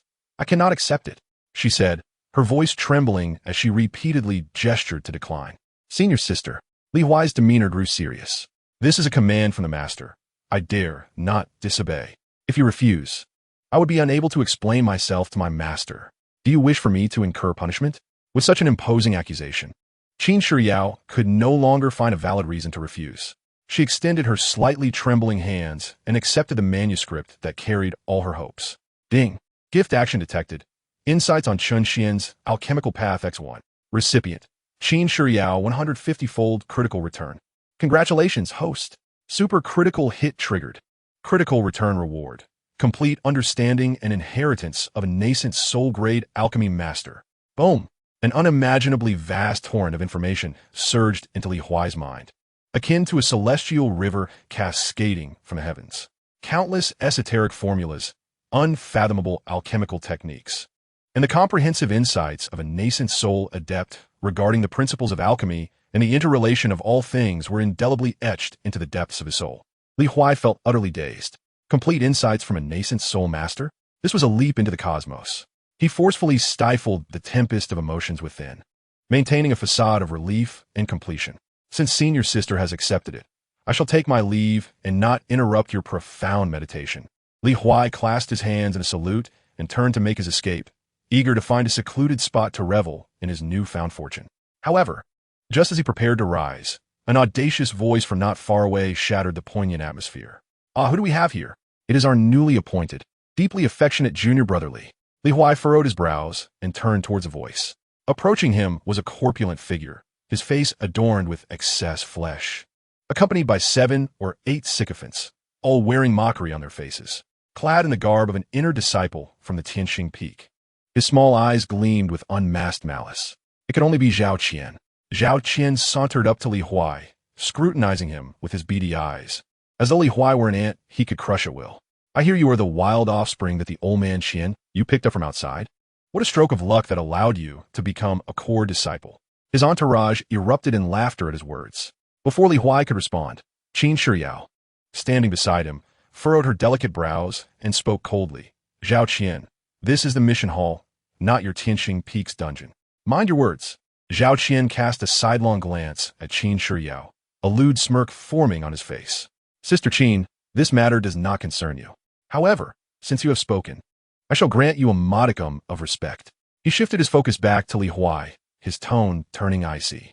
I ask you, did you publicly humiliate Song Qiuyan at the Tianshu Square a few days ago? Li Huai nonchalantly dug at his ear, feigning ignorance. Who is Song Qiuyan? I do not know her. I have a problem with faces, especially those that are rather unfortunate. I tend not to remember them. You seek death. Zhao Qian erupted in fury. What? Do you wish to fight here? Li Huai scoffed, gesturing to his own core disciple attire. According to the Sect's regulations, disrespecting a core disciple is a punishable offense. Senior brother Zhao, given that your grandfather is the head of the law enforcement hall, you should understand the rules better than I. Zhao Qian's complexion turned a deep shade of purple. He never anticipated that this waste of a 10th layer Qi cultivator would dare to invoke Sect rules and status against him. Well, what a glib-tongued little brat. Zhao Qian laughed in anger, his eyes glinting with menace. Regulations? Today, you shall learn that in Ziyang's sect, my word is the law. Before his words had fully settled, his rotund body surged forward, unleashing a burst of mid-foundation stage spiritual energy as a hand, resembling a large fan, swept towards Li Huai's face with a gust of malevolence. I'll smash your mouth first. Chapter 50. Sister, do not fear. I am a professional. Confronted with Zhao Qian's sweeping hand infused with spiritual energy, Li Huai did not even lift his eyelids. Under Qin Shiyao's astonished gaze, and amidst the sympathetic or gloating expressions of those around, Li Huai made his move. There were no extravagant maneuvers, no earth-shattering fluctuations of spiritual power.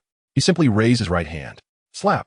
The sound of a crisp, resounding slap echoed throughout the mission hall, loud enough for all to hear. Yet, the outcome was entirely contrary to what everyone had anticipated.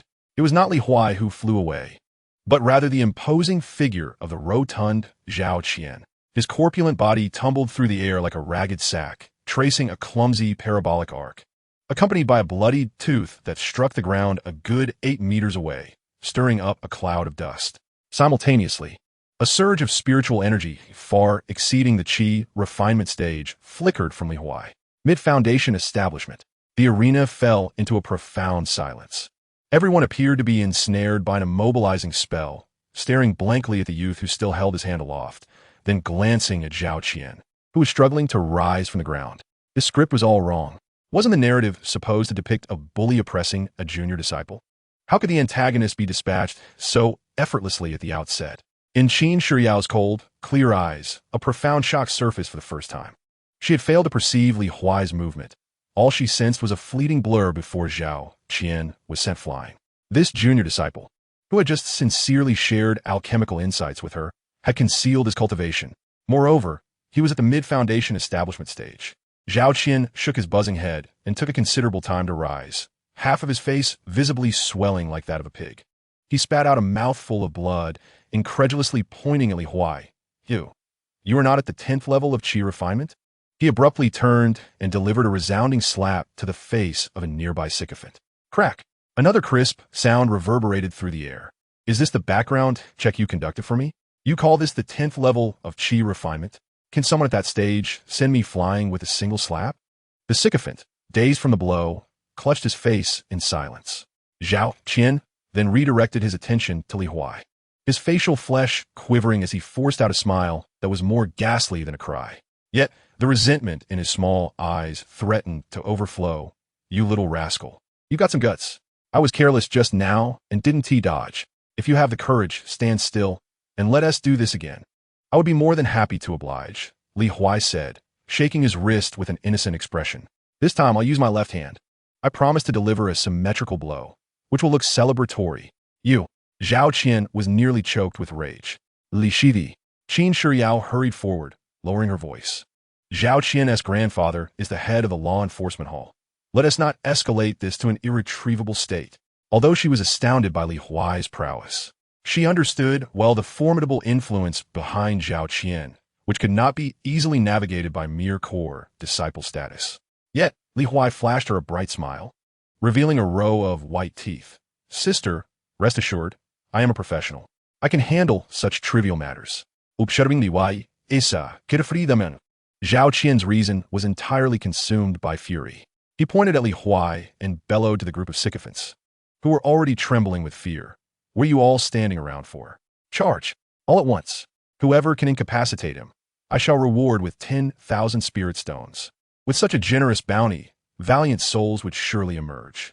Several early Foundation establishment sycophants exchanged glances, gritted their teeth, and simultaneously activated their spiritual powers, lunging towards Li Huai from all directions. Here they come. Li Huai advanced instead of retreating, his figure darting through the crowd like a specter. With a resounding thud, a whip kick sent one of the lackeys sprawling, blood spraying from his mouth. A swift chop shattered another lackey's weapon, sending him tumbling away as well. The entire sequence transpired in less than 3 breaths. When Li Huai resumed his stance, all 7 or 8 lackeys lay defeated on the ground, groaning and utterly devoid of combat capability. Remarkably, Li Huai's attire remained untouched. He rolled his neck and set his gaze upon the utterly dazed Zhao Qian. Approaching him step by step, Zhao Qian, terrified, stumbled backward and fell to the ground, his voice trembling as he cried out, "Don't come any closer. I'll have you know, my grandfather is Zhao Wujing. If you dare to harm me, he will not let you off." Li Huai stood before him, looking down with an air of superiority, and suddenly delivered a kick to his chest. The impact sent Zhao Qian flying, blood erupting from his mouth and staining the ground crimson. Li Huai, Zhao Qian struggled, summoning every ounce of strength to scream, "You're dead. I, Zhao Qian, swear that the Zhao family will not rest until we have vengeance." Not rest until we have vengeance? Li Huai halted his steps. He detested threats, particularly those that invoked relentless vengeance. Turning away, the playful demeanor that had marked his expression vanished, replaced by a chill that even Qin Shiyao found unsettling. "I merely intended to teach you a small lesson. Since you are so fond of relentless vengeance, I shall oblige." Before the words had left his lips, his figure vanished in an instant. Zhao Qian blinked, and an overwhelming force struck the most vulnerable part of his body. A sickening crack echoed through the air. Zhao Qian's scream abruptly ceased, his eyes bulging, bloodshot. His body twitched violently like a fish out of water, and a sound not of this world escaped his throat before he fainted, eyes rolling back in agony. In the mission hall, silence fell like a heavy shroud. The observing disciples instinctively clenched their legs, feeling a chill at their groins. That was ruthless. The strike was merciless. This was no mere sparring. It was a definitive blow. After a brief, stunned silence, murmurs erupted from the crowd. "Is this fellow a demon? He just ended it. Well done. Zhao Qian, that scoundrel, has long been tyrannical in the sect thanks to his grandfather. He had this coming." "Shoo, keep your voice down. Do you want to be taken by the law enforcement hall?" Yet, it was indeed a gratifying spectacle. Qin Shiyao was utterly astonished. She had envisioned countless outcomes, yet never imagined that Li Huai would so decisively and ruthlessly eliminate all possibilities for retaliation. At that moment, a commanding voice boomed from outside the mission hall. "Stop. The law enforcement team of Tianqing Peak is here. Everyone stay still." A group of formidable cultivators clad in black swiftly entered the scene. At the forefront stood a tall figure with a stern countenance, none other than Wang Ming, the captain of the law enforcement team. At the pinnacle of the Foundation establishment stage, Wang Ming's expression shifted dramatically upon spotting Zhao Qian, lying on the ground in a pool of blood, unconscious. "Junior brother Zhao." He dashed forward, probing with his spiritual energy, only to have his face turn ashen. With a sudden glare, his eyes, sharp as blades, locked onto the only person still standing, Li Huai. What audacity! To dare commit such a heinous act within the sect. "Seize him." At Wang Ming's command, the team members moved to apprehend Li Huai. "Wait," Li Huai raised a hand. "Let us first discuss the evidence. You claim I struck him, but where is your proof? He might have fallen on his own." Wang Ming, furious yet sardonic, retorted, with hundreds of eyes witnessing this. "Do you still wish to argue? It seems you need a lesson to understand the rules of Tianqing Peak." Before his words had fully settled, Wang Ming unleashed his full power, his energy surging as he lunged towards Li Huai, delivering a powerful punch aimed at his face. Unflinching, Li Huai met the strike with a punch of his own. Boom! The collision of their fists sent a strong shockwave rippling through the air, causing those nearby to stagger. Wang Ming stumbled back 3 paces, while Li Huai merely stepped back one. A tempest of astonishment surged within Wang Ming. How could this be? His full-force strike at the pinnacle of foundation establishment lost to a mid-stage cultivator? Just how profound was this boy's spiritual energy? Impressive, but not sufficient. Wang Ming bellowed, drawing a standard long knife that shimmered with spiritual light, launching another attack. Li Huai chuckled lightly, no longer holding back. With a thought, an ancient long sword materialized in his hand. In contrast to Wang Ming's heavy and aggressive blade techniques, Li Huai's swordplay was light and esoteric. Each thrust aimed at the flaws in Wang Ming's attacks, forcing him into a flurry of defense, unable to unleash even 70% of his strength. What kind of sword technique is this? Wang Ming's astonishment grew with every exchange. This is not a technique to send you on your way, but rather to lay you down. Seizing an opportunity, Li Huai channeled a torrent of spiritual energy into his sword. Dine sword art. A dazzling beam of sword light erupted, seemingly capable of cleaving through the void itself. Wang Ming's pupils constricted, and he barely had time to cross his knife before him. Clang! The resounding clash echoed as his high-grade magic weapon was severed in one stroke. The terrifying residual sword energy struck his chest squarely. Wang Ming let out a muffled groan, propelled backward, crashing heavily to the ground. While he emerged uninjured, he had undeniably been defeated. The arena fell into a profound silence, stunned. In a single move, Li Huai had vanquished Wang Ming, the captain at the peak of the foundation establishment stage. What manner of monster was this Li Huai? Standing with his sword in hand, Li Huai was poised to utter a few words of significance. At that moment, an overwhelming and terrifying pressure, far beyond that of the foundation establishment stage, descended upon the entire mission hall like an impending storm. Under this immense force, all disciples at the foundation establishment stage felt their legs weaken, nearly collapsing to the ground. A voice, frail yet seething with rage, thundered from the direction of the heavenly punishment peak, resonating in the ears of everyone present. Presumptuous. The voice echoed with the authority of the heavens, each word striking heavily upon the hearts of the crowd. As the last syllable fell, a figure clad in the robes of an elder from heavenly punishment peak materialized in the center of the hall, tearing through the very air. His face was grim, with a hooked nose, exuding an aura of terror characteristic of a golden core cultivator, thickening the air within the hall. Without casting a glance at anyone else, his gaze fell immediately upon the bloodstain on the ground and the unconscious Zhao Qian. In an instant, he appeared beside Zhao Qian, flicking his fingers to send a verdant pill into Zhao Qian's mouth. As the medicinal power activated, Zhao Qian gradually regained consciousness. Uncle? Upon recognizing the figure, Zhao Qian's dazed expression shattered, and he burst into tears, his face smeared with snot and tears. Uncle, my lifeblood is gone, my happiness for the rest of my life. The legacy of the Zhao family is all lost. He wept heart-wrenchingly, akin to a child weighing 300 pounds. Zhao Baihu, Zhao Qian's uncle and an elder at the golden core stage of heavenly punishment peak, listened to his nephew's lamentations. As he scanned the scene with his divine sense, his already grim face darkened further. A chilling and bone-piercing intent surged forth, enveloping the hall like a tangible frost. You wretched beast! Zhao Baihu suddenly rose, his eyes bloodshot as they locked onto Li Huai. What cruel methods you employ! Today, I shall flay your skin, extract your tendons, and set your soul aflame to quell the hatred within my heart. Before his words could fully resonate, he clawed the air.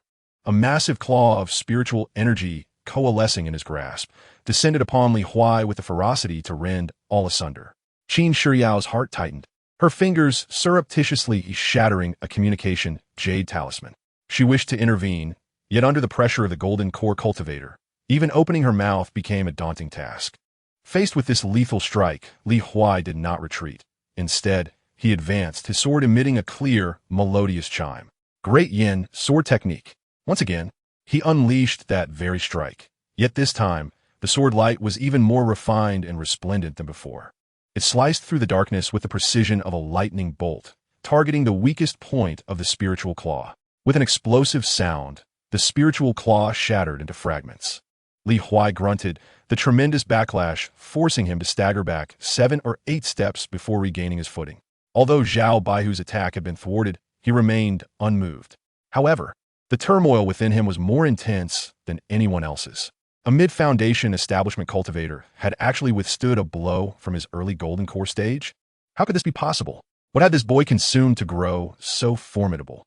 The onlookers around fell into a collective silence, their minds momentarily incapacitated. If Li Huai's previous victory over Wang Ming had already shattered their perceptions, this spectacle was akin to forcefully grinding their worldview into the ground. Is this even plausible? Is this scientific? Is this the path of cultivation? A foundational practitioner challenging a golden core? Am I still dreaming, having not awakened from slumber? Zhao Qian ceased his weeping, gaping at the scene before him, momentarily forgetting the searing pain beneath him. There's some skill involved. No wonder he dares to be so audacious. Zhao Baihu's facial muscles contorted. But this was where it would end. A genius? The thing I relish most is extinguishing the flame of genius. He was resolute. This youth's talent was far too monstrous, and since they had already established a deadly feud, he must not be allowed to leave alive. Black Demon Blade, Zhao Baihu bellowed, a bizarre, pitch-black curved sword materializing in his hand. The blade was enveloped in dark energy, radiating the formidable aura of a top-tier magical artifact. Clearly, his trump card. You little beast, Zhao Baihu unleashed his full spiritual energy, transforming into a shadow of darkness infused with boundless killing intent, striking Li Huai with a single slash. Unable to best the younger generation, you resort to the older generation. Does the Zhao family have a legacy of shamelessness? Li Huai retorted with wild words. Yet his movements remained swift and unyielding. If you can't play fair, then let us see who has more magical artifacts. Suddenly, he grinned, revealing an expression that sent chills down Zhao Baihu's spine. Allow me to demonstrate the power of wealth. With a flicker of thought, 8 brilliantly colored streams of light surged from his storage bag, soaring skyward, 8 flying swords. Each one shimmered with the ethereal glow of superior magical artifacts. The atmosphere fell into a stunned silence once again. All gazes were transfixed. The 8 flying swords hovered around Li Huai, their sword energy intertwining, their radiance illuminating him like a celestial sword immortal, or rather, like a wealthy magnate wielding bundles of cash. What in the world?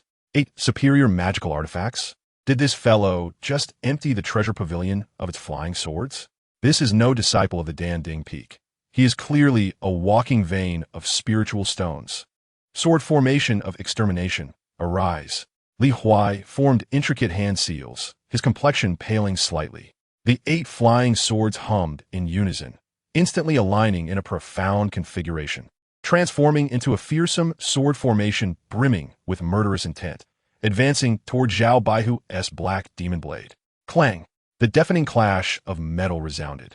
The mournful wail of the black demon blade distinctly audible to the astonished eyes of the crowd. The exquisite curved blade was forcefully cleaved open by the sword formation's strangling power. Cough! Zhao Baihu was struck as if by lightning. His artifact damaged and his spirit connected to it. He spat forth a mouthful of blood, careening backward in a disheveled state, crashing into the ground and creating a sizable crater. Ah, you little beast! I will take your life. Zhao Baihu, hair disheveled, scrambled up from the pit. Appearing as if possessed, he retrieved a crimson pill, swallowing it without hesitation. Explosive spirit pill. The discerning disciples gasped in astonishment.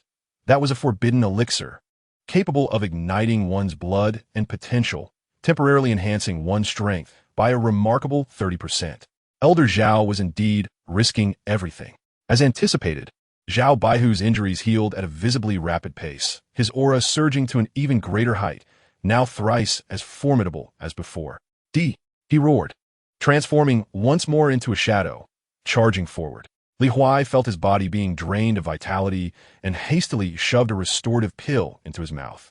Just as his spiritual energy began to revive, Zhao's attack loomed ominously before him, and he readied himself to activate the sword formation once again.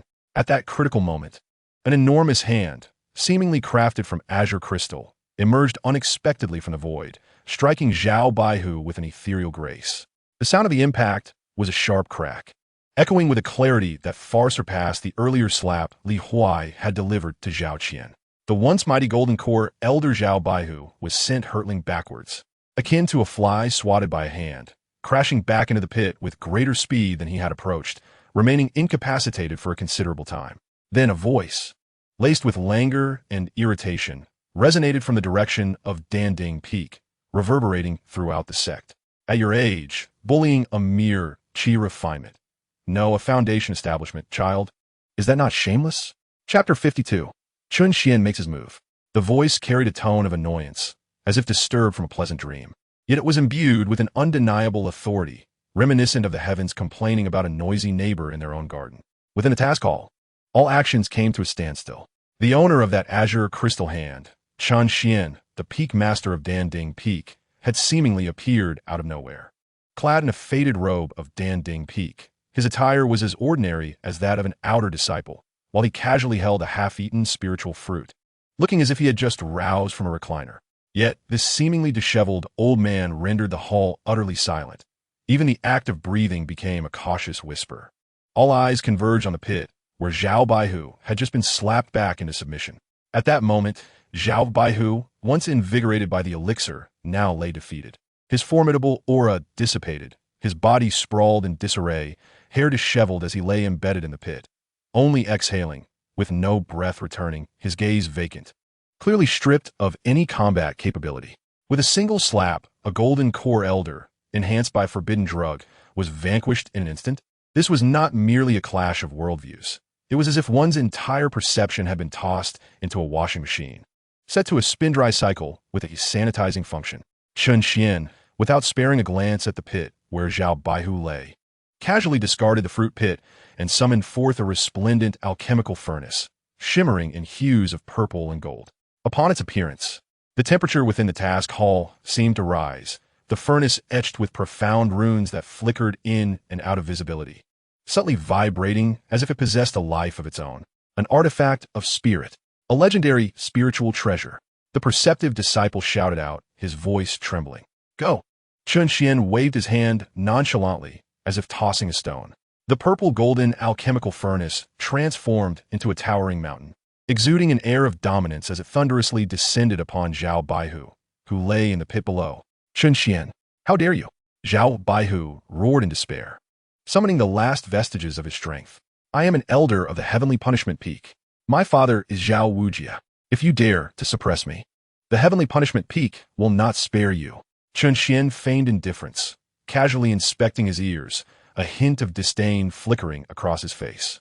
The speed of the purple-golden furnace did not wane. With a thunderous crash, it landed heavily atop the pit, silencing Zhao Baihu's curses entirely. The entire task hall trembled at the display. Subsequently, Chun Xian formed a hand seal, causing the furnace's lid to clang open, and a powerful suction emanated from its opening, drawing the unconscious Zhao Baihu inside. The lid closed, and tranquility returned.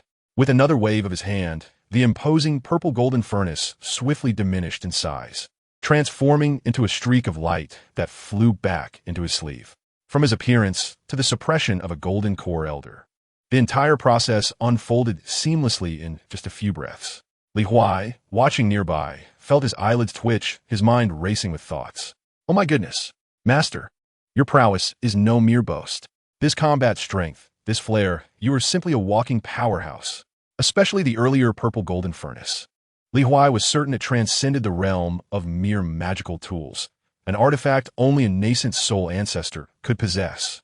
After accomplishing all this, Chun Xian did not bother to turn around, remaining sideways to Zhao Qian, and in a languid tone remarked, Go back and inform that old man Zhao Wujia that his nephew, the golden core cultivator Zhao Baihu, has been detained by me. If you wish to retrieve him, bring an adequate ransom to the alchemical peak. Remember, it must be the price for a golden core. Do not attempt to deceive me with mere scrap. After uttering these words, he impatiently waved his hand. Scram.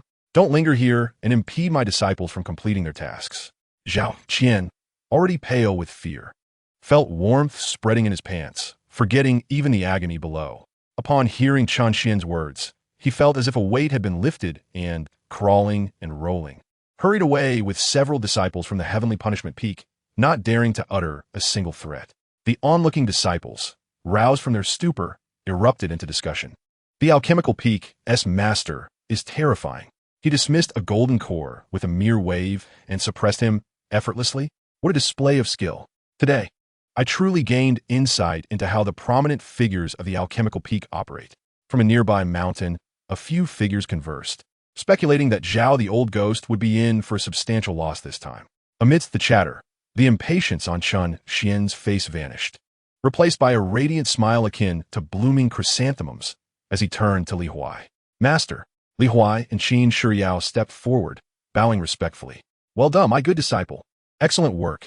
As Chun Xian approached, he playfully gave Li Huai a light pat on the shoulder, eliciting a hearty laugh. Ah, what a reflection of my younger self. Strike at anything displeasing. First the young, then let the old step in to continue the fight. This is the spirit of my disciple, Chun Xian. He cast a pleased glance at Qin Shiyao, nodding in approval. The girl has done well by seeking out a guardian. You handled that situation admirably. After addressing Qin Shiyao, he gestured for Li Huai to follow. The two ascended to the summit of Danding Peak and entered Chun Xian's unpretentious abode. Once inside, Chun Xian could no longer contain his excitement and circled around Li Huai, exclaiming in astonishment, "What a remarkable lad!" To confront a mid-foundation cultivator head-on and even shatter their magical artifact. Your achievements, if shared, would surely send ripples throughout the entire Ziyang sect. Li Huai, however, wore a humble expression, repeatedly shaking his head. Master, you flatter me. My meager skills rely heavily on a few magical artifacts to maintain appearances. In comparison to your extraordinary prowess, which can suppress formidable foes with a mere gesture, mine is but a flickering firefly in the presence of the moon, vastly inferior. With sincere admiration, he continued to extol his master. You are the true embodiment of strength, master. Witnessing your might stirred my very soul and ignited my fervor. You are the paragon for all cultivators of our generation, the guiding beacon on my path. These words swelled Chun Xian's pride, and he stroked his beard with glee, unable to suppress his delight. Ha ha ha! You, my boy, possess keen insight. The depths of my strength are beyond the comprehension of the ordinary. In my youth, he began to boast of his glorious past, ultimately thumping his chest in assurance. My disciple, your talent barely qualifies you to be my student. But fear not. Under my meticulous tutelage, within a decade, you shall ascend to the golden core realm. Li Huai nodded vigorously, though inwardly he mused, decade? You underestimate my extraordinary advantages. Old man, with a few more considerate sisters like senior sister Qin, I might just catch up to you in 3 years. Outwardly, Li Huai maintained a facade of heartfelt gratitude, but just as Chun Xian basked in satisfaction, his expression shifted abruptly, morphing into one of impending tears. Master, Chun Xian was taken aback by this sudden change. What troubles you? Who has wronged you? Oh, master, I am in despair. Li Huai lamenta, tears and snot flowing freely as he recounted his ordeal. You cannot fathom the peril I faced in securing our Danding Peak's honor. I nearly depleted my spiritual energy. Look, my legs are still trembling. My 8 exquisite flying swords, painstakingly acquired with spirit stones, bore the brunt against that wretched opponent's crude blade. And now they are all nicked and diminished in spirit. How many spirit stones will it take to restore them? I am destitute, master. Chun Xian listened, bewildered and at a loss. As Li Huai, since the moment was ripe, a glint of cunning sparkled in his eyes as he gazed pleadingly at Chun Xian, revealing his true intentions. Master, ultimately, it is the inadequacy of the disciple's treasures that leaves much to be desired. If only I possessed a wondrous artifact akin to the one you just showcased. Chapter 53, The Onset of Turmoil. Your exquisite purple gold alchemical furnace is truly remarkable. As he spoke, he cast fervent glances toward Chun Xian's storage ring, envisioning the supreme treasure that could quell all. Would I still need to endure such humiliation? Simply revealing it would surely terrify Zhao Baihu into submission. Then, none of these subsequent troubles would have arisen. Chun Xian, arms crossed, quietly observed Li Huai's performance. He did not interrupt, instead watching with keen interest, as if savoring a grand emotional drama of the year. It was only when Li Huai's voice, tinged with a hint of desperation, threatened to falter that he leisurely interjected. Chun Xian cleared his ears, mimicking the very gesture he had made while subduing Zhao Baihu, and said, "Shall I forge a supreme elixir for you, enabling your immediate ascension?" Li Huai's lamentation ceased abruptly, his face adorned with remnants of tears. Rendering the moment particularly awkward, he sniffled, attempting to regain some semblance of dignity. Master, the disciple's feelings are genuine. Enough, you rascal. With that posture, I know precisely what you intend to convey. Chun Xian waved dismissively. Here you are, flattering me, then playing the victim, culminating in your true intentions. What a seamless series of maneuvers. He pointed at Li Huai's forehead, causing him to stagger slightly. Do you still desire my purple gold furnace? With your foundational stage physique, do you truly think you could wield it wisely? The moment spiritual energy flows within, you might as well be consumed on the spot, merging with the artifact, leading to a spontaneous combustion and ascension, a fully automated service. Li Huai's face flushed crimson, and he sheepishly rubbed his nose, daring not to retort. Chun Xian huffed, ultimately sparing his disciple further embarrassment. With a swipe of his hand over the storage ring, a flash of light revealed an ancient, dark purple alchemical furnace in his grasp. Although this furnace lacked the overt grandeur of the purple gold model, its body exuded a gentle warmth, hinting at swirling mists, a clear indication of its exceptional quality. Here, take this. Chun Xian tossed the furnace to Li Huai. This purple smoke furnace was a prized possession for my own foundational stage, an exquisite artifact that is perfectly suited for you at this juncture. Ensure it remains untarnished, or else I shall transform you into an elixir. Li Huai's expression shifted in a mere instant. The previous sense of grievance and embarrassment vanished without a trace as he caught the furnace with both hands, his face blooming with an exuberant smile. Master, you are truly magnanimous. Rest assured, in my hands, this furnace will radiate a brilliance surpassing that of the sun. I pledge to keep it free of the slightest dust. As he spoke, he tenderly caressed the purple smoke furnace, his mind racing with schemes. It was finally his. Who among his peers could comprehend this? The craftsmanship, the tactile sensation, an exquisite artifact. With senior Sister Qin recently acquiring alchemical insights, she is in dire need of a superior furnace right now. As Li Huai reveled in the impending opportunity to exploit the system, Chun Xian's expression suddenly darkened.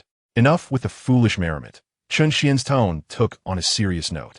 I have granted you what you sought, but there are a few truths you must engrave upon your heart. Observing the shift, Li Huai immediately composed himself, standing upright with an attentive demeanor, ready to listen earnestly. Your ability to confront the golden core today relies on the advantage of your magical tools and a reckless tenacity. Yet this is ultimately a shortcut. True strength emanates from one's cultivation and comprehension of the Tao. Chun Xian's voice, though not loud, resonated deeply within Li Huai. Why have I remained stuck at the pinnacle of the late golden core stage, unable to touch the threshold of the nascent soul? It is because I once became overly engrossed in the alchemical arts, neglecting the development of my combat skills and mental state. He paused, as if lost in recollection, and continued. The current cultivation realm is far from tranquil. In recent years, more and more disciples of our Xiang sect have gone missing during their training expeditions. According to the leads uncovered by the sect, it is highly likely that the sinister disciples of the Yin Luo sect are behind this. The friction between our two sects has escalated in frequency and magnitude. A great conflict seems inevitable.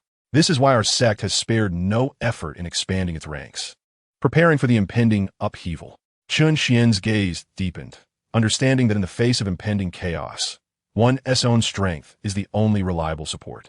Alchemy must be pursued, but your cultivation cannot falter. Do you understand? Li Huai felt a shiver run through him. He had not anticipated that the minor skirmish he had just endured was intricately tied to the larger dynamics of both their sect and the cultivation world at large. He solemnly bowed to Chun Xian, stating, I understand, Master. I shall not disappoint your expectations and will diligently cultivate, advancing in both alchemy and martial arts. Go! Chun Xian waved his hand, reverting to his languid demeanor, reclining back into his designated chair with his eyes closed. Li Huai respectfully exited the cave, making his way back to his quarters.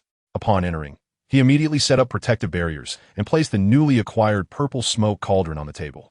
The events of the day replayed in his mind like a film. He began to reflect. His battle with Zhao Baihu appeared to be a victory, yet it had been one of fortuity. Had his opponent not underestimated him, and had he not possessed the extraordinary means of the Zhuxian sword array, he might have already been defeated at the moment his adversary consumed the potion. I still lack sufficient methods, Li Huai murmured to himself. Aside from the sword array, he had few other means capable of threatening a golden core cultivator. Nonetheless, the power of the sword array, which had severely injured a nascent golden core practitioner, satisfied him considerably, given his current total spiritual energy and the strength of his consciousness. He could barely manage to control 12 flying swords to form an even more formidable array. Li Huai mentally calculated that with such a strike, there might be a chance to slay a golden core cultivator in their early stage. But he quickly dismissed the thought. No, the risk is too great. As the 12 flying swords emerged, I estimated that the spiritual energy within me would be instantly drained. Should I fail to deliver a decisive blow, I would find myself akin to a fish on a chopping board, at the mercy of my adversaries. This maneuver must remain my ultimate trump card, only to be employed in the direst of circumstances. After a moment of contemplation, my gaze fell upon the purple smoke furnace. I picked up the alchemical furnace, delicately handling it. It felt warm to the touch, radiating an abundance of spiritual energy. A broad smile spread across my lips, as a glimmer of anticipation sparkled in my eyes. Oh, what a splendid treasure! Would gifting it to Sister Cheen elicit a critical response? Oh, system, please do not let me down this time. It would be most fortuitous to receive a spiritual artifact in return. I settled into a meditative posture, commencing the process of assimilating the gains of the day. Chapter 54, Critical Hit. The Huai Divine Furnace. The night passed without incident. As dawn broke the following day, I awakened from my meditation, my eyes gleaming with vigor. Unable to contain my excitement, I flung open the door to my cave dwelling. The crisp morning breeze of early autumn rustled my moon-white robe, yet it could not extinguish the fervor in my heart. My destination was clear: Sister Cheen's cave. Being core disciples of the Dan Ding Peak, our abodes were in close proximity. In just a few breaths, a refined cave dwelling came into view. The entrance was adorned with several calming spiritual plants, clearly indicating the owner's exquisite taste.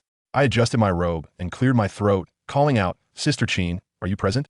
Your junior, Huai, seeks an audience." The stone door of the cave opened silently.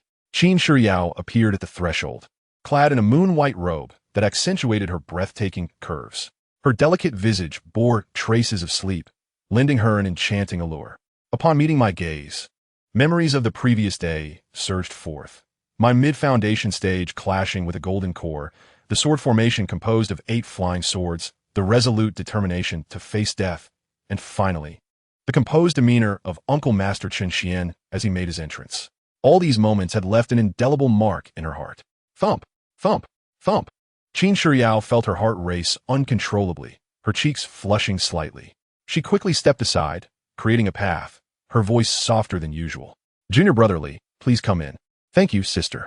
I stepped into the cave, greeted by a faint, ethereal fragrance that enveloped me. Not the scent of cosmetics or medicinal herbs, but a refreshing aroma of natural fragrance intermingled with the essence of the spiritual plants, instilling tranquility in my spirit. The interior of the cave was simply yet elegantly arranged. A table, a chair, a cushion, and an incense burner, all perfectly positioned, reflecting the owner's thoughtful consideration. "Sister, this cave is truly exquisite. It feels remarkably comforting to be here," I remarked with genuine admiration.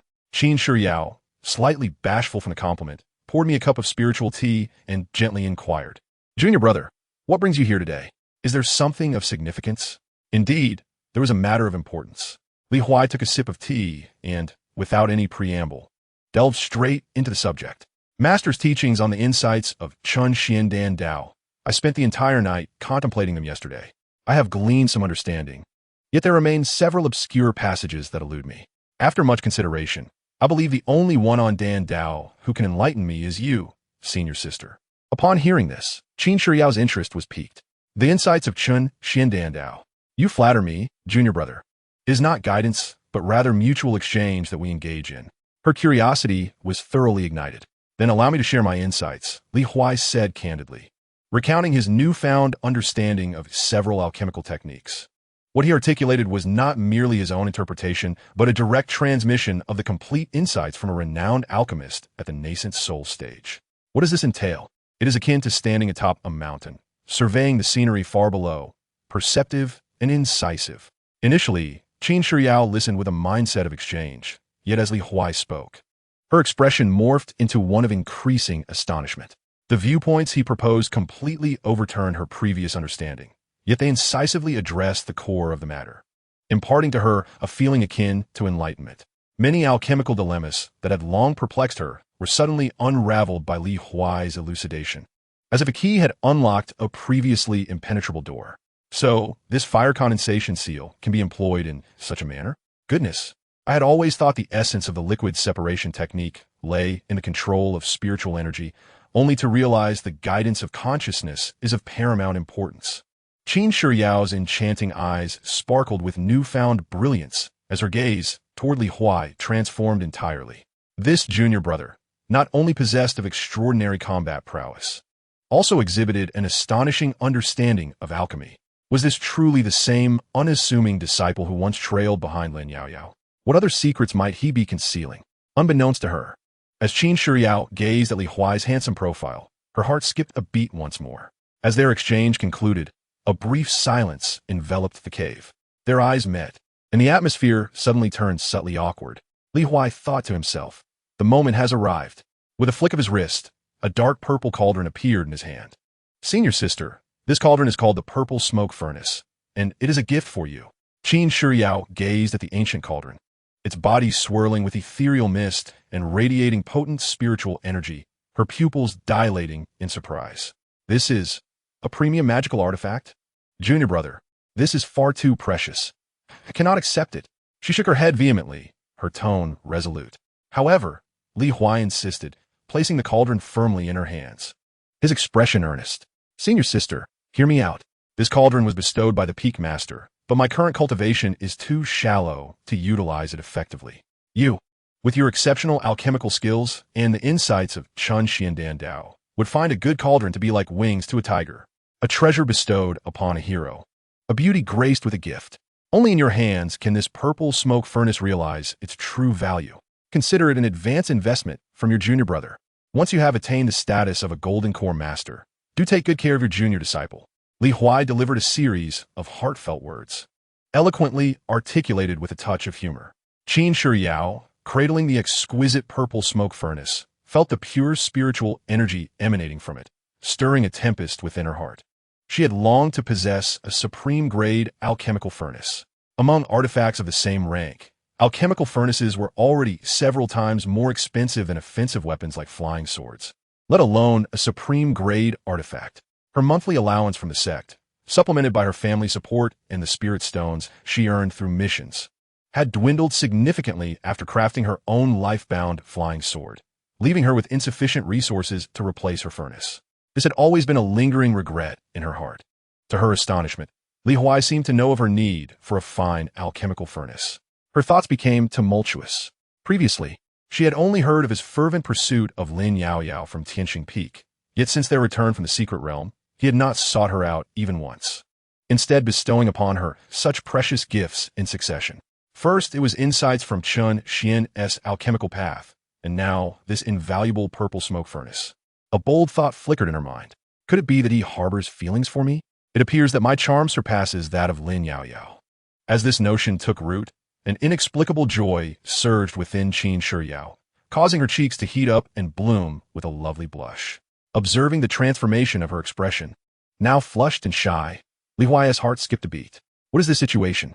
Could it be that my sister is moved to the point of offering herself in gratitude?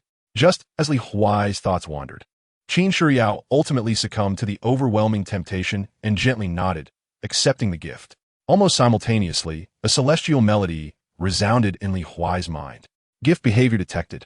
Recipient, Qin Shiyao, 150 times. Gift, Supreme Grade Artifact Purple Smoke Furnace X1. Detected that the gift is a desperately needed item for the target, triggering a critical return. Critical return. Supreme Spiritual Artifact Li Hua, Divine Furnace X1. Boom! Li Huai's mind buzzed, nearly overwhelming him with joy. A critical success. It truly happened. And what was returned was not merely an artifact, but a spiritual artifact. A supreme spiritual artifact. Li Hua Divine Furnace. A supreme spiritual artifact. Once used by a renowned alchemist in their youth from ancient times, forged from celestial fallen iron and Li Hua essence gold, containing the essence of Li Hua, significantly enhancing both the success rate of alchemy and the quality of elixirs. This furnace integrates both offensive and defensive capabilities. When activated, it can transform into a divine furnace to suppress all or unleash Li Hua to incinerate the 8 directions, combining both attack and defense, unfathomable to gods and demons alike. Oh my! Li Huai was so exhilarated that he nearly leaped into the air, his blood surging with excitement. A supreme spiritual artifact. This is a treasure only the venerable nascent soul ancestor could possess. It combines the offensive and defensive capabilities of alchemical refinement. This is no mere alchemical furnace. It is a veritable mobile fortress of war. Let the critical strikes return with even greater ferocity. Li Huai clenched his fists, his body trembling with excitement. Junior brother, what is the matter with you? Qin Shiyao, taken aback by Li Huai's sudden fervor, inquired with concern. Huh? Oh. Li Huai snapped back to reality. Gazing at the stunningly beautiful Qin Shiyao, an uncontrollable impulse surged within him. He stepped forward, arms outstretched, and before she could react, enveloped her in a firm embrace. The warmth and softness were overwhelming. Thank you, senior sister. Li Huai's voice quivered with exhilaration. I just exchanged ideas about the path of alchemy with you, and your acceptance of the furnace has inspired a flood of insights in my mind. I must retreat and contemplate this further. I shan't disturb you any longer. Without waiting for Qin Shiyao's response, he turned and dashed away, his speed rivaling that of a fleeting shadow, disappearing in an instant. Qin Shiyao stood there, rooted to the spot, her entire being frozen. Moments later, a wave of heat surged from her neck to the crown of her head.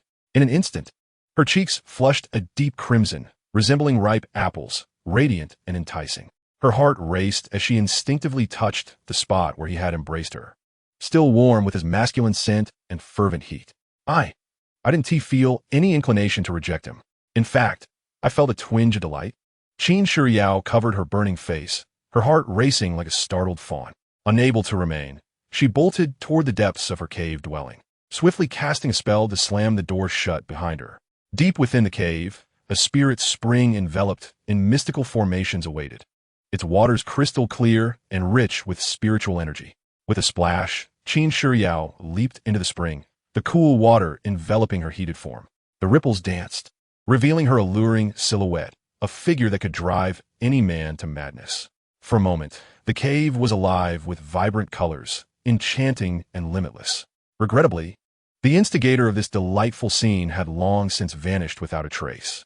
Chapter 55, Refining the Divine Furnace. Li Huai hurriedly raced back to his own cave, his spirits soaring as if he had just won a lottery worth hundreds of millions. The embrace had been an unexpected surprise from the system, and he had lost control of his emotions. As for what Qin Shiyao would think, he would contemplate that later. However, just as he reached the entrance to his cave, he skidded to a halt, nearly colliding with someone. A fiery figure was pacing anxiously at his door, akin to a caged tigress. It was none other than Lin Yaoyao. Hey, senior sister, out for a stroll? Li Huai raised his hand in a casual greeting, attempting to feign innocence. Lin Yaoyao, with her hands on her hips, swiftly approached him, scrutinizing him from head to toe, as if he were an exotic species. Strolling? You wish. Li Huai, you rascal, your concealment is rather impressive. I heard you took down an elder from the Heavenly Punishment Peak, a nascent soul cultivator, at the task hall yesterday. Is it true? Clearing his throat, Li Huai struck a pose, gazing at the sky at a 45-degree angle. Just basic moves, nothing worth mentioning, merely ephemeral smoke. Lin Yaoyao was infuriated by his demeanor, rolling up her sleeves. Spare me the theatrics. Talking without action is mere pretense. Come on, let us spar. I want to see how much you've improved. Not happening. Li Huai firmly declined, stepping back to maintain a safe distance. I never engage in combat with women, especially not with beautiful ones. Lin Yaoyao paused for a moment, her cheeks flushing slightly, but quickly regained her boisterous composure. Consider yourself fortunate. No more chit-chat. I'm here for serious business. Her expression turned solemn as she retrieved an item from her storage bag and tossed it to Li Huai. It was a resplendent piece of form-fitting armor, cool and smooth to the touch, pulsating with a powerful aura. A top-tier magical artifact, the Azure Water Silkworm Armor. Lin Yaoyao declared proudly. If you agree to assist me with a task, it shall be yours upon completion. Li Huai held the armor, internally marveling at his good fortune. A wealthy lady bestowing such a treasure upon him. What task? He inquired, stowing the armor away. After all, one should never refuse a gift. 300 miles west of the Sect lies a cold, azure pond, home to a rare Xian water ice lotus, an exceptional medicinal herb for breaking through the nascent soul bottleneck. Lin Yaoyao explained, her expression growing serious. However, the pond is guarded by a unique water dragon, its strength nearly that of a nascent soul. I can't handle it alone. Given your prowess in confronting a nascent soul yesterday, I believe we can take it down together. Ah, so she seeks me as her muscle. Li Huai's thoughts raced, having just acquired the fire god furnace. He had been searching for an opportunity to test its might. How serendipitous. Deal. He readily agreed. When do we set off? Tomorrow morning. Prepare yourself well tonight. Don't falter at the last moment. Lin Yao Yao, relieved by his enthusiastic acceptance, left him with those words before swiftly departing on her flying sword. Watching her leave, Li Huai turned and entered his cave abode, promptly establishing several protective barriers to secure the premises. Eagerly, he connected with the system, claimed the fire god furnace. Buzz. A palm-sized, entirely crimson, ancient furnace, seemingly forged from molten lava, materialized before him. The furnace, with its 3 legs and double ears, bore intricate flame patterns and an indescribable, formidable pressure instantly enveloped the entire cave. The Li Huai Divine Furnace, a supreme spirit tool, was crafted from celestial meteoric iron by an ancient alchemy master during his youth. The furnace is imbued with the essence of the Li Huai, significantly enhancing the success rate and quality of elixirs.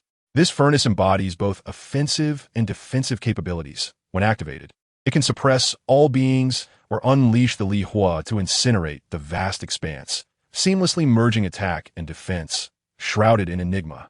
By the heavens, this is no mere alchemical furnace. It resembles a mobile nuclear reactor, Li Huai exclaimed, trembling with excitement as he cradled the Li Huai Divine Furnace in his hands.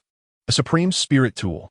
Such an artifact is scarcely found within the entirety of the Ziyang sect, treasured by the ancient Yuan Ying ancestors.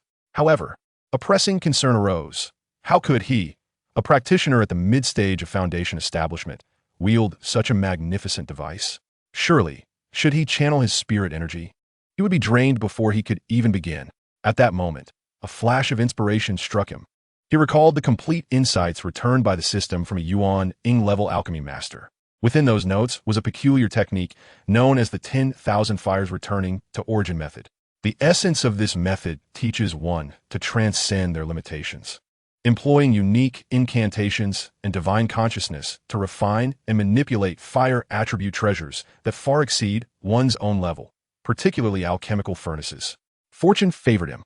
Without hesitation, Li Huai settled into a meditative posture, positioning the Li Huai Divine Furnace before him. Rather than immediately attempting to refine it, he first consumed a handful of recovery elixirs, chewing them as if they were mere beans. The next moment, he formed intricate hand seals, his abundant spirit energy and formidable divine consciousness surging forth. Carefully probing towards the Li Huai Divine Furnace, according to the 10,000 fires returning to origin method. Boom! The instant his consciousness made contact with the furnace, a searing and overwhelming aura surged back, threatening to ignite his very soul.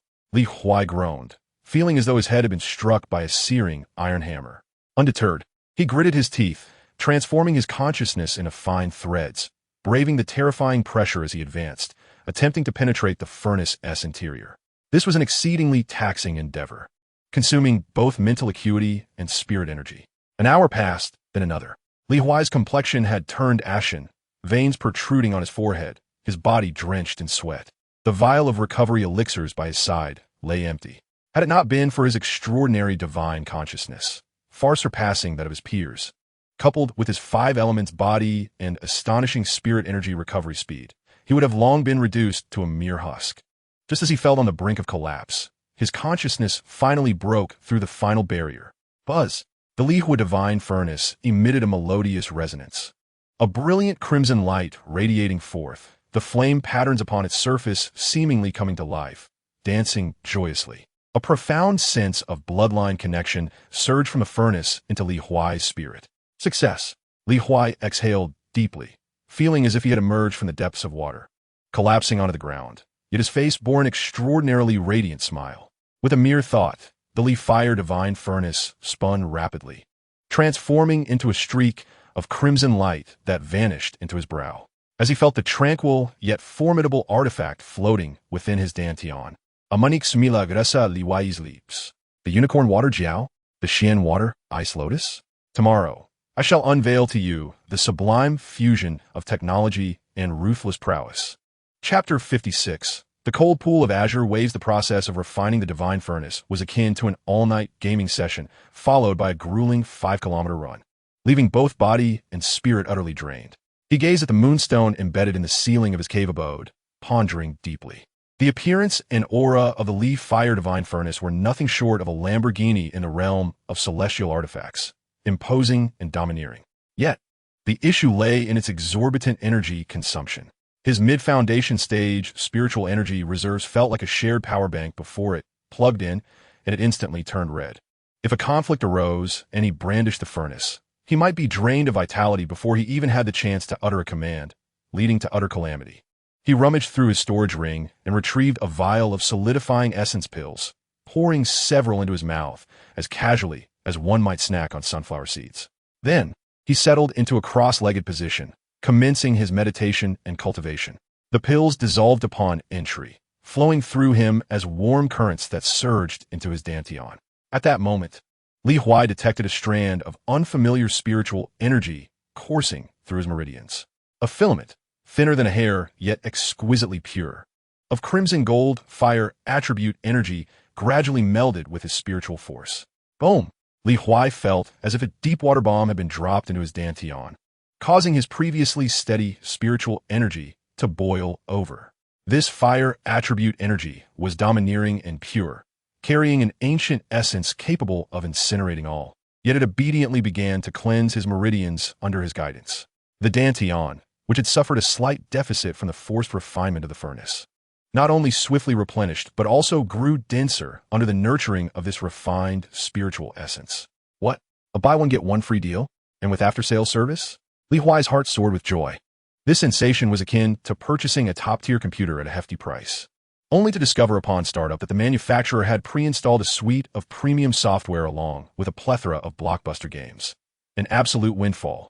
He immediately focused his mind, channeling this unexpected boon with all his might, diligently circulating the energy through his meridians. The night passed in silence. As the first rays of dawn filtered through the crevices of the cave's protective barriers, Li Huai slowly opened his eyes. He clenched his fist, sensing the surge of power within him, even more robust than the day prior, and a satisfied smile spread across his face. After a night of refinement, the pure spiritual energy from the furnace had been entirely absorbed. Although he had not directly broken through to a higher realm, he could distinctly feel the barrier of the mid-foundation stage beginning to waver, akin to a fragile sheet of paper. One more push, and it would shatter. At that moment, a crisp and somewhat impatient voice echoed from outside the cave. Li Huai, are you a turtle? The sun's already shining on your backside, and you still haven't gotten out of bed. It was Lin Yao Yao. Li Huai lifted the restrictions and pushed open the stone door, revealing Lin Yao Yao, who was clutching her sword and glaring at him with indignation. Today, she donned a sleek blue outfit that accentuated her graceful figure, her long hair neatly tied up, exuding an air of confidence.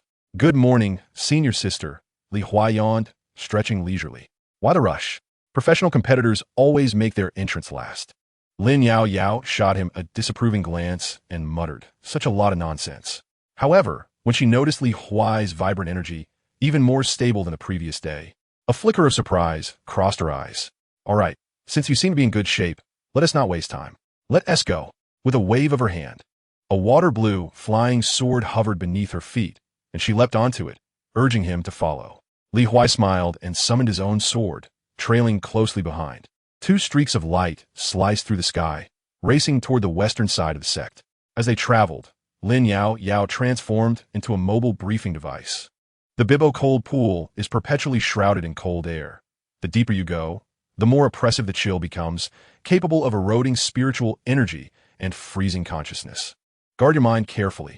The most formidable aspect of that water dragon is not its physical form, but the white jade horn atop its head, which can manipulate the cold pool's waters and launch widespread attacks. Very troublesome indeed. Our plan is as follows. I will dive down to retrieve the ice lotus while you remain above to keep watch. Once I have it, we retreat immediately and draw that creature to the surface before we engage. Fighting it underwater puts us at a severe disadvantage. Li Huai nodded along, yet his mind was preoccupied with his own schemes. Luring it to the surface? Wasn't he that a rather narrow perspective? Today, he would show this little eel what a dimensional strike truly meant. Time flew by as they soared through the air at breakneck speed. When they passed over a range of mountains, a bone-chilling cold rushed towards them. Below, a massive pool of water, spanning several miles, emerged from the dense forest. The water displayed a peculiar dark green hue, with a faint layer of white mist hovering above it. Despite it being midday, with the sun shining brightly, the temperature in this area was alarmingly low, as if they had suddenly transitioned from early autumn into the depths of winter. This was the Bibbo cold pool. As they landed by the pool's edge, an overwhelming and savage aura emanated from the depths of the water, tinged with a hint of bloodthirstiness. It seems our target is home. Lin Yao's expression turned serious as she began to set up something along the shore. Li Huai curiously surveyed his surroundings. The cold here was indeed extraordinary, as though the very air threatened to freeze. All right, Lin Yao clapped her hands. The time has come. The midday sun is at its peak, which can slightly suppress the cold in the pool. I will descend while you provide cover. Be ready to adapt if anything changes. After affirming with a decisive nod towards Li Huai, she transformed into a blue shadow and silently slipped into the dark green waters. Li Huai followed closely behind Lin Yao, extending his consciousness to tightly lock onto her essence. As they descended into the depths of the pool, the temperature plummeted to a terrifying chill, the biting cold akin to countless steel needles piercing into one's very marrow. Lin Yao conjured a protective barrier of spiritual energy around herself and plunged deeper. Soon, at the bottom of the pool, hundreds of feet below, a dazzling azure glow caught their attention. It emanated from a massive black stone spike, atop which rested a lotus flower, the size of a palm, seemingly sculpted from millennia-old ice, quietly blooming. Its petals were entirely enveloped in a layer of transparent, unyielding ice, refracting a radiant brilliance that was breathtakingly beautiful. The mystic water ice lotus. Lin Yao nodded to Li Huai through her consciousness, signaling him to take heed. In the next instant, she accelerated with ferocity, resembling a mermaid, rushing towards the ice lotus atop the stone spike. Just as her fingertips were about to brush against the lotus, a thunderous and violent roar erupted from the abyss below. A colossal shadow spiraled around the stone spike. Ascending with astonishing speed, the water was violently disturbed, forming a rapid whirlpool that carried with it a terrifying force capable of crushing anything in its path. Hurtling towards Lin Yao, a flicker of determination flashed in Lin Yao's eyes. Instead of retreating, she pressed forward. Her aura surged explosively, and with a flash of light from her hand, an exquisite aquamarine flying sword materialized. Whoosh! The sword's radiance sliced through the air, precisely severing the mystic water ice lotus along with a small segment of its stem, which she deftly tucked into her storage ring. Having accomplished this, the fearsome whirlpool slammed in her back with undeniable force. Boom! A brilliant golden light erupted from Lin Yao, revealing yet another exquisite artifact-level inner armor. Despite this, the immense impact felt as though she had been struck by a colossal hammer, sending her hurtling backward, a mouthful of crimson blood spewing forth. Stark against the dark green waters. All of this transpired in the blink of an eye, too swiftly for Li Huai to offer assistance. Seeking death. Realizing the gravity of the situation, Li Huai shouted furiously, his flying sword unsheathing in an instant, unleashing the great Yin sword technique, transforming into a fierce beam of sword light aimed at the massive shadow. However, the shadow moved with unbelievable speed in the water, effortlessly evading Li Huai's sword light with a simple flick of its tail, maintaining its momentum as it charged towards the injured Lin Yao. Li Huai, the item is secured. This place is disadvantageous. Let us lure it out and then fight. Lin Yao's voice resonated within Li Huai's mind. The pair ceased their engagement, immediately altering their course and desperately racing toward the surface. Roar! The shadow emitted an enraged growl, seemingly incensed by the theft of its treasure, its speed suddenly escalating as it swiftly closed the distance, enveloping them. It was only at that moment that Li Huai finally discerned the true form of this creature. Before him lay a colossal serpent, its length exceeding 10 zhong, enveloped in ebony scales, yet the most striking feature was the 1-foot-long horn atop its head. Resembling a sculpture of pure white jade, the horned water serpent. At that moment, the white jade horn suddenly radiated a blinding light. With a crack, the temperature of the surrounding frigid pool plummeted to the freezing point. An irresistible force of terror manifested, akin to an entire mountain pressing down, forcefully restraining Li Huai and Lin Yao, who were attempting to ascend. This is bad.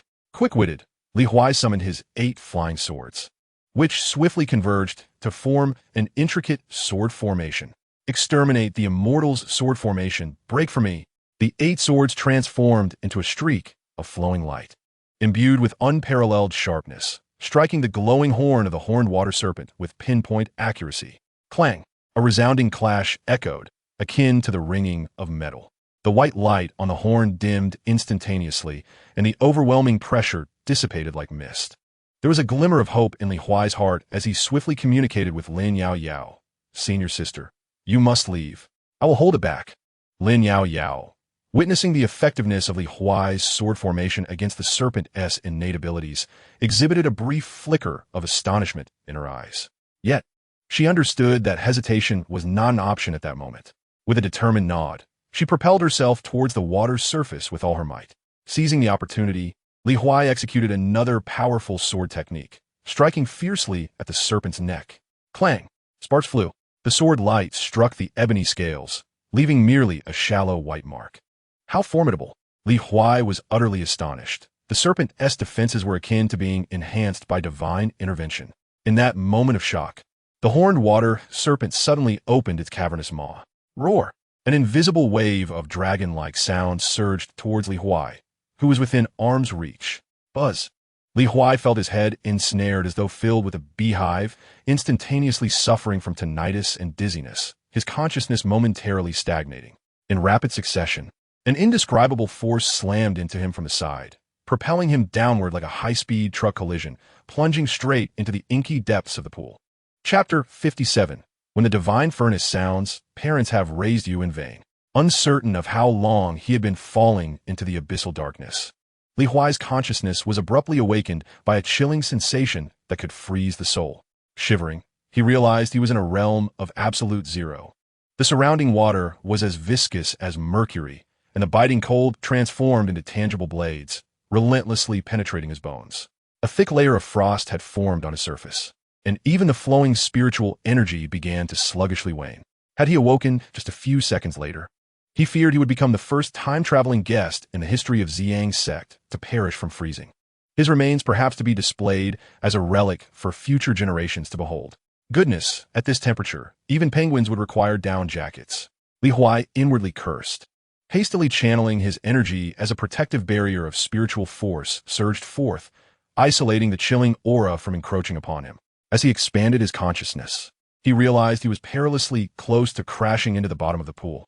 To his astonishment, the scene at the bottom was far from the anticipated mire and darkness. Instead, the air was thick with an exaggerated density of spiritual energy, nearly coalescing into mist. Before he could thoroughly investigate this auspicious location, a colossal creature descended from above in relentless pursuit. With an inaudible roar, the massive body of the unicorn water serpent thrashed through the water, creating spiraling whirlpools of hurricane force, akin to underwater torpedoes hurtling towards Li Huai. The energy contained within the eye of the vortex was potent enough to rend solid steel into fragments in an instant. Li Huai could not afford to be careless. In the water, the creature was in its element, akin to a fighter in a boxing ring. He swiftly retrieved 2 pills from his storage ring, one a spirit recovery pill, the other a wind control pill, and without a moment's hesitation, swallowed them both.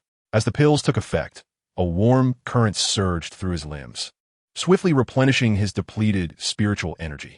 The wind control pill worked wonders, rendering his form remarkably agile in the water, resembling a fish unimpeded by currents.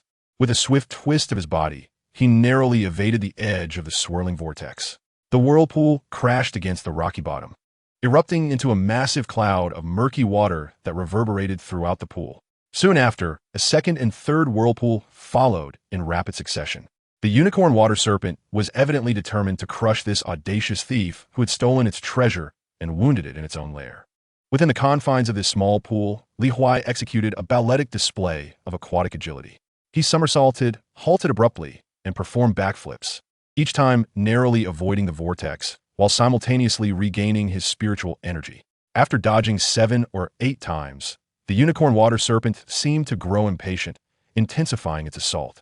With his spiritual energy nearly restored, Li Huai ceased his evasive maneuvers and hovered in the water, eyeing the approaching beast with a sardonic smile. Is this never-ending? Do you believe yourself invincible in the water? He leisurely raised his hand, and in his palm materialized a small, ancient bronze furnace, the size of a hand.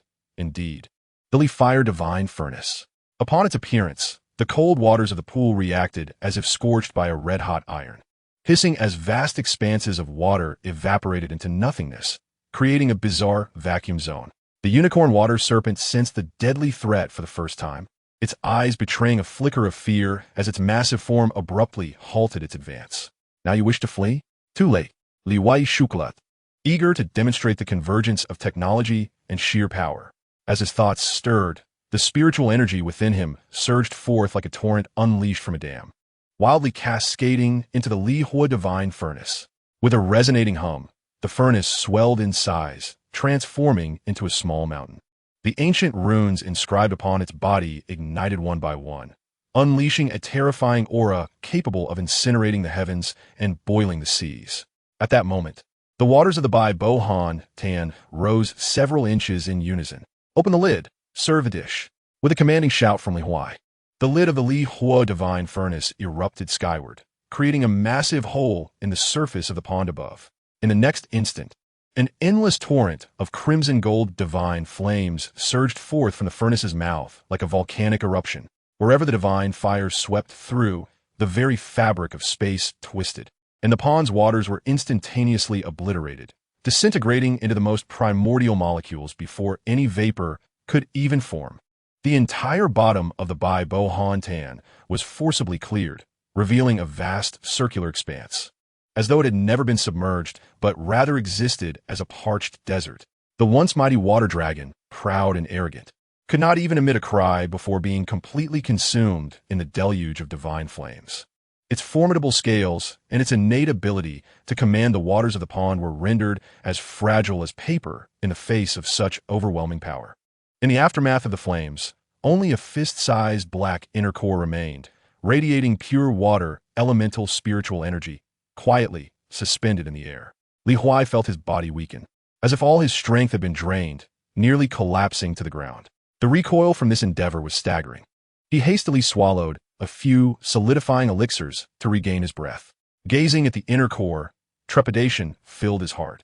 The water dragon's cultivation was perilously close to the golden core stage, firmly placing it within the realm of false cores. Coupled with the inherent advantages of the Bai Bo Han Tan, an ordinary early golden core cultivator might very well have met their demise here today. The saying that when the furnace rings, parents have raised you in vain was no mere jest. Li Huai carefully stored the precious inner core of the water dragon into his storage ring, his gaze beginning to survey the now empty pond bottom. He had sensed that the source of spiritual energy at the pond's base seemed to originate from another location. Shortly thereafter, beneath a slightly charred rock wall, he discovered a spring bubbling forth with chilling vapor. This spring was no larger than a bowl, and what erupted was not water, but an exceptionally pure, liquid, cold air. Hovering just above the spring was a piece of jade the size of a pigeon's egg, warm to the touch and emitting a gentle white glow. It resembled the finest mutton-fat white jade, yet within it seemed to contain a world of ice and snow, where countless tiny ice crystals ebbed and flowed. Merely gazing upon it made one feel as if their consciousness were on the verge of freezing, yet simultaneously imparting a wondrous sensation of spiritual energy being cleansed and elevated. Swambing Yusui. This was a legendary treasure, said to be birthed only from the core of a millennium-old profound ice. Its value surpasses that of the Xian Shui ice lotus by several folds. It possesses but a singular function, to greatly purify and augment the spiritual power of a cultivator, serving as an unparalleled treasure to assist in transcending to higher realms. Li Huai cautiously extended his hand, cradling it gently. An icy, bone-chilling sensation surged through his palm, akin to grasping a shard of frost from the depths of the underworld, causing even his five elements body to feel a hint of discomfort. He dared not delay, swiftly sealing it within a jade box, finally exhaling a sigh of relief as he turned to ascend towards the water surface. By the pond, Lin Yao Yao was anxiously pacing, her gaze fixed intently upon the now tranquil emerald waters. How long has it been down there? Why hasn't Tihi surfaced? Could something have gone amiss? She bit her lip, her heart racing with unease. Moments ago, the pond had erupted violently, with vast plumes of vapor rising, indicating a fierce battle below. Yet now, the calmness only deepened her anxiety. I must dive down to investigate. determined. Lin Yaoyao prepared to summon her flying sword when suddenly, with a splash, a figure surged forth from the pond, landing steadily before her. It was none other than Li Huai. You. Upon seeing him unharmed, the tension in Lin Yaoyao's chest eased, but it was swiftly replaced by a surge of anger. She rushed forward, her petite fists pounding against Li Huai's chest. What are you thinking? You've been down there for ages without so much as a sound. Do you have any idea how worried I was? Cough, cough. Senior sister, calm down, calm down. Li Huai stumbled back from her blows. The signal down there was poor. I had a lengthy chat with that little mudfish. Still jesting, Lin Yaoyao shot him a glare. What happened to the one-horned water dragon? What did you do with it? Li Huai smiled enigmatically, not answering directly, but instead, he retrieved the jade box containing the Xianbing Yu Sui from his storage ring. I had a bit of tussle with it and discovered this in its cellar. As he opened the jade box, an intensely pure chill rushed forth, and the gentle, luminous glow of the Xianbing Yu Sui instantly captivated Lin Yaoyao's full attention. Is this the Xianbing Yu Sui? She gasped, covering her mouth in disbelief. Excellent eyesight, senior sister, Li Huai remarked, offered her the jade box. This treasure is prepared for you, Yao Yao. Paired with the Xian Shui Ice Lotus, your breakthrough to the golden core stage is as good as assured. Lin Yaoyao stared dumbfounded at the Xianbing Yu Sui within the box, then looked up at Li Huai, whose face bore traces of fatigue, yet still held a warm smile.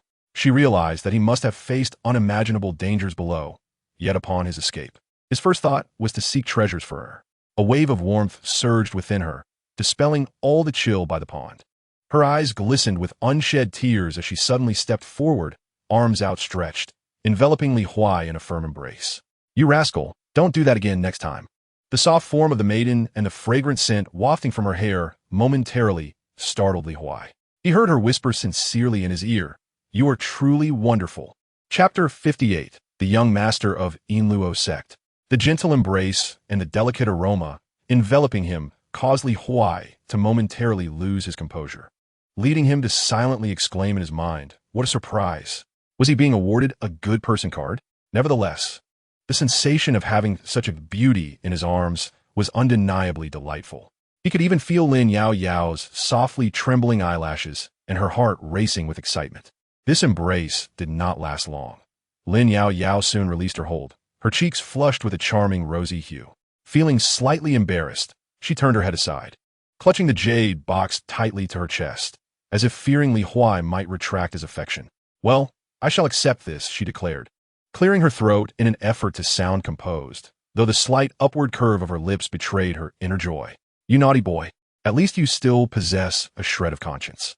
Lin Yaoyao gazed at Li Huai once more, her eyes reflecting a tenderness she was yet unaware of. Once I use these treasures to enter seclusion and successfully break through to the golden core stage, I will take you to meet my father, she proclaimed with resolute determination. At that time, let us see who in the sect dares to speak ill of us. Upon hearing this, Li Huai's smile abruptly froze. Meet your parents? Sister, you are placing a heavy burden upon me. A sense of alarm resounded within him. His ultimate ambition was to bring warmth to all the beautiful fairies in the world and become the most illustrious philanthropist in the realm of cultivation. How could he allow himself to be tied down to a single tree? Bound to her, how could he possibly expand his gift-giving endeavors? This simply would not do. Absolutely not. It appeared he would need to devise a strategy to avoid this young lady for the time being. He began to contemplate whether he should retreat to the Pill Cauldron Peak to refine alchemical concoctions or accept tasks from the mission hall. In any case, a strategic relocation was imperative. Just as Li Huai's thoughts spiraled in a myriad of directions, a delayed notification from the system echoed in his mind. Detected gifting behavior.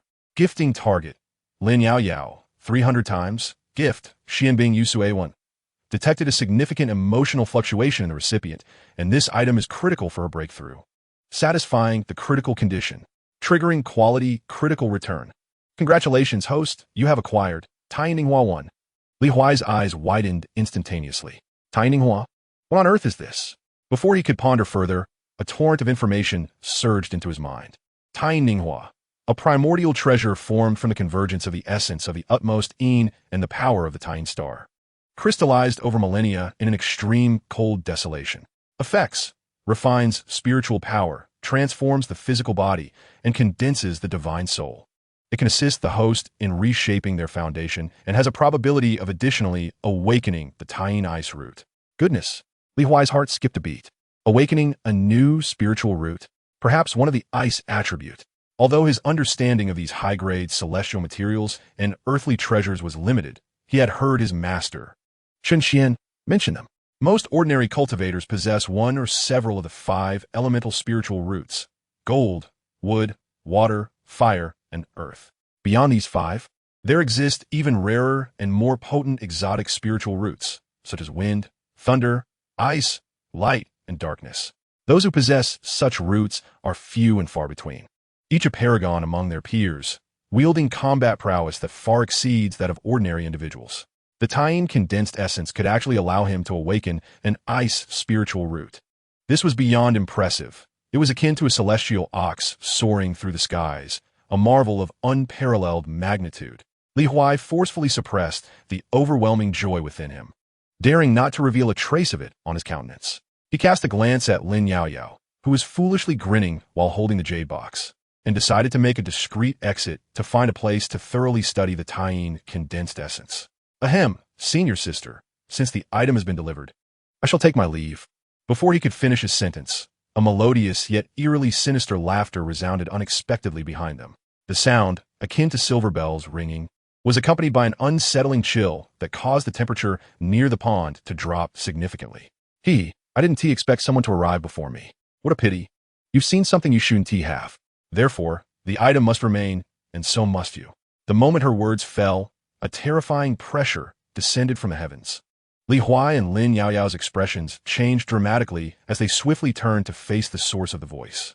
There, upon a massive boulder not far away, stood a figure they hadn't noticed until now. It was a girl who appeared to be merely 15 or 16 years old. She donned an intricate dark purple Gothic dress, its hem adorned with lace resembling spider webs, accentuating her porcelain-like skin, which radiated a sickly beauty under the overcast sky. The girl was petite, with long, jet-black hair styled into 2 adorable pigtails that cascaded over her shoulders. Her large, round eyes, with pupils as pure as obsidian, glimmered with curiosity as they scrutinized Li Huai and Lin Yaoyao. Tilting her head, her mouth curved into a wide grin, revealing 2 sharp little canines. Her smile exuding innocence and playfulness. Yet, this seemingly sweet and harmless visage, paired with her earlier ominous words, created a chillingly stark contrast. A pure angel uttering the whispers of a demon. Lin Yaoyao immediately shielded Li Huai behind her, brandishing her flying sword. Her expression one of vigilance as she fixed her gaze on the newcomer. Who are you? Meanwhile, Li Huai's attention was entirely captivated by the system notification echoing in his mind once more. Matching target detected. Matching target. Yichiloa. Cultivation level. Peak of foundation establishment late stage. Spiritual root quality. Hidden attribute of darkness, awaiting awakening. The return multiplier stands at an astonishing 300 times. The introduction speaks of the enigmatic leader of the Yin Luo sect, a character marked by eccentricity and capriciousness, wielding a childlike innocence while traversing a path of ruthless malevolence. The leader of the Yin Luo sect? A dark attribute spiritual root with a return multiplier of 300? Li Huai's mind buzzed, struggling to absorb this string of explosive revelations when a terrifying pressure suddenly descended upon him. This oppressive force was cold and viscous, akin to countless venomous serpents slithering through his pores, inducing a chilling sensation throughout his body. It was the pinnacle of late-stage foundation establishment, and certainly not an ordinary peak. Tick-tock, big brother, it seems this sister beside you is rather unwelcoming. The Gothic-clad maiden, Yi Chua, tilted her head, her innocent smile juxtaposed with words that sent shivers down one's spine. But fret not. Once I skin her and fashion a beautiful umbrella from her hide, she will no longer regard me with such disdain. Chapter 59. The frantic beauty vixen, you seek death. Lin Yaoyao trembled with rage. This was no mere provocation. It was a blatant humiliation and a forewarning of slaughter.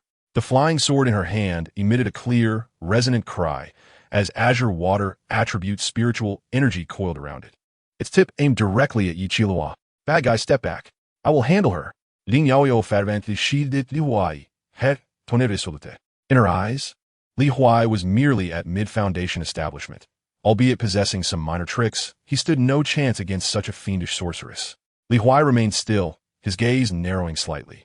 He did not perceive the leader of the Yin Luo sect as jesting. In her innocent eyes danced an unrestrained madness and cruelty.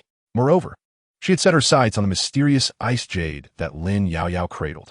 This could not be tolerated. It was a gift he had only recently bestowed, and to have it snatched away would tarnish his reputation as a benevolent giver.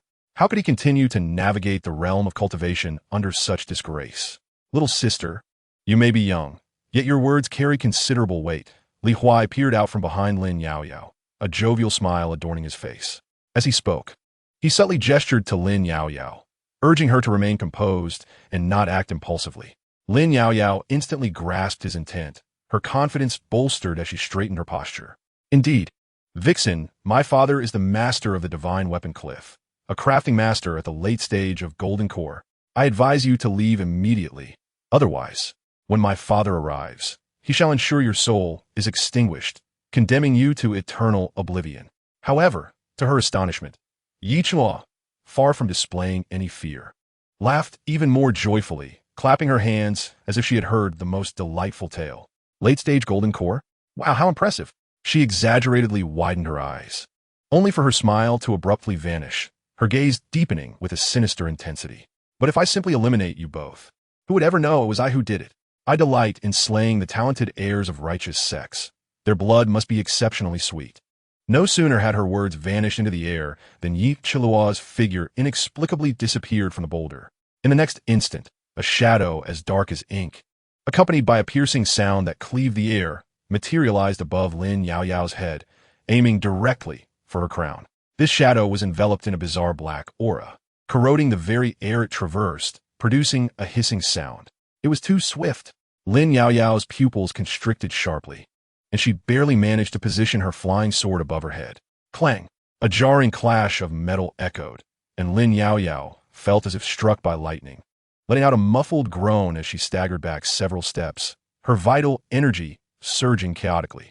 She sensed a chilling, domineering demonic energy infiltrating her body through the flying sword, wreaking havoc on her meridians. Sister, how weak you are! The ethereal figure of Yi Chilua appeared where Lin Yaoyao had just stood, licking her lips with a mocking glint in her eyes. You can't even withstand a single move. Do you still wish to protect that pretty boy? You, Lin Yaoyao, both furious and anxious, forced down the internal injuries, ready to fight once more. Just then, a warm hand rested on her shoulder. Senior sister, take a breather, allow me. Li Huai had somehow positioned himself before her, the playful expression on his face replaced by an unshakable calm. Be careful. Lin Yaoyao felt a rush of concern, yet was subdued by Li Huai's commanding gaze. Yi Chilua regarded Li Huai with curiosity, her round eyes blinking innocently. Oh, is the pretty boy here to save the damsel in distress? Your cultivation seems even lower than my sister's. Do take care not to be easily toyed with. Li Huai ignored her taunts, gently unleashing a flying sword. The elemental energy coalesced in his palm. There were neither earth-shattering sounds nor dazzling lights. A seemingly unremarkable sword shadow descended instantaneously between Li Huai and Yi Chilua. Hee, brother, are you tickling me? Yi Chilua laughed, her body shaking with mirth. With a casual wave, the corrosive black claw reappeared, lunging fiercely at the sword shadow. To her, such a rudimentary spell would crumble at first contact. However, an extraordinary scene unfolded. Bang! The black claw collided with the sword shadow, not only failing to penetrate, but instead rebounding as if striking a colossal mountain, resonating with a deep rumble before disintegrating. Yi Chilua's laughter abruptly ceased. The innocence on her face vanished, replaced by the excitement and cruelty of a hunter who had discovered intriguing prey. How fascinating! You compressed your spiritual energy to this extent. You are not in the mid-stage of foundation establishment. Correct, but alas, no prize. Li Huai's voice remained anchored in place, while his figure was already in motion. He moved like a specter, stepping forward, causing the ground to sink slightly, and appeared at Yi Chilua's flank. With all his flying swords unleashed, he formed a spell with his hands, summoning a celestial sword formation that bore an overwhelming momentum, charging relentlessly towards its target. Before the sword formation could descend, the terrifying pressure had already caused Yi Chilua's complexion to change drastically. No longer daring to be arrogant, she let out a shriek, and a surge of dark energy enveloped her. A black silk garment, adorned with bizarre runes, materialized around her, while her fingers interlaced to conjure a shield made entirely of pure demonic energy, which she held before her. Boom! The clash between the sword formation and the shield unleashed a terrifying energy far beyond what a foundational stage cultivator should possess. A violent shockwave radiated from it too, sweeping in all directions, instantly reducing surrounding boulders to dust and causing the water in the pond to recoil, forming towering waves. Lin Yaoyao was forced to retreat repeatedly by this force, her mind blank as she stared in disbelief at the unfolding scene. Was this truly the same mischievous rogue who often wore a grin and schemed to take advantage of her? As the dust settled, Li Huai remained standing calmly, his robes billowing gracefully. In contrast, Yi Chuo appeared somewhat disheveled, her obsidian-like eyes fixed intently on Li Huai, now filled with suspicion, fury, and a hint of barely concealed trepidation. "Who exactly are you?" she demanded sharply. "When did Ziyang's sect produce such a monster?" "It matters not who I am," Li Huai nonchalantly replied, waving his hand dismissively. "Leave the item, or leave your life. The choice is yours." He echoed Yi Chiluo's earlier words back to her. Fury surged within Yi Chiluo, causing her chest to heave violently, her once sweet visage twisting in anger. As the young master of Yinfang's sect, and a leading figure of the younger generation in the demonic path, she had never endured such humiliation. "Very well, just you wait." A flash of venomous resentment crossed her eyes, but she understood that she was no match for the two before her, especially the man who concealed his true strength. With an eerie laugh, she declared, "Big brother, you are quite interesting. I shall remember you. We will meet again very soon." In a flurry of dark butterflies, she dispersed into countless fragments, vanishing without a trace. By the pond's edge, tranquility was finally restored. Lin Yaoyao rushed forward, scrutinizing Li Huai from head to toe, her beautiful eyes brimming with concern and astonishment. "Are you all right? When did you become so powerful?" "Cough, it's a life-saving card given by my master. Using it once means one less for future use." "It pains me greatly," Li Huai replied nonchalantly, avoiding the depth of the topic. "We must leave quickly. This place is too sinister." Though Lin Yaoyao was skeptical, the look of genuine distress on Li Huai's face convinced her to believe him to a degree. After all, a technique capable of repelling a peak foundational stage cultivator must be immensely valuable. The appearance of Yinfang's sect members within our Ziyang sect territory is a grave matter. I must return immediately to report to my father. Lin Yaoyao's expression turned serious. This aligned perfectly with Li Huai's intentions. The two dared not linger any longer and swiftly summoned their magical artifacts, hastening back to their sect. Upon returning to the gates of the Ziyang sect, Li Huai swiftly concocted an excuse. "Sister, I just had a revelation during my practice and must immediately retreat for further cultivation. We shall converse another day." Without waiting for Lin Yaoyao's response, he dashed toward the Dan Ding Peak, his speed surpassing that of his earlier escape.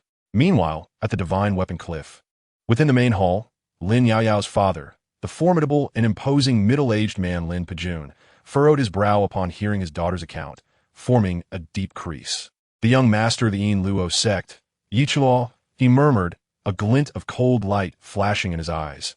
This was a matter of grave concern. "Yaoyao, you should return and recuperate. I shall immediately summon the leaders of all peaks to deliberate on a countermeasure." The mention of Yi Chuo sent ripples of alarm through the upper echelons of the Ziyang sect. At this moment, the instigator, Li Huai, had returned to his abode at Danding Peak. He deftly activated all the defensive and isolation formations of his cave, finally exhaling a long sigh of relief. These beautiful young ladies these days are increasingly daunting. One wishes to take me home to meet her parents, while another harbors intentions as sinister as skinning someone for collection. Both are heavyweights. After his moment of lamentation, he settled himself cross-legged, calming his mind, and a look of anticipation graced his features. With a mere thought, a softly glowing object materialized in his palm. It was not a solid entity, but rather a fist-sized orb, akin to liquid moonlight gently flowing. Its silvery hue encompassed an internal dance of countless stars, emanating an extreme chill that was not bone-piercing, but rather imbued with a warmth and tranquility originating from the essence of the lunar source. This was the supreme treasure awarded by the system, the Taijin condensation. Merely cradling it in his hand, Li Huai felt his internal 5 elemental powers stir with eagerness, as if drawn by a higher force, yearning for purification and elevation. To reshape my foundation, to awaken the Taijin I spirit root, he murmured, his eyes igniting with unprecedented brilliance. Taking a deep breath, he cast aside all distractions, forming intricate seals with his hands, and commenced the process of refinement. Chapter 60. The Gifted Divine Ability. Within the cave, silence reigned supreme. The Taijin condensation in Li Huai's palm resembled a captured living cold moon. It hung quietly, its luminescence swirling, with countless star-like fragments flickering in and out of existence. The chilling essence did not invade his flesh, but instead carried a serene and gentle warmth, caressing every inch of Li Huai's skin, igniting a restlessness within his 5 elemental energies, longing for the baptism of this higher power. To reshape my foundation, to awaken the Taijin ice spirit root. A fervent light erupted in Li Huai's eyes. Since his arrival in this realm, he had never felt so acutely that a path to true strength lay directly before him. His chest rose and fell slightly as he banished all distractions, forming an enigmatic seal with his hands, aimed at the orb of liquid moonlight. Refine. A low growl resonated, and the essence of the lunar energy transformed into a silver streak of light, instantly penetrating his brow. Boom! An indescribable, extreme chill erupted within him, a coldness not of this world's ice and snow, but the primordial force of the lunar essence that froze thought and solidified time. Li Huai's body trembled violently, a thin layer of frost swiftly forming upon his skin, even his exhaled breath crystallizing into ice. In an instant, his consciousness was drawn into an expansive, dark cosmos. Here, there was no up or down, no left or right, only an ancient, resplendent full moon radiating a cold and eternal glow. His elemental spiritual power appeared feeble in the face of this primordial force, akin to an infant. The silver lunar power surged through his meridians like an imperious monarch, relentlessly shattering, reassembling, and refining the originally chaotic elemental energies. This process was excruciating. Every inch of his meridians, every drop of blood, every bone was forcibly disassembled, only to be reconfigured with a higher order of energy. Endure. Li Huai clenched his teeth, resolutely maintaining the last vestige of clarity in his mind. He understood that this was an inevitable path of rebirth. Even ordinary cultivators, upon acquiring such a treasure, would likely find their souls frozen by the lunar force, becoming mere ice sculptures without systematic protection and guidance. Time became indistinct, and the pain began to diminish. A novel sensation slowly rose from the depths of his dantian, a profound sense of control, absolute dominion over ice and cold. The elemental, spiritual power, once shattered and reconstituted, now revealed a clear distinction while coexisting harmoniously. At their core, a strand of purest silver spiritual energy quietly emerged, exuding an air of nobility and aloofness. The lunar ice spiritual root awakened. Suddenly, Li Huai perceived a cascade of images in his mind. On a desolate, ancient battlefield, a layer of profound ice enveloped everything within his sight at an unfathomable speed. The earth, rocks, weapons, corpses, and living beings were all encased in this crystalline layer, which was both translucent and emanated an absolute silence. A voice suddenly echoed in his mind, shattering the visions. Congratulations, host. Your innate supernatural ability has awakened. Absolute Zero. A wave of enlightenment surged within him. Absolute Zero was not merely a state of low temperature, but a realm within the reach of his consciousness. He could reduce the energy activity of all matter to its minimum, approaching stasis. This was the true lethal move. The transformation of his spiritual root was merely the beginning. The overwhelming lunar force continued unabated, breaking through the barriers of his mid-foundation stage, advancing with fervor, and finally crashing against the threshold of the golden core stage before gradually coming to a halt. Late foundation stage. Moreover, it was a foundation that was exceptionally solid, with spiritual power refined to its utmost purity. At the same time, a tempestuous wave surged within his sea of consciousness. The essence of the lunar condensation harbored within embodies a profound spiritual force, transforming into the purest nourishment that fervently nurtures his consciousness. His perception transcended the protective formations of the cave, penetrating the dense layers of rock. He discerned the intricate veins of every spiritual herb atop the Dan Ding Peak. He perceived the faint sound of a spiritual insect gnawing at leaves from several miles away. He could even distinctly sense the vast flow of spiritual energy beneath the Sect's great formation, coursing like a colossal dragon. This divine perspective, surveying all, left him in awe. His consciousness had also experienced a breakthrough. 3 days later, Huai slowly opened his eyes, a flash of silvery lightning flickering deep within his pupils. He gently raised his hand, a chill swirling around his fingertips, causing the surrounding air to crystallize into countless tiny ice shards, abruptly lowering the temperature within the cave. He sensed that every movement he made was imbued with a terrifying power far beyond his previous capabilities, a strength unprecedented. Meanwhile, at the Xiang Sect on Tianshu Peak, within the main hall of the sect leader, the atmosphere was so tense it felt as if one could squeeze water from it. Among the 7 peak masters, save for the sect leader who was away traveling, all 6 were present. The master of Tianxing Peak wore a grim expression, seemingly in a foul mood.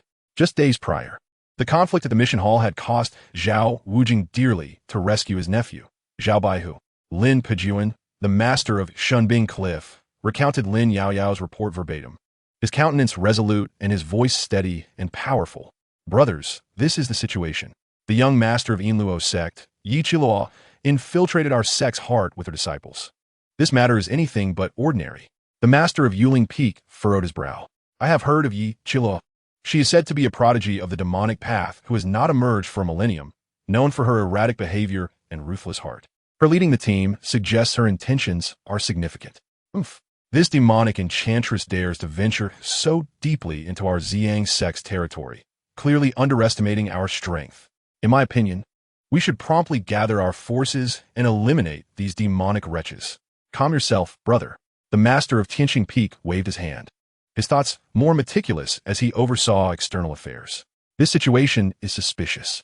They appeared near the Bai Bohan Tan, neither plundering nor killing, and fled immediately upon encountering our disciples. This is not consistent with Yinluo sect's usual conduct. Lin Pejuan nodded, a glint of shrewdness in his eyes.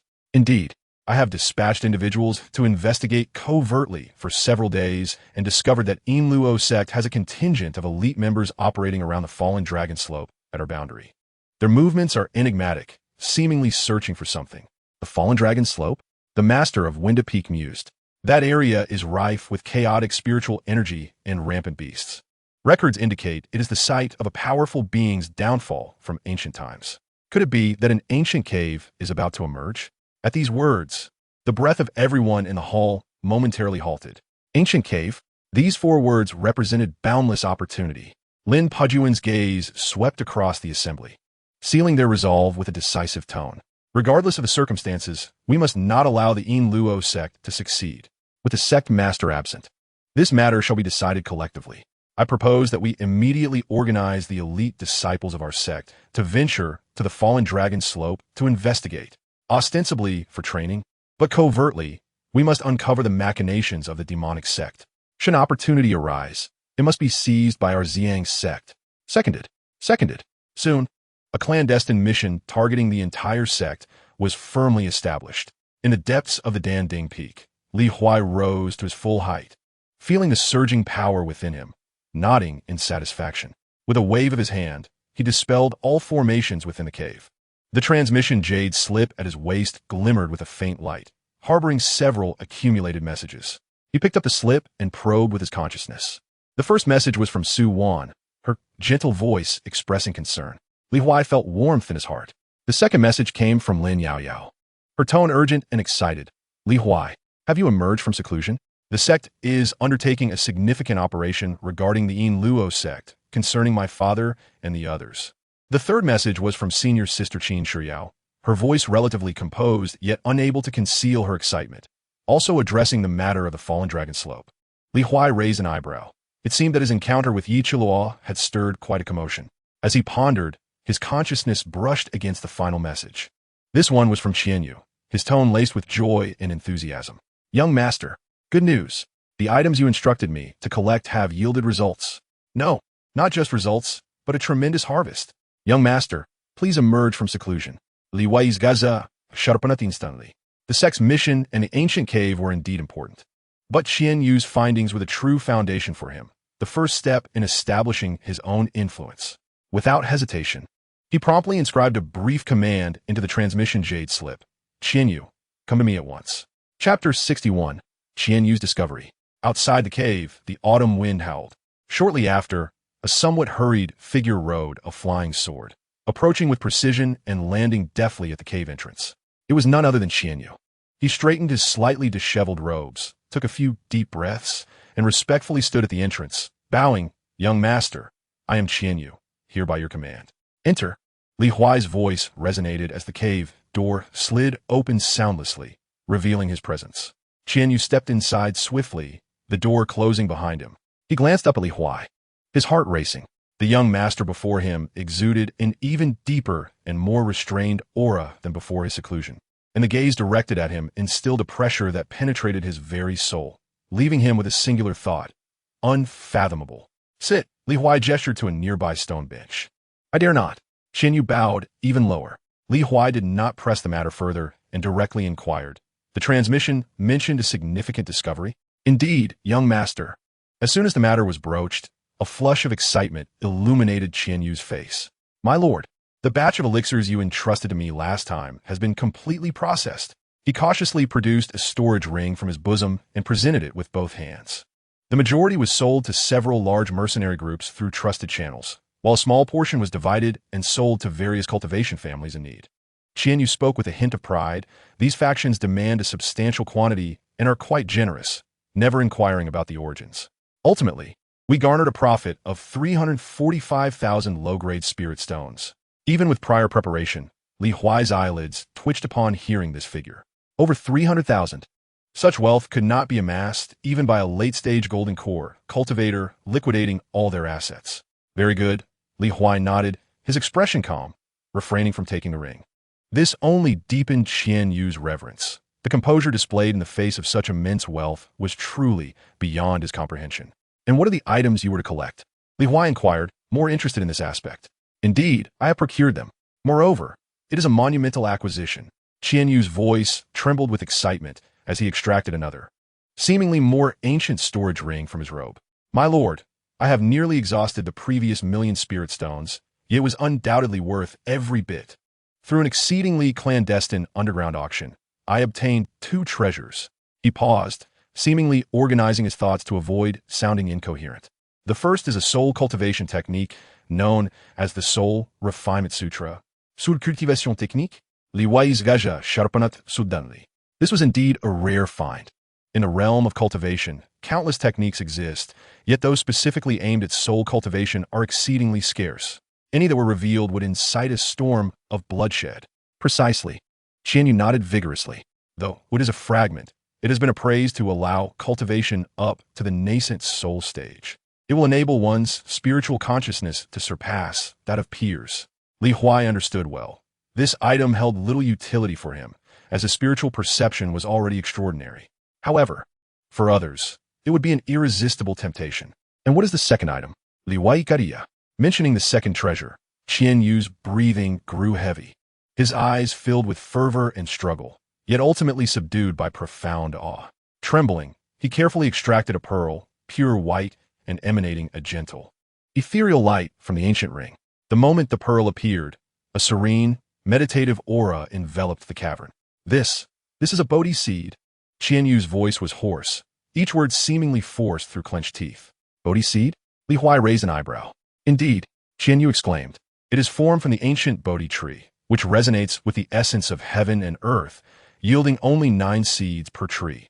Through the practice of the Bodhi seed, one can significantly enhance their understanding, breaking through the limitations of their cultivation methods. This remarkable object holds immense benefits for cultivators striving to transcend the golden core stage. For those at the pinnacle of the foundation establishment stage, it is a coveted treasure. When utilized during the endeavor to breach the golden core barrier, it can transport one into a state of enlightenment, greatly increasing the chances of successfully forming the golden core." As he spoke, his gaze fixated intensely on the Bodhi seed, his Adam's apple bobbing as desire radiated from his eyes. He himself was at the late foundation establishment stage, mere steps away from the pinnacle. This Bodhi seed represented a grand avenue leading to the path of the golden core. Li Huai observed him quietly, choosing not to speak. He extended his hand to retrieve the ancient ring, delving into it with his consciousness to discover the jade slip containing the soul refining technique alongside the Bodhi seed resting within. Subsequently, he pushed the ring, laden with over 3 million spirit stones, back towards Qianyu. Hold on to these. Qianyu was momentarily taken aback, failing to comprehend. Li Huai secured the two treasures, regarding him with a calm demeanor. The allure of the Bodhi seed must be considerable for you. Qianyu trembled violently, collapsing to his knees with a thud. Young master, please discern. I am utterly loyal to you, harboring no ulterior motives. This object, no matter how magnificent, is sought for you. I would not dare covet it. His forehead struck the cold ground heavily, his voice trembling with fear. Li Huai chuckled, fully aware that Qianyu dared not entertain such thoughts. Yet, he understood more profoundly that when faced with a treasure capable of altering fate and spirit stones one could never hope to earn in a lifetime, for a late Foundation establishment cultivator to resist greed and deliver it entirely into another's hands transcended mere fear. It was a testament of loyalty, a pledge of allegiance through one's own path. Rise, Li Huais tu nasuftanat considerably. You have performed admirably. Qianyu lifted his head, meeting Li Huai's approving gaze, and felt that all his struggles and perseverance had been worthwhile. It is an honor to serve you. How long have you been stalled at the late Foundation establishment stage? Li Huai suddenly inquired. Qianyu paused, responding earnestly, Young master, it has been over 60 years. 60 years, Li Huai nodded. Continue to amass these 3 million spirit stones. You may utilize a portion for your breakthrough to the Golden Core. I require a subordinate at the Golden Core stage to assist me. Boom! Qianyu's mind felt as if struck by a thunderbolt. He was utterly bewildered, kneeling in a daze, mouth agape, unable to utter a single word. Is the young master truly aiding me in transcending to the Golden Core? That was the realm of Golden Core true masters. Within the sect, aside from the sect leader and a few peak masters, only the highest elders dwelled there. As an elder of the External Affairs Hall, his greatest hope had been to endure until the end of his lifespan. Yet now, a golden path had unexpectedly unfurled before him. A profound ecstasy coursed through him, causing his entire body to tremble uncontrollably. What? Are you unwilling? Li Huai inquired upon noticing his lack of response. I am willing. I am willing. Qianyu finally came to his senses, overwhelmed with emotion, tears streaming down his face as he bowed thrice before Li Huai. Thank you, my lord. Thank you for your life-giving grace. From this day forth, my life belongs to you. I shall brave any peril, no matter how treacherous. His words resonated from the depths of his heart, devoid of any deceit. Enough of such empty gestures, Li Huai waved his hand. I require you to continue gathering various rare herbs, unique techniques, or valuable intelligence for me. Assisting me, breaking through to the Yuan stage, is not merely a dream. Yes, I understand, Qianyu promptly replied. You may leave. I take my leave. Qianyu cautiously cradled the ring containing over 3 million spirit stones, bowing deeply as he stepped back from a cave. Only after the cave door had closed did he straighten up, feeling the weighty ring in his hand, tears of joy brimming in his eyes. He knew he had made the right gamble. From this day forth, his destiny would be irrevocably altered. Within the cave, Li Huai toyed with the Bodhi seed, savoring the pure essence contained within, a faint smile gracing his lips. Qianyu was a valuable asset, indeed.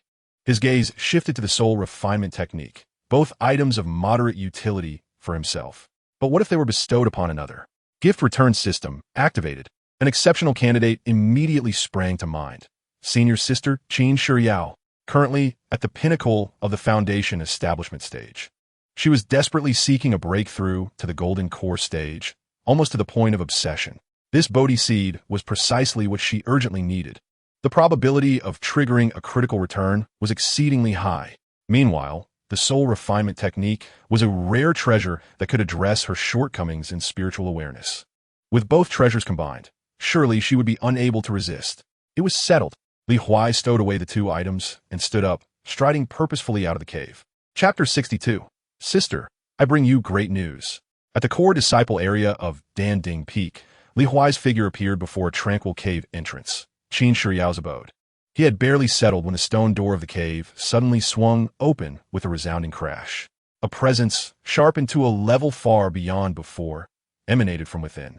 Qin Shiyao appeared at the threshold, still clad in her moon-white Danding Peak robe, her figure graceful and her beauty striking, yet her aura had undergone a dramatic transformation.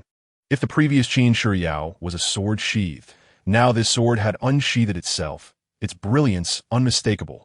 Her spiritual energy fluctuated far beyond the peak of the late Foundation establishment stage, yet it had not fully transformed into the harmonious essence of a golden core cultivator. It was a peculiar state that lay between the two realms. Junior brotherly? Qin Shiyao glanced at Li Huai, a flicker of surprise crossing her eyes, which she quickly tempered with composure. Sister, have you broken through? Li Huai's eyes widened slightly, reflecting just the right amount of astonishment. A complex smile graced Qin Shiyao's face, a blend of joy intertwined with remnants of fatigue. It was merely a stroke of luck, she replied, shaking her head gently. I have finally digested the gains from my recent training expedition and barely managed to coalesce a false core. I'm still leagues away from the true path of the golden core. A false core, though she had only taken a tentative step into the realm of golden cores. This achievement was a height that countless Foundation establishment cultivators could only dream of in their lifetimes. That's incredible, Li Huai exclaimed, giving her a thumbs up without reservation. A half step into the golden core that is still a golden core. Sister, you are magnificent. Qin Shiyao was amused by his slightly whimsical tone, and the weariness in her heart dissipated somewhat. You do have a way with words, she said, ushering Li Huai into her cave dwelling and closing the stone door behind them. I'm curious, weren't you in seclusion? What brings you here? I just emerged from seclusion and heard the good news about you, sister. So, I specifically came to offer my congratulations. Li Huai responda earnestly. He looked around and, as if performing a magic trick, solemnly presented a Bodhi seed. Sister, to celebrate your achievement in condensing a false core and reaching a new height, I have brought you a gift. The moment the luminous, pearlescent seed that radiated a gentle Buddhist light appeared, Qin Shiyao's breath caught in her throat. The air in the cave was suffused with a tranquil, meditative essence. A Bodhi seed? Qin Shiyao's voice quivered, her gaze fixed incredulously on the precious object in Li Huai's hands. As a genius alchemist from the Pill Peak, her understanding of rare materials surpassed that of ordinary individuals. She was acutely aware of the value of such a treasure. Junior brother Li, this is far too precious. I absolutely cannot accept it. Qin Shiyao took a step back, her hands waving emphatically, her resolve firm. What are you joking about? This is a sacred object that can significantly enhance the success rate of forming a golden core. It is invaluable and cannot be obtained even with contribution points. Their relationship was not yet close enough for her to accept a gift of this magnitude. Sister, please don't be so hasty in your refusal, Li Huai insisted, stepping forward and firmly placing the Bodhi seed in her hands. This is not merely my intention. Lowering his voice, he adopted an unusually serious expression. This is for Master. Master? Qin Shiyao, cradling the warm Bodhi seed, was momentarily stunned. Indeed, Li Huai nudda emphatically. His demeanor calm and collected as he began to speak with unrestrained fervor. Master has long discerned that your pursuit of breaking through to the golden core has left your mental state somewhat unsteady, teetering on the brink of obsession. While he may not voice it, his concern surpasses that of anyone else. Thus, he entrusted me with this matter, instructing me to present this to you. Master believes you are an extraordinary talent, a once-in-a-century prodigy of our Dan Ding Peak, and the very hope for its future. Your path to the golden core is of utmost significance. Li Huai's words resonated deeply, imbued with sincerity and conviction. Qin Shiyao was rendered utterly speechless. Holding the Bodhi seed in her palms, it felt as heavy as a mountain, yet warm as the sun. It dawned upon her that the Peak Master had been silently caring for her all along. Her eyes, unbeknownst to her, began to glisten with unshed tears.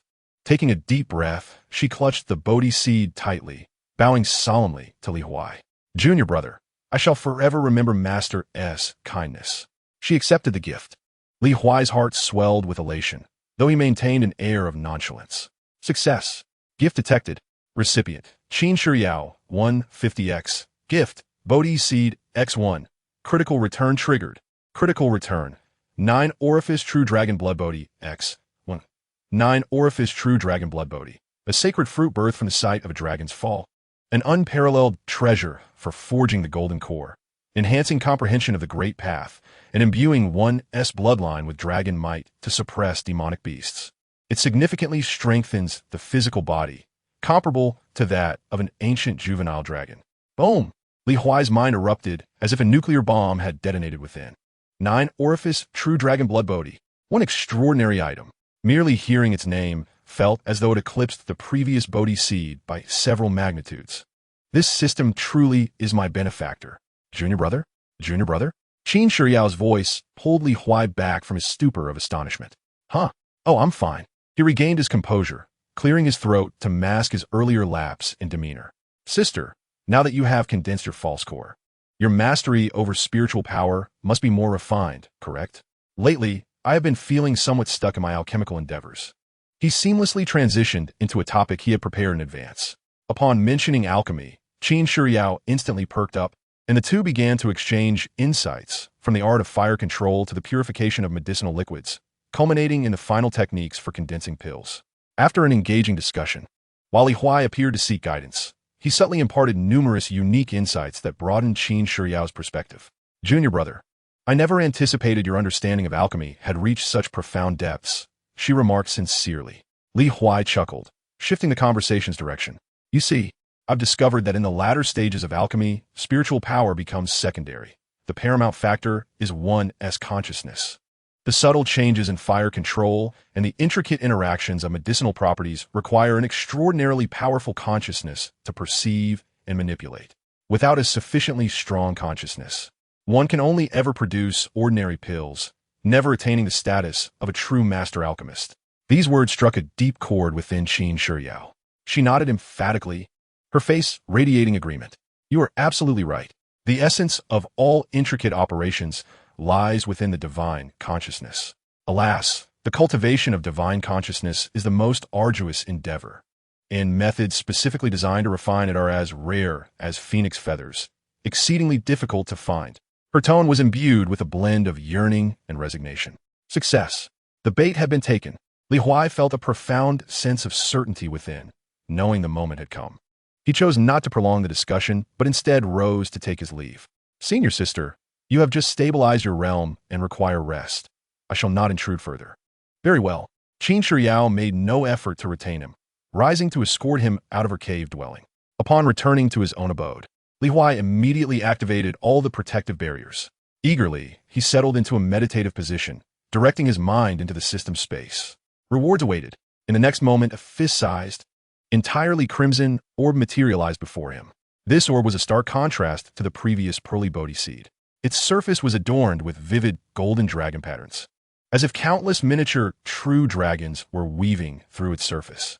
An overwhelming and primal dragon majesty surged forth. The air within the cave felt as though it had solidified under this immense pressure, the spiritual energy trembling in response. The orb possessed 9 naturally formed orifices, continuously inhaling and exhaling pure spiritual energy, emanating a pulse that stirred the very bloodline within. The 9-orifice true dragon blood Bodhi. Merely gazing upon it made Li Huai feel as though his 5-element body was rejoicing, the flow of his blood accelerating by a third. This object was undeniably a treasure of extraordinary caliber. He forcefully suppressed his urge to refine it immediately. No, he had only just broken through to the later stages of foundation establishment.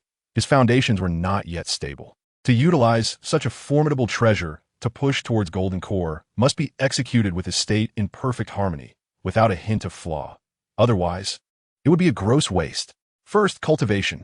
Li Huai stored the 9-orifice true dragon blood Bodhi away, closed his eyes, and began to circulate his techniques, meticulously honing the spiritual power within to solidify his cultivation. The night passed in silence.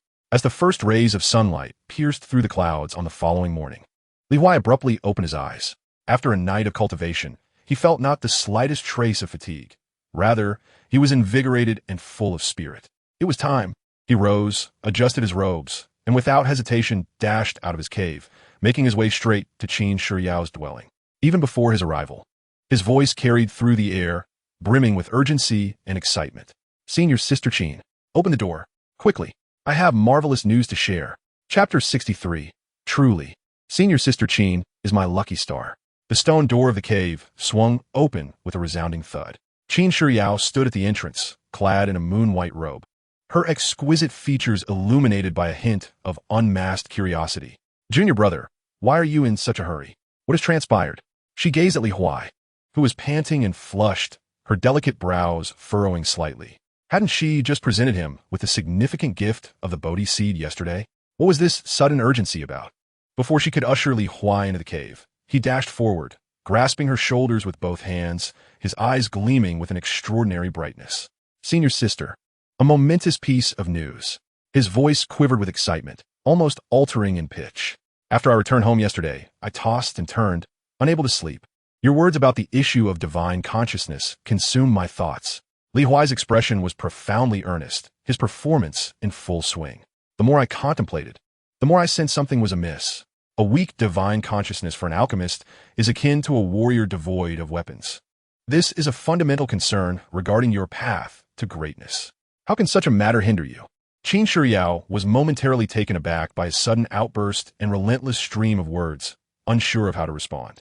She could feel the slight tremor in Li Huai's hands resting on her shoulders, as if he genuinely worried for her. Thus, Li Huai took a deep breath, his face betraying a resolute determination. So, I ran to seek out our master last night. I shared your situation with him and implored him to devise a solution, to see if there were any treasures or techniques within the sect that could refine divine consciousness. Qin Shiyao's eyes widened in disbelief. He had actually sought the peak master on her behalf. Before she could recover from her astonishment, Li Huai magically produced an ancient jade slip from his robe, pressing it into her hand, almost against her face.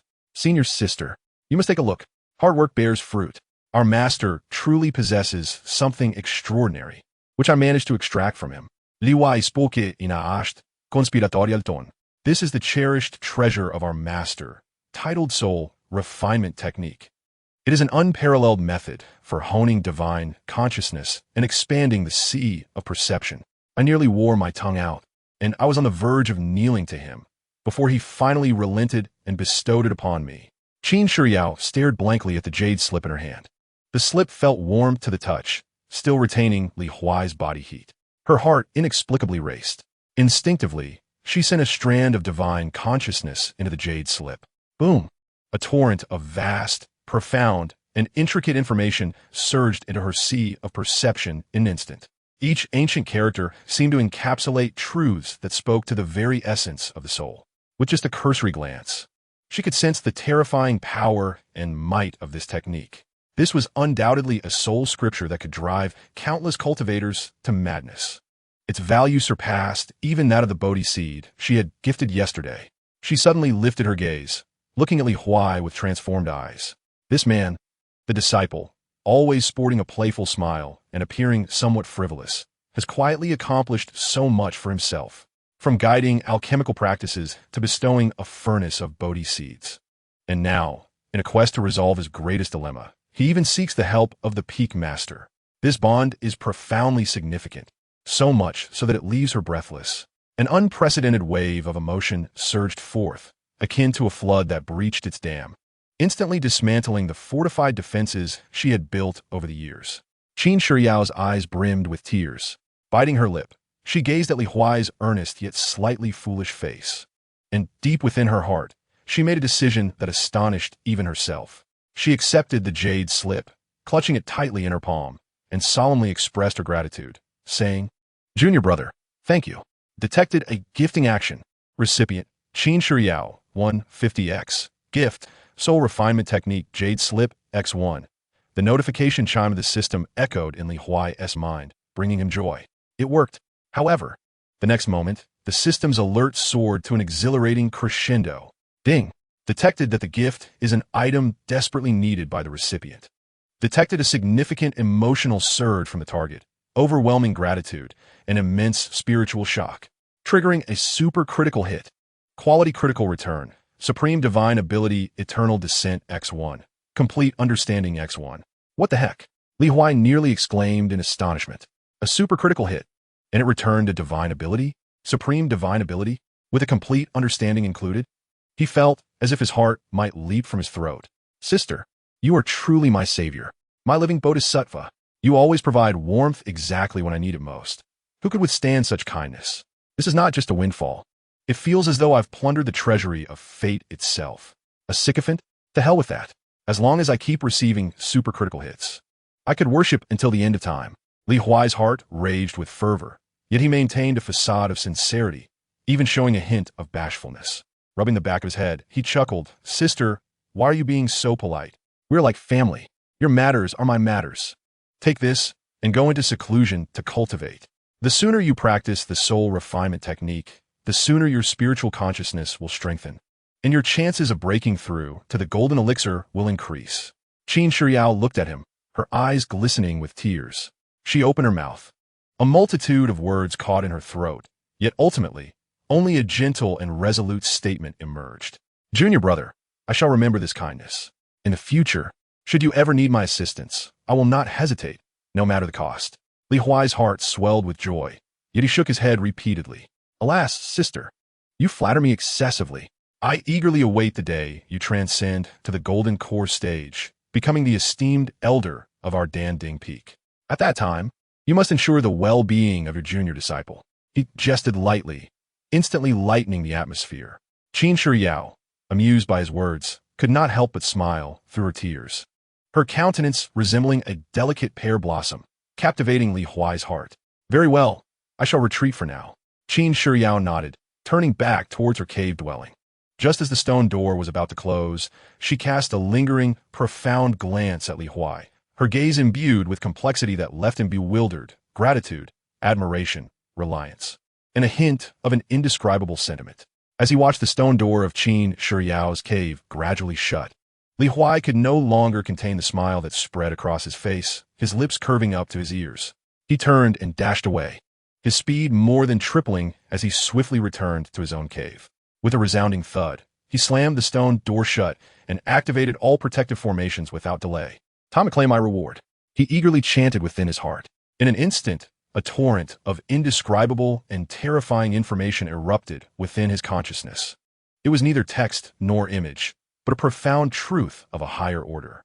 Supreme divine art, eternal descent, along with all insights pertaining to this art. It surged into the depths of his soul as if he had instinctively practiced it for millennia.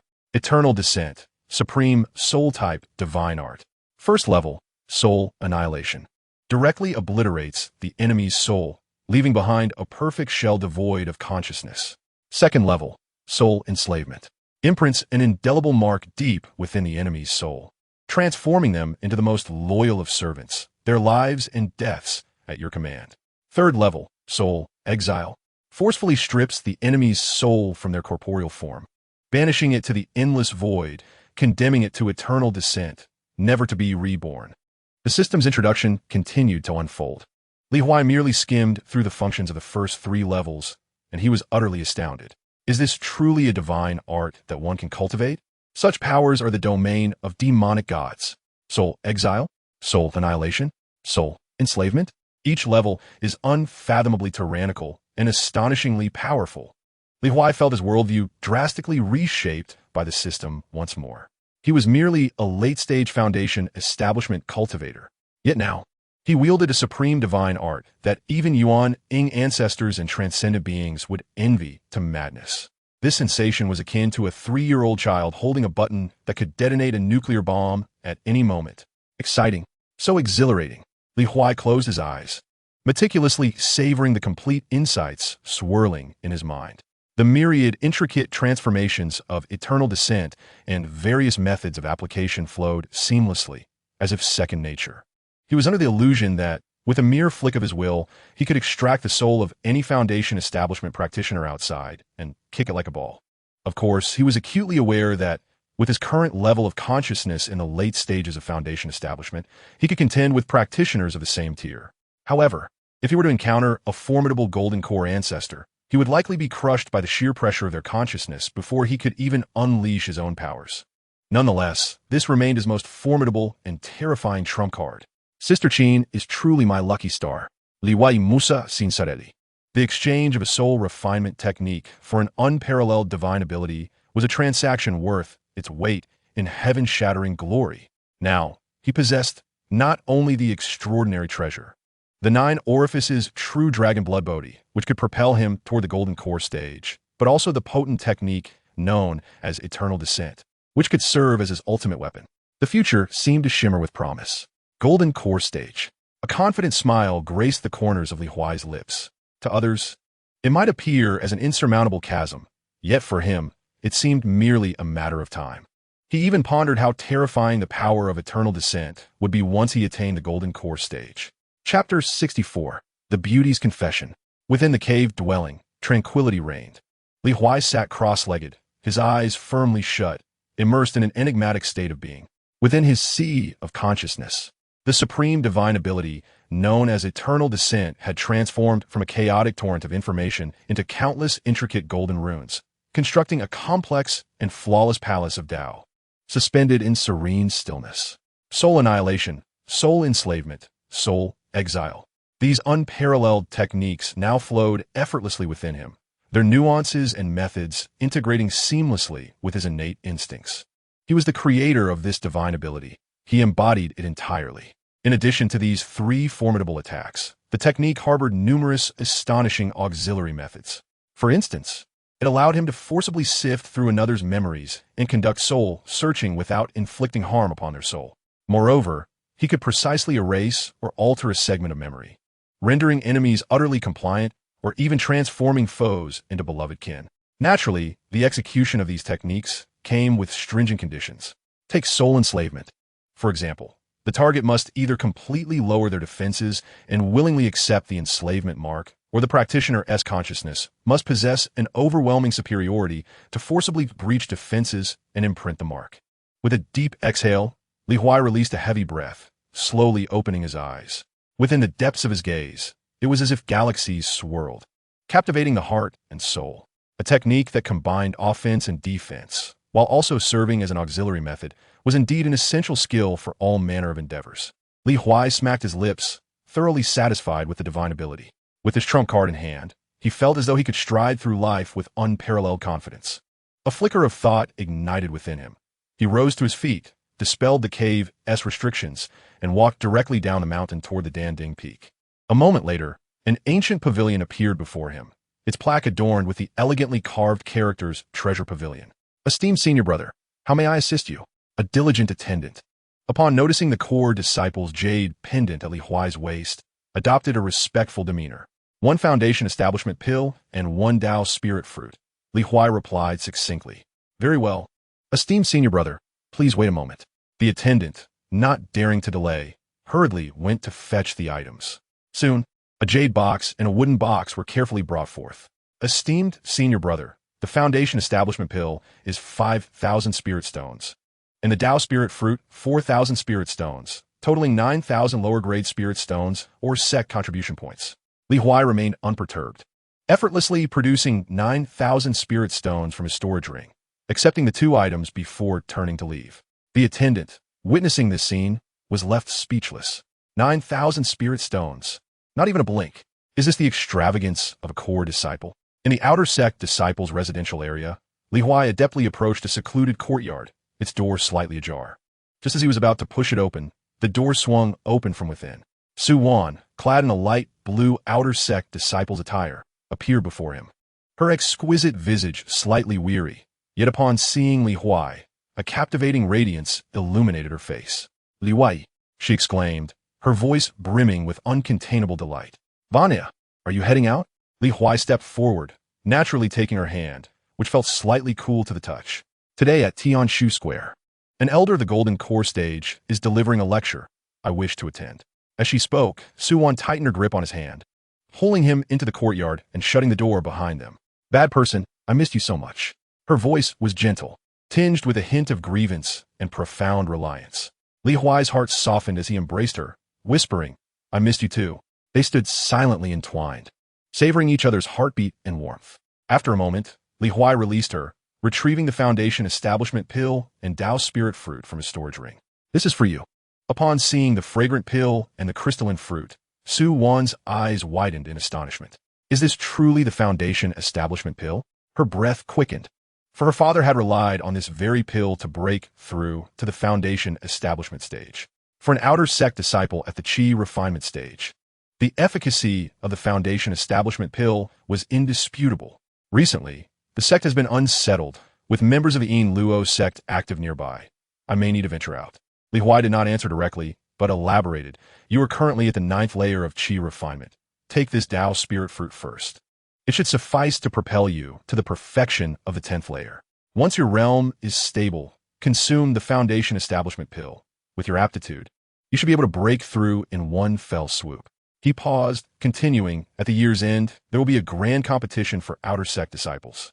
Only those who perform exceptionally in this competition can ascend to the inner sect and join the Seven Peaks. At that time, both your status and cultivation resources will differ vastly from your current situation. To stand out, one needs to possess at least mid-stage foundation establishment cultivation or equivalent strength. Therefore, you must diligently cultivate. Do you understand? Li Huai gazed at her, his tone gentle yet unequivocal. As for the resources for your cultivation, you need not worry. Su Wan's eyes suddenly glistened with unshed tears. She stared blankly at Li Huai, observing how he meticulously paved the way for her, considering her needs with utmost care. From Blackstone Town to Zhang's sect, the generosity he had bestowed upon her was so immense that she felt overwhelmed by the prospect of repaying him. She was aware that Li Huai harbored secrets, yet what did that matter? This debt of gratitude, this bond of affection, was one she could never hope to repay in her lifetime. The girl's lips quivered, and ultimately, she refrained from uttering any words of refusal, silently accepting the two precious gifts, cradling them like treasures in her embrace. Having already presented a gift to Sister Qin today, Li Huai did not hear the system's notification chime this time, nor did he mind. Suddenly, Su Wan summoned her courage. Two charming blushes adorned her fair cheeks. Shyly, she took hold of Li Huai's hand, her gaze lowered, and in a voice as soft as a whisper, she said, "Wait for your return. When I break through to the foundation establishment stage, I shall become your Tao partner. All right?" Li Huai observed the bashful yet enchanting girl before him, noting the determination and resolve in her eyes, and he nodded affirmatively. All right. Su Wan beamed, her smile radiant and fulfilling. She understood that the chasm between her and Li Huai was widening. In this world of cultivation, where strength was revered, a man of his caliber would undoubtedly have more than one woman by his side. She did not seek to monopolize him, nor did she crave much. She merely wished for a small, eternal place in his heart, and that would suffice. The two embraced once more. Not far away, several female disciples residing in nearby courtyards were huddled together, pointing and whispering in hushed tones. Look, there's Brother Li from Danding Peak again, bringing gifts to Su Wan. How enviable. I wonder what treasures they are. Just look at Su Wan's touched expression. Oh, how I wish I had such a core disciple as my support. Most of the comments were laced with envy and jealousy. Yet, amidst them, a discordant voice emerged, sharp and disdainful. It's just because she's pretty and knows how to attract men. What's so remarkable about that? A female cultivator of modest appearance scoffed, her face full of scorn. No sooner had the words escaped her lips than an invisible yet terrifying pressure suddenly enveloped the group. It was a chilling sensation that resonated from the depths of their souls. The female disciples turned pale, their bodies stiffening, even their breaths stilled, as if an unseen hand had gripped their very essence, ready to crush them at any moment. In sheer terror, they glanced towards Li Huai, only to find him still embracing Su Wan, his head not even turning in their direction. The oppressive force came swiftly and departed just as quickly, vanishing in an instant. However, the female disciples felt as though they had just emerged from water, drenched in cold sweat, their legs trembling, and they dared not utter another word, silenced in fear. The corners of Li Huai's mouth curled into a barely perceptible smirk, tinged with a hint of coldness. Just moments ago, the system had flashed information about several female cultivators in his mind. Match target, Wang Ling. Cultivation level, 8th layer of Qi refinement. Return rate, tenfold. Match target, Yu. Cultivation level, 9th layer of Qi refinement. Return rate, 15-fold. Is that all? They don't even qualify for a second glance. Were it not for the fear of startling Su Wan in his arms, his warning would have been far more severe. After a brief moment of tenderness, Li Huai finally released Su Wan, gently smoothing the disheveled strands of her hair. I will take my leave now. Focus on your cultivation and await my return. Do take care of yourself, Su Wan replied, reluctant to part. Li Huai turned and strode away, not glancing back. Chapter 65. Master, I almost perished. As Li Huai departed Su Wan's residence, he was preparing to return home when suddenly, the transmission jade slip at his waist vibrated, emitting a gentle white glow. Upon inspection, he found it was a message from his master, Chun Xian.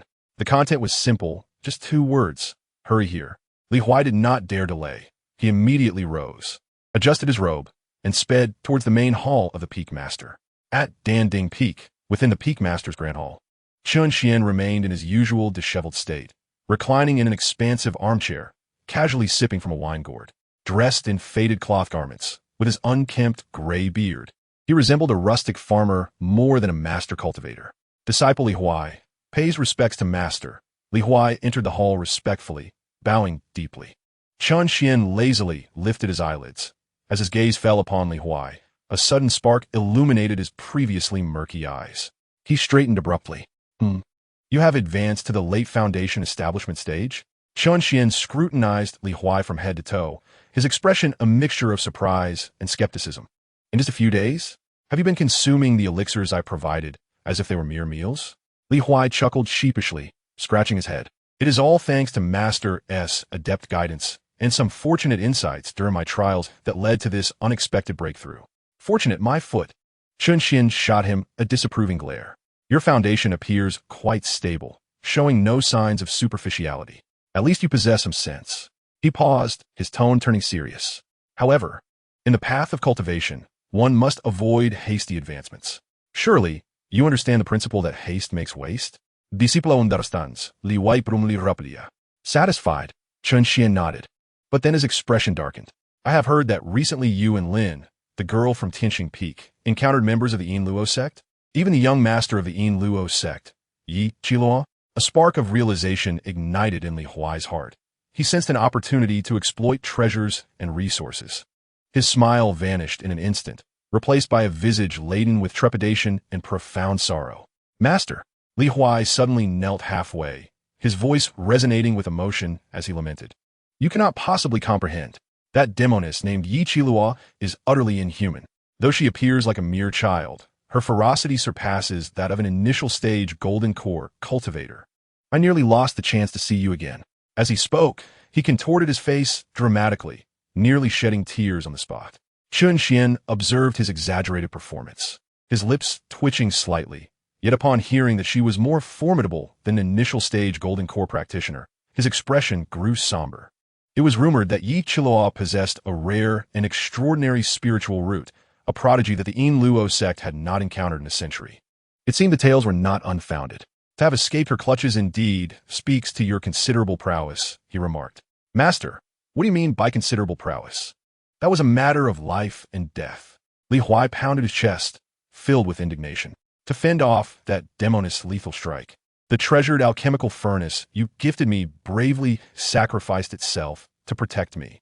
It is now riddled with cracks, its spirit nearly extinguished, and my heart aches. What? Chen Xian's eyes widened in disbelief, nearly crushing the wine gourd in his grip.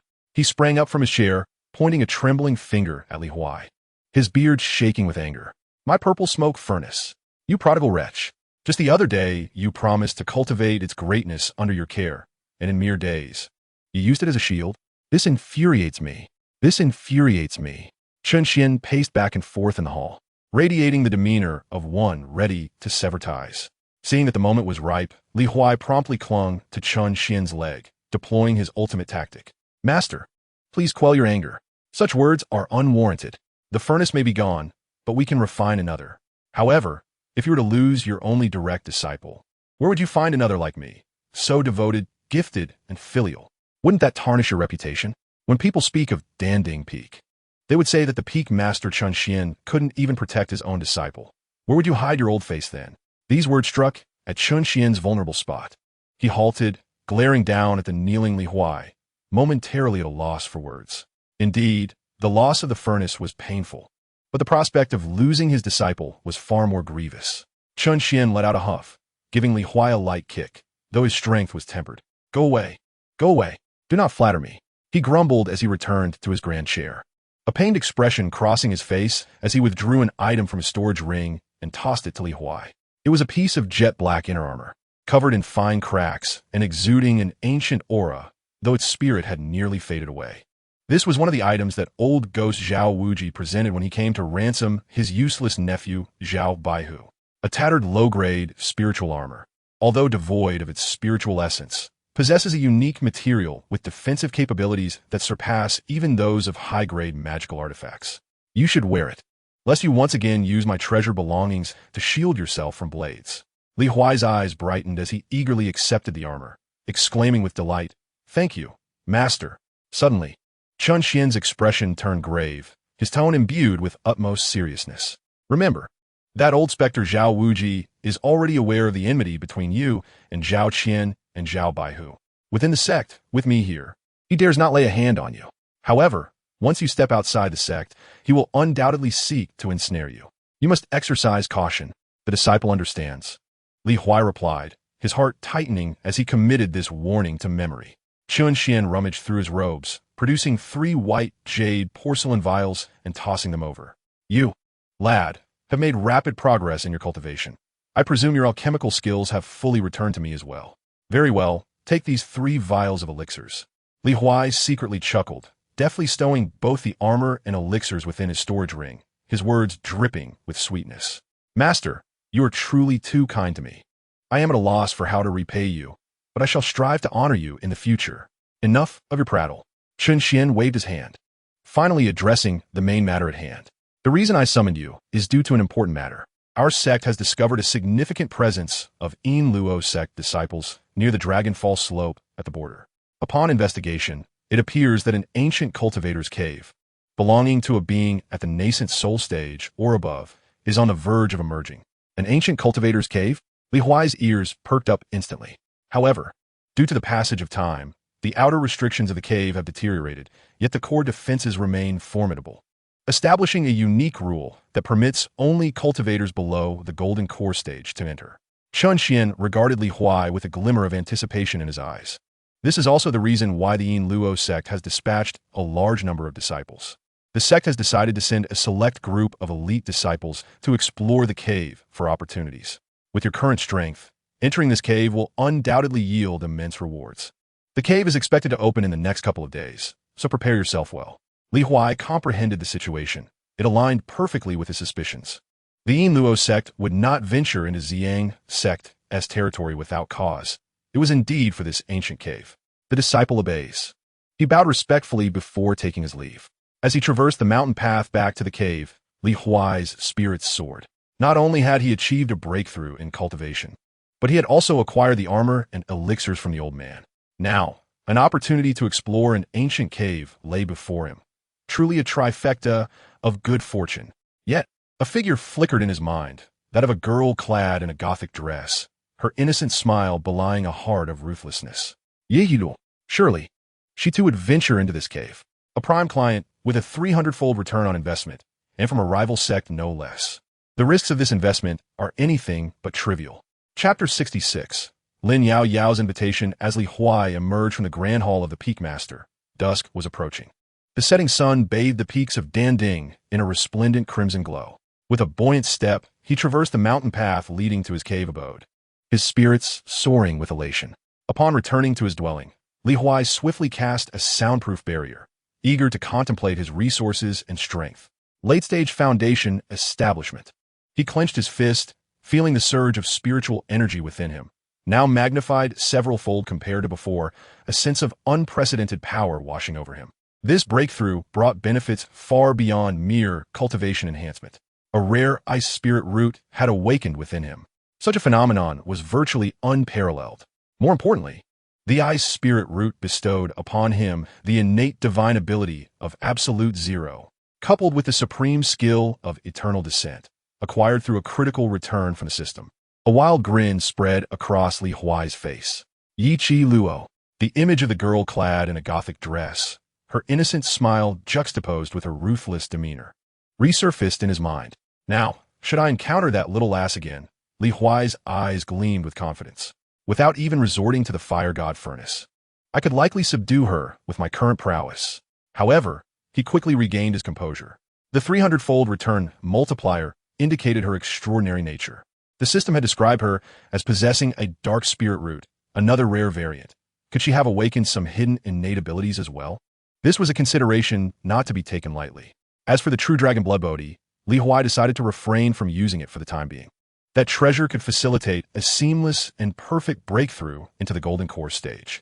Utilizing it now, while would undoubtedly amplify his strength, would violate the ancient edict permitting only those below the golden core stage to enter the ancient cultivator's cave.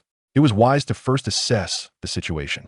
Resolute, Li Huai cast aside all distractions, settled into a meditative posture, and began to stabilize his cultivation realm. The night passed in silence. With the enhancement of the ice spirit root, he felt as though his absorption of celestial spiritual energy was akin to a young calf on a rocket, soaring to unprecedented heights. The 5-element roots within him formed a flawless cycle. The moment spiritual energy entered his body, it was refined with minimal waste. The next morning, a beam of dawn light streamed through the window of his abode. Suddenly, a vibrating sound emanated from the transmission jade slip in his storage ring. Huai opened his eyes, probing with his consciousness, his brow slightly furrowing. It was Lin Yao Yao. What could this girl want from me? He pondered, hesitating whether to respond, when the jade slip vibrated again, delivering a second message. Huai jolted in surprise. No way. Is she really going to introduce me to her parents so soon? He muttered to himself, already contemplating whether to announce a retreat to momentarily evade the impending situation. With a heart full of trepidation, he probed into the jade slip. The first message was quite simple. Is the little brother at home? The senior sister has matters to discuss with you. The second message swiftly followed. Don't worry, I won't take you to meet my father. A sigh of relief escaped Huai as the tension in his nerves instantly dissipated. Thankfully, it was not a feast of treachery. He hastily replied, Yes, yes. What instructions does the senior sister have? Before long, a melodious and playful voice resonated from outside the cave residence. Little rascal, come out. The senior sister is taking you to have some fun. The corners of Huai's mouth twitched as he rose to open the grand door of the cave. There stood Lin Yao Yao, radiantly adorned in a water blue outfit that perfectly accentuated her tall and alluring figure. Her long hair was elegantly tied into a high ponytail with a simple jade hairpin, swaying gently with her movements, exuding a sense of vigor and grace. Her aura felt even more substantial than the last time they met, and her bright, expressive eyes sparkled with vitality and charm. Senior sister Yao Yao, what brings you here? Huai jested with a smile. Lin Yao Yao, hands behind her back, twirled around him like a proud little peacock, exclaiming in delight. Lowering her voice conspiratorially, she said, Enough of the banter. Let us get to business. Your master has spoken to you about the incident at Falling Dragon Slope, hasn't he? Just a brief overview. Liwai Nudda. I have more detailed information from my father. Lin Yao Yao leaned closer, her breath fragrant like orchids. That ancient cave is said to be the resting place of a great cultivator beyond the nascent soul stage, filled with countless treasures.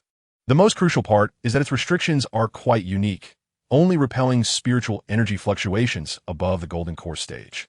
For us, in the foundation establishment stage, is akin to paradise. Huai understood. This aligned closely with his conjectures. So you two are here for that cave, senior sister Yao Yao? Of course, she declared with a thump on her chest, but then a hint of disappointment washed over her. I recently broke through to the late foundation establishment stage, but my foundation is still unstable. My father originally intended for me to enter seclusion for cultivation. Moreover, after encountering that woman from the Luo sect, he has become overly protective, forbidding me from entering secret realms. He is likely to summon the inner and core disciples of the sect in the coming days. As she spoke, a sly smile crept across her face as she winked at Huai. Thus, I have sneaked out this time. Having witnessed his abilities previously, she felt confident that their partnership could conquer the cave. What do you think? Am I being reasonable? Seeing her eager expression, warmth surged within Huai. This girl truly regarded him as one of her own. With a smile, he flipped his wrist, revealing the black inner armor he had acquired from Chen Xian. Traveling together is certainly no issue. He handed her the armor. However, you must don this first. The armor was entirely black, marred by a crack through which its spiritual essence had begun to fade. Lin Yao Yao was taken aback. What is this? It was a tattered, low-grade spiritual armor. Huai explained, although it has lost its spirit, its material is quite extraordinary, offering defense that surpasses even the finest magical artifacts. You should wear it for protection. I am tough and resilient, and with the fire god furnace shielding me, I have no need for it. His words seemed casual, yet they struck a chord deep within Lin Yao Yao's heart. She gazed into Huai's sincere eyes, then down at the worn armor in her hands. Her nose suddenly tinged with a hint of emotion. This fellow, despite his own needs, thought of her first. A sweet sensation quietly blossomed in her heart. Without hesitation, she nodded earnestly and accepted the armor. All right, I shall take it. At that very moment, a prompt echoed in Huai's mind. Gift behavior detected. Recipient, Lin Yao Yao, 300-fold. Gift, tattered low-grade spiritual armor X1. Multiplier return, complete low-grade spiritual armor X300. 300 pieces. all intact. Li Huai felt a surge of joy. Claim it. Although a critical hit had not been triggered, it was within expectation. Lin Yaoyao's father was the master of the divine weapon cliff and a renowned artifact refiner. Ordinary magical artifacts were hardly urgent necessities for her, so a return quantity of this magnitude was quite impressive. 300 pieces of low-grade spiritual armor, while not of high quality, certainly held value in quantity. If managed well, it could yield an astronomical fortune. Li Huai beamed with satisfaction, his smile growing ever brighter. Lin Yaoyao donned the armor close to her body, enveloped by an unprecedented sense of security. She turned to Li Huai and declared loudly, "All right, we are fully prepared." With a dramatic flourish, she pointed toward the horizon. "Let us set off. Our destination is the Fallen Dragon Slope. The ancient cultivator's opportunity awaits." Before she finished speaking, she seized Li Huai's wrist, channeling her spiritual energy, and transformed into a stream of azure light, soaring into the sky, dragging Li Huai along as they sped toward the Sect's exit. Chapter 67. Alone in the Cave Dwelling. Gripped by Lin Yaoyao, Li Huai felt the wind whistling by his ears, the scenery blurring past at an astonishing pace. The speed of a late-stage Foundation establishment cultivator was indeed no trivial matter.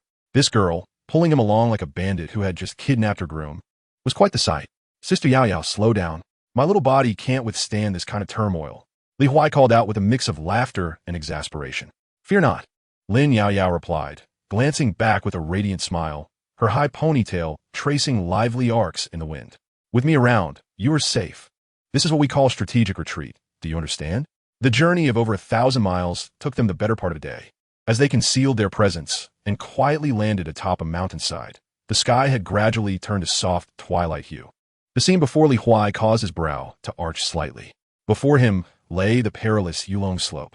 The terrain was exceedingly steep, with a vast incline descending towards an unfathomable chasm, winding for miles like a grotesque scar upon the earth. Within the abyss, rubble lay thickly strewn, resembling countless graves. The autumn wind whistled through the crevices of the stones, producing a mournful sound imbued with an air of desolation and death, echoing the lament of dragons fallen. On either side of the chasm, two distinct factions were converging. To the left, clad in a uniform array of colorful robes, were the disciples of the Ziyang sect. To the right stood a group of practitioners dressed in dark purple attire, exuding a chilling aura, unmistakably members of the Yinluo sect. Both parties exhibited restraint, yet the palpable tension in the air, thick with the scent of gunpowder, was unmistakable even from a distance. In Li Huai's mind, the system's alert tones chimed melodically. Matching target detected. Target, Yo Mei. Cultivation level, mid-foundation establishment. Return multiplier, 80 times. Brief introduction, an inner disciple of the Yinluo sect, possessing decent looks. Matching target detected. Target, elder son. Cultivation level, early golden core. Return multiplier, 50 times. Brief introduction, an elder of the Yinluo sect, aged and faded, yet still possessing a trace of charm. Li Huai curled his lip in disdain, disregarding them both. One offered an 80 times return, while the other merely 50, and was a matronly elder at that. His standards had risen. Even a mosquito's leg, however small, is still flesh. He had principles when it came to gift-giving. He exchanged a glance with Lin Yaoyao, and the two of them harmoniously suppressed their auras, blending seamlessly into the shadows of the scattered rocks. There were indeed quite a few individuals present. Lin Yaoyao communicated through thought, her tone laced with excitement. Li Huai remained silent, his formidable divine sense, akin to an invisible tide, quietly unfurling. Beyond the two visible factions, he discerned several elusive presences lurking in the shadows. These individuals were adept at concealment, yet their cultivation levels varied, the highest being only at the late Foundation establishment stage. They did not belong to either sect. Rather, they seemed to be rogue cultivators seeking to profit from the chaos. Fortune favors the bold, as history has always shown. His divine sense swept across the crowd of the Ziyang sect, and his gaze sharpened slightly. Among the throng, he recognized several familiar faces, Zhao Qian and his uncle, Zhao Baihu. Judging by their attire, most of the Ziyang sect's contingent hailed from the Tianqing Peak. The law enforcement hall's personnel were traditionally the vanguards of the sect's external endeavors. Lin Yaoyao followed his gaze and spotted Zhao Qian and the others as well. She tugged at Li Huai's sleeve, a flicker of concern evident in her azure eyes. "They are here too." Li Huai offered her a reassuring glance. the corners of his mouth curving into a cold smile. Just so, old grudges and new enmities, should the opportunity arise. He would not hesitate to escort them on this desolate wilderness. What puzzled him was the conspicuous absence of the little girl, Yi Chiluo, from the Inluo sect. As he pondered this, a shift in the situation unfolded before him. Several elders from both sects emerged, convening at the center, seemingly engaged in a discussion. Moments latte. The elders, their expressions grim, returned to their respective factions. At that instant, the communication jade slip within Li Huai's storage ring vibrated unexpectedly. With a mere thought, a message flooded into his mind. It was from his master, Chun Xian. Rascal, return to the sect immediately. Tomorrow morning, the sect will organize core disciples and inner door elites to head to the Fallen Dragon Slope. Before he could reply, the jade slip glimmered again. It was Qin Shiyao. Junior Brotherly, where are you now? The sect has an urgent mission. We depart for the Fallen Dragon Slope tomorrow. If you are within the sect, gather at the Hall of Pill Cauldron at dawn. Li Huai's expression turned peculiar. Goodness, it seems they slipped away ahead of the main force. He turned to Lin Yaoyao. Did your father send you a message? Lin Yaoyao shook her head, a look of confusion on her face. No, why? Upon sharing the news of the sect's mobilization, Lin Yaoyao's eyes widened in alarm. My father wouldn't be coming, would he?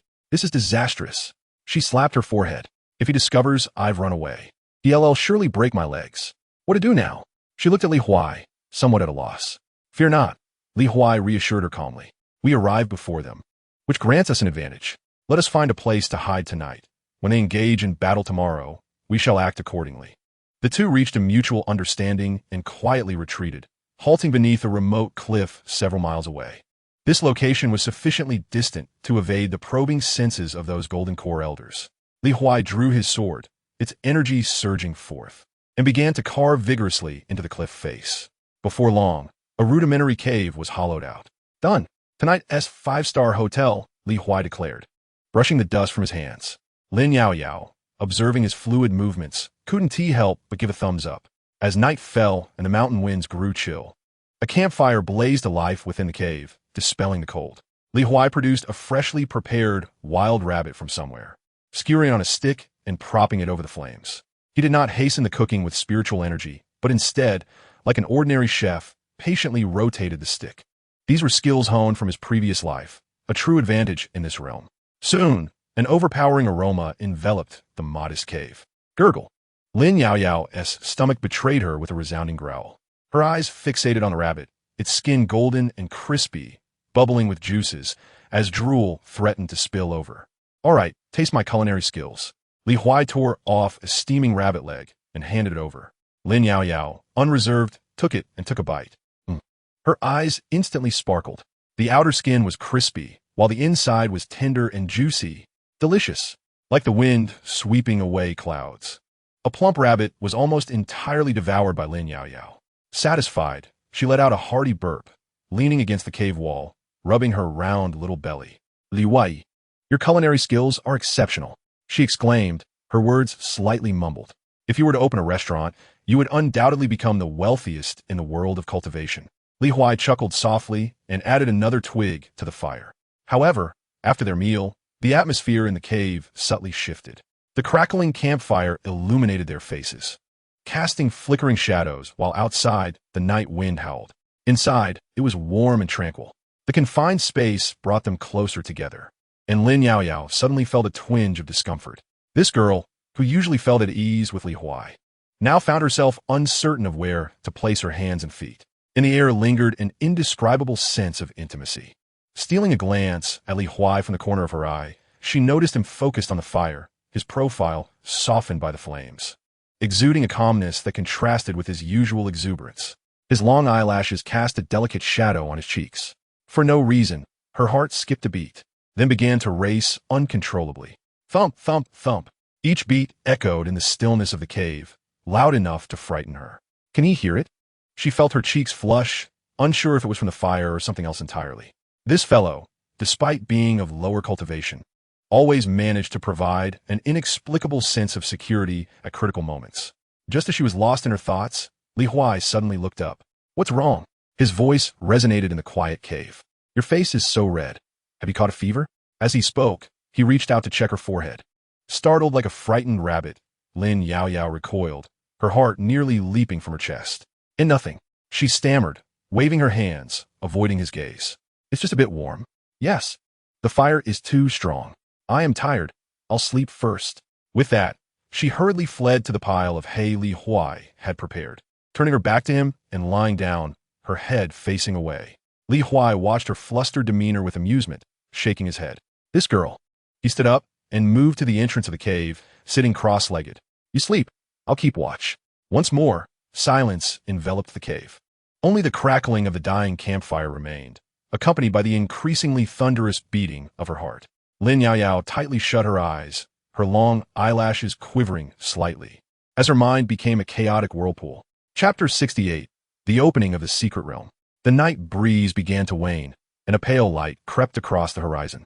The campfire had long extinguished, leaving only a pile of warm ashes. On this autumn morning, a chilling air enveloped the cave. "Hurry, hurry. If we don't leave now, it will be too late."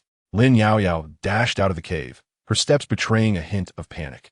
Li Huai observed her hurried retreat with an even broader smile. This girl was becoming increasingly intriguing. Half an hour later, the two returned silently to the secluded valley they had chosen the day before. From this vantage point, the majority of the falling dragon slope lay before them. "How many people do you think will come today?" Lin Yaoyao whispered, her excitement palpable. The previous night's ambiguity dissipated by the impending adventure. "I don't know, but it will certainly be lively," Li Huai replied, his gaze sweeping across the vast expanse of the falling dragon slope, aware that many would seek to partake in the event. Just as he finished speaking, two enormous black dots appeared on the horizon, rapidly growing larger. They were two colossal, flying vessels. One was crafted entirely from white mystic iron, its prow adorned with a vividly carved qilin, the emblem of the Ziyang sect. The other, in stark contrast, was forged from an unknown black mystic iron, its hull bristling with menacing bone spikes and sinister runes, with several ghostly green lanterns hanging from its bow, resembling a primordial beast lurking within the sea of clouds. The Inluo Sect. The two flying vessels hovered like floating fortresses, one to the left and one to the right, imposing an overwhelming sense of pressure over the falling dragon slope. "Oh no!" Lin Yaoyao gasped as she recognized the figure standing at the bow of the Ziyang sect's vessel, her face paling in dread. "It's over, it's over. My father is here in person." Li Huai followed her gaze. At the bow of the Ziyang sect's vessel stood a middle-aged man clad in a black and red robe, his countenance stern and commanding, exuding an air of authority. It was Lin Pejuan, the master of divine weapon Cliff, and Lin Yaoyao's father. On the opposite side, aboard the Inluo sect's vessel, stood both an elder and a young girl. The elder was emaciated, with a dark complexion and eyes that resembled those of a venomous snake. Beside him stood a petite girl dressed in a dark purple Gothic dress, her skin pale and her eyes innocent. She was Yi Chuo, the young master of the Inluo sect. Li Huai's eyelids twitched. The little girl had indeed come. It seemed this expedition into the secret realm would not be tranquil. Soon, radiant lights flickered on both vessels, and the elders and disciples of the two sects began to descend like dumplings, gathering within their respective territories. The leading elders, Lin Pejuan and the shadowy elder, exchanged glances from afar, briefly speaking to each other, seemingly reaching a silent understanding. Subsequently, they, accompanied by their respective disciples, marched resolutely towards the vast chasm of the falling dragon slope. At the very moment the disciples of the two sects set forth, concealed presences within the surrounding mountains and forests could no longer restrain themselves, akin to sharks drawn by the scent of blood, silently following in pursuit. Li Huai and Lin Yaoyao blended into the crowd, lingering at the rear of the procession. As they ventured deeper into the chasm, the mist in the air grew increasingly dense. This mist was no ordinary vapor. It bore a chilling aura that obstructed the probing of divine senses. Even Li Huai, whose spiritual awareness surpassed that of his peers, could barely extend his perception to 100 meters, while an ordinary Foundation establishment cultivator would surely be rendered blind in such obscurity. As they progressed, various animal skeletons began to emerge from the ground, alongside dismembered limbs belonging to human cultivators, scattered amidst the rubble, a sight both shocking and gruesome. After traversing several miles, the figures of the two sects' disciples ahead became increasingly indistinct within a mist. At that moment, an overwhelming pressure descended from the heavens. Li Huai abruptly looked up. Above the dense fog, Lin Pejun and the shadowy elder of the Yin Luo sect had taken to the air, their presence commanding. Lin Pejun cradled an ancient bronze ding in his hands, while the shadowy elder brandished a flag shrouded in black mist. Without uttering a word, they simultaneously channeled their spiritual energy into their respective artifacts. Buzz! The bronze ding swelled against the wind, instantly expanding to the size of a mountain, crashing fiercely into the Huai void ahead. Wail! The black flag billowed as countless spectral figures of vengeful spirits surged forth, clawing at the same space. Crack! The void emitted a sharp sound, reminiscent of shattering glass, beginning to tremble violently, distorting and becoming ethereal inch by inch. As the two continued to amplify their spiritual energy, a chaotic vortex began to slowly coalesce in the void. A formidable aura surged down like a tidal wave, causing the disciples below to turn pale, their blood surging, with the weaker ones barely able to maintain their footing. Only a select few, including Yi Qiluo, remained unfazed, as if this pressure, potent enough to compel ordinary Foundation establishment cultivators to their knees, was merely a gentle breeze to them. The entrance to the secret realm has been opened. All Foundation establishment disciples swiftly enter. Remember, golden core cultivators are forbidden from entering. Otherwise, the passage may destabilize, resulting in severe injury or even death. For both sects, 2 golden core elders soared forth, commanding their disciples to enter in an orderly fashion. Now is the moment. Liwai graspat Elena yoyo esaurist. My father is up there. He will surely notice me. Lin Yaoyao hesitated. Fear not. His entire focus is on maintaining the passage. He has no time for his mischievous daughter, Li Huai whispered. Even if he does notice, can he swoop down from the sky to retrieve you? By the time he reacts, we will have already entered. Without waiting for Lin Yaoyao to object further, Li Huai pulled her along, his form flickering as he transformed into a mere shadow, darting directly towards the ranks of the Zhang Sect disciples. Yaoyao, how did you end up here? The elders of the Zhang Sect stationed at the entrance clearly recognized Lin Yaoyao and inquired. However, Li Huai's speed was astonishing. Gripping Lin Yaoyao's hand, he did not even glance back, leaving the elders with a striking silhouette as he plunged into the distorted void passage, vanishing in an instant. His speed was so swift that even the Golden Core elders were momentarily taken aback, unable to intervene in time. What incredible speed! Which Peak's core disciple is this? As the elders were engulfed in uncertainty, 2 malevolent gazes from a distance fixated on the direction Li Huai had disappeared. Li Huai, that little wretch. Zhao Qian gritted his teeth, his greasy visage contorted with hatred, instinctively tightening his legs, which still ached faintly. Beside him, Zhao Bai, whose expression was dark, almost palpable with malice as he stared at the void passage, eyes gleaming with lethal intent. You dare not tread the path of heaven, yet you force your way into hell. Zhao Bai, who retrieved a pitch-black array plate inscribed with crimson runes from his storage bag and handed it to a young man with a sinister countenance beside him. Zhao Zhe, take this. Once inside the secret realm, spare no effort to eliminate that little wretch named Li Huai. Everything he possesses shall belong to you. Upon your return, the Peak Master shall bestow great rewards. The youth referred to as Zhao Xian accepted the array plate, feeling the chilling aura emanating from it. A flicker of greed and ruthlessness crossing his eyes. Rest assured, uncle, I shall bring back his head. Cousin. Zhao Qin grasped Zhao Xian's arm, his voice shrill. You must avenge me. I want him dead. I want him to die a gruesome death. Do not worry, cousin, Zhao Xian replied, patting his shoulder with a cruel smirk. He is merely a mid-stage Foundation establishment waste. In the secret realm, crushing him will be as effortless as squashing an ant. Having concluded their conversation, the group hesitated no longer. Zhao Zhe Zhao Qian, along with several Zhao family disciples, hastened into the void passage. A lethal trap targeting Li Huai had been set. Chapter 69, A Fateful Encounter. As they traversed the distorted void passage, a sudden wave of dizziness engulfed Li Huai. He felt as though he had been thrust into a washing machine, tossed about violently for dozens of revolutions before being unceremoniously expelled, letting out a muffled groan. He staggered a few steps before swiftly regaining his balance. The scenery before him gradually came into focus, yet the overwhelming dizziness still lingered in his mind, leaving him somewhat disoriented. Shaking his head, he circulated his spiritual energy within, ultimately suppressing the discomfort. As he surveyed his surroundings, his brow furrowed. It was an endless expanse of dense forest, towering ancient trees obscuring the sun, the air thick with a light mist, carrying the fragrance of foliage and a hint of decay. Lin Yao Yao was nowhere to be seen. Not only Lin Yao Yao, but a glance around reveals the absence of even a ghostly shadow. Random teleportation? Li Huai immediately grasped the situation. He attempted to extend his spiritual consciousness, only to discover that what once effortlessly spanned several miles was now constrained to a mere 100 meters in this place. The mist held an unusual quality, akin to the fog at Meteor Dragon's slope, capable of diminishing spiritual awareness. Li Huai pondered to himself. Taking a deep breath, he resolved to adapt to his circumstances. The immediate priority was to locate the little girl, Lin Yao Yao. After discerning the direction, he proceeded towards a path where the trees appeared somewhat sparser. This forest was excessively silent.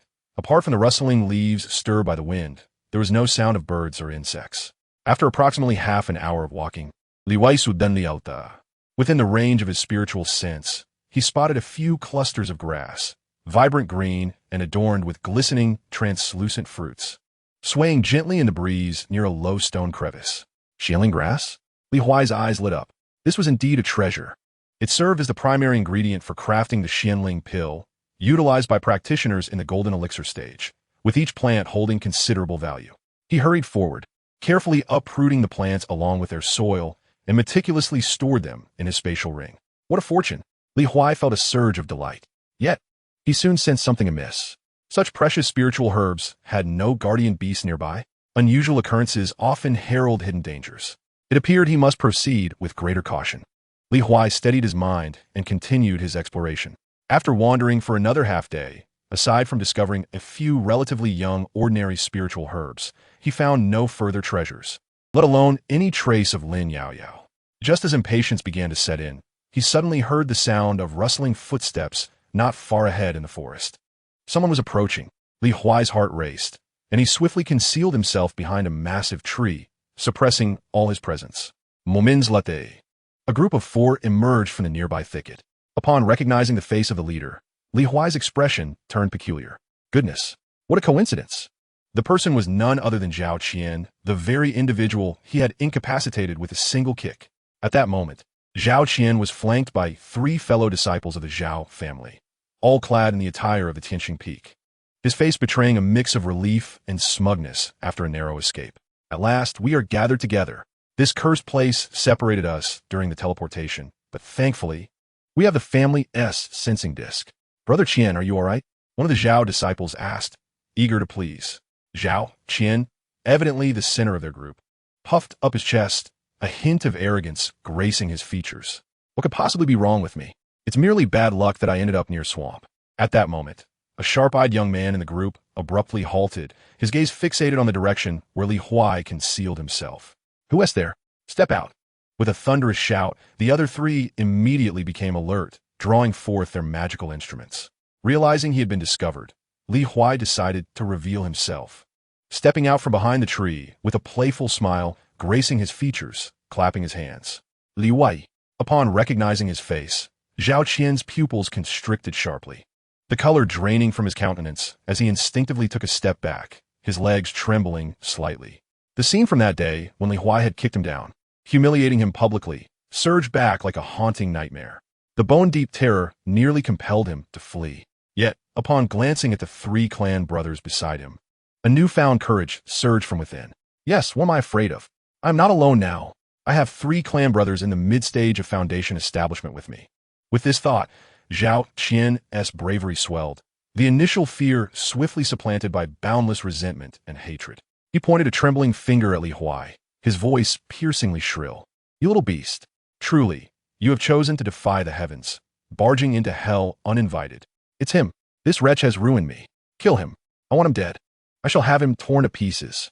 The 3 disciples of the Zhao family exchanged glances, their faces twisted into cruel smiles. Just a mid-stage disciple from Danding Peak. They were oblivious to the fact that Li Huai had already broken through to the late stage of Foundation establishment. United as they were, having cultivated together for years, their minds attuned, even a peak late-stage practitioner would find it challenging to contend with them. Moreover, they were disciples of Tianqing Peak, masters of punishment, their combat experience far surpassing that of the bookish alchemist from Danding Peak. Boy, to offend the Zhao family, today marks your demise. slay him, and his storage ring will be ours. Li Huai regarded these self-satisfied individuals with a bemused smile, shaking his head as if observing fools. What grants you the audacity to shout before me? Do all of you from the Zhao family have a penchant for courting death? Provoked by Li Huai's disdain, the three Zhao family disciples erupted in fury, ceasing their chatter as they unleashed their spiritual power, three sharp beams of sword light converging in a triangular formation, slicing toward Li Huai in an instant. Zhao Qian stood behind, a look of delight on his face, as if he could already envision Li Huai being torn apart by the chaotic onslaught of swords. However, in the face of this lethal assault, Li Huai could hardly be bothered to move. He merely lifted his eyelids, a cold curve forming at the corner of his mouth as he gently uttered 4 words: soul annihilation.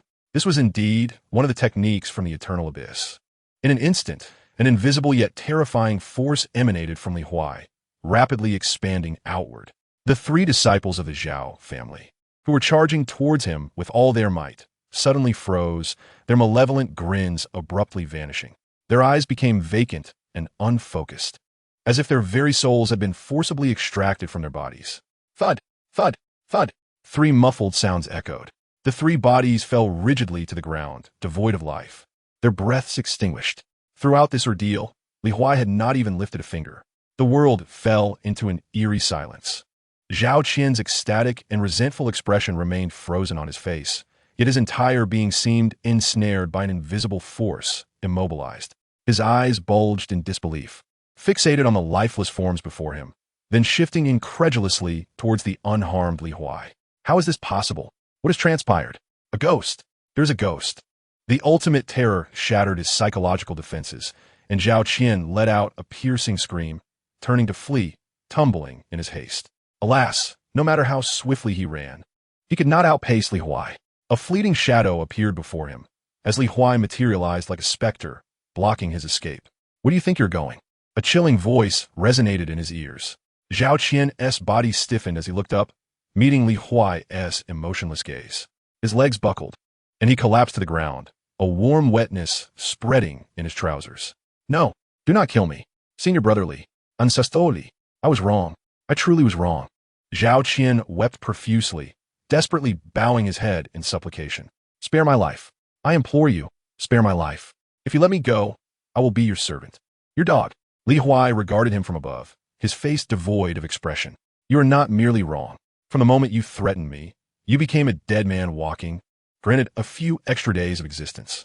As the words fell, he extended his hand, pressing it firmly against Zhao Qian's crown.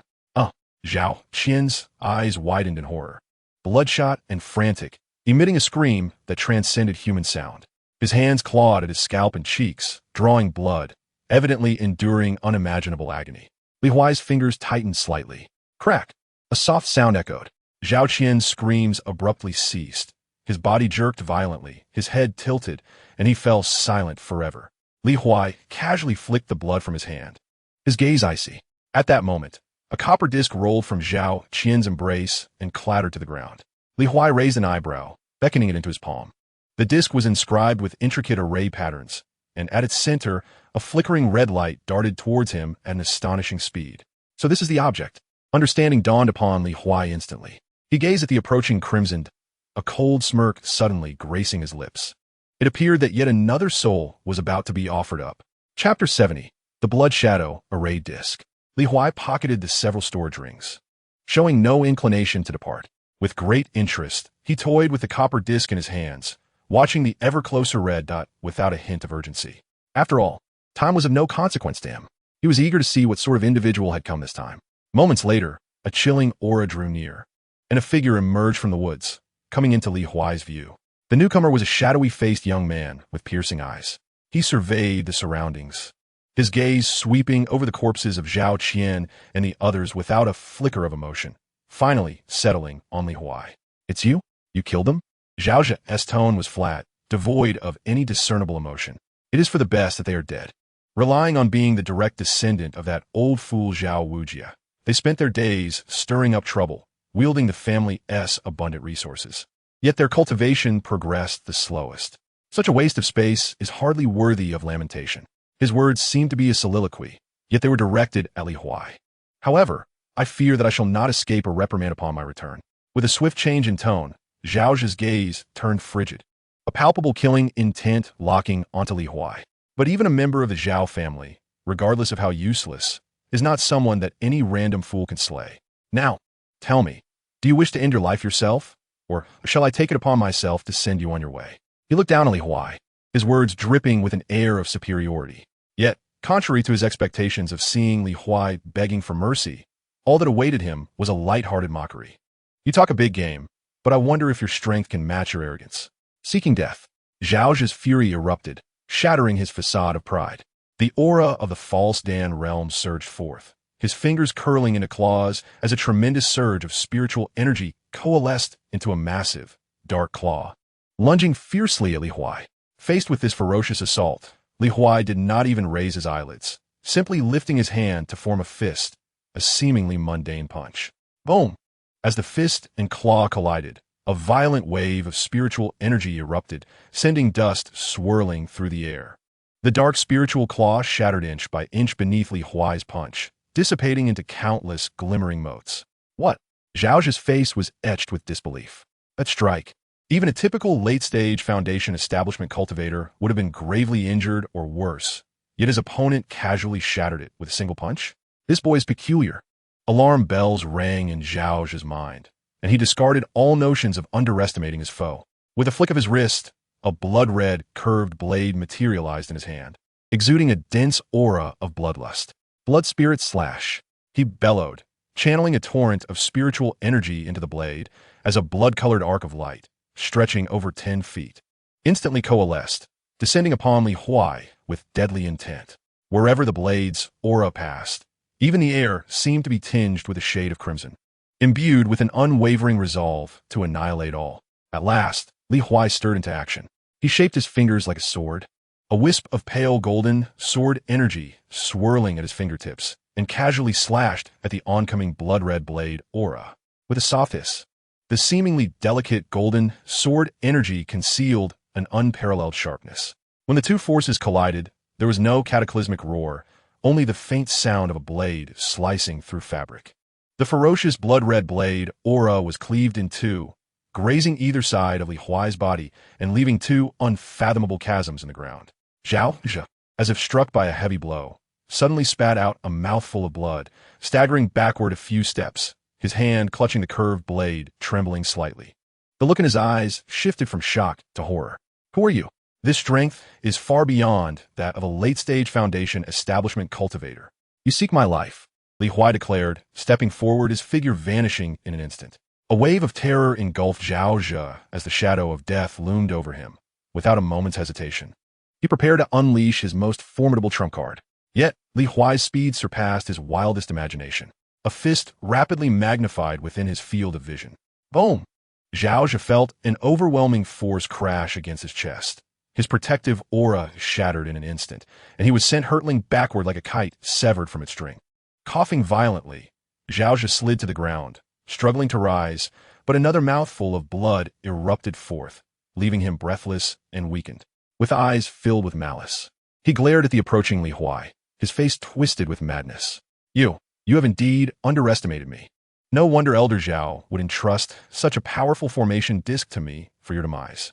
With great difficulty, he fished out a blood-red formation disc, inscribed with a multitude of bizarre runes from his storage bag. "To perish beneath this blood shadow formation, you shall have the right to be proud. This disc has a record of slaying an early-stage golden core cultivator." Zhao Zhe's face contorted into a maniacal grin as he abruptly produced a crimson pill from his bosom, swallowing it without hesitation. The explosive spirit pill dissolved upon entry, unleashing a torrent of furious medicinal energy that erupted within him. Zhao Zhe's aura surged at a visible pace, the earlier feebleness giving way to a renewed vigor.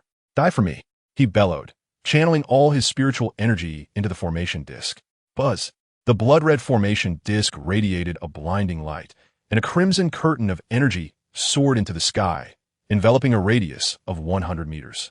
The entire world transformed into a haunting shade of blood-red. Countless twisted blood-red shadows screeched forth from the disc, a relentless swarm, suffocating and overwhelming. They emitted heart-wrenching howls, brimming with boundless resentment and murderous intent, converging upon Li Huai from all directions. However, at the epicenter of this terrifying killing formation, Li Huai exhibited not a trace of anxiety upon his countenance. He merely cast a cursory glance at the chaotic blood phantoms swirling around him and stifled a yawn. "Is this it?" The two words dripped with disdain and contempt. In the next instant, an intense chill emanated from him, sweeping outwards in all directions. The innate divine ability of absolute zero. Crack, crack. A series of sounds resonated in the air as frost visibly spread across the blood-red barrier. Those once swift and ferocious blood phantoms found their movements abruptly slowed and stiffened. The malevolence and hatred etched upon their faces began to freeze. The piercing shrieks transformed into indistinct whimpers, eventually fading into silence. In just a few breaths, the once flitting blood phantoms morphed into crystalline ice sculptures, frozen in various menacing poses.